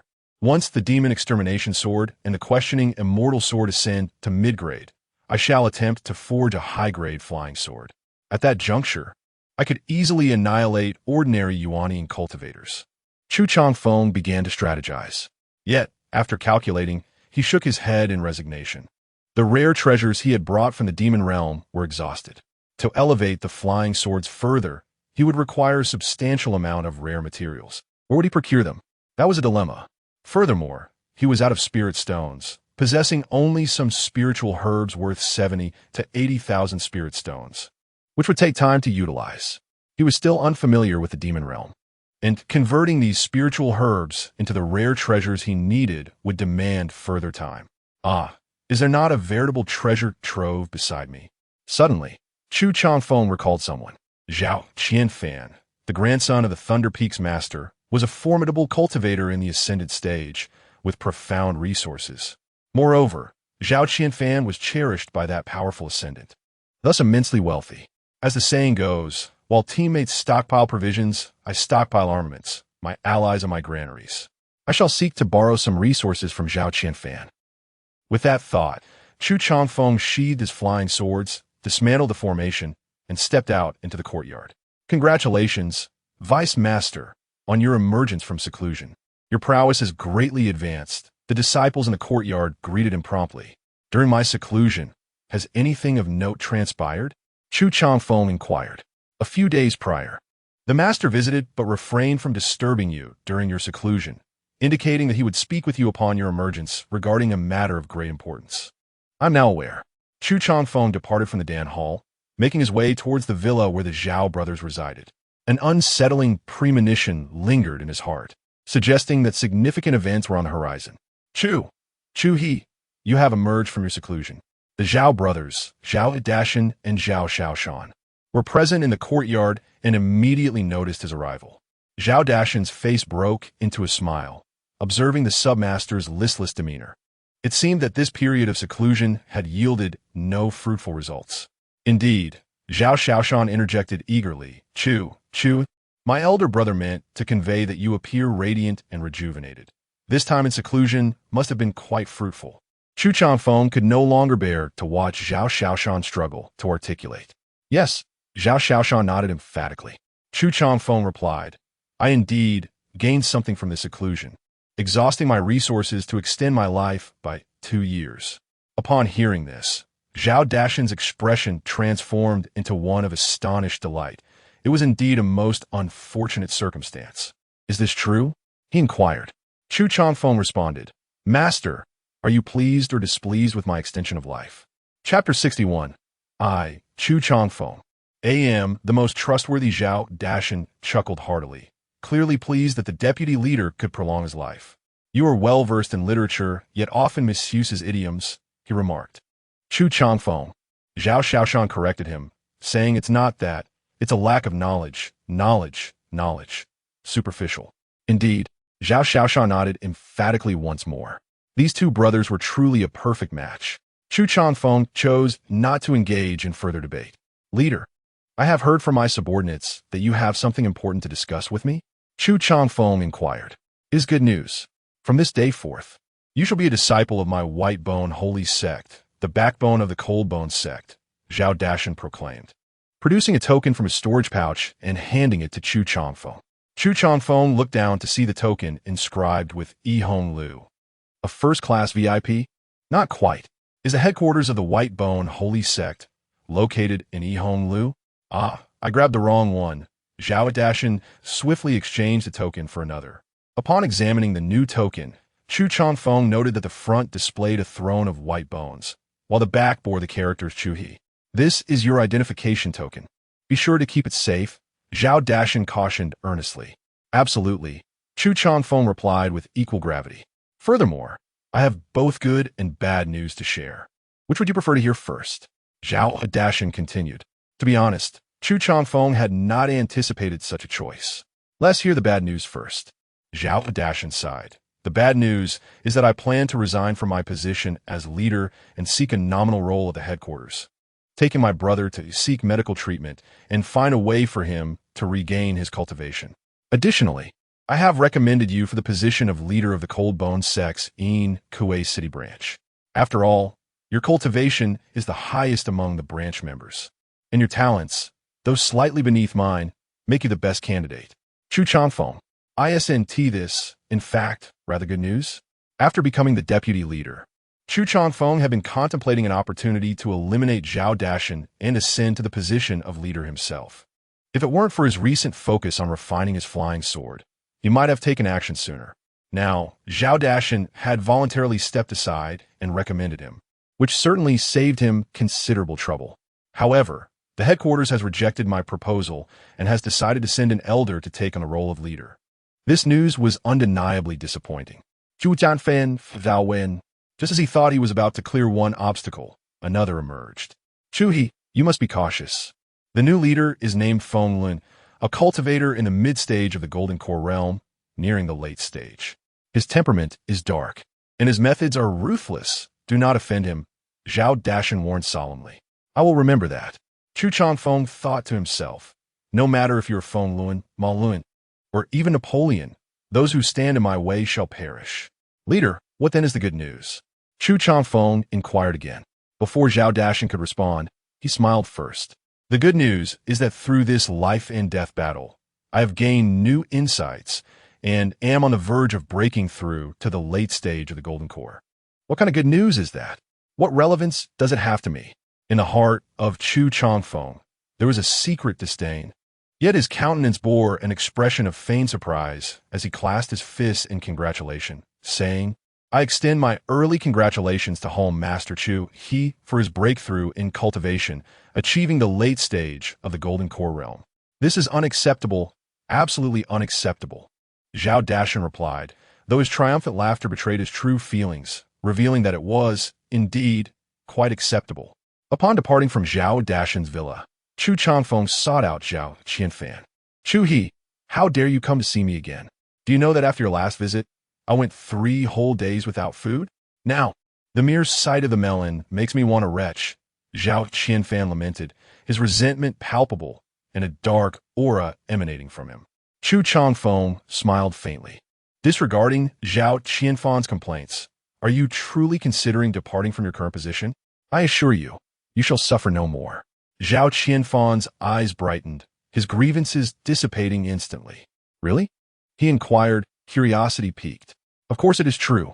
I am now the Vice Home Master, Chu Changfeng declared, thumping his chest with pride.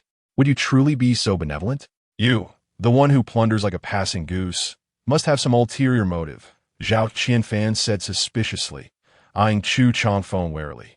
Who among the disciples did not know of Chu Changfeng's reputation for seizing opportunities?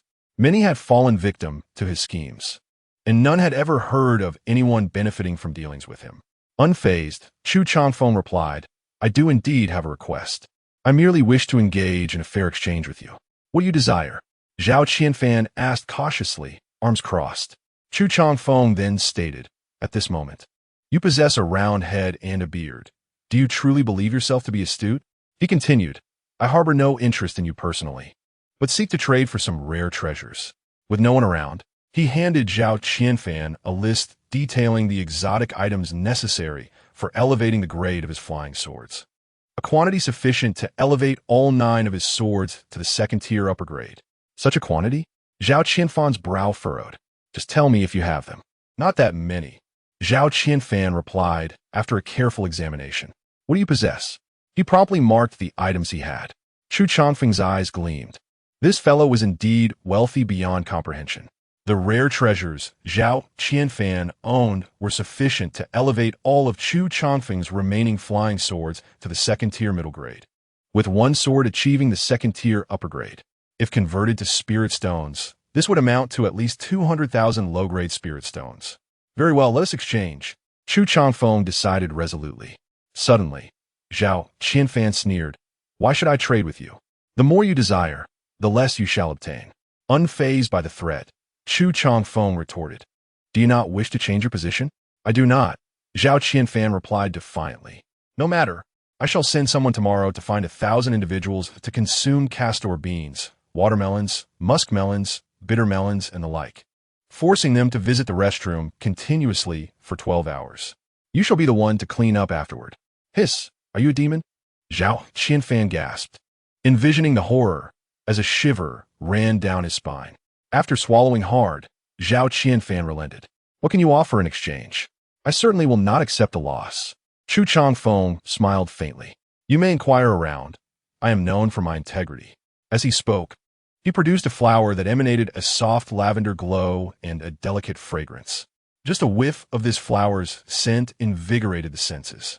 In truth, the flower was an ordinary orchid, to which Chu Changfeng had merely sprinkled some luminescent stone powder and a soul-soothing powder.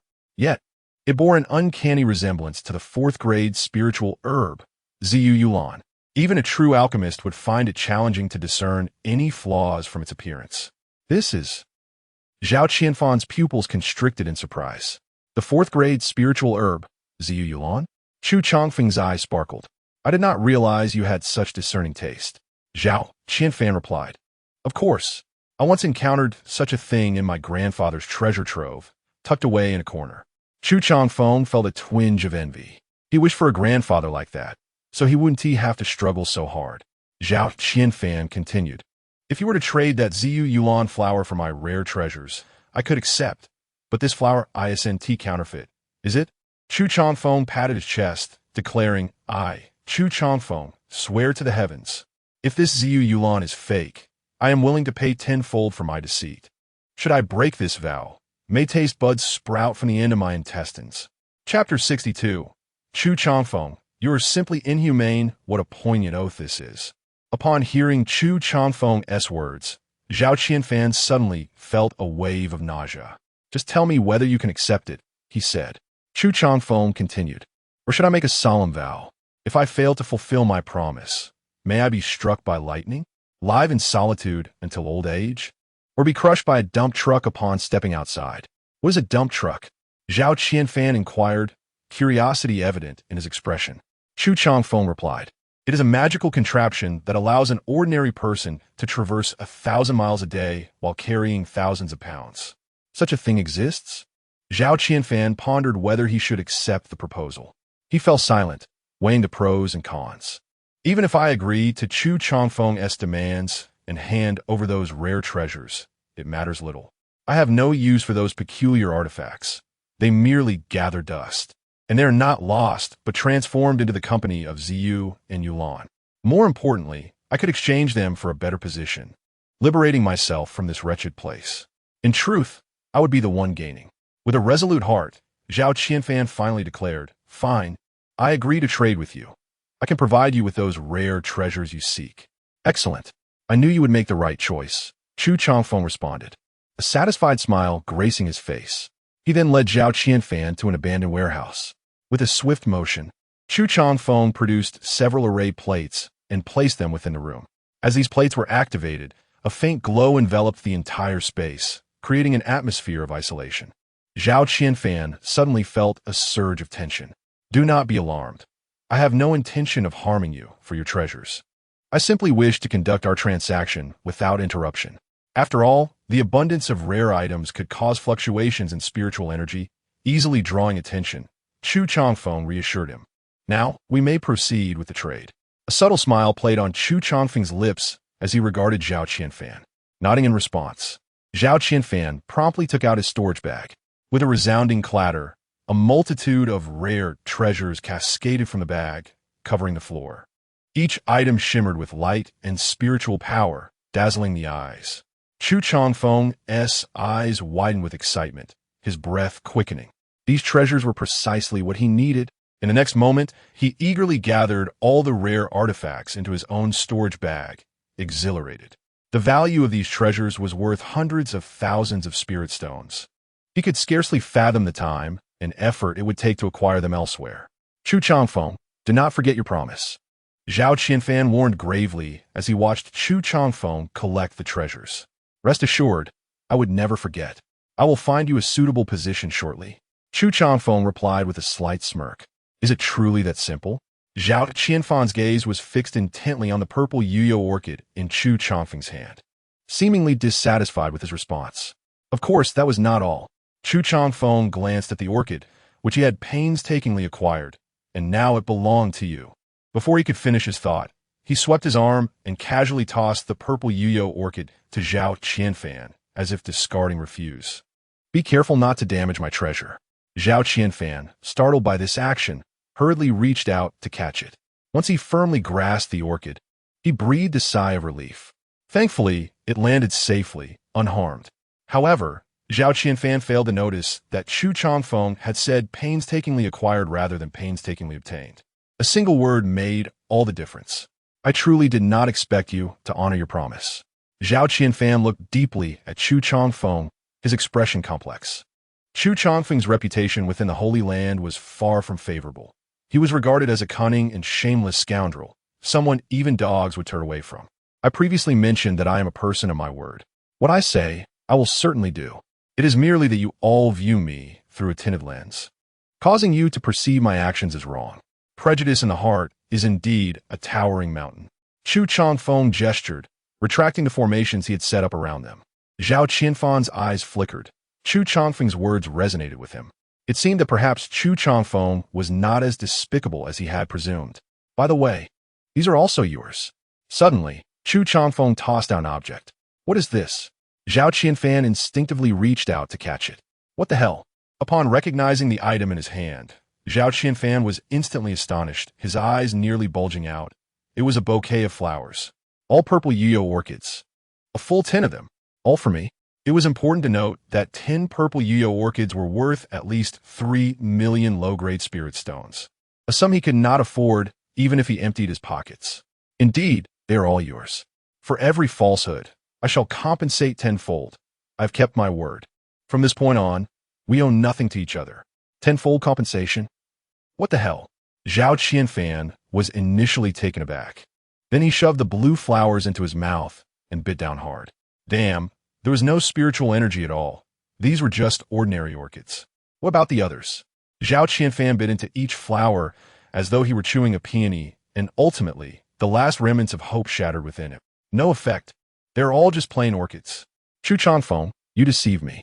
Zhao Qianfan roared, his resentment manifesting as black smoke, rising ominously. What do you mean by that?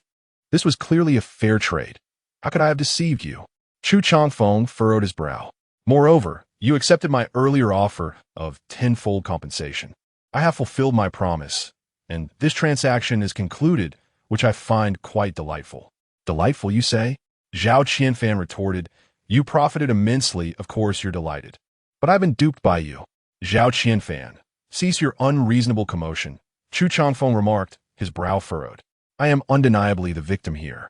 How have I become the source of your disturbance? Zhao Qianfan retorted, his frustration palpable. You, on the other hand, have profited immensely while I am left with nothing. That amounts to several 100,000 spirit stones, accumulated over many years. Chu Changfeng pondered for a moment, then relented. Very well, you appear rather pitiable. I shall offer you some compensation. Zhao Qianfan's eyes brightened at this prospect. In the next instant, Chu Changfeng produced 10 meticulously crafted purple yew orchid, each costing a single spirit stone to create. Zhao Qianfan's composure shattered. Who desires your worthless orchids? He exclaimed. I must take my leave now. The hall master calls me for dinner. He added, by the way, let's refrain from contacting each other unless absolutely necessary. With that, Chu Changfeng swept away, leaving Zhao Qianfan to watch him retreat until he vanished from sight. Fists clenched tightly, Zhao Qianfan seethed. Chu Changfeng, just you wait. Once I return to the sacred grounds, I shall settle this score with you. In a fit of rage, Zhao Qianfan's anger surged. Chapter 63. Is the new official here to burn me? I wish to enter seclusion for a time. Unless it pertains to matters of life and death, I ask not to be disturbed. Upon returning to the alchemy hall, Chu Changfeng instructed the disciples outside. Vice Hall Master, have you not just emerged from seclusion? One disciple exclaimed, his expression one of surprise. With a furrowed brow, Chu Changfeng retorted, are you questioning me? Not at all. My subordinate merely feels. I do not require your feelings. I only care for my own. Chu Changfeng cast a cold glance at the disciple, adding, should there be a next time, you may as well take your own life. Understood. The disciple immediately broke into a cold sweat. To speak candidly, he had encountered numerous demonic cultivators at the Golden Core stage. Yet none exuded the ruthless demeanor of Vice Hall Master Chu. Upon entering the alchemy chamber, Chu Changfeng adeptly set up several arrays to ensure that no spiritual energy would leak during his sword forging, thus avoiding unnecessary complications. He took out the rare treasures acquired from Zhao Qianfan and could not help but marvel at the profound heritage of the descendants favored by true masters of the Ascension stage. How many Golden Core cultivators could readily produce treasures worth hundreds of thousands of spirit stones? This illustrates the distinction between assets and cash flow. Many with a fortune of hundreds of thousands cannot access such sums. These rare treasures would undoubtedly elevate my cultivation and vastly enhance my combat prowess. Once the demon extermination and questioning the immortal swords are upgraded to the second-tier middle grade, I shall attempt to forge a second-tier upper-grade sword. Achieving the late Golden Core stage will be within my grasp. Taking a deep breath, Chu Changfeng cleared his mind, retrieved the necessary rare items, and began the sword forging process. With his cultivation steadily advancing, he noticed his progress in elevating the sword's grade had accelerated significantly. In just 3 days, he had elevated the Demon Extermination sword and the Questioning the Immortal sword to the second-tier middle grade. Observing the two swords flying gracefully around him, he could not help but reflect, Zhao Qianfan truly is a good person. If only he were a bit wealthier. Humans are perpetually insatiable. Many will always desire more. Wait, senior, be cautious of what lies behind you. Ancestor, spare me. I concede. Demon slaying, demon extermination, questioning the immortal. Chu Changfeng called forth all 9 swords as if summoning troops. Pointing forward, the demon extermination sword flew to his side.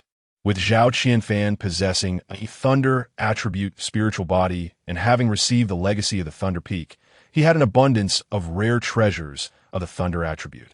Thus, among the treasures Chu Changfeng possessed, those with the thunder attribute were the most plentiful, making the demon extermination sword the only one capable of merging and ascending. However, just as Chu Changfeng prepared to act, a voice rang out from outside the door. Vice Hall Master requests your presence. There's an urgent matter to discuss.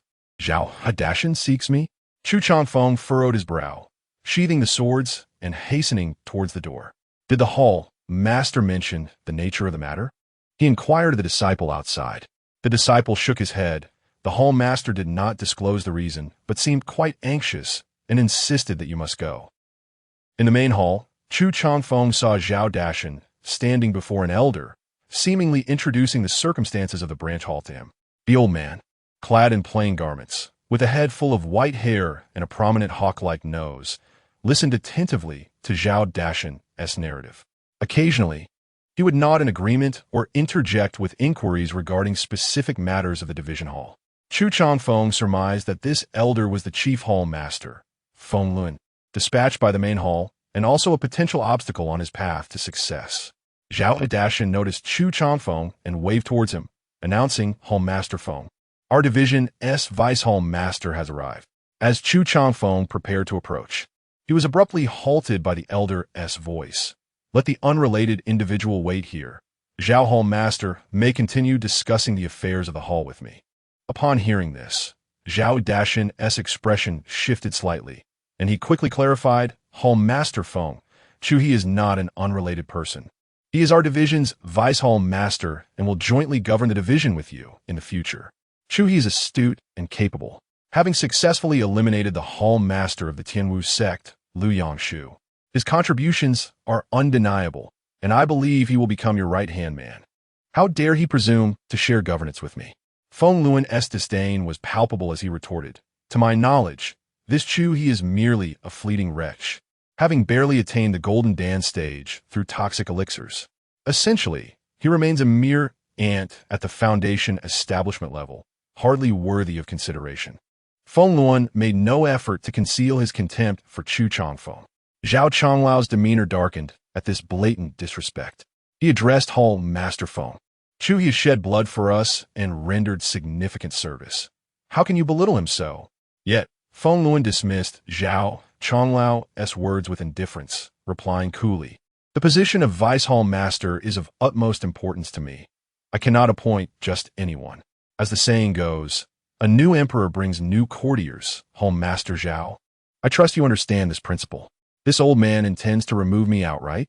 He doesn't even bother to disguise his intentions, showing no regard for propriety. Outside the hall, Chu Changfeng listened intently to their exchange. Whether Feng Luan respected him or not was of little consequence. Many had looked down upon him, and Feng Luan was hardly significant among them. Yet, after all the effort he had expended to reach this position, he could not allow himself to be easily ousted by a single remark. This was absolutely unacceptable. This old man is a stumbling block on my path to success. I must remove him at the earliest opportunity. In that moment, Chu Changfeng firmly resolved to eliminate Feng Luan to safeguard his status and ultimately aspire to become the Hall Master of the division. After a brief silence, he spoke slowly. If Hall Master Feng has a suitable candidate to replace me, I am willing to graciously step aside. Feng Luan regarded Chu Changfeng with a smile. You are indeed a wise individual. This simplifies matters considerably. However, I am aware of your contributions to the hall, and I cannot allow a benefactor to feel neglected. Henceforth, you shall continue to manage the affairs of the Alchemy Hall, but I will require a meticulous review of the allocation of every medicinal herb and the distribution of elixirs." Chu Changfeng understood clearly that Feng Luan was subtly reprimanding him. Although he superficially allowed him to continue managing the Dan Hall, he imposed numerous constraints upon him. "You may oversee the Dan Hall, yet you shall reap not a single benefit. Leap about as you wish, but your time is limited. Once my demon-slaying sword advances, your demise shall follow." Chu Changfeng chose not to engage further with Feng Luan, recognizing the futility in prolonging the conversation. He departed without delay. As night fell, Zhao Dashan and Zhao Xiaoshan hurried to the Dan Hall. Upon seeing Chu Changfeng, Zhao Dashan wore an expression of deep remorse. "Chu He, the unfolding of events has truly caught me off guard. I had long heard that Feng Luan was difficult to deal with, yet I never anticipated it would escalate to such a degree. However, as a former hall master, I find myself powerless to assist you further." With that, he let out a resigned sigh. Chapter 64. Before I'm mounted, you have already fallen? Chu He, in truth, my brother and I harbor a profound sense of guilt towards you. Zhao Dashan remarked, "Had it not been for you, my brother would have perished from his grievous wounds." Indeed, Zhao Xiaoshan nodded earnestly. "Without your intervention, we would not have avenged our grievances against Liu Yangshu." Upon hearing their words, a peculiar sensation stirred within Chu Changfeng. "Were it not for my involvement, you would not have endured such torment. Do not burden yourself with guilt, Hall Master. This is merely my fate," Feng Hall Master asserted. "As the saying goes, a new emperor brings new ministers. You elevated me to my current stature, thus it is only natural he would be wary of my position." Chu Changfeng responded, "To be able to extricate myself unscathed is, in fact, the most favorable outcome. Otherwise, he would undoubtedly resort to other means to target me, and the consequences could be dire. Chu He, you perceive the situation quite clearly. Indeed, this is the truth." Zhao Dashan sighed, then continued, "Feng Luan is exceedingly treacherous. Many who once competed with him have mysteriously vanished. To be honest, I was truly concerned you might act impulsively and provoke him, for the ramifications would be unimaginable." Chu Changfeng reassured him, "Rest assured, from this day forth, I shall remain within the confines of the Dan Hall, refraining from venturing elsewhere. Feng Luan will not dare to act against me." Indeed, Zhao Xiaoshan nodded vigorously, fully endorsing Chu Changfeng's approach. "Submitting is no disgrace. It is far better than losing one's life. Chu He, our purpose in seeking you out, aside from offering our counsel, is to bid you farewell," Zhao Dashan added. "Are you departing now, Hall Master?"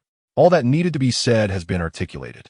Feng Luan has completely seized control of the Hall's affairs. Our continued presence here serves no purpose, hence we plan to leave tonight. As he spoke, Zhao Dashan clasped his fist in farewell, stating, "I have no further words to impart. I wish you, Brother Chu, a future filled with misfortune." Chu Changfeng replied, "Is that truly how one offers blessings? Chu He, my elder brother, means to express his hope for your ascent to greatness." Indeed, Zhao Dashan reiterated, "I wish you a decline in your cultivation." Chu Changfeng, "Are you being polite?" Chu He, my elder brother, intends to convey his wishes for your soaring success. Right? Zhao Dashan nodded vigorously, "I wish you." "All right, enough of that. Please refrain from further wishes," Zhao Xiaoshan interjected hastily. "If this continues, their relationship may well be irreparably damaged." Zhao Dashan relented. "Then let me say one final thing. May the Green Mountains remain unchanged, and the waters flow eternally. We shall meet again someday. There will be a time," Zhao Xiaoshan reminded him. Chu Changfeng, he truly could not fathom how Zhao Dashan had survived until now. Once the Zhao brothers took their leave, the smile on Chu Changfeng's face vanished, replaced by an expression of indifference. "From this day forward, I shall enter seclusion. I implore that no one disturbs me," Chu Changfeng declared.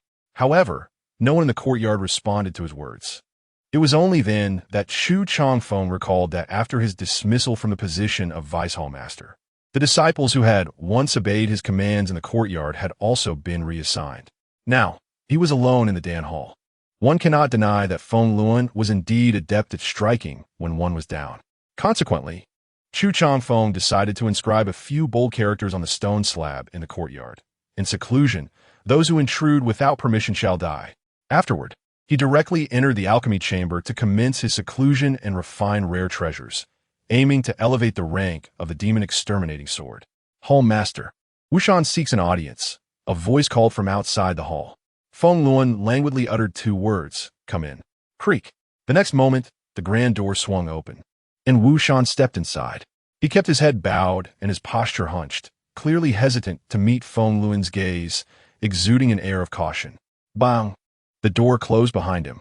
Feng Luan picked up the teacup from the table beside him, took a sip, and then spoke in a low tone. Wu steward. What brings you here?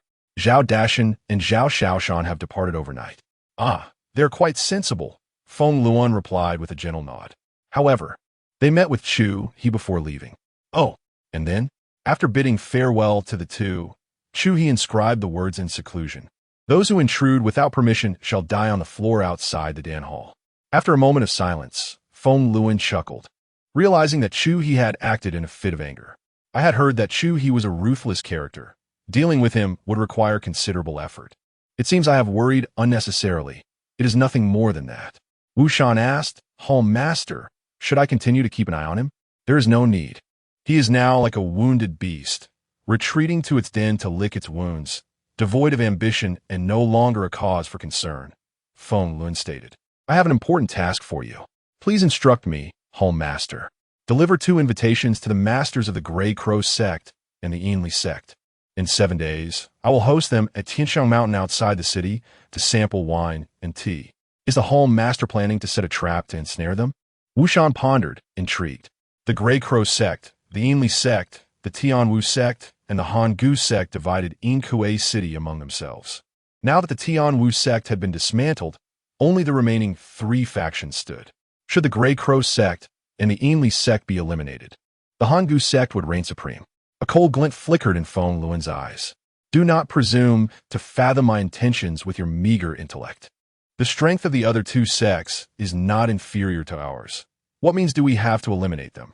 My aim is to collaborate with them, for they possess resources that we lack. Through mutual exchange, our strengths will augment, Feng Luan clarified. Upon hearing this, Wushan was taken aback. This individual, who appeared domineering, was in fact quite shrewd. Good news rarely travels far, while misfortune spreads like wildfire. On the 2nd day of Chu Changfeng's seclusion, word of Chu He being sidelined began to circulate. Excellent, excellent. That insidious and petty individual is finally being dealt with. I have long asserted that he, with his limited experience, is unworthy of being the Vice Hall Master. Did you utter such words? I recall that the individuals who uttered those words have already been eliminated by him. Previously, I would only voice these thoughts in my mind, but now I can express them openly. With his dissent, I am no longer afraid of him. Master Feng is indeed a good person. A wave of cheers erupted from the assembly hall. Although some had not suffered persecution from Chu Changfeng, they joined in the applause. The sole reason for their jubilation was the sight of those once elevated, now descending to the mundane. However, there was one person who could not share in the joy. What? Are you telling me that Chu He has fallen? Upon hearing this news, Zhao Qianfan felt as if struck by lightning. He had been anticipating a transfer from Chu Changfeng in recent days, yet instead, he received this shocking revelation. I have yet to mount my horse. And you have already fallen? Is this truly how it is? Chapter 65. The uninvited gathering 7 days later. A sharp clang of a sword echoed through the room. Observing the shimmering demon-slaying sword before him, Chu Changfeng's eyes sparkled with delight. At last, it is accomplished. Today I, Chu Changfeng, have ascended to the late stage of the Golden Core. In an instant, his cultivation surged dramatically. In the blink of an eye, he broke through from the mid to the late stage of the Golden Core. However, the path to further strength will become increasingly arduous, requiring more resources and a broader realm. With that thought, Chu Changfeng sheathed his flying sword, pushed open the door, and exited the alchemy hall. He noticed the disciples bustling about in haste. What has transpired? Chu Changfeng inquired. Ah, Chu He. A disciple was taken aback. I advise you not to pry too much. After all, you're no longer the deputy hall master. If the hall master wished for you to know, you wouldn't need to ask us. Upon hearing this, Chu Changfeng's brow furrowed. Though I may no longer be the Deputy Hall Master, I remain a member of the Cold Bones sect. As he spoke, he activated the heart-eating curse, emanating a sinister aura, and a formidable pressure immediately descended upon the disciple. Thud! The late-stage Qi refinement cultivator could not withstand this force and fell to his knees. I think you have forgotten. While I may not hold the title of Deputy Hall Master, it does not diminish my cultivation, Chu Changfeng said coolly. Golden Core cannot be insulted. The disciple felt a chill in his heart and hastily replied, Tonight. The Hall Master has invited the leaders of the Grey Crow sect and the Ainley sect to Tianxiang Mountain for wine, tea, and moon-gazing. We are all busy preparing for the event. In truth, this was no secret. Many disciples were aware. Chu Changfeng was taken aback. Is that so? Go on. He waved his hand, and the disciple, as if granted a reprieve, scurried away. Ha! Wine, tea, moon-gazing? You certainly have a flair for the dramatic. Perfect. I can seize this opportunity to strike. With these thoughts, Chu Changfeng returned to his chamber and retrieved a set of garments. They were neither night clothes nor the attire of the Cold Bones sect, but rather the robes of a disciple of the Tianxin sect. My old friend, we shall fight side by side once more. Zhu Jianfen Mumut Sopti. Then, he donned the Tianxin sect robes and altered his appearance to resemble Gu Changfeng. As night fell, the full moon hung high in the sky. At the summit of Tianxiang Mountain, a delicate pavilion stood quietly, its roof adorned with green tiles, the corners elegantly curling upwards like a phoenix poised to take flight. Feng Luan sat alone at a stone table, a small fire pit before him, flames raging and crackling. A ceramic teapot rested atop the fire, steam curling from its spout, the fragrance of tea wafting through the air. Ah, how carefree, Chu Changfeng thought to himself, stifling a cold laugh. Indeed, he had arrived. While others were invited to this gathering, he had insisted on attending. He planned to surprise Feng Luan just as the gathering commenced. Before long, two hazy streams of light descended from the horizon, settling upon the mountain's peak. They were two slender cultivators, both clad in gray robes, their hair elegantly coiled with a few gray feathers adorning them. These were the leader and deputy of the Grey Crow sect.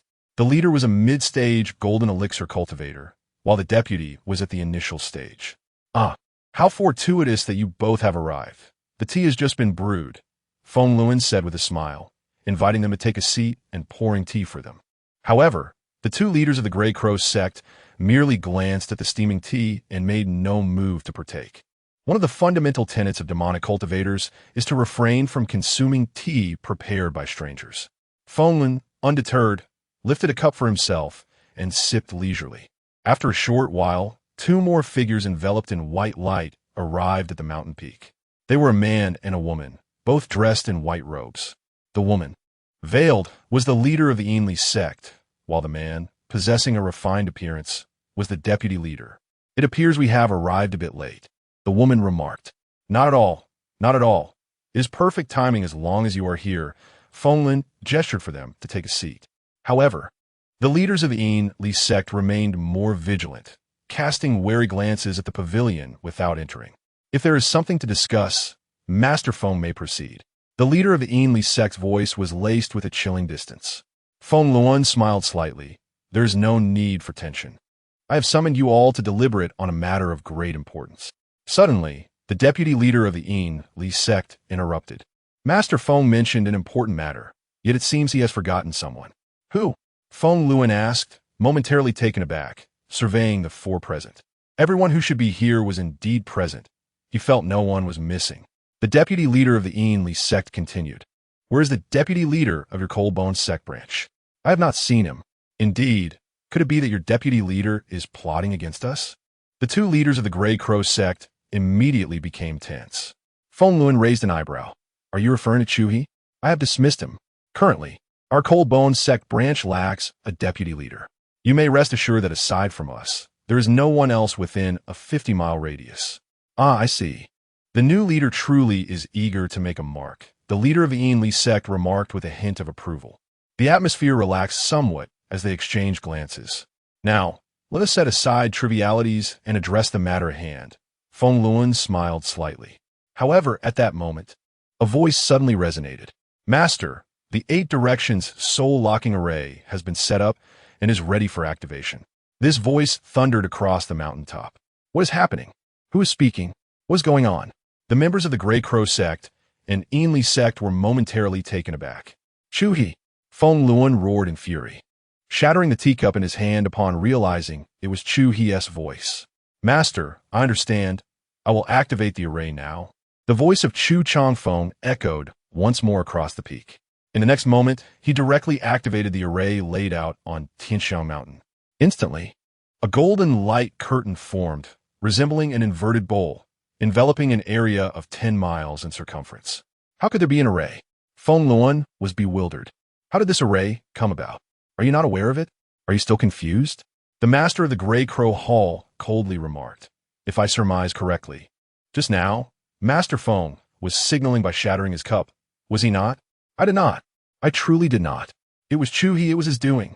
Feng Luan furiously retorted, Chu-he, you treacherous fiend. The master of the Ainli Hall interjected. Feng Luan, cease your pretense. I am not pretending. I genuinely do not understand what is happening. I am utterly innocent. Feng Luan defended himself. If I intended to betray you, why would I find myself trapped alongside you? Is this not a contradiction? That is precisely your cleverness, immersing yourself in the situation. I did not. I have truly been deceived. Just then, the voice of Chu Changfeng resonated once more. Master, the array has been fully completed. You may shatter the token to transport yourself out. Feng Luan. Chu-he, damn you. Chapter 66. Feng Luan, I am truly innocent. How could I possibly possess a teleportation token? Chu-he, if you have the courage, step forward, and let us engage in a thorough discourse. Had I known you were so treacherous, I should have eliminated you at the outset. Feng Luan's mind was in turmoil. His anger surged, causing his breath to quicken and his hair to stand on end.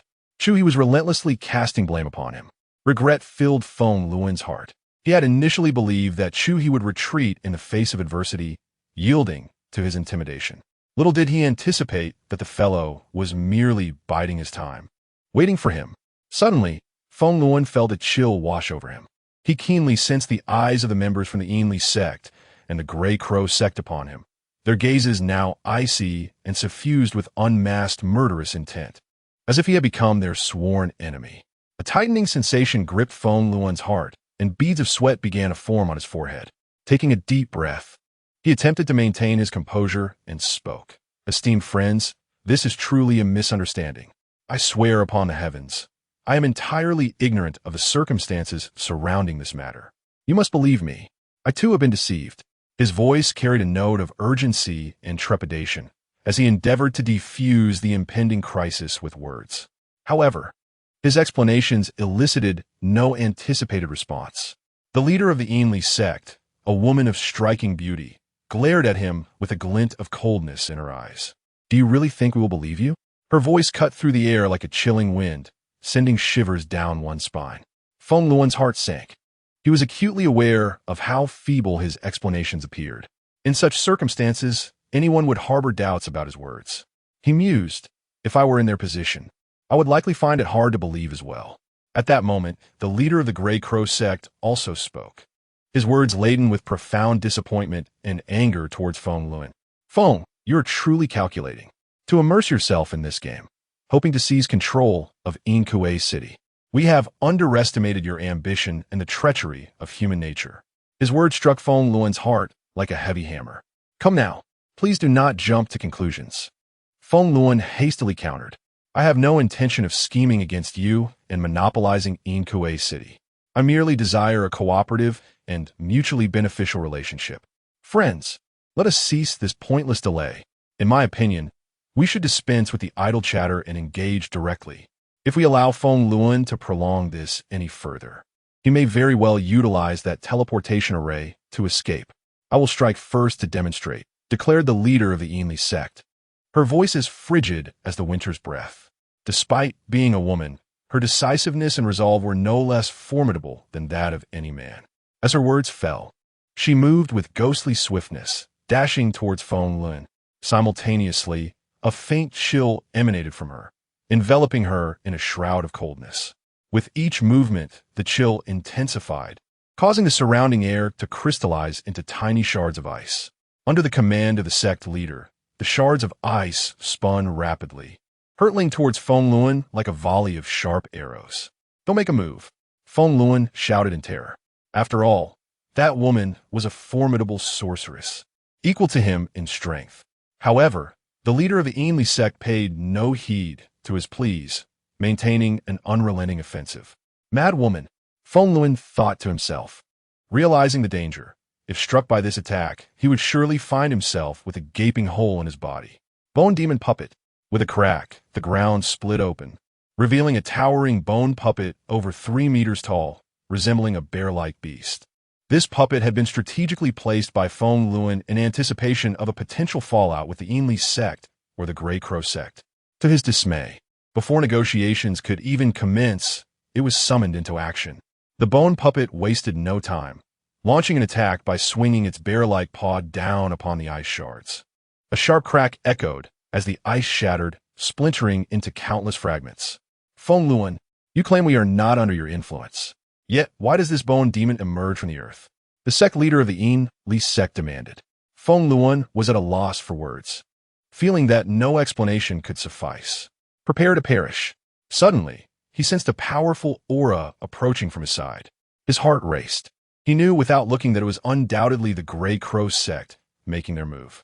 Indeed, a flock of gray crows, formed from condensed spiritual energy, swooped towards him, circling and emitting piercing cries. Their cacophony resonated like a demonic melody, drilling into Feng Luan's ears, causing his head to throb and his thoughts to scatter. He felt his mind dulling, unable to focus.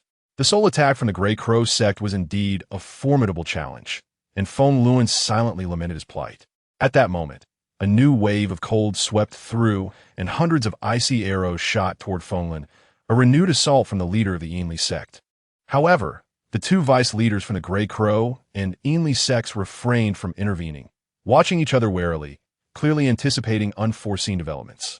In such a chaotic situation, no one could predict what might transpire. Yet, the mere presence of these two mid-stage Golden Core leaders was already overwhelming for Feng Luan. "Chu-He, if I do not perish today, it shall surely be you who meets your end. I swear it," Feng Luan muttered under his breath, grappling with the onslaught from the two sect leaders while cursing Chu Changfeng. He never imagined that a worthless individual he had looked down upon could have outsmarted him. In the distance, Chu Changfeng watched the fierce skirmish unfold with an air of tranquility, a smile gracing his lips. "Old Deng, were you not always so arrogant? Looking down on everyone? Why the sudden humility now? Did you not once regard me with disdain?" Chu Changfeng was no saint. Previously, Feng Luan had stripped him of his position as deputy hall master and taken control of the Dan Hall's accounts, igniting a murderous intent within Chu Changfeng towards Feng Luan. Now, witnessing Feng Luan's misinterpretation and pursuit, he felt an undeniable sense of satisfaction. Although Chu Changfeng was situated outside the formation, he could distinctly perceive the intense resentment radiating from Feng Luan, a dark cloud of animosity rising like thick smoke. Furthermore, the other individuals present also exuded a palpable bitterness, evidently believing themselves to have been grievously wronged by Feng Luan. Naturally, this resentment was eagerly drawn in by Chu Changfeng's heart-consuming grievance technique. Thus, he refrained from hastily striking down the numerous demonic cultivators. After all, such an opportunity to breach the defenses of several Golden Core cultivators simultaneously was a rare sight, and these individuals were now akin to fish in a barrel, with no means of escape. In light of this, it would be more advantageous to allow these demonic cultivators to aid in his cultivation, extracting every ounce of their value. Chapter 67. I am from the Heavenly Xian sect. Gu Changfeng, the greater the strength of Gu Changfeng, the more potent the energy contained within the resentment he harbored. As time progressed, his mastery of the heart-devouring resentment technique soared to new heights. In stark contrast, Feng Luan found himself increasingly beleaguered. In merely half a stick of incense, his body was marred with numerous wounds, presenting a pitiful sight. His garments lay in tatters, and blood oozed from his injuries, some of which were deep enough to expose bone. For Gu Changfeng, that half-stick of incense passed swiftly. Yet for Feng Luan, each second stretched interminably, transforming into a living nightmare. He had lost count of how many times he had traversed the threshold of death, his throat raw from incessantly shouting his innocence. But I cannot perish here.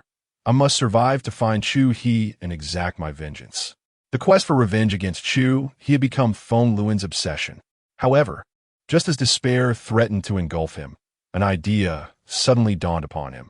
Stop it, my good fellows. I concede. I possess a method to prove my innocence. Before his words had fully escaped his lips, Feng Luan resolutely unleashed a formidable spell.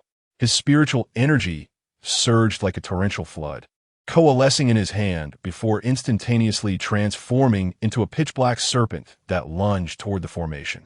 What was he doing? Had he lost his mind? Was he truly attacking the very formation he had set? The members of the Grey Crow sect and the Ainley sect were momentarily taken aback. Nevertheless, Feng Luan did not pause in his actions.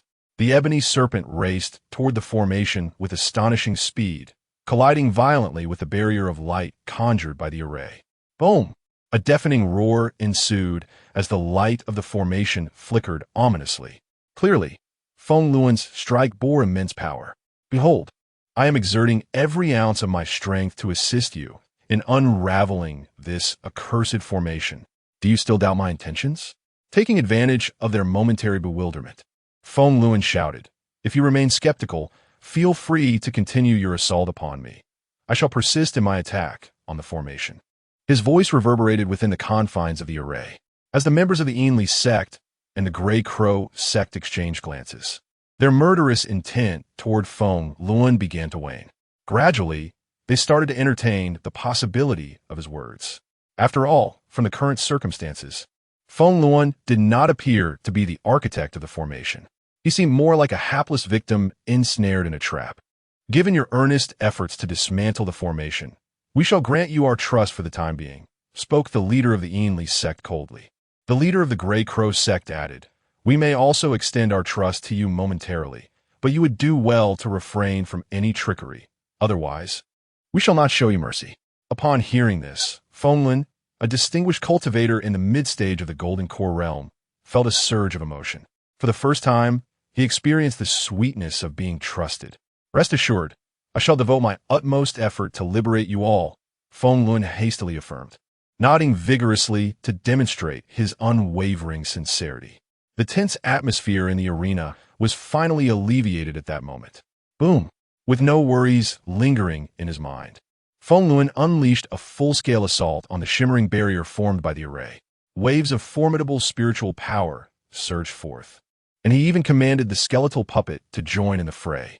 However, despite the array flickering erratically, it was, in fact, indomitable. Feng Luan had attempted to breach it dozens of times without success. Is this wretched armament array truly set up by Chu He? It is astonishingly robust. To craft such an array, one must at least be a second-tier array master. But he is a pill master, isn't? How could he possess such profound knowledge of array formations? Feng Luan glared at the array, fury boiling within him. Yet, he was acutely aware that, with his individual strength, it was nearly impossible to dismantle this formation. He took a deep breath, turned to face the crowd, and solemnly declared, Esteemed friends, this array is exceptionally sturdy. I cannot hope to dismantle it alone. Therefore, I propose that we unite our efforts. Only then might we have a chance to shatter this formation. Once it is breached, I will lead you to hunt down the treacherous Chu He and prove my innocence. Upon hearing this, the crowd recognized the gravity of the situation. Very well, we shall assist you. However, before their words could fully settle, an unexpected voice shattered the tense atmosphere. No need for such trouble. I have arrived. The crowd turned in astonishment to see a figure ascending the mountain's peak. With his back to the radiant moon and his sleeves billowing, he resembled a celestial being emerging from the lunar glow. Is he Chu He? No, he is clad in the robes of the Tianxian sect, one of the righteous sections. After a brief moment of shock, Feng Luan, the Grey Crow sect, and the Ainley sect voiced their astonishment and confusion. Chu Changfeng approached the array and halted, his gaze as frigid as a cold star, sweeping over every individual present. The game is over. His tone was calm, devoid of any emotion, akin to the judgment passed upon Feng Luan and his companions. You are Chu He, without a doubt. This voice cannot be mistaken. Feng Luan's eyes widened, fixated on Chu Changfeng, his expression one of incredulity. Chu He, is this truly your real appearance? Feng Hall Master, he is a righteous cultivator. Do you not understand? He is a righteous cultivator masquerading as a demonic cultivator, infiltrating our cold bone sect. Feng Luan's expression darkened as he spoke. I do not know who you truly are. Chu Changfeng replied, I have not changed my name or my lineage. I am from the Tianxian sect, Gu Changfeng. The name Tianxian sect, Gu Changfeng, rang deafeningly in the ears of the demonic cultivators, especially Feng Lin, who gazed at Chu Changfeng in a daze. Was this individual still the subservient Chu He who had once stood before him? Was he the same Chu He whom he had stripped of his deputy position, rendering him too timid to utter a word? Was he the one who had suffered setbacks before him, silently returning to the pill hall to lick his wounds? No, all of it. It was all a fade. It is a deception. He has been misleading me all along. Chu He, no, Gu Changfeng, your disguise is remarkably convincing, even fooling me. And then there's that fool Zhao Dashan. He once assured me with unwavering confidence that you could not possibly be a spy, for you resemble a demon cultivator more than any demon cultivator could. Feng Luan ground his teeth in anger. You are a disciple of the Tianxian sect. Do you not know why you have come to the demon realm? The leader of the Yinli sect inquired softly. I have come for 4 words, came the reply. What 4 words? To act on behalf of heaven, slay demons, eradicate evil, seek the immortal. With that, Gu Changfeng summoned 3 flying swords. In that moment, the demon cultivators sensed Gu Changfeng's profound cultivation level. Late stage of the golden core. He is still a sword cultivator. Isn't that rather disconcerting? Chapter 68. The dead legs run. Chu Changfeng formed intricate hand seals, and, as he cast his spell, the once closed formation suddenly split open a gap. The 3 flying swords, Demon Slayer, Evil Exterminator, and Celestial Inquirer, rushed into the formation with the swiftness of lightning. They intertwined in midair, creating a dazzling sword light that surged toward Feng Lin, the vice leader of the Grey Crow Church and the leader and vice leader of the Yinli Church. Do not fear, leader. I was fortunate enough to acquire a rare treasure known as the Sword Restraining Stone. This object can disrupt flying swords and specifically counter sword cultivators. The vice leader of the Yinli Church suddenly produced a black stone. What a coincidence! I possess one as well. The vice leader of the Grey Crow Church also revealed a black stone. Such treasures exist? The eyes of the crowd brightened, and some even bore smiles. Then there is no need for alarm. However, in the next moment, there were 2 soft thuds. The Demon Slayer and Evil Exterminator swords instantly severed the heads of the 2 vice leaders. They did not have time to utter a single cry of despair before succumbing to their fates. Before the sword cultivators of the late Golden Core stage, these initial stage demon cultivators were as feeble as ants. As their heads fell, disbelief still lingered on their faces. They had not even comprehended what had transpired before meeting their demise beneath the blades. Isn't it supposed to be the sword restraining stone? Isn't it meant to counter sword cultivators? Is this it? Those 2 fools must have been deceived. Feng Luan and the other leaders were at a loss for words. Damn it, we should never have placed our hopes on those 2. Such emotional investment was wasted. At that moment, the 3 flying swords showed no signs of halting their assault. They pivoted in the air and charged once more toward Feng Luan, the leader of the Yinli Church, and the leader of the Grey Crow Church. All 3 were at the mid-Golden Core stage, and their formidable spiritual senses barely managed to catch a glimpse of the flying sword's trajectories. Quick dodge! Feng Luan was struck with terror and hastily attempted to evade. However, just as his body moved, he felt a searing pain. Looking down, he was horrified to find a gaping wound in his chest, blood gushing forth. The Demon Slayer's sword twisted and came at him again. Dead legs, dodge! For heaven's sake! Feng Luan was engulfed in panic as he desperately tried to evade once more. But just as the thought crossed his mind, another beam of sword light struck him, inflicting yet another wound. It was akin to an ordinary person facing a gun.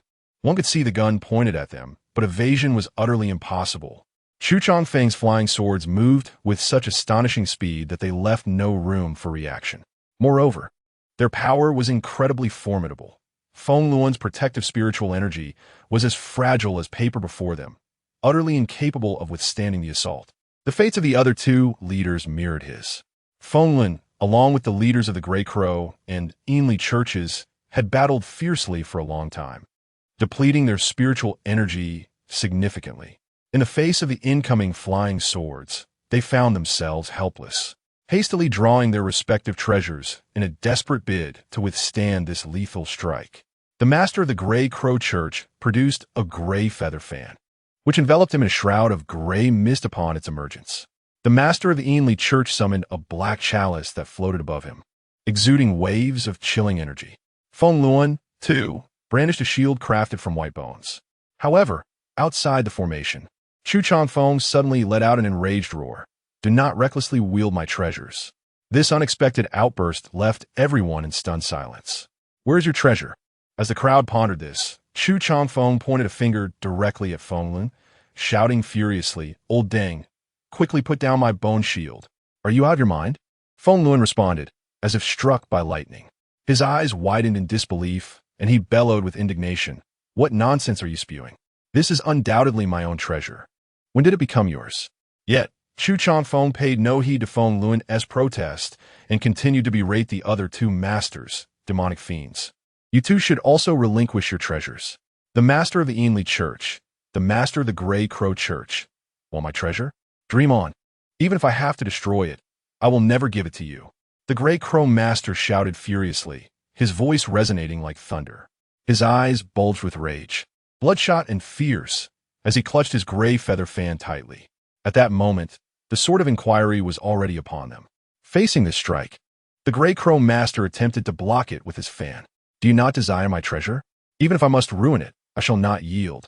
Yet, the next instant, a chilling light surged from behind him. The demon-slaying sword abandoned Fenglun to strike at the Grey Crow Master, instantly piercing through his protective gray mist and spiritual energy to rupture his dantian. Crack! The golden core shattered, and the spiritual energy within the Grey Crow Master erupted like a breached dam, tearing him apart. Whoosh! The demon-slaying sword and the sword of inquiry showed no signs of hesitation, targeting their next victim, Fenglun. My life ends here before Fenglun's thoughts could fully form. He was decapitated. Meanwhile, a thunderous roar echoed as the demon-slaying sword transformed into a bolt of violet lightning, leaving numerous blood holes in the Ainley Churchmaster, who collapsed lifelessly to the ground. Though a golden core cultivator is considered a master in the realm of cultivation, before Chu Changfeng, they were as powerless as mere poultry. The entire process unfolded with astonishing ease. Chu Changfeng dismantled the formation and sheathed his flying swords, gazing at the corpses strewn upon the ground, surprised by the outcome. This time, he had not only eliminated Fenglun, but also slain the masters of the other two churches.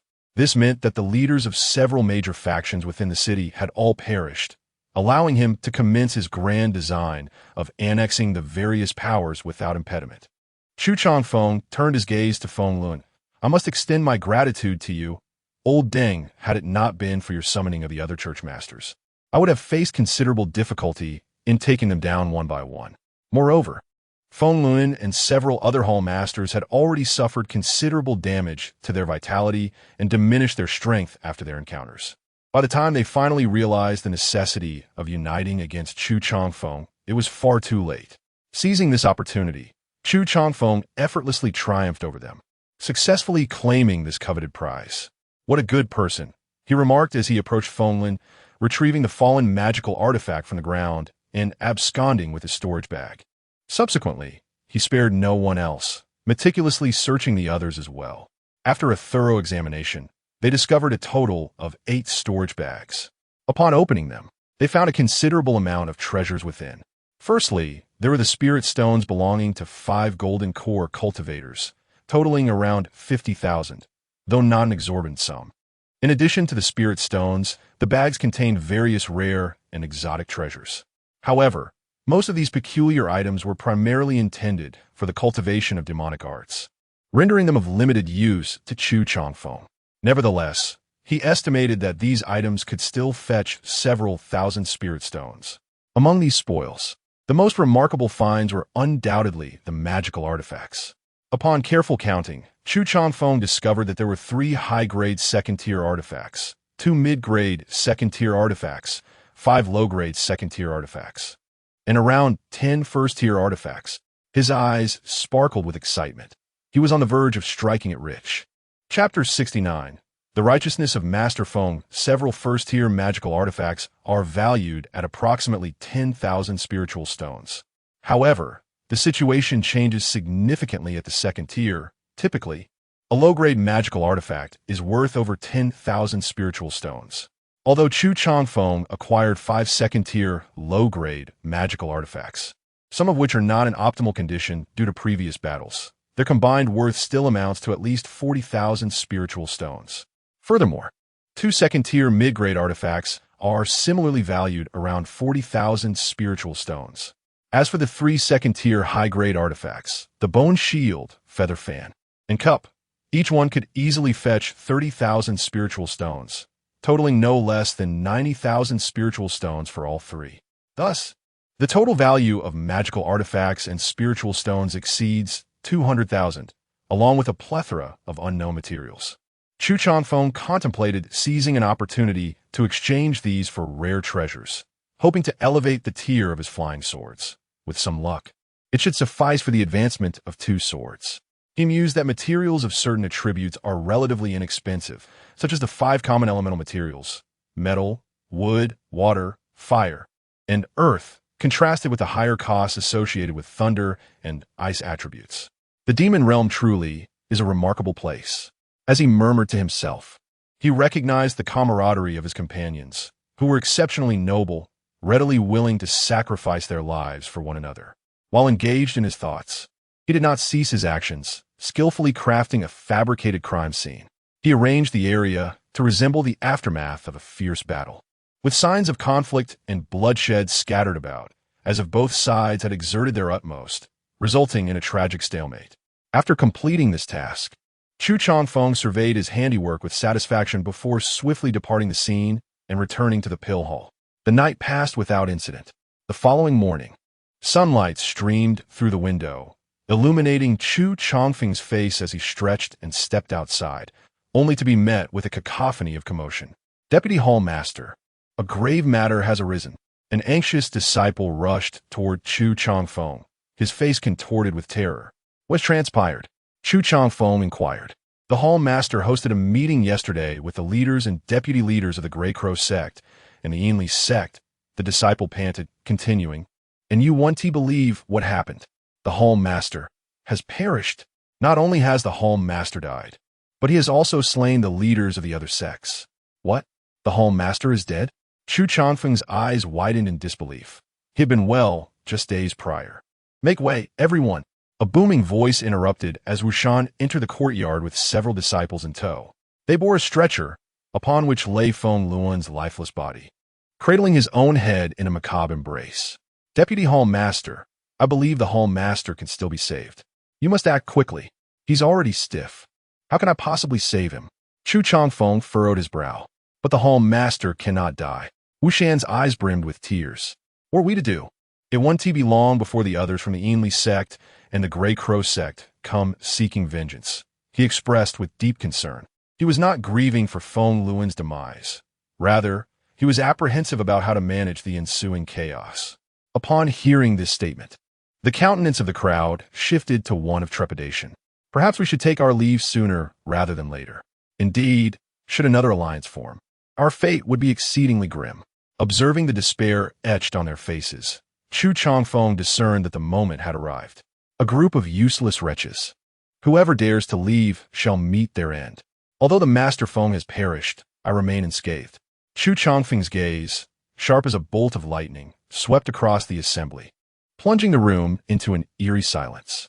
Look at yourselves. Do you truly honor Master Feng's sacrifices?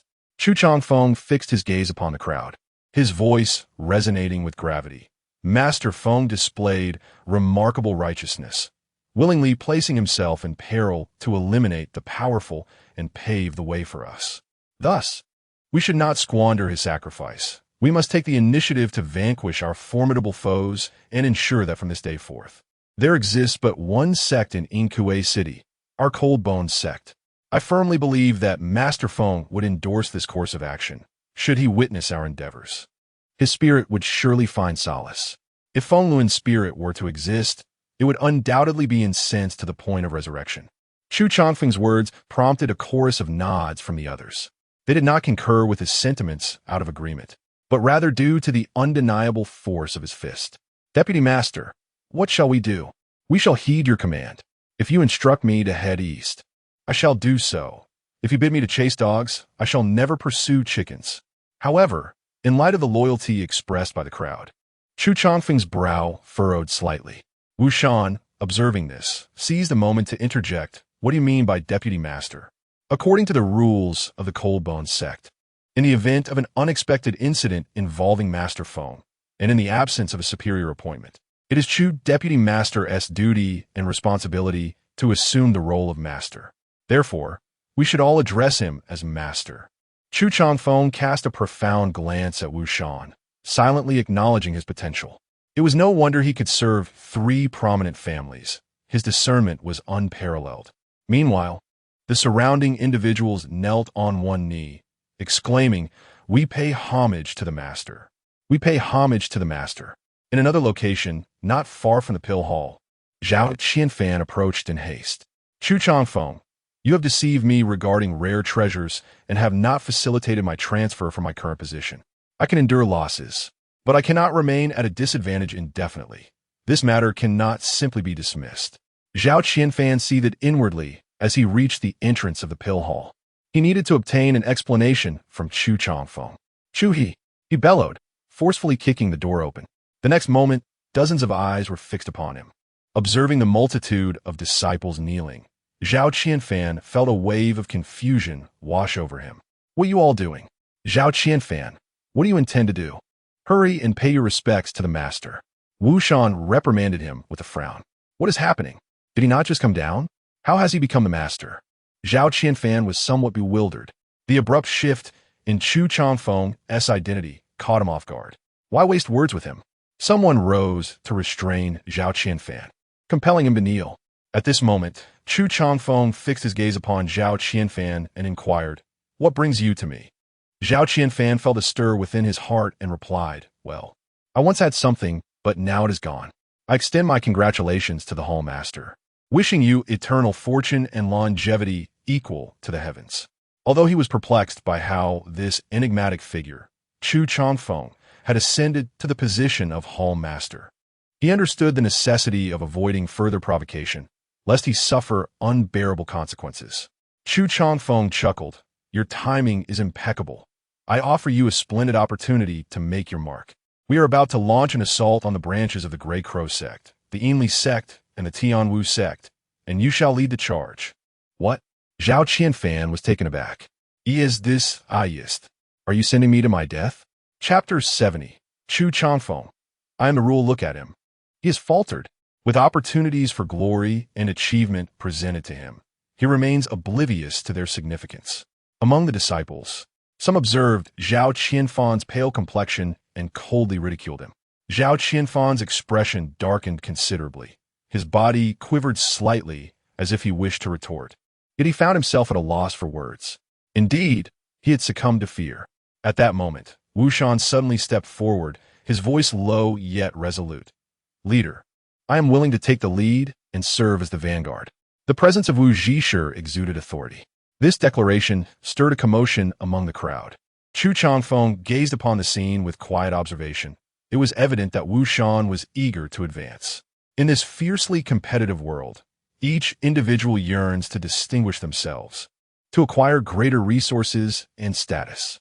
Currently, all factions have lost their adept masters in the Golden Core stage, leaving only the Cold Bone sect, to which Chu Changfeng belonged, retaining such formidable power. This undoubtedly constituted an overwhelming advantage and a rare opportunity. As Chu Changfeng watched Wu Shan volunteer, he readily replied, "Very well. You shall be the vanguard and launch an assault on the Yinli sect's branch. I will lead our brethren against the Grey Crow sect's branch." Upon hearing this, Wu Shan's heart soared with elation. He felt he finally had a chance to showcase his abilities and achieve greatness. However, as he excitedly rose and surveyed his surroundings, he abruptly realized he was alone. "Leader, you cannot expect me to assault the Yinli sect's branch by myself, can you?" Zhu Jianfen, Unfa. maintained a subtle smile, and replied nonchalantly, "Of course. I do." Wu Shan felt as if struck by lightning. His complexion turned ashen, cold sweat beading on his forehead. This Chu Changfeng was utterly relentless. Although the leader and deputy leader of the Yinli sect had perished, numerous Foundation establishment cultivators remained within the branch, making a solo confrontation tantamount to a death sentence.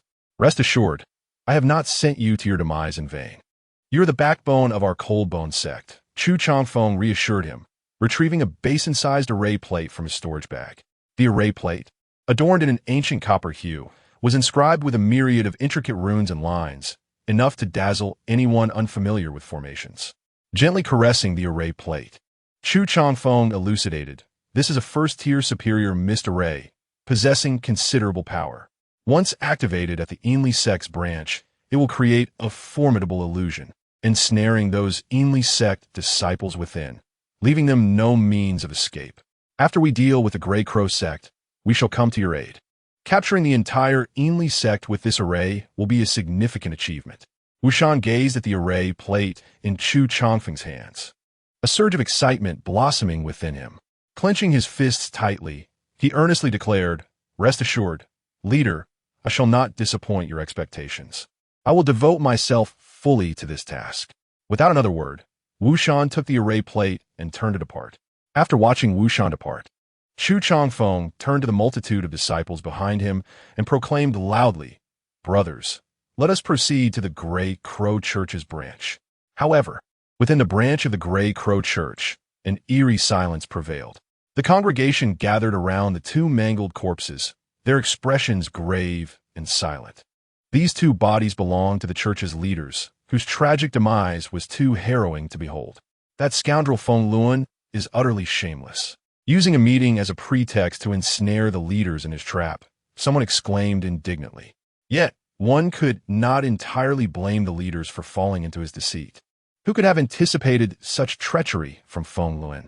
He even took on the role of bait, leaving the leaders defenseless against his cunning scheme. Another voice chimed in agreement. "Esteemed deacons, given the circumstances, how shall we proceed?" A deacon calmly analyzed. "First and foremost, we must bolster our defenses. We cannot allow the Cold Bone Church any opportunity to launch a surprise attack against us." However, just as his words fell from his lips, a thunderous roar erupted from the direction of the main door.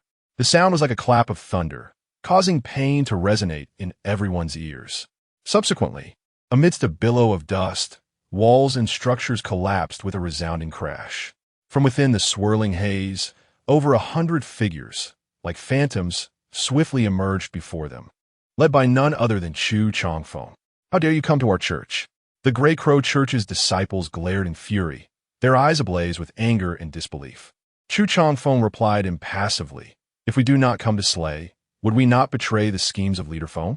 He has thrown himself into the fray, creating such a splendid opportunity for us." Indeed, Feng Luan's initial setup was nothing short of a grand banquet of death. A Grey Crow disciple gritted his teeth in response. In that moment, the resentment towards Feng Luan surged among the Grey Crow disciples like a tidal wave. Yet they could not comprehend Feng Luan's actions. After all, they were all practitioners of dark arts, self-centeredness being the norm. What of your death? What of your wife, children, and possessions? At that moment, a deacon from the Grey Crow Church spoke solemnly. "This is Yinkuei City, where once the Grey Crow Church, Cold Bone Church, Yinli Church, and Tian Wu Church collectively agreed that no one may harm another within the city, lest they face a united reprisal." A cold smile crept upon Chu Changfeng's lips as he mockingly responded, "Look now, who can strike against our Cold Bone Church? From this day forth, this city shall be my dominion, and all rule shall be rewritten by my hand. What I do is the new rule." His words struck the hearts of the Grey Crow disciples like a heavy hammer, their faces contorting into expressions of anger, fear, and helplessness. However, among the throng behind Chu Changfeng, Zhao Qianfan felt a chill in his heart. This individual embodies the essence of tyranny and the triumph of the petty. Elevating these concepts to an extraordinary level, it is said that he has come to infiltrate the demon realm. Yet I perceive that Chu Changfeng is anything but a mere actor. He exudes an authenticity that surpasses even those of the demonic path. As he revels in the demon realm, as if he has returned home. Are you not afraid of a cataclysmic downfall? The Grey Crow sect gritted their teeth in silence. What storm could a few small fish possibly stir? With a gentle wave of his hand, Chusheng commanded the multitude of Han Bone sect disciples, who pounced upon the Grey Crow followers like famished tigers.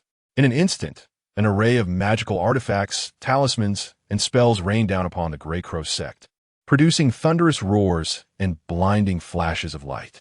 The earth trembled violently, and the pavilions and towers swayed precariously under the onslaught of this formidable force, ultimately collapsing with a resounding crash.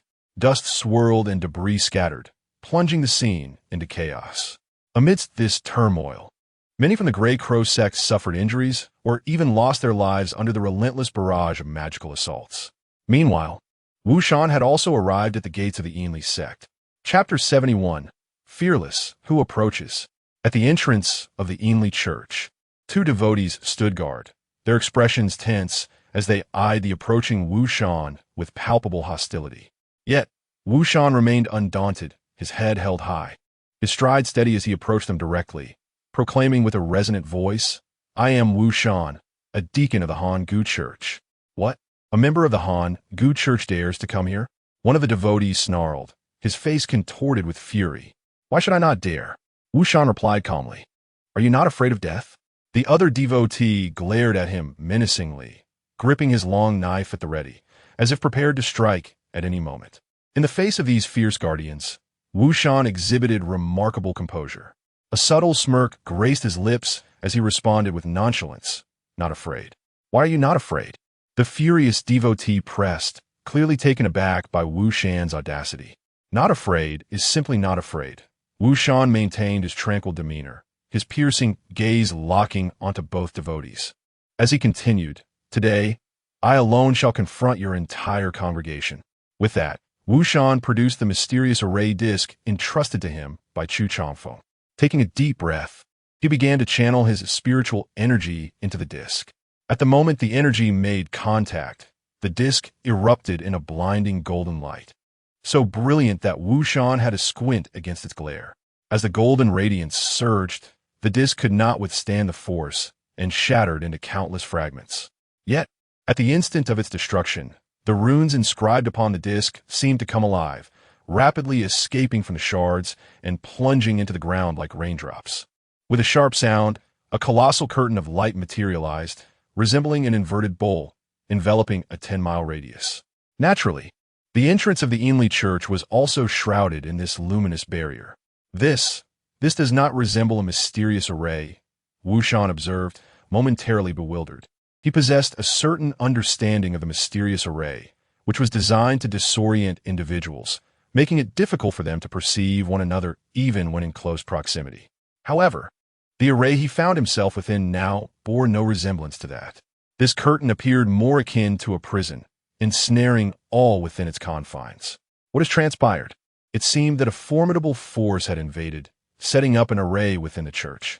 I must discover who possesses the audacity to act so recklessly against our Yinli church. As chilling voices echoed in the air, dozens of figures emerged from within the depths of the Yinli church, resembling phantoms. Some soared through the air, wielding magical artifacts, while others perched upon the surrounding walls, each exuding a powerful aura.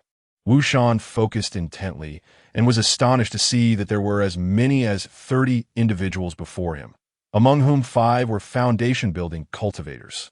Such a formidable assembly was more than sufficient to deal with him. What chilled Wuxian's heart further was that these individuals had already fixed their predatory gazes upon him, resembling ravenous wolves. "This is terrible. Esteemed elders, this individual is a follower of the Cold Bone sect, brazenly proclaiming his intent to confront our entire hall single-handedly," shouted one of the cultists in front of the door, pointing accusingly at Wuxian. "Indeed, I witnessed him shatter a formation disc, after which our hall was enveloped by a barrier." Another cultist added, "The followers of the Cold Bone sect exhibited remarkable audacity to challenge an entire sect alone, and a mere foundation-building cultivator at that. I am eager to see just how capable you truly are." The disciples of the Yinli sect, upon hearing these words, erupted in anger, their fists clenched and ready for action. They had long harbored resentment against the Cold-Bone sect and were seeking an opportunity for retaliation. Now Wu Shan had unwittingly delivered himself to them. "Wait!" Wu Shan suddenly called out, frantically waving his hands in an attempt to dissuade the Yinli disciples. "If I were to claim that this is all a misunderstanding, would you believe me?" His gaze swept across the crowd, a flicker of hope shining in his eyes. However, as soon as his words fell, the disciples of the Yinli sect erupted in laughter. "A misunderstanding? Do you think we would fall for such nonsense? You have already set up a formation in our territory and still claim it is a misunderstanding? Isn't that akin to catching someone in bed and them insisting it's merely a friendship? Brother, that seems a bit inappropriate. Let us keep it civil. I'm not here to take an exam at the Confucian Academy," one of the elders sneered. "Do you think we are fools?" Wu Shan's expression darkened as he realized his explanations were in vain. "Esteemed ones, the truth is," he hastily began, "I had no idea this was a forbidden formation. I thought it was merely a tracking array." Yet, his words only invited further mockery and derision. "Ha ha! You are truly a joke. Is there any distinction between a forbidden formation and a tracking array? I ask you, would you care whether a robber entering your home was wielding a knife or a sword?" A sheen of sweat broke out on Wu Shan's forehead, his lips quivering as he attempted to continue his explanation, only to find himself at a loss for words. This time, it seemed he was truly doomed. At that moment, one of the elders spoke again. "It appears that just one Feng Luan has ignited the fervor of your Cold-Bone sect. And now here comes another individual to join the fray." Wu Shan's complexion instantly turned ashen. He understood he had fallen into an exceedingly awkward predicament. "Please, do not say such things. I am not that remarkable." Wu Shan stammered, "I have also been deceived." Suddenly, it dawned on Wu Shan. "Indeed, I have been deceived. It must be that Chu He, not trusting me, seeks to eliminate me through your hands. Chu He has betrayed me." Upon introspection, I realized that if Wu Shan were in power, he would never permit the existence of a mere servant of 3 surnames like myself. Chapter 72. In order to avoid betrayal, I must first eliminate you. When Chu Changfeng led the multitude of disciples to their destination, Wu Shan had already vanished without a trace, leaving not even a remnant of bone behind. The Yinli sect had performed commendably. Chu Changfeng felt a sense of satisfaction. However, he harbored deep unease about Wu Shan. If he could betray Zhao Dashan and Feng Luan, then he was equally capable of betraying Chu Changfeng. Unlike the ordinary disciples, Wu Shan held a position of power and possessed far too much knowledge. Thus, to avert the possibility of treachery, Chu Changfeng preemptively dealt with those who might conspire against him. "Master, what shall we do now?" The disciples behind Chu Changfeng noticed that the members of the Yinli sect were attempting to breach the sealing formation in a bid for escape. "It's over. The people of the Hangu sect are upon us." The Yinli sect members suddenly realized that Chu Changfeng and his group were hastily approaching from a distance. In an instant, their expressions turned grim, filled with fear and despair. At that moment, Chu Changfeng shouted loudly, his voice resonating like thunder across the heavens. "Annihilate them! Avenge Elder Wu!" As soon as his words fell, his disciples sprang into action, unleashing their formidable techniques. A dazzling array of spells and treasures illuminated the sky, shrouding it in a breathtaking spectacle. Chu Changfeng executed his spell, instantly dispelling the sealing formation, and an onslaught of attacks rained down. The unexpected assault caught the Yinli sect off guard, resulting in heavy casualties under the fierce barrage from Chu Changfeng and his followers. The battle lasted but half a stick of incense before it concluded. "Master, there are no survivors. We have triumphed," one disciple exclaimed excitedly before Chu Changfeng. Standing atop the ruins left by the Yinli sect, Chu Changfeng gazed into the distance. "No, the fight is not yet over. We must press on." That direction pointed north, where the Tianwu sect's stronghold lay. Without delay, Chu Changfeng led his followers toward the location of the Wu sect. He declared his intention to unify Yinkuei City, asserting that no other sects should exist within its borders. They are coming outside the gates of the Tianwu sect. Its disciples were already on high alert. Each held a weapon, their expressions grave, clearly having anticipated the arrival of Chu Changfeng and his entourage. Paper cannot contain fire forever, Chu Changfeng mused inwardly. Recognizing that their previous actions had indeed aroused the vigilance of the Tianwu sect, which had evidently prepared thoroughly in advance. Yet, without a golden core expert to oversee them, they appeared to Chu Changfeng no different than common fowl. Of course, even the presence of a golden core expert would make little difference. At that moment, a steward from the Tianwu sect spoke solemnly. We of the Tianwu sect hope to coexist peacefully with the Hangu sect to avoid conflict. After all, our true strength is not inferior to yours, however. Chu Changfeng scoffed at this proposal, his cold laughter echoing. You presume to speak of peace with us? You are not even worthy of submission. His words were laden with disdain and contempt, vividly illustrating the arrogance of the demonic cultivators. Upon hearing Chu Changfeng's response, the members of the Tianwu sect turned as pale as paper.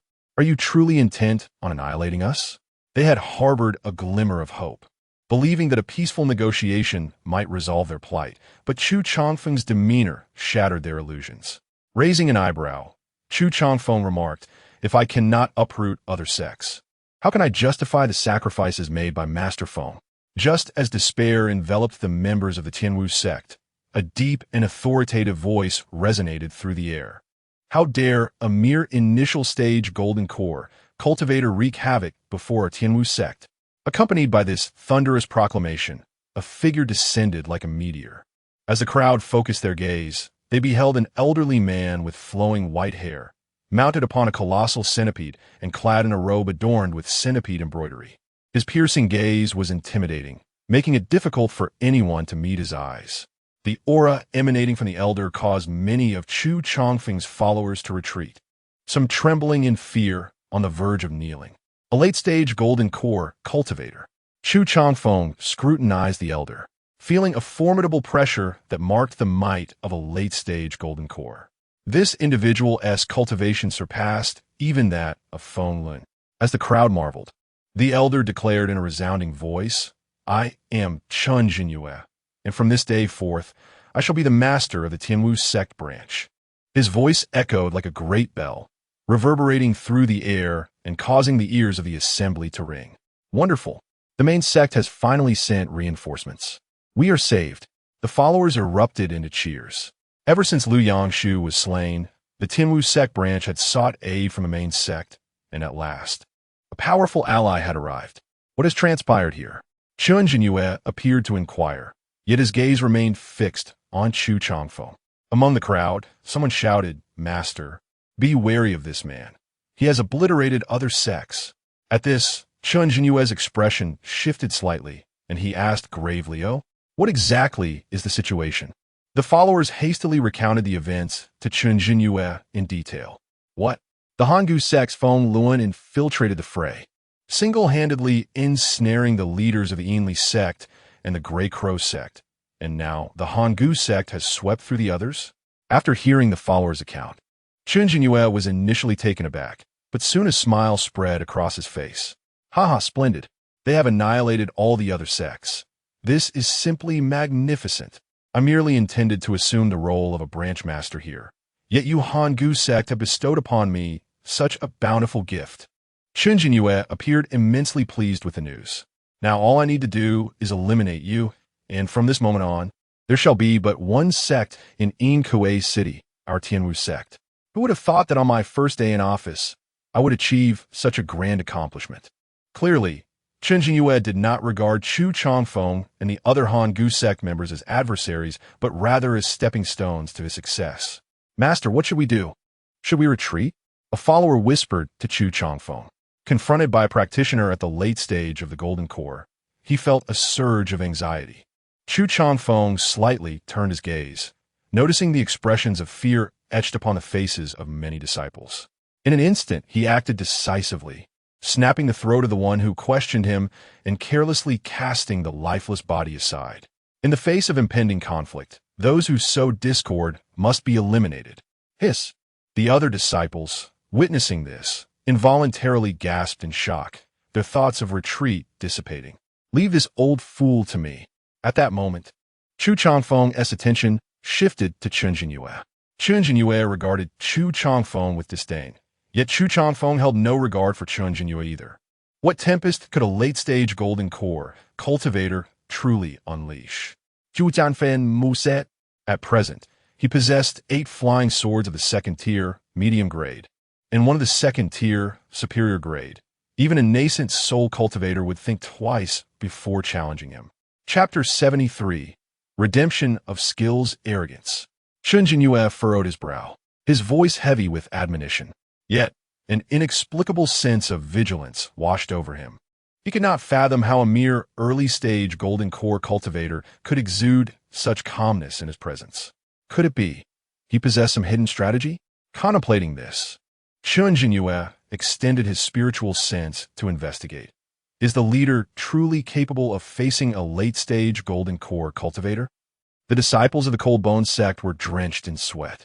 The chasm between early and late-stage golden core cultivators was akin to the difference between heaven and earth. Under normal circumstances, the former stood little chance against the latter, aside from certain death. Moreover, they had neither witnessed nor heard of any preparations made by Chu Changfeng. Suddenly, a chilling wind swept through the air. The resentful energy emanating from Chu Changfeng surged forth like a dark mist, rapidly expanding and enveloping Chen Jinyue with an overwhelming presence, accompanied by the wails of tormented spirits.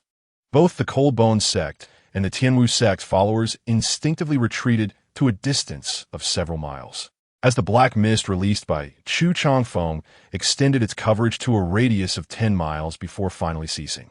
In the distance, Zhao Qianfan was taken aback. Good heavens! Had Chu Changfeng's demonic prowess advanced to such a formidable extent?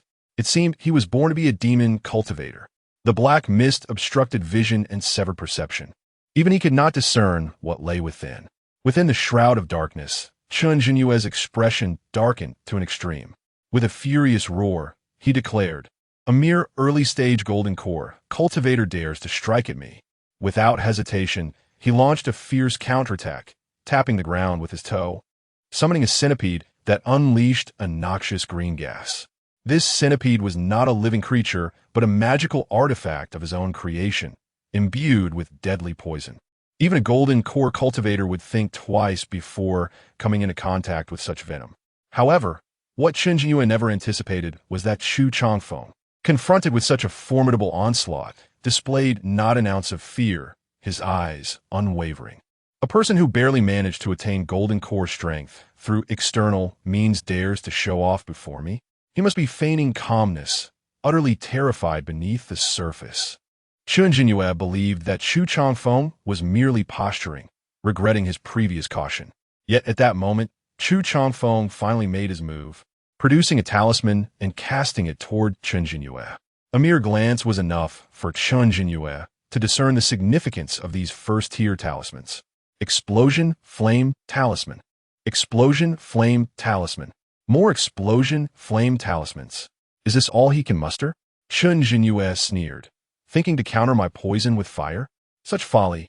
In the next instant, the fireball conjured by the explosion flame talisman was extinguished by the toxic gas released by the centipede. Exorcise the demons. Vanquish the evil. Inquire of the celestial. 3 beams of cold light suddenly pierced through the toxic mist and appeared before him. The explosion flame talismans were merely a distraction. The 3 flying swords were the true lethal strike. The sword energy emanating from these blades was pure and righteous, the bane of all malevolent and toxic entities. Especially as the demon-slaying sword flickered with lightning, it extinguished the toxic mist released by the centipede. You are a sword cultivator. No, you are a late-stage golden core sword cultivator. Chen Jinyue suddenly let out a strange cry, his mind filled with curses. How dare you possess such power and resort to such insidious means? What merit do I have to face 3 flying swords simultaneously, let alone 3 flying swords targeting me at once? Even facing just one would likely overwhelm me. Various countermeasures flashed through Chen Jinyue's mind in rapid succession. In the next instant, he activated the magical robe he wore, from which the embroidered centipede detached itself and lunged at the flying swords.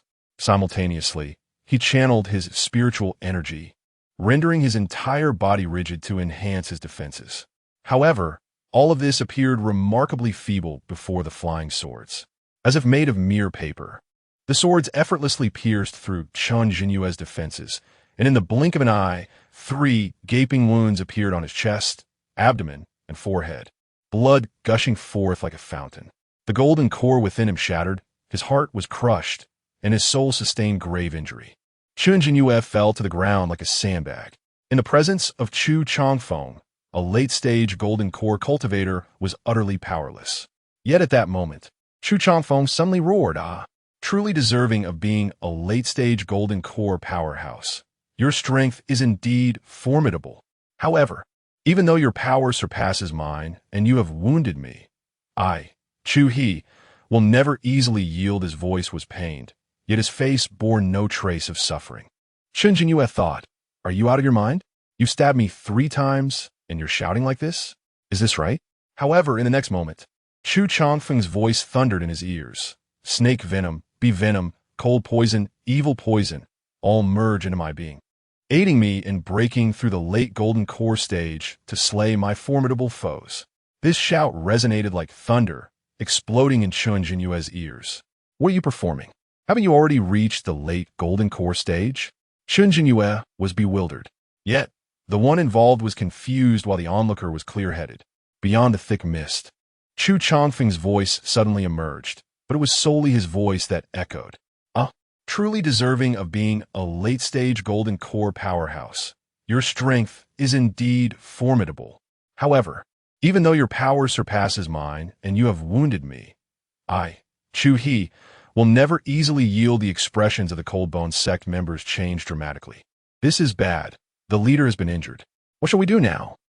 A nascent golden core challenging a late-stage golden core. We can only envision death as the outcome. Within the Heavenly Wu sect, a steward snorted coldly, issuing a solemn command, "Prepare yourselves. The leader should soon be able to slay that Chu He, at which point we will strike to eradicate the followers of the Cold Bone sect." Yet, in the next moment, another voice echoed, "Snake venom, bee venom, cold poison, evil poison, all merge into my being, aiding me in breaking through the late golden core stage to slay my formidable foes."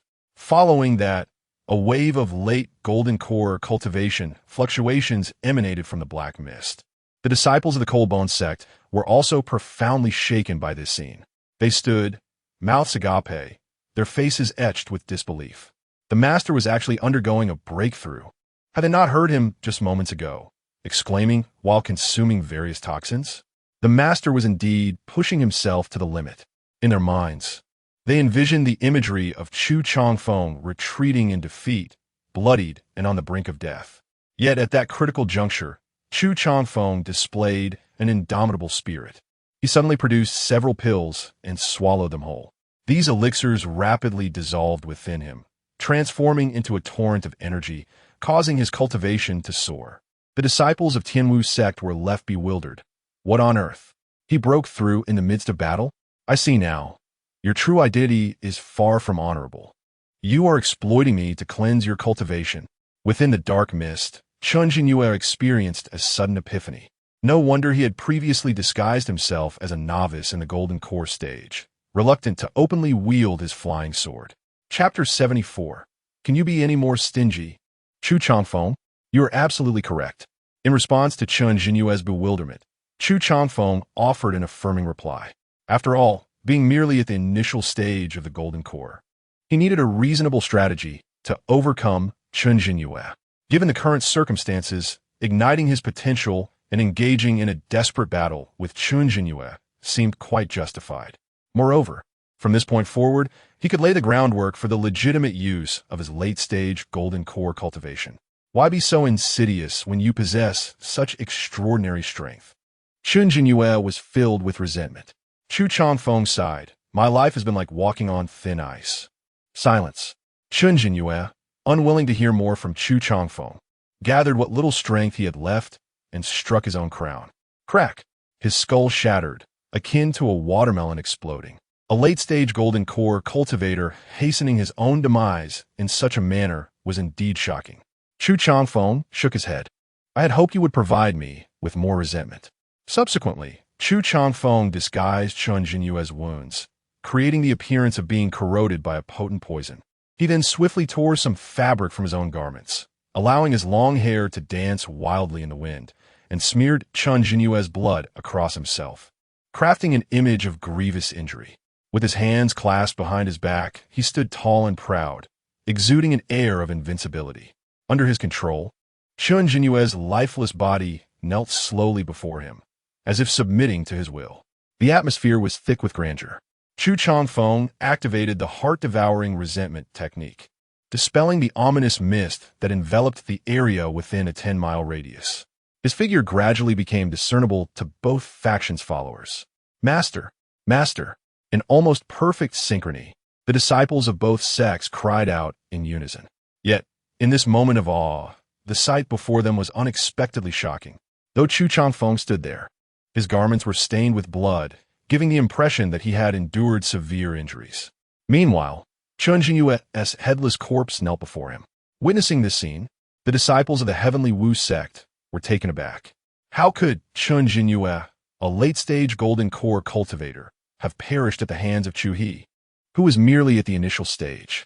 No, Chu He was now a late-stage golden core himself. Was his poisonous technique truly that formidable?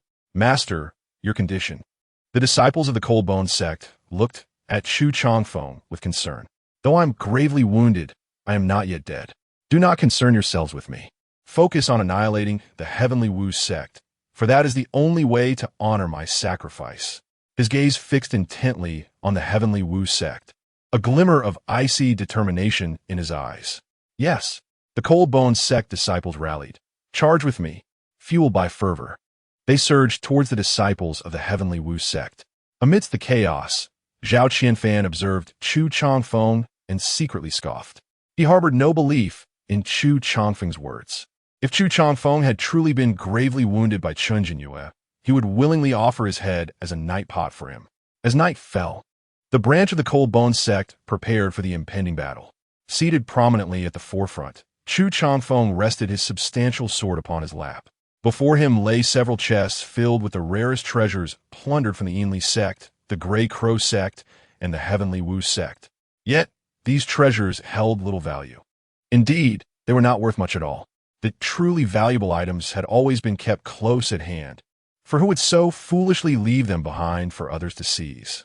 In truth, Chu Changfeng had long acquired the treasures from the leaders and deputy leaders of various sections. Today, it was thanks to the remarkable efforts of my brothers that our Cold Bone sect could sweep through the other sects, he proclaimed. It is the leader's adept guidance that has led us here. Brothers, you have worked tirelessly, and we are willing to brave any peril for our leader. 100 voices responded in unison, their fervent shouts nearly lifting the roof off the building. Chu Changfeng continued, these rare treasures, gathered from the various sects, cannot be hoarded by me alone. Let my brothers partake first. Instantly, the eyes of many disciples gleamed with fervor. What Chu Changfeng deemed insignificant was, to them, a rarity. Amidst the crowd, Zhao Qianfan silently scoffed, are you truly allowing the brothers to enjoy first? You must be well fed by now. The brothers are merely feasting upon your scraps. Just look at these trinkets. Can they even amount to 10,000 spirit stones combined? However, at that moment, Chu Changfeng declared, each brother may take 1 spirit stone. How many? 1? A wave of dismay washed over everyone, their smiles freezing in disbelief. Zhao Qianfan, too, was taken aback. He had anticipated that Chu Changfeng would distribute the treasures from the chests, but was shocked to hear that it was merely 1 spirit stone per person. Are you sending beggars away? I had underestimated the extent of Chu Changfeng's stinginess, he mused inwardly, observing the collective aura of resentment emanating from the 100 men. Chu Changfeng merely smiled. Finally, he instructed them to remain vigilant and to guard against any retaliatory strikes from the various sections. He then excused himself, making contact with the main hall through the trained hawks nurtured by the sect. 3 days later, hurried footsteps approached outside the alchemy hall. Chu Changfeng opened the door to find 3 disciples in a state of panic. What has transpired? Leader, it is dire. A multitude of Yinli sect disciples has appeared outside the north gate. and it seems a golden core cultivator is in command. Leader, it is grave. A large number of Grey Crow sect disciples have amassed outside the West Gate, also suspected to be under the command of a golden core cultivator. Leader, it is critical. Numerous Heavenly Wu sect disciples are gathered outside the East Gate, seemingly led by a golden core cultivator. Chu Changfeng furrowed his brow slightly, though he did not feign surprise. He had anticipated that the various sects would not easily relinquish Yingkuei City and would inevitably retaliate. What shall we do, leader? As long as there are no nascent soul cultivators, there is no need for alarm, Chu Changfeng replied. The disciples, however, remained anxious, but they have several golden core cultivators as well, and you alone are. Who says our Cold Bone sect has only one golden core cultivator? At that moment, a voice resonated from outside the hall. Chu Changfeng turned to follow the sound and beheld three figures striding purposefully into the room. The foremost, a man and a woman both in their 50s, were unmistakably members of the Hangu sect, as evidenced by their attire. Each exuded a formidable aura, clearly possessing cultivation levels, at least at the mid-stage of Golden Core. The middle-aged man leading the group was particularly notable, being at the late stage of Golden Core. There was no doubt that they had come to offer their support to Chu Changfeng. The final figure, however, was one with whom Chu Changfeng was quite familiar, Elder Zhao. He expressed his surprise aloud. Zhao Dashan then clasped his fists in greeting towards Chu Changfeng, remarking that though they had been apart for merely 3 days, it seemed that Chu, the hall master, had fallen into a state of disarray. Chu Changfeng returned the gesture with a smile, replying, Elder Zhao's eloquence remains as splendid as ever. Chapter 75. Life and Death Viewed with Indifference, at worst, seizing the body to rebuild Humph. He is merely a person who has forcefully enhanced his strength through secret methods, and his days are numbered. What is there to be proud of? The other, lacking in literary finesse, yet reveling in ostentation, engages in nonsensical banter. You two should cease your mutual flattery. It's enough to make one blush on your behalf. At that moment, a cold snort suddenly pierced the air. Chu Changfeng directed his gaze towards the man in the late Golden Core stage, his brow slightly furrowing. The words just spoken were indeed from this man. Do you find my words unacceptable? The late Golden Core man asked in a low voice. I ask you, is it not the truth? Chu Changfeng frowned, sensing an inexplicable hostility in the man's demeanor towards him. Chu He, this is Master Wei from Yohua City. He has come specifically to support you. Zhao Dashan, who stood beside Chu Changfeng, hastily introduced. He then turned towards the woman beside him. And this is Elder Lung. Elder Lung spoke. Given the circumstances and the formidable enemy we face, we have no other recourse. We must fight to the death without retreat if we hope to preserve our legacy. Master Wei hesitated for a moment before solemnly declaring, I shall guard the northern gate. With my presence, I can certainly fend off the forces of the Yinli sect. They shall not cross even a step into Yingkuei City. I shall defend the eastern gate. Elder Lung followed up. Zhao Elder, you should assist Master Chu. After all, his health is far from stable. It is best to avoid letting him engage in battle. Chu Changfeng had made his dire condition clear in the distress signal. In his quest to vanquish formidable foes, he had consumed various poisons. Though his cultivation had surged to the late Golden Core stage, his lifespan was now limited to mere months, and each exertion further diminished his vitality. Thank you, Elder, for your understanding. My situation indeed leaves me with little time. Chu Changfeng expressed his gratitude with a respectful clasp of his fist towards Elder Lung. Zhao Dashan observed Chu Changfeng, noting his pallid complexion and purplish lips, resembling someone gravely poisoned, teetering on the brink of death.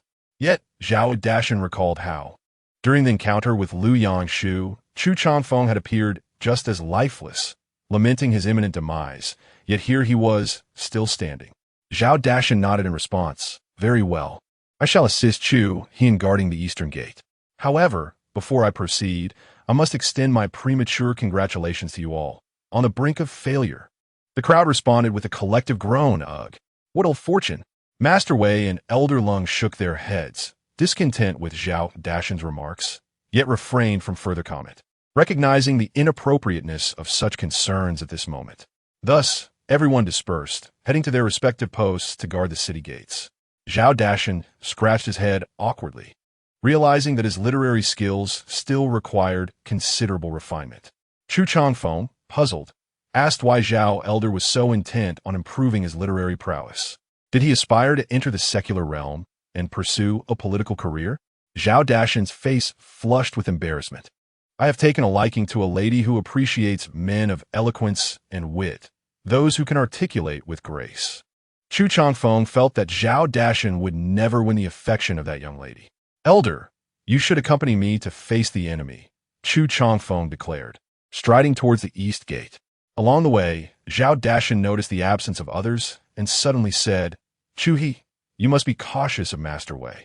A chill ran down Chu Changfeng's spine as he inquired, Elder Zhao, what is the background of Master Wei? Why do you specifically caution me to be wary of him?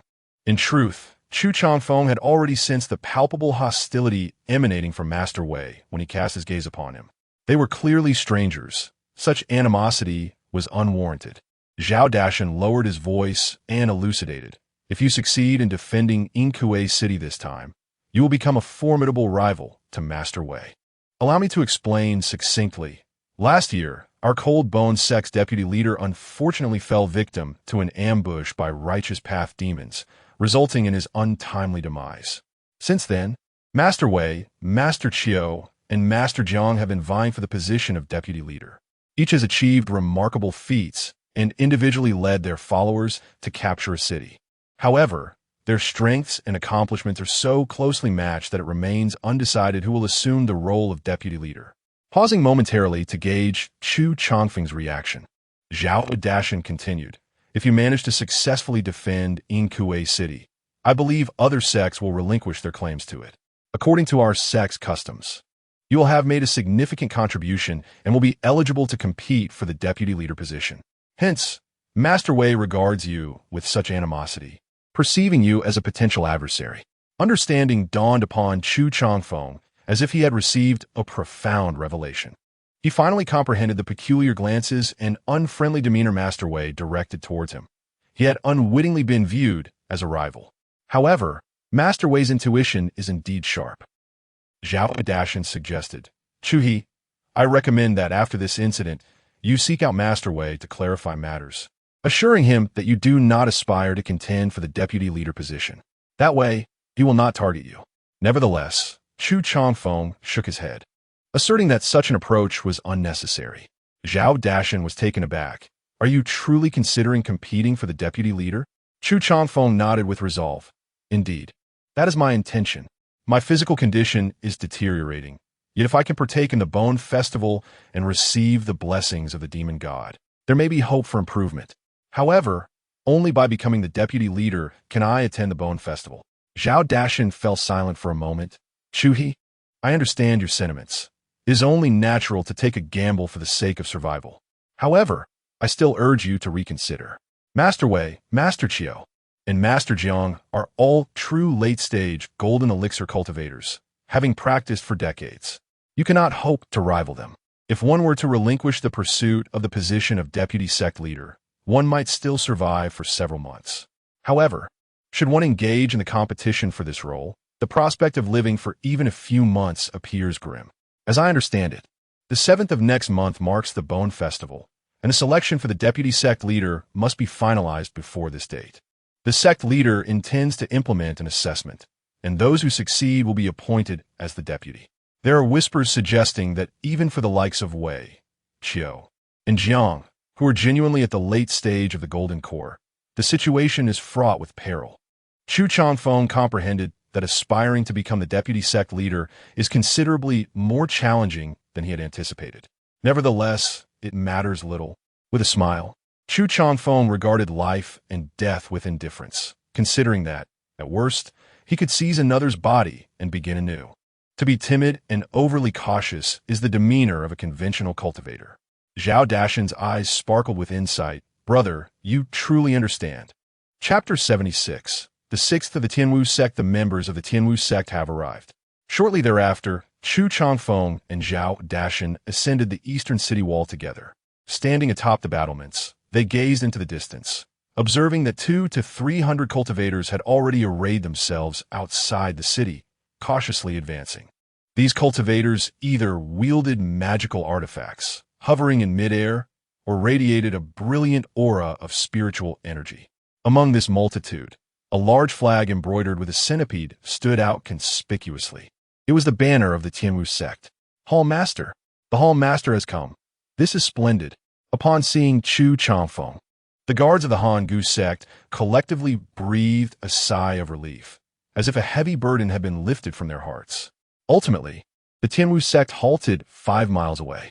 At that moment, Chu Changfeng noticed a figure from the Tianwu sect soaring through the air, coming to a stop kilometer away.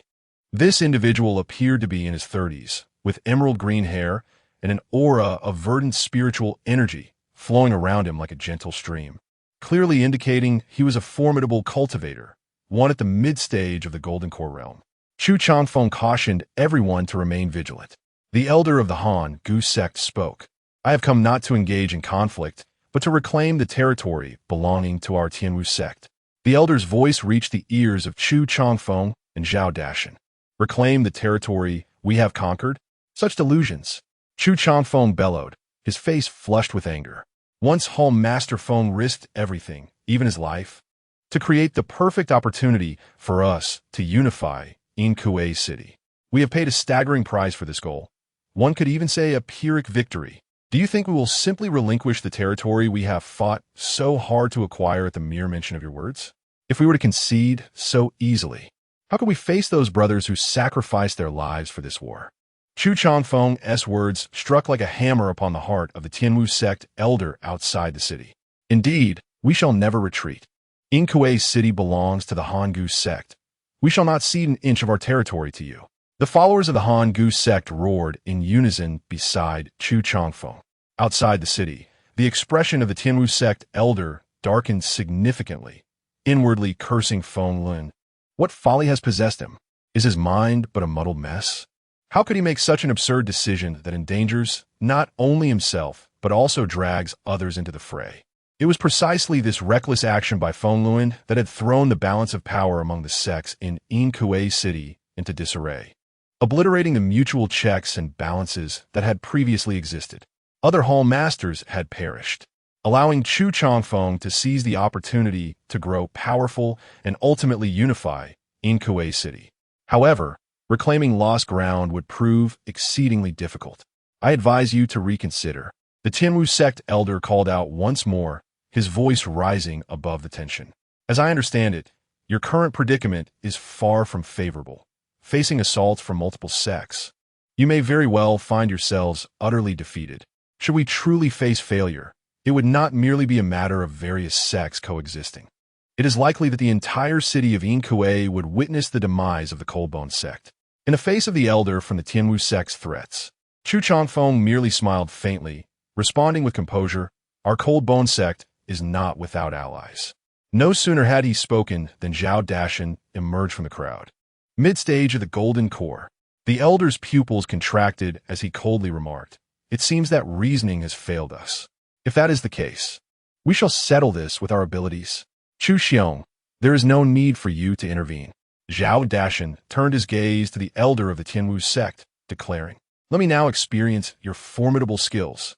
Chusheng, observe closely as I demonstrate how to overcome him. Chu Changfeng, the elder of the Tianwu sect paused, inwardly cursing. What does this mean? Are you implying I should lose or win? Yet, while the elder was still in a daze, Zhao Dashan acted without hesitation. He leaped from a city wall like a cannonball soaring into the sky. Simultaneously, he summoned a stream of light, which rapidly expanded in the air, transforming into a colossal skeletal eagle with wings spanning over 10 meters. Witnessing this, Chu Changfeng mused, Zhao Dashan has crafted another after the previous skeletal magic puppet was damaged. This skeletal eagle not only boasted immense size, but also exuded a powerful aura, evidently surpassing the previous serpent skeletal puppet in strength. Zhao Dashan landed firmly on the broad back of the skeletal eagle, which let out a long cry and charged towards the elder of the Tianwu sect like a bolt of lightning. Do you truly think me easy to bully? The elder scoffed, undeterred as he met the charge head-on. Rapidly forming hand seals, he summoned his spiritual energy, which surged like a torrential wave. In an instant, a colossal phantom of a centipede, measuring 30 to 50 meters, materialized behind him, black and fearsome, spewing forth a cloud of toxic mist that collided violently with the skeletal eagle in the sky. In an instant, the winds howled and thunder rumbled, as the two combatants exchanged blows with unyielding ferocity. However, as time wore on, despite both parties exerting their utmost, the battle remained evenly matched, with no clear victor emerging. Observing this, Zhao Dashan furrowed his brow and spoke solemnly. Continuing this way is merely a futile waste of our spiritual energy. Yet, the elder of the Tianwu sect appeared oblivious to his words, his gaze fixated on Chu Changfeng in the distance, a flicker of apprehension crossing his eyes. He was already aware of Chu Changfeng's mastery of poison pills and his achievement of late-stage golden core through the ingestion of toxins, instilling a sense of fear within him. After all, the potency of Chu Changfeng's poison pills was formidable. A sudden assault would yield dire consequences. Thus, even amidst the fierce battle with Zhao Dashan, the elder of the Tianwu sect dared not unleash his full strength, wary of Chu Changfeng seizing the opportunity to strike. As Chu Changfeng observed the stalemate between Zhao Dashan and the elder of the Tianwu sect, he felt compelled to intervene. Just as he began to channel the heart-piercing curse of resentment, he was swiftly detected by the elder of the Tianwu sect. A surge of alarm coursed through him, and he retreated with the swiftness of a startled bird. Simultaneously, he called out, "Zhao Dashan, it is dishonorable to engage in battle with two against one. The Tianwu sect shall withdraw." The elder's voice echoed through the air, and like a shooting star, he sped away, disappearing into the horizon in the blink of an eye. Chu Changfeng gazed in astonishment at the direction in which the elder had vanished, inwardly cursing. That elder of the Tianwu sect is quite the cunning one. He had not anticipated that his mere intention to strike would prompt such a decisive retreat from his adversary. Chapter 77. Master Wei. The enemy is too fierce. Is the heavenly Wu sect retreating already? Zhao Dashan was equally astonished. The intimidation exuded by Chu Changfeng was overwhelming. Upon sensing the unfavorable situation, the elder of the heavenly Wu sect immediately fled. "Should we pursue?" Zhao Dashan inquired, just as Chu Changfeng was about to respond. A tremendous noise erupted from the direction of the western city. "Our primary objective today is to secure Yingkue City. Let us go assist Master Wei and Elder Lung." "Very well, I shall aid Elder Lung."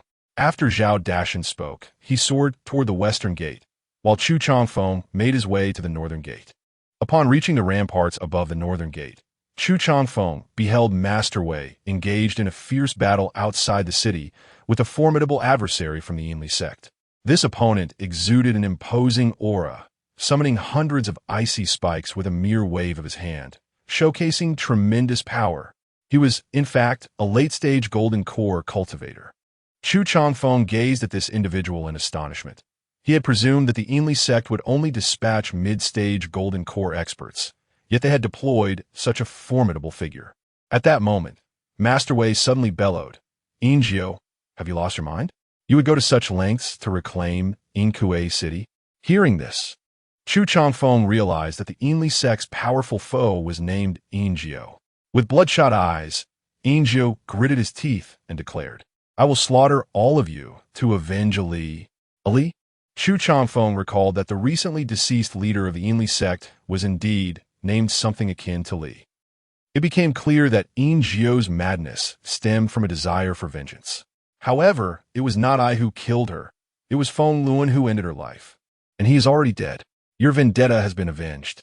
Master Wei was evidently aware of who Ali was and silently cursed his misfortune.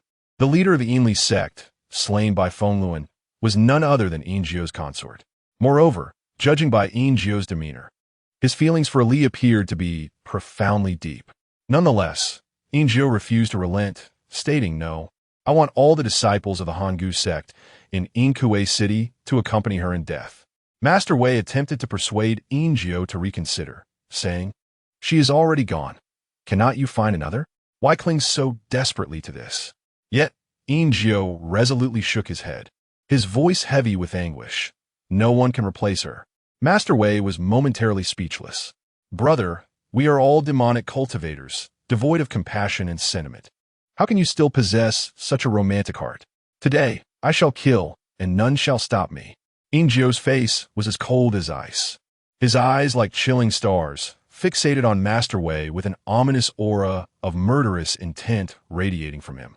Slowly, he extended his hand, and suddenly a bone blade materialized within his grasp. This bone blade, over 2 feet long, gleamed white as jade, its blade shimmering with a cold light. Even more astonishing was the eerie wailing that emanated from the blade upon its appearance, reminiscent of vengeful spirits lamenting, sending shivers down one's spine. A third-tier magical artifact. Witnessing this, Master Wei's complexion paled dramatically as he exclaimed, "You have truly lost your mind." He silently lamented in his heart. Although both he and Ingio had attained the later stages of the Golden Core realm, Ingio was on the verge of breaking through to the nascent soul stage, thus possessing a superior strength. Now, with Ingio brandishing a formidable third-tier magical artifact in the form of a bone dagger, the extent of its power was evident. Coupled with the adversary's fearlessness and his own trepidation, Master Wei realized all too well that he was already defeated in this confrontation. However, just as despair began to take root in his heart, his gaze inadvertently caught sight of Chu Changfeng not far away. "Chu He, come to my aid." Master Wei called out urgently, his mind racing with the thought that facing such a formidable foe alone, while the odds were slim, was still preferable to perishing together with another. Upon hearing Master Wei's call, Chu Changfeng furrowed his brow slightly. He understood Master Wei's intentions. It was clear that he wished for him to share the burden of Ingio's onslaught. Hadn't Team Master Wei previously proclaimed with unwavering confidence that no one would enter the city past him? Yet now, confronted with danger, he was thrusting Chu Changfeng forward as a human shield. Was this not a quintessential case of driving recklessly and then seeking the elder brother when trouble arose? Nonetheless, since you have requested my assistance, I shall aid you in vanquishing this formidable enemy. Master Wei, do not panic. I am here to assist you. Chu Changfeng shouted, channeling the heart-devouring curse technique as dark mist radiated from him, enveloping the surroundings. Within the shroud of the black fog, the terror of soaring through the air diminished for Chu Changfeng. In the blink of an eye, he arrived at Master Wei's side. The black mist he released extending over several miles and enveloping both Master Wei and Ingio. Within the black fog, even a short distance, visibility was severely hindered. Thoughts could not probe the surroundings, and even sounds were rendered inaudible. Chu He, you must confront Ingio while I prepare a powerful spell that will surely repel him, or even eliminate him altogether, Master Wei commanded, adopting an authoritative tone upon noticing Chu Changfeng at his side. In his heart, he regarded Chu Changfeng as merely a fortunate individual who had attained the later stages of the Golden Core realm through cunning. He had no expectation that Chu Changfeng could contend with Ingio. Am I to absorb the damage? Chu Changfeng replied, Master Wei, that Ingio possesses the strength of the later Golden Core stage and wields a third-tier magical bone dagger. Am I truly capable of facing him? Master Wei frowned, dismissing him further. You may have achieved the later Golden Core stage through clever means, yet you're still at that level. Can you not endure for the time it takes to brew a cup of tea? He mused aloud, his disdain for Chu Changfeng deepening. Timid as a mouse, solely concerned with profit. How absurd! I once regarded this man as a rival. It is now apparent that he is unworthy even to carry my shoes. Yet, he remained cautious, for in truth, his preparation of the spell would not take long. He merely sought to use Ingio's hand to severely injure Chu Changfeng.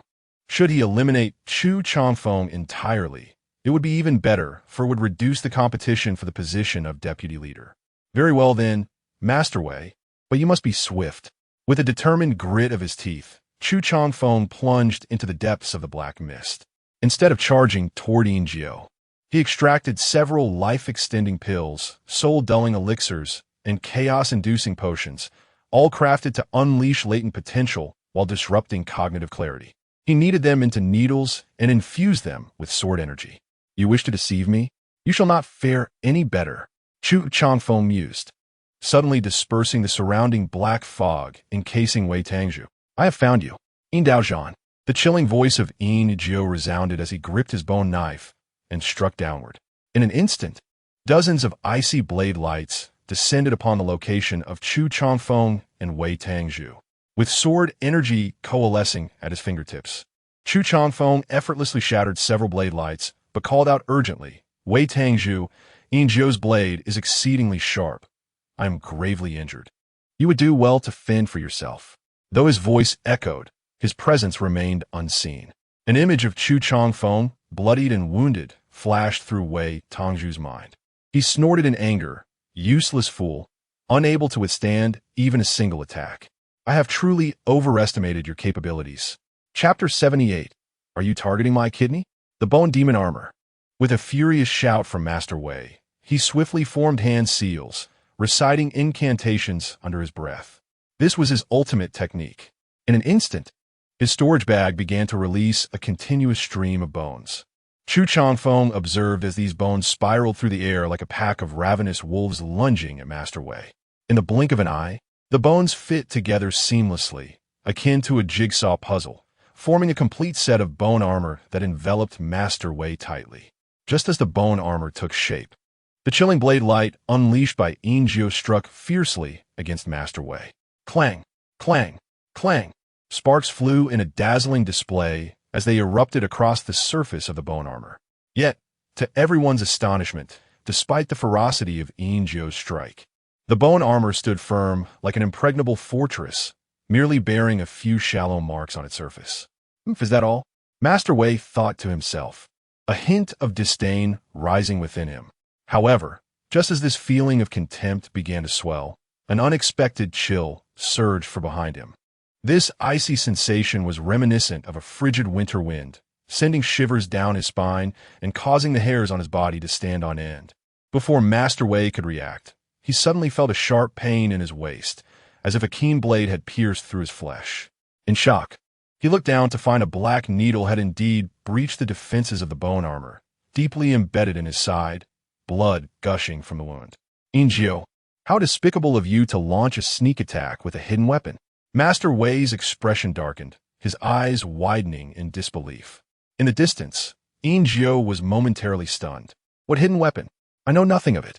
My blade light was all you needed to block. However, it seemed the opponent had sustained injury. Regardless of how the injury occurred, it was a fortunate turn of events. Yin Jiu coldly declared, "Now you comprehend my prowess, do you not? If you know what is good for you, step aside and allow me to eradicate the Cold Bone Sect's followers in the city. You've wounded me, and yet you expect me to yield?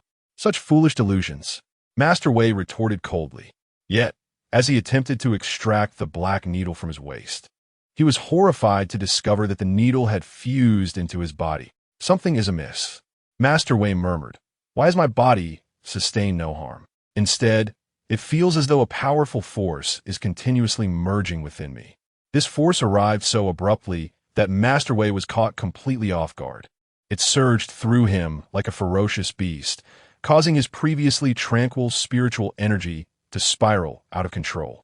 So hot, Master Wei's body began to heat up rapidly. Furthermore, his thoughts grew chaotic, a torrent of frenzied ideas flooding his mind. He was consumed by rage, a desire to kill. "Yin Jiu, I will have your head." Master Wei roared in fury, his voice brimming with murderous intent and wrath. Boom! Suddenly, Master Wei unleashed a furious roar, his eyes instantly igniting with a fiery crimson hue, as though they were ablaze with unbridled rage. His previously orderly hair was now swept about wildly, as if caught in a tempest. More alarming was the surge of power emanating from him. In that fleeting moment, his strength soared like a rocket, catapulting from the early stages of the Golden Core realm to the pinnacle of its latter phase. The swiftness of this enhancement was nothing short of astonishing. "What have you done to yourself?" Yin Jiu exclaimed, his eyes widening in disbelief as he fixated on Master Wei. An expression of incredulous shock etched across his face. "Weren't you intent on slaughtering the followers of the Cold Bone Sect in the city? Go on, kill." Master Wei advanced menacingly towards Yin Jiu. You have resorted to the secret method of burning your life force? Have you lost your mind?" Yin Jiu cried out, his voice rife with astonishment. Yet, Master Wei paid no heed to Ingio's inquiries. His singular focus was on annihilating the loathsome adversary before him. Unimportant, Master Wei bellowed fiercely. All I desire now is to shatter your corpse into 1,000,000 pieces. Weren't you once so arrogant? Weren't you intent on obliterating our cold bone sex branch in the city? Very well. Let us see who meets their demise first. With that, Master Wei swept his hands violently, and a multitude of sharp bone spikes materialized as if conjured by lightning, swirling rapidly around him like a tempestuous storm. These spikes glimmered ominously, exuding a chilling aura of lethal intent. In the blink of an eye, Master Wei surged forward, the bone spikes trailing him like a blazing meteor, charging directly at Ingio. Madman! At this moment, Ingio dared not hold back. He unleashed the full extent of Ainli's sex techniques, infusing the white bone demon blade with spiritual energy to release dozens of cold, gleaming blade rays aimed at Master Wei. However, Master Wei stood resolutely, refusing to evade. Clang! Clang! Clang! The blade rays struck the white bone armor, producing a cascade of sparks, leaving deep gouges and even causing large sections of the armor to shatter, resulting in grievous wounds that tore through Master Wei's flesh. Yet, to Ingio's horror, Master Wei appeared as a deranged lunatic. The pain did not instill fear, but rather fueled his madness. Ha ha ha!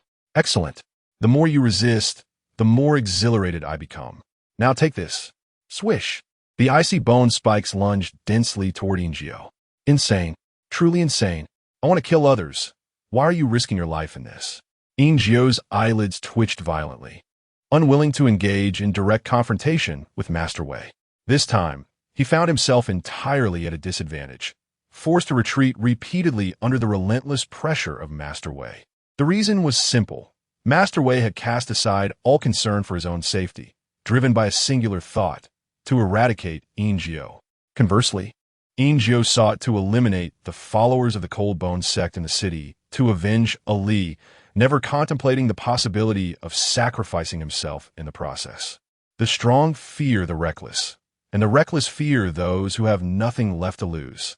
It is often said that the strong fear the reckless, and the reckless fear those who have nothing to lose. Faced with the desperate tactics of Master Wei, Ingio gradually found himself at a disadvantage. However, the more he feared, the more passive he became. Soon, his body was punctured by the bone spikes, and blood incessantly seeped from the wounds, staining his garments crimson. Damn! If this continues, I will truly perish. As his injuries worsened, the desire for vengeance on behalf of Ali was gradually supplanted by a rising tide of fear. Must I not seek revenge? He began to realize that the most pressing concern was to preserve his life and escape this terrifying place as swiftly as possible. It may be too late.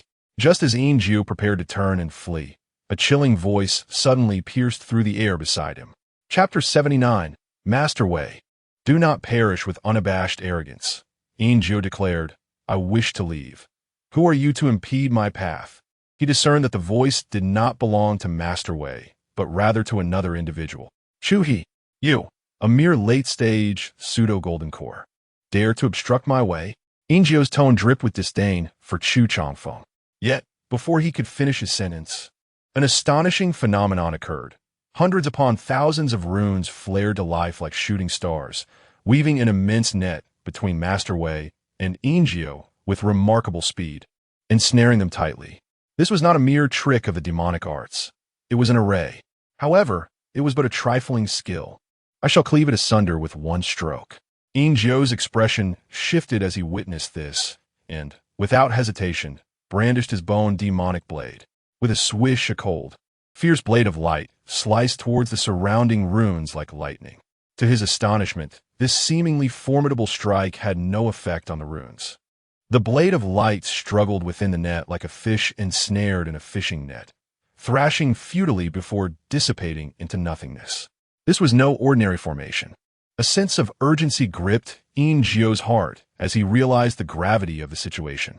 As a late-stage golden core cultivator with a third-tier magical artifact, he should have been able to dismantle a first-tier confinement array with a single strike. Yet, this was a second-tier confinement array. You managed to set up a second-tier formation? His voice was laced with incredulity. D. Before Ingio could recover from his shock, Master Wei lunged at him with the ferocity of a starving tiger. Stop shouting, Dai. You've been deceived. He has trapped us together to watch us fight. Ingio shouted desperately, attempting to rouse Master Wei from his rage. D. Master Wei bellowed in fury. Wake up. He wishes to see us both suffer. Ingio, unwilling to relent, infused his voice with spiritual energy, rendering it piercing. D. Master Wei's eyes burned with rage. I'd rather you perish. If someone must die, let be you. Ingio's composure shattered, clutching the bone demonic blade. He recklessly poured his spiritual energy into it, launching a frenzied assault on Master Wei. The atmosphere grew unbearably tense, as both parties were tightly ensnared by the runes, leaving them with no room to utilize evasive maneuvers. Thus, a breathtaking clash of strength ensued. Both combatants, resolute and unyielding, poured their lethal intent into each strike. In an instant, the air crackled with blades and sparks, the ferocity of their battle astonishing. However, such a fierce confrontation could not last indefinitely. As their strengths were evenly matched and both exerted their utmost effort, numerous wounds began to mar their bodies, blood staining their garments, creating a harrowing tableau. Ultimately, both fighters delivered devastating blows to one another, blood showering the air as their bodies fell to the ground like sacks of sand. It was nearly over. Chu Changfeng muttered softly as he emerged from the dense black mist. He stealthily approached Ingio, who lay weakly on the ground, his gaze vacant and his body riddled with wounds that continued to bleed. You have finally appeared, Ingio had just uttered in a feeble voice. But in the next moment, he suddenly surged forward, thrusting the bone demon blade towards Chu Changfeng's chest. D. Ingio's voice was frigid, laced with murderous intent. He had long plotted this, feigning weakness to deliver a fatal strike to Chu Changfeng. With a swift flash, blood spurted forth. Chu Changfeng stood unharmed in place, while Ingio's arm was severed high above. You are still a sword cultivator, a late-stage golden core sword cultivator. Ingio gazed at the demon, subduing swords swirling around Chu Changfeng. Disbelief etched across his features. Demon subduing. Chu Changfeng offered no reply, pointing a finger at Ingio, and the demon's subduing sword instantly lunged towards him. In a blink, with a flash of purple light, Ingio's body was cleaved in two, blood splattering in every direction. Yet, an unwilling voice echoed in the air. You are clearly overwhelmingly strong. Why resort to such insidious means? Who says the powerful cannot employ treacherous tactics? Strength combined with cunning equals invincibility. Chu Changfeng murmured softly, shifting his gaze to Master Wei. At that moment, though Master Wei had regained some semblance of rationality, his aura was exceptionally frail. Due to excessive depletion of his potential, his body had become a burden, his skin dry like withered tree bark, and his hair appeared straw-like and yellowed. The flame of life within Master Wei was gradually extinguishing, akin to a candle flickering in the wind, on the brink of snuffing out. Master Wei's condition contrasted starkly with Ingio's. While Ingio feigned death, like a venomous serpent seeking to lure Chu Changfeng into a lethal strike, Master Wei was genuinely on the verge of demise due to severe life depletion.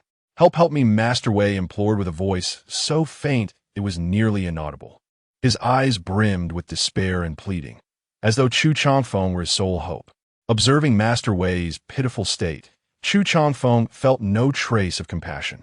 With an impassive expression, he said, "Rest assured, I shall assist you." He then bent down slowly to pick up the bone blade that Ingio had dropped on the ground. The bone blade shimmered with a chilling light in Chu Changfeng's grasp as he advanced step by step towards Master Wei.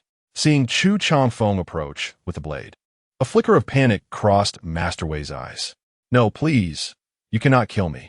At the precipice of life and death, Master Wei managed to utter a few reluctant words. "Does that mean you permit me to kill you?" When Chu Changfeng stood before Master Wei, he did not hesitate to plunge the bone blade into Master Wei's chest. In an instant, blood gushed forth from the wound like a fountain, splattering onto Chu Changfeng. Master Wei's eyes widened in disbelief as he stared at Chu Changfeng, his hands gripping the blade's edge tightly, as if trying to halt this fatal blow. You, have betrayed me. Master Wei exerted his last vestige of strength to utter these words through gritted teeth.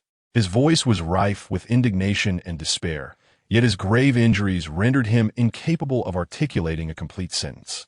Chu Changfeng regarded Master Wei with an icy detachment, dismissing his dying words as if they were mere whispers in the wind. As the bone knife plunged deeper, Master Wei's vitality gradually ebbed away, his eyes slowly closing as he ultimately exhaled his final breath. You should not have regarded me as an adversary, for in doing so, you have made yourself my foe. In your next life, remember that what you perceive may not be the truth. Never underestimate anyone.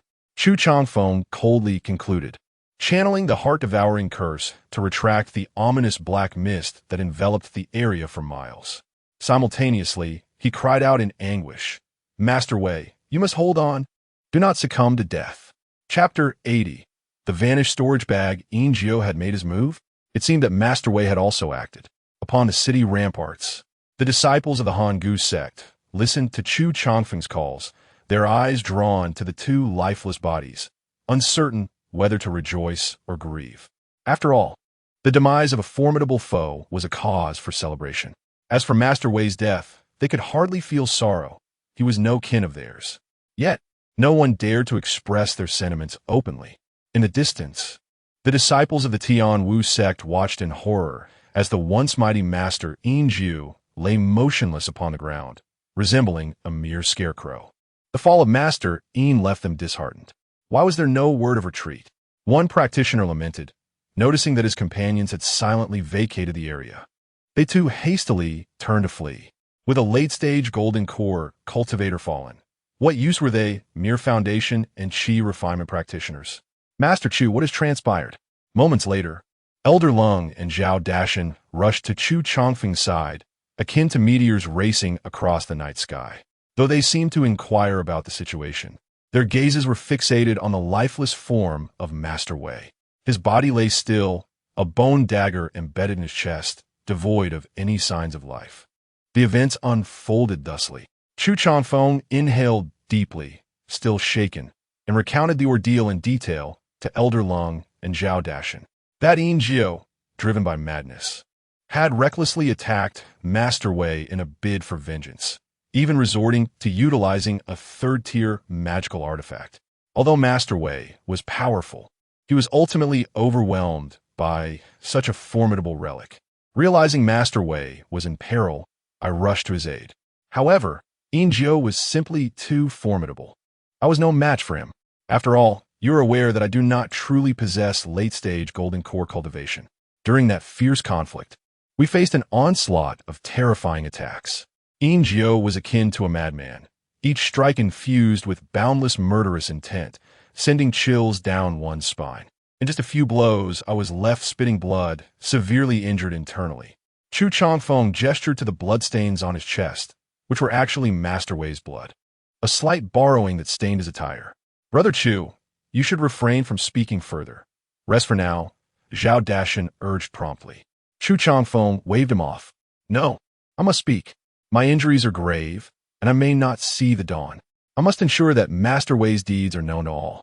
As he spoke, a fit of violent coughing seized him. He even secretly reversed his spiritual energy within, rendering his already pale visage a ghastly shade of ashen blue. Master Chu, please, do not continue, Elder Lung implored, sensing the turmoil within Chu Changfeng's breath, fluctuating in strength, indicative of serious internal wounds. Chu Changfeng resolutely declared, do not hinder me. You must remember my next words. You are aware of my cultivation level. It is not strong. After sustaining a grievous injury, I was no longer regarded by Yin Jiao. He intended to eliminate Master Wei before returning to take my life, offering our heads as a tribute to his consort. Although Master Wei's cultivation surpassed mine, he gradually found it increasingly difficult to withstand Yin Jiao's ferocious assaults. He, too, sought to escape, but Yin Jiao denied him any opportunity. Facing an inevitable demise, Master Wei made a startling decision. With a voice choked with emotion, Chu Changfeng cried out, I can perish, but you shall not survive. He employed a secret technique to ignite his life force, engaging in a desperate final battle against Yin Jiao, ultimately resulting in their mutual destruction. As he recounted this, tears glistened in Chu Changfeng's eyes, and he seemed to envision Master Wei in his final moments, exerting every ounce of strength to fight Yin Jiao to the bitter end. Sighs escaped Elder Lung and Zhao Dashan. They believed Chu Changfeng's words with utmost conviction. Though they may not have known him intimately, they were well acquainted with both Yin Jiao and Master Wei. One had been a foe for decades, while the other a comrade. In the Tianwu sect, Yin Jiao was, like Master Wei, a candidate for the position of deputy sect leader, perhaps even possessing greater strength than Master Wei. Below the nascent soul realm, few were deemed worthy of his regard. Moreover, Yin Jiao was notoriously cruel, relishing in torment before execution, deriving satisfaction from witnessing despair. After all, as a member of the demonic sect, what was wrong with harboring peculiar preferences? Certain inclinations could indeed enhance one's cultivation level. Conversely, Master Wei was known for his domineering nature, reckless and ruthless in his dealings, often wagering his life against others as if possessed by madness. He possessed a technique that allowed him to burn his life force, having invoked it on multiple occasions to repel formidable adversaries. If only I were truly a late-stage Golden Core cultivator, I could have aided Master Wei. He fell here while striving to stabilize the situation in Inkue City, and I am utterly culpable. Chu Changfeng's words were laden with helplessness and guilt. Master Chu, do not speak so. You have done your utmost. Your willingness to confront Yin Jiao is commendable enough. We must do our best and leave the rest to fate. Master Wei's misfortune can only be attributed to ill fortune. Elder Lung consoled him. Meanwhile, Zhao Dashan, pausing for a moment, added, Brother Chu, Master Wei sacrificed himself to save us all. You must remain strong and not blame yourself. I believe that Master Wei's spirit in the afterlife would be pleased to see you alive. Elder Lung furrowed his brow and gently coughed. Elder Zhao, at this juncture, it would be more appropriate to speak of the spirit in the heavens. Zhao Dashan replied, Elder Lung, I believe we need not concern ourselves with such details at this moment. The priority is how to heal Brother Chu. Do you have any suggestions, Elder Lung? Elder Lung furrowed his brow. Healing is not my forte. Zhao Dashan responded, then we are at an impasse, for I am equally unskilled. Chu Changfeng interjected, since neither of you possesses the expertise, I shall tend to myself. As for Master Wei's final arrangements, I leave that in your capable hands. Rest assured, Brother Chu, we shall ensure Master Wei receives a grand burial. Zhao Dashan assured him with a solemn nod. I believe Master Wei, seeing your concern for him, would harbor deep affection for you. Chu Changfeng remained silent, refraining from contesting Zhao Dashan's words. The animosity from Master Wei was palpable. After Chu Changfeng departed with the assistance of 2 disciples, Zhao Dashan lifted Master Wei's lifeless body. Oh, what has happened to Elder Zhao? Elder Lung observed the unusual turn of events. Elder Lung, you must attest that Master Wei bore no storage pouch. I did not seize his belongings. Elder Lung furrowed her brow, sensing something amiss. Yet, in the next moment, a peculiar expression crossed her face. Elder Zhao, I fear you too must provide me with a testament. Zhao Dashan inhaled sharply, realization dawning upon him. Could it be that Yin Jiao's storage pouch has also vanished? Logically, such a crucial item would surely be kept on one's person. Chapter 81. The Cold Bone Headquarters. Dragon's Pool and Tiger's Den as the count progressed. 1 north, 2 north, 3 north, 4 north. The alchemy hall came into view. Chu Changfeng gazed at the mountain of spirit stones before him, a broad smile illuminating his face.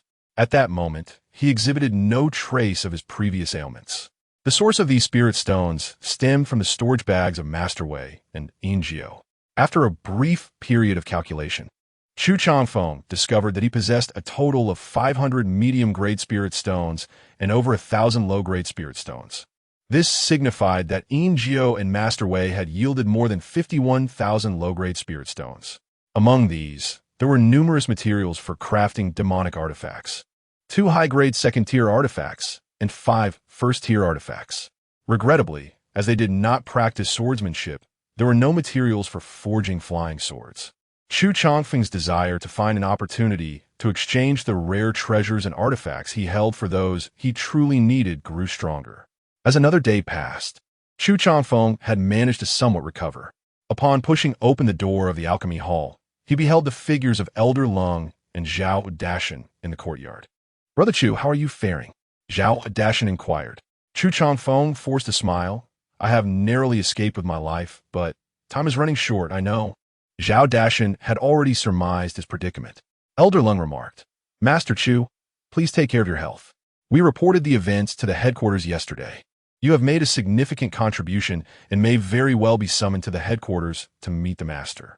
Upon hearing this, a spark of excitement ignited within Chu Changfeng. His plans had finally advanced once more. Another day passed, and Chu Changfeng's health had improved slightly, his complexion returning to a pale hue. "Brother Chu, I bear good news." "Excellent news," Zhao Dashan exclaimed excitedly. "What might this good news be, Brother Zhao?" "A letter from the headquarters has arrived." Zhao Dashan presented a letter to Chu Changfeng. As Chu Changfeng opened the envelope, a wave of joy washed over him. It was an invitation from the main sect, beckoning him to the headquarters to receive his reward. During his absence, Elder Lung had overseen Yin Kuei-cheng, while Zhao Dashan would serve as his guide to the headquarters. Naturally, Chu Changfeng would not refuse this invitation, and, after sharing the news with Elder Lung and Zhao Dashan, he set forth at once. The Cold-Bone Demon Sect's headquarters lay nestled within a range of towering mountains, shrouded in dense forests and swirling mists, seldom trodden by human feet, exuding a foreboding atmosphere. Chu Changfeng and Zhao Dashan traversed the winding mountain path until they arrived at the base of a towering peak. "Brother Chu, we have arrived," Zhao Dashan announced with a smile, gazing up at the mountain. Meanwhile, within a grand hall atop the mountain, Master Chiu, clad in a black robe with a hawk-like nose and tiger-like mouth, inquired in a deep voice, "Today, Chu he is expected to arrive, is he not?" "Below," a disciple dressed in gray replied. "He should be nearing the foot of the mountain." Upon hearing this, a glint of malice flickered in Master Chiu's eyes. "With Master Wei absent, I hope this Chu master possesses the wisdom not to covet the position of deputy sect leader." Clearly, despite not yet having encountered the newly risen master, Master Chiu was already brimming with hostility. The disciple of the Cold-Bone sect, clad in a gray robe, assured the leader, "Rest assured, he, a late-stage golden core cultivator who has taken shortcuts, will likely lack the courage to compete with you and that old fellow, Jiang He." Meanwhile, within a similarly adorned grand hall, an elderly man in a white robe sat upon a throne fashioned from bones, gazing at a stunning woman in a red dress, whose bosom was partially exposed, kneeling before him. He remarked, "Did I not instruct you not to disturb my seclusion unless it is of great importance?" He was Jiang He, one of the contenders for the position of deputy sect leader, alongside Wei and Chiu. The woman in red replied, "Master, the sect leader has decreed that everyone, except those in deep seclusion, must emerge today." Jiang He's pristine white brows arched in surprise. "What significant event has transpired?" The woman responded, "There's both good news and bad news. Let us begin with the good news. Sect leader Wei is dead." "What? How did he die?" Jiang He exclaimed, astonished. "A few days ago, in Yin Kuei City." "And the bad news?" "With the loss of sect leader Wei, we now have a new sect leader, Chu." "Who is this Chu?" Jiang He, having been in seclusion for quite some time, was unaware of recent developments. Chu is a newly appointed leader, a person who has barely reached the late golden core stage through the use of damn poison techniques. He is quite likely to compete with you for the position of deputy sect leader. The woman narrated the past of sect leader, Chu, after a lengthy recount. Jiang He suddenly burst into laughter. "Huh, is this not also good news? A false late-stage golden core cultivator is hardly worth mentioning. I am confident that if Yin Jiu's nightmares still haunt him, he will certainly keep his distance from the deputy sect leader position, as a true late-stage golden core cultivator is beyond his capability to contend with. However, should he be foolish enough to vie for the deputy sect leader position, he will surely face dire consequences. A trickster like Chu is not worthy of my concern." Just then, a heavy sound echoed through the hall. Jiang He rose. "It appears our esteemed sect leader, Chu, has arrived. Let us meet him and discern his true nature." Under Zhao Dashan's guidance, Chu Changfeng ascended the mountainside. Passing through numerous checkpoints, until he arrived within a grand hall where melodious chime resonated. Shortly thereafter, 5 figures entered the hall in succession. The first to enter was an elderly man in white, accompanied by the woman in red. Next came a man in black and another in gray robes, followed by an ordinary-looking middle-aged man. Esteemed sect leader Chu. These two are Chio and Elder Wang. Esteemed sect leader Chu. These two are Jiang and Elder Sha. Finally, this is Elder Liu. Zhao Dashan quietly introduced each individual to Chu Changfeng. Chu Changfeng returned their greetings. However, aside from the last, Elder Liu, who greeted him with a warm smile, the others maintained a respectful distance. Even Xiao and Jiang, he merely raised an eyebrow at Chu Changfeng. Yet, Chu Changfeng remained unfazed by their demeanor.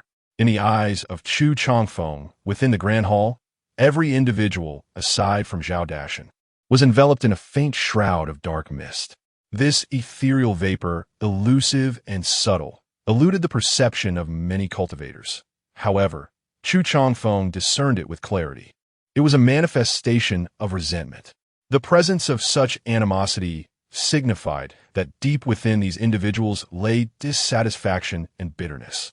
Even Elder Liu, who appeared amicable on the surface, wore a smile that was merely a fade. In truth, some harbored ulterior motives toward Chu Changfeng, perhaps even malevolent intentions. Chu Changfeng mused silently. This hall of the Coldbone sect is not a favorable place.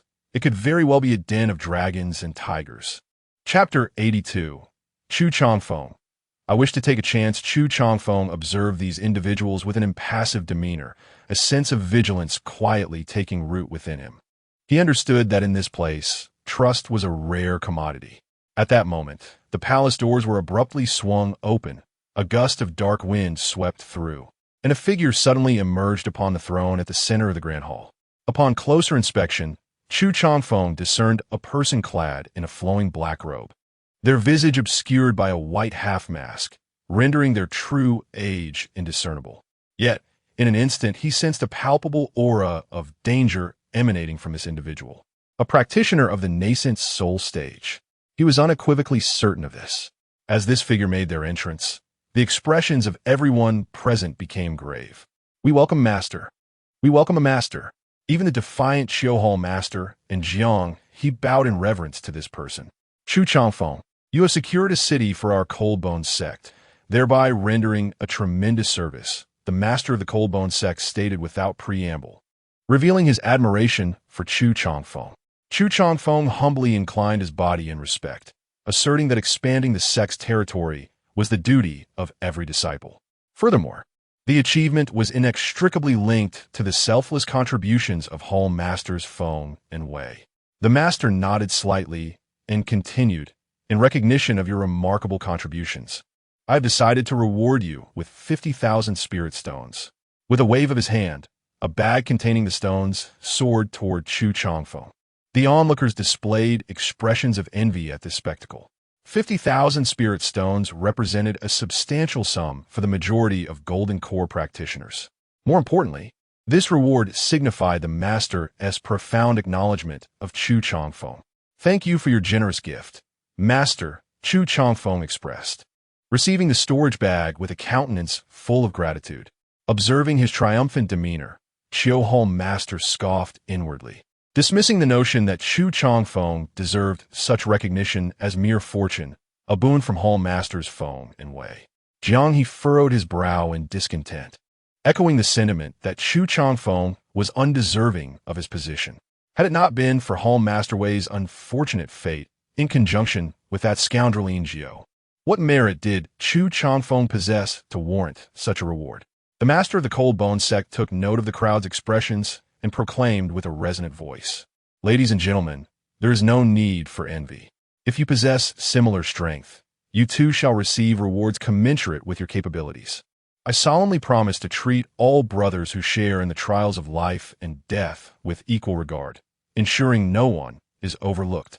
In response, numerous disciples of the demonic sect expressed their willingness to fight for the Cold Bone sect, pledging their lives and loyalty to the Master. However, Chu Changfeng keenly observed that many, despite their vocal affirmations, exuded a faint aura of malice, clearly indicating insincerity. It was a classic case of smiling faces concealing tumultuous hearts, reminiscent of beleaguered individuals forced to wear a facade of compliance. Just then, the master of the Cold Bones sect raised his hand, and the assembly fell silent, preparing for an announcement regarding the selection of the deputy sect leader. However, prior to this, as he spoke, the Lord of the Cold Bones sect directed his gaze toward Chusheng. According to the regulations of the sect, if a hall master single-handedly conquers a city, they are eligible to compete for the position of deputy sect leader. It remains to be seen whether Hall Master Chu wishes to participate. Upon hearing these words, Chu Changfeng's heart stirred, and a glimmer of light flickered in his eyes. Was this not precisely what he desired? Yet, he refrained from responding immediately, feigning contemplation instead. As the words of the Cold Bones sect leader settled, the onlookers collectively fixed their gaze upon Chu Changfeng, eager to witness his response to this inquiry. Hall Master Chu, you must ponder this carefully, Zhao Dashan whispered a reminder, apprehensive that Chu Changfeng might act impulsively.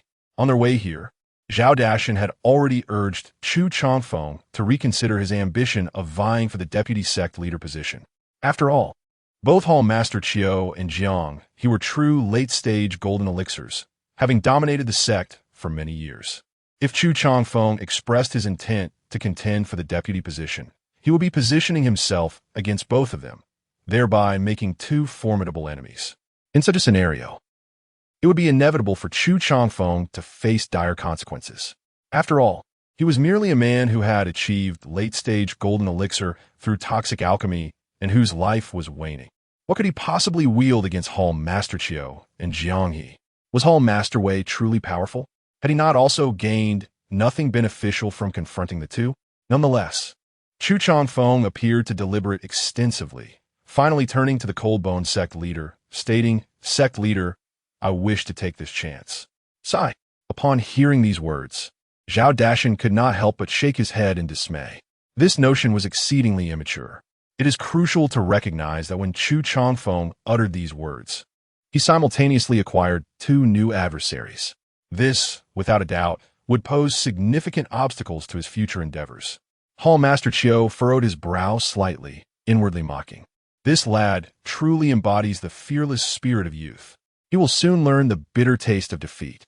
A mere pseudo-late-stage golden elixir daring to compete with us is nothing short of reckless. Beside him, Jiang He shook his head, deeply disappointed by Chu Changfeng's decision. One must possess self-awareness. Yet, he believed that Chu Changfeng lacked it. He had merely relied on opportunistic tactics to barely ascend to the ranks of Hall Masters. What right did such an individual have to compete with them? It was the epitome of arrogance, a gross underestimation of one's own limitations. Did he truly mistake luck for strength? After hearing Chu Changfeng's declaration, the Lord of the Cold Bones sect burst in a hearty laughter.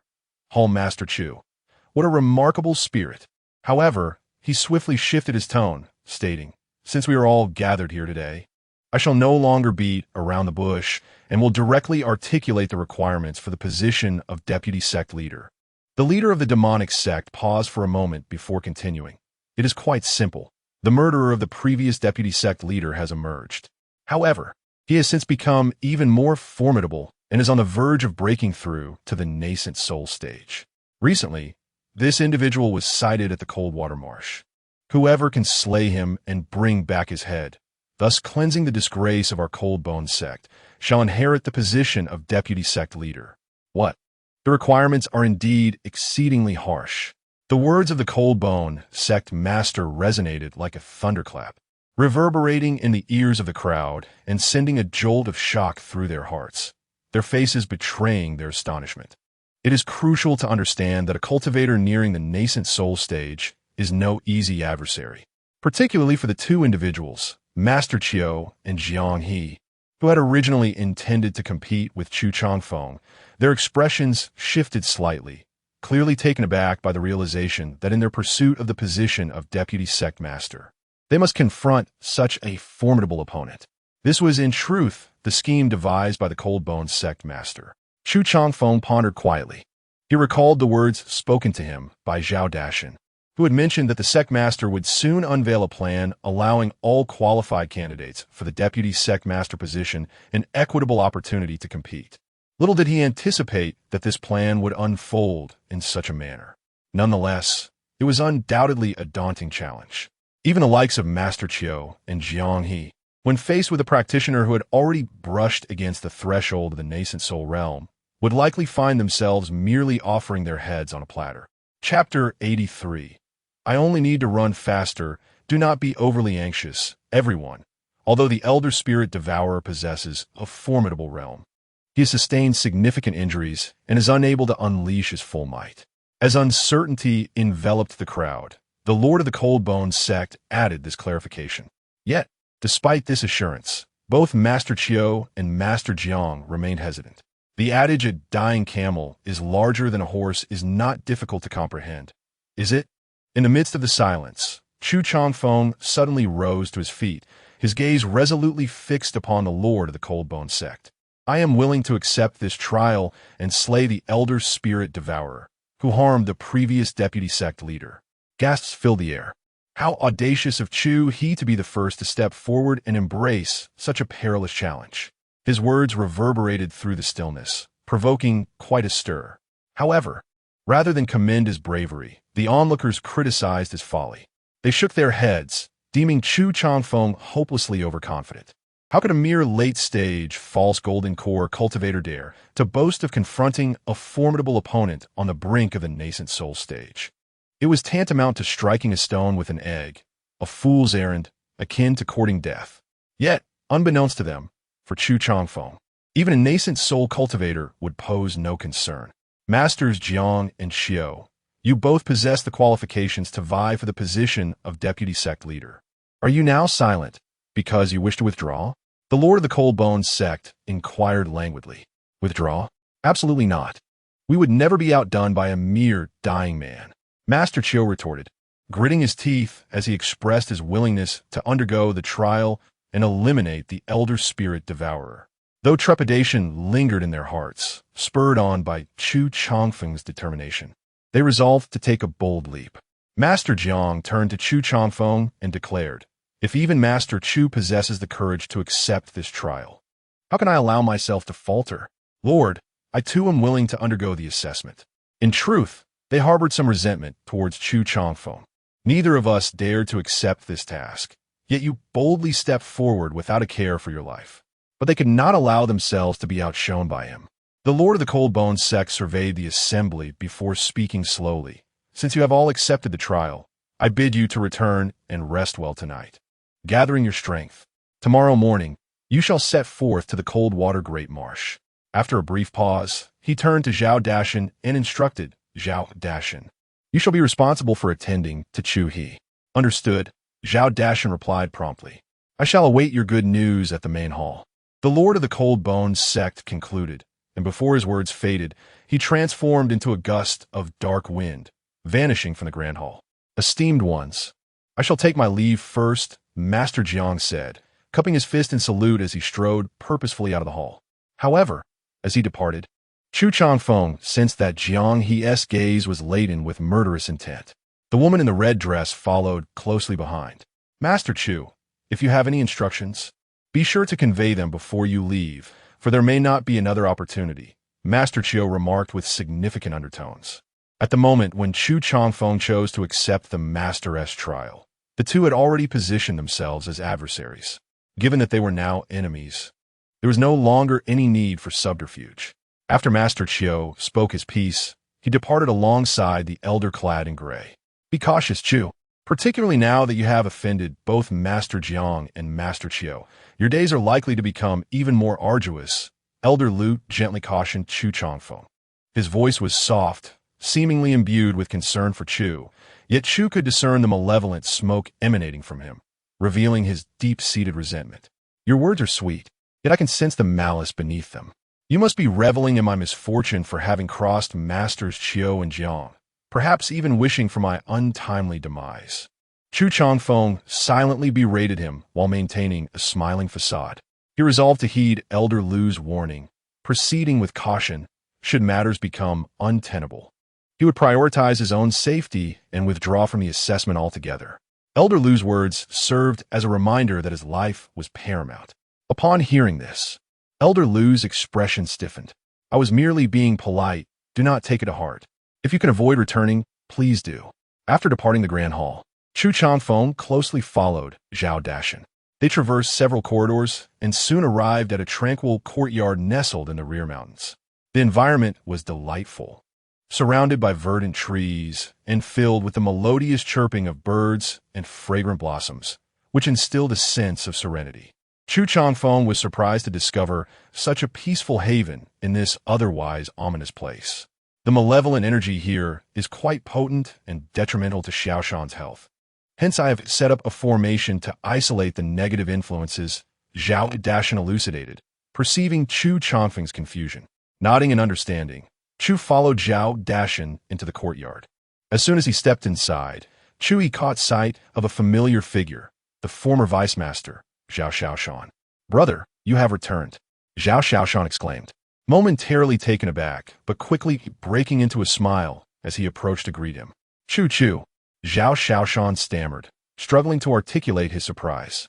Chu Changfeng, concerned for his breathlessness, urged him gently, "Take your time." "How has your health been, Zhao?" Chu Changfeng inquired with genuine concern. Don't. Zhao Xiaoshan struggled to find the words. Sensing the urgency, Zhao Dashan interjected on behalf of Zhao Xiaoshan. "Don't mention it. All the doctors are inept. After leaving Yingkue City, I sought out several alchemists for Xiaoshan's condition, yet none could offer a remedy. Were it not for the elixirs you previously concocted, Xiaoshan would not have been able to sustain his current state." "Indeed," Zhao Xiaoshan affirmed, nodding vigorously and giving Chu Changfeng a thumbs up. "You are a miraculous healer." Chu Changfeng replied, "The poison I administered can certainly be countered." After a brief pause, he assured, "Rest assured, Elder Zhao, I will do everything in my power to heal your brother's injuries." "Thank you," Zhao Xiaoshan expressed, visibly moved. Zhao Dashan's eyes brimmed with tears as he exclaimed, "Chu, I truly did not misjudge you from the very beginning. You are indeed someone who rises to the occasion. If you can heal my brother, you shall be our benefactor." Even Zhao Dashan, a practitioner of demonic cultivation, was moved. After a brief exchange of pleasantries, Zhao Dashan's expression suddenly darkened as he addressed Chu, saying, "Chu, it is not my intention to reproach you, but your recent decision has been excessively impulsive. The trial that Master Qiu and that old fellow Jiang he would not dare to undertake, you have chosen to embrace willingly. This is hardly a wise course of action." Zhao Xiaoshan, listening intently from the side, also grew solemn and interjected, "What? Chu, are you truly intending to confront a cultivator nearing the nascent soul stage? What difference is there between that and courting death?" In response to the concerns of the Zhao brothers, Chu Changfeng merely smiled faintly and replied, "I accept the trial, but it is for the sake of survival. Do you truly believe you can contend with the devouring spirit old demon?" Zhao Dashan was taken aback. Chu Changfeng shook his head. Why confront a cultivator close to the nascent soul stage, especially one as elusive as he? Moreover, if the devouring spirit old demon could be easily slain, he would not have survived until now. From the very beginning, Chu Changfeng had no intention of seeking out the devouring spirit old demon. After all, facing two late-stage golden core cultivators is preferable to encountering one nearing the nascent soul stage. When two individuals meet a tiger, it suffices for me to outrun the other, rather than the tiger itself. Chapter 84. Who brought you to the treasury? Everyone must exercise caution. I await your good news in the following day. Chu Changfeng reconvened with the elders and hall masters in the Grand Hall. The masked lord of the Cold Bones sect spoke gravely. Hall Master Jiang, I wish you a triumphant start. Hall Master Qiu, I look forward to your victorious return. Elder Lu, maintaining neutrality, smiled as he added, Hall Master Chu, I trust you will remain safe and sound. However, when it came to Chu Changfeng, the tone shifted. Chu Changfeng, wishing to avoid conflict with Elder Lu, remained silent. Zhao Dashan, observing the exchange, mimicked the sentiments. Hall Master Jiang, I won't say much, just wish you a bumpy journey. Jiang, he retorted, "Pa, ill fortune begets ill fortune. Good fortune begets good fortune." Hall Master Qiu could not suppress a laugh at this. Yet, In the next moment, Zhao Dashan's gaze turned to Hall Master Chiu. Hall Master Chiu, I anticipate your arduous path. Hall Master Chiu replied. Zhao Dashan, undeterred by the appropriateness of his well wishes, shifted his attention back to Chu Changfeng. Before Zhao Dashan could elaborate, Chu Changfeng interjected, Elder Zhao, I appreciate your kind intentions. The journey is long and time is pressing. I shall take my leave now. Hall Master Chu, I advise against venturing into the cold water marsh. It harbors numerous perilous beasts, venomous creatures, and cultivators who may pose a threat to you. Hall Master Jiang's words rang true. Indeed, Hall Master Chu, I urge you to ponder this carefully and avoid acting impulsively. 3 days later, Chu Changfeng, Hall Master Chiu, and Jiang He arrived at the outskirts of Coldwater City, adjacent to the Coldwater Marsh. The two men offered their well-meaning warnings to Chu Changfeng. Thank you for your concern, esteemed Hall Masters. However, I wish to take one last gamble. After all, becoming the Vice Sect Master and participating in the White Rite may grant me the favor of the Demon God. Who knows? Not only might I extend my life, but attaining the nascent soul stage could also be within reach. Upon hearing this, Jiang He furrowed his brow, resolute in his stance. Since you insist on courting disaster, so be it. Remember, should you find yourself in peril, do not call for help, for I shall not come to your aid. With that, he strode into the city. Beside him, Hall Master Chiu shook his head. It is difficult to dissuade those who seek their own demise. He too followed Jiang He into the city, leaving Chu Changfeng alone outside. Who lives and who dies remains uncertain. Chu Changfeng retracted his gaze and made his way toward the city. Coldwater City stands on the edge of the Coldwater Marsh, with towering walls that exude grandeur. The marsh is shrouded in mystery and danger, concealing a plethora of rare treasures alongside fearsome beasts and venomous creatures. Rumor has it that within the Coldwater Marsh resides a formidable demon at the nascent soul stage. Coldwater City, established by a demon path nascent soul cultivator, provides a refuge for those daring enough to venture into the treacherous marsh. After paying 5 low-grade spirit stones, Chu Changfeng entered the city. Upon crossing the city gate, he was greeted by bustling streets alive with the presence of demon path cultivators. Strolling through the thoroughfare, he absorbed the unique atmosphere of the city. He did not rush to exit through the northern gate, but chose instead to seek out a place for exchanging treasures within the city. Without much difficulty, Chu Changfeng learned of a place within the city called the Chusheng Tower. The Chusheng Tower serves a function similar to that of the Duobao Pavilion, but it was established by the founder of Hanshui City, the Chusheng Demon Lord, situated at the heart of Hanshui. After undergoing a transformation, Chu Changfeng arrived at the Chusheng Tower.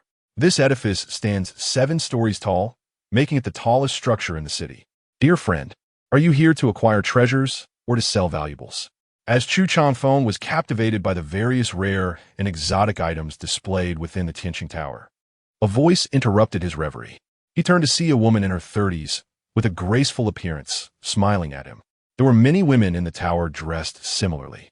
They served as attendants of the Chusheng Tower. The owner of this tower possesses remarkable aesthetic sensibilities, surpassing the Duobao Pavilion, mused Chu Changfeng to himself.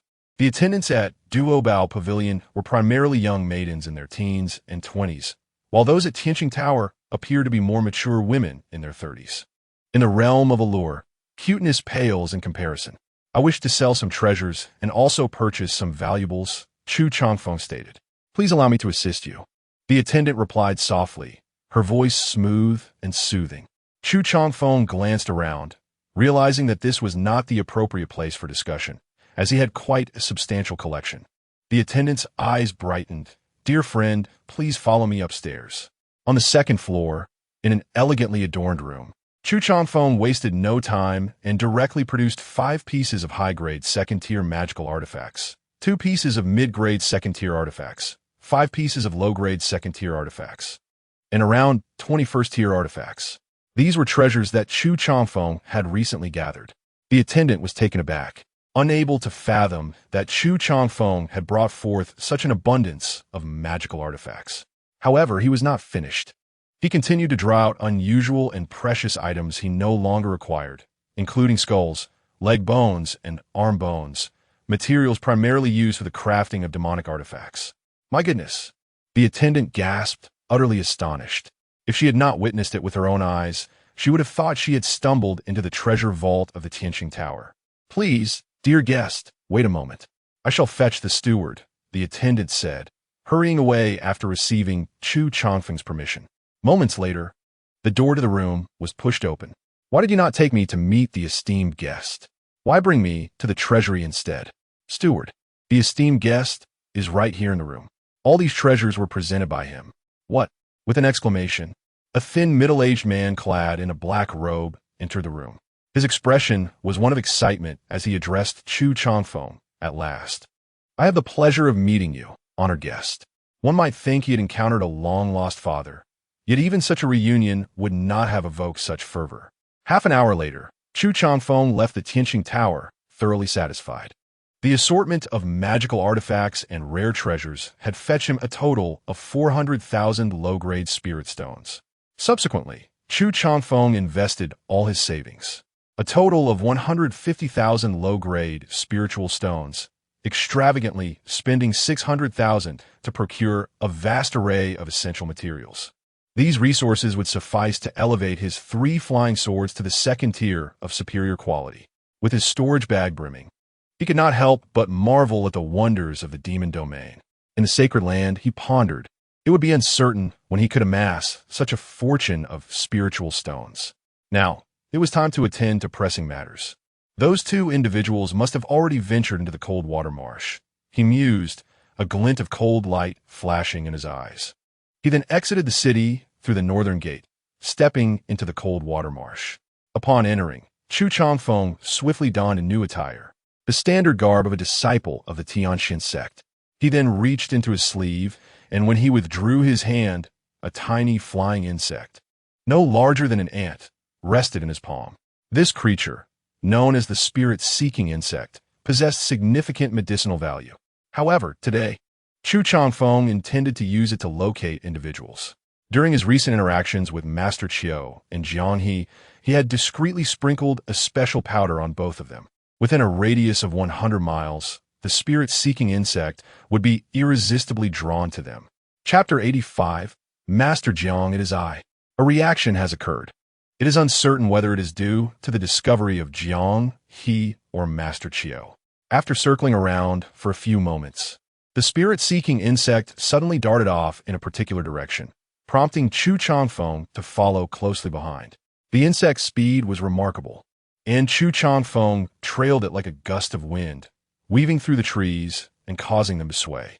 Did you just see a white shadow pass by? Yes, I did. That person appeared to be dressed like a disciple.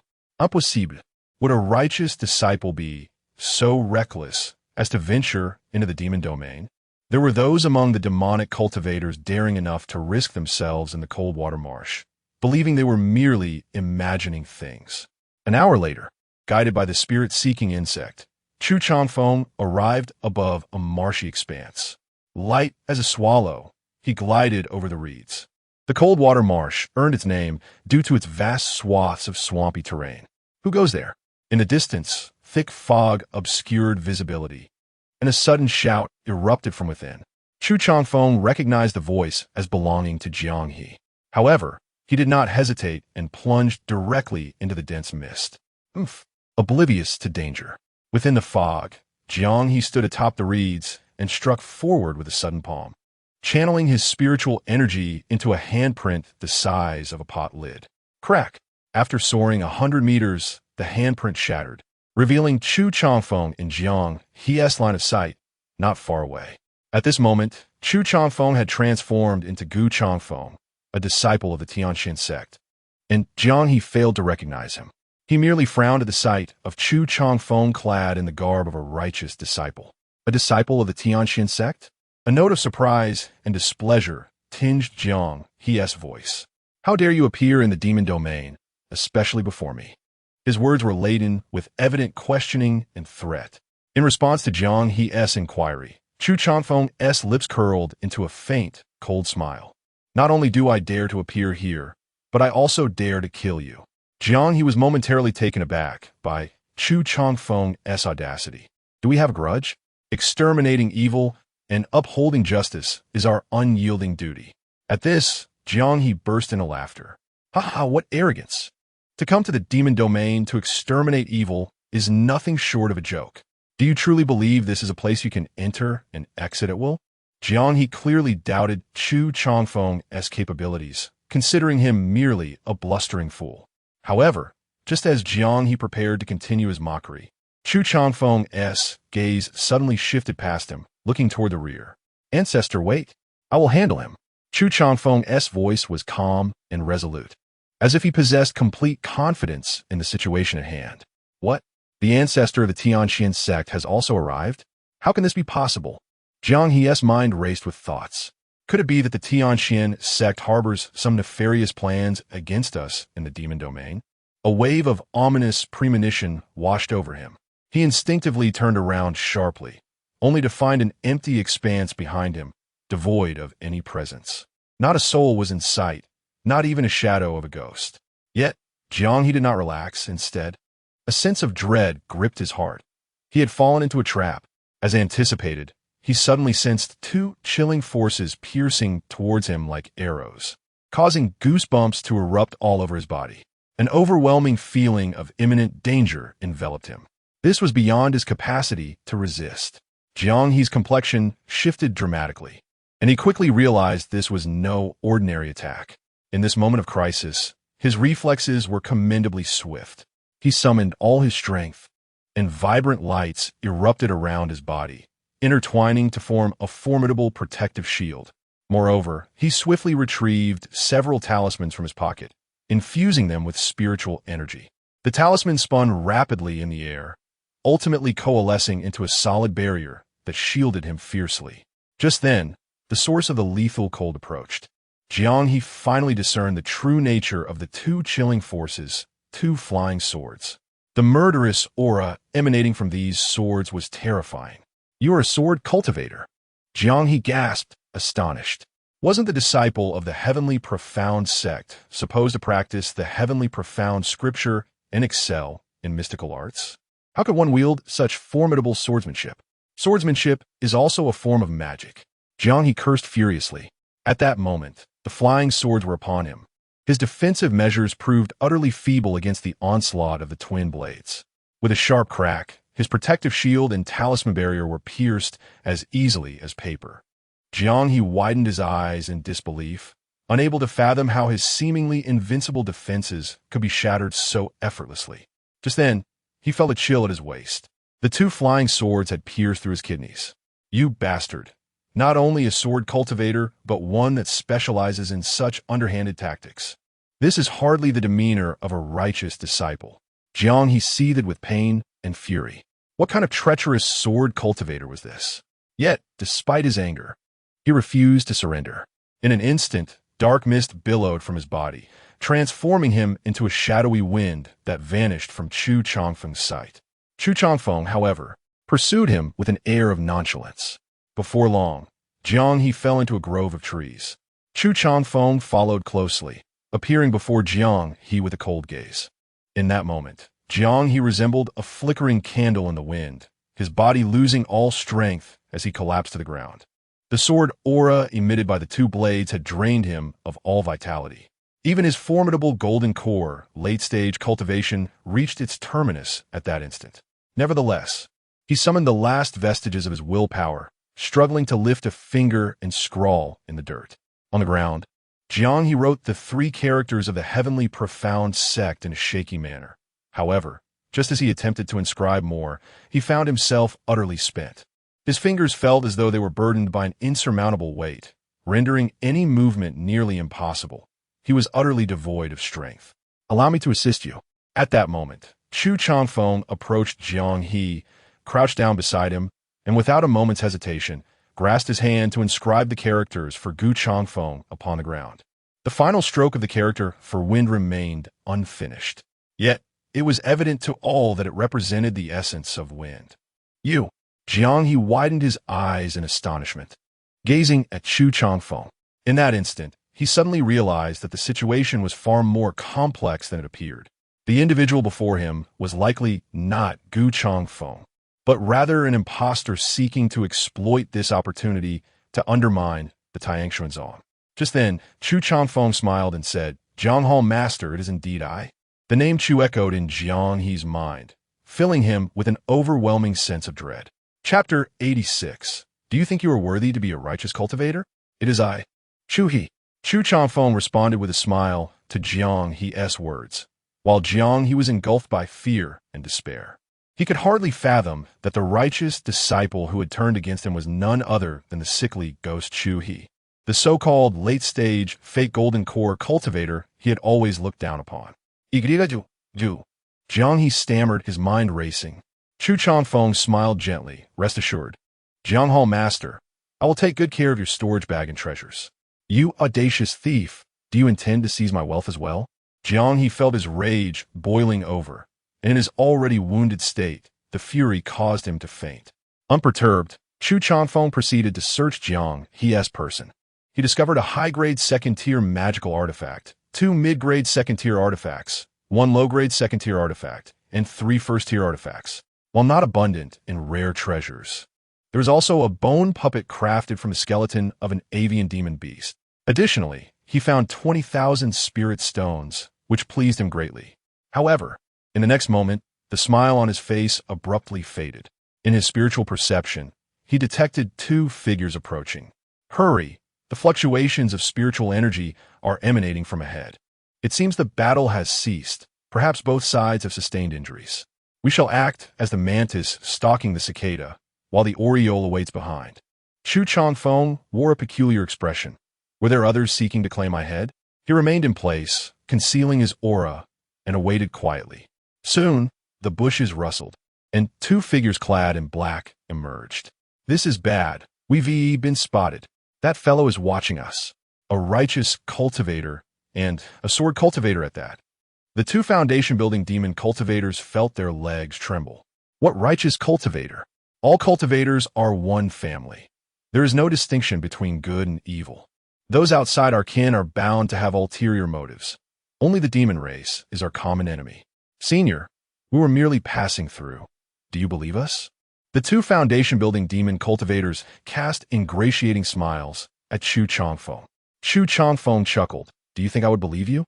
In the next instant, before the 2 demon cultivators could respond, the ancestor sword and the waiting sword severed their heads from their bodies. Subsequently, Chu Changfeng swiftly collected the storage bags from their corpses and released a spirit-seeking insect to track down Hall Master Chiao. Meanwhile, within the main hall of the Cold Bone sect, a woman in a red dress was quietly cultivating in a room. Suddenly, a wooden plaque before her exploded.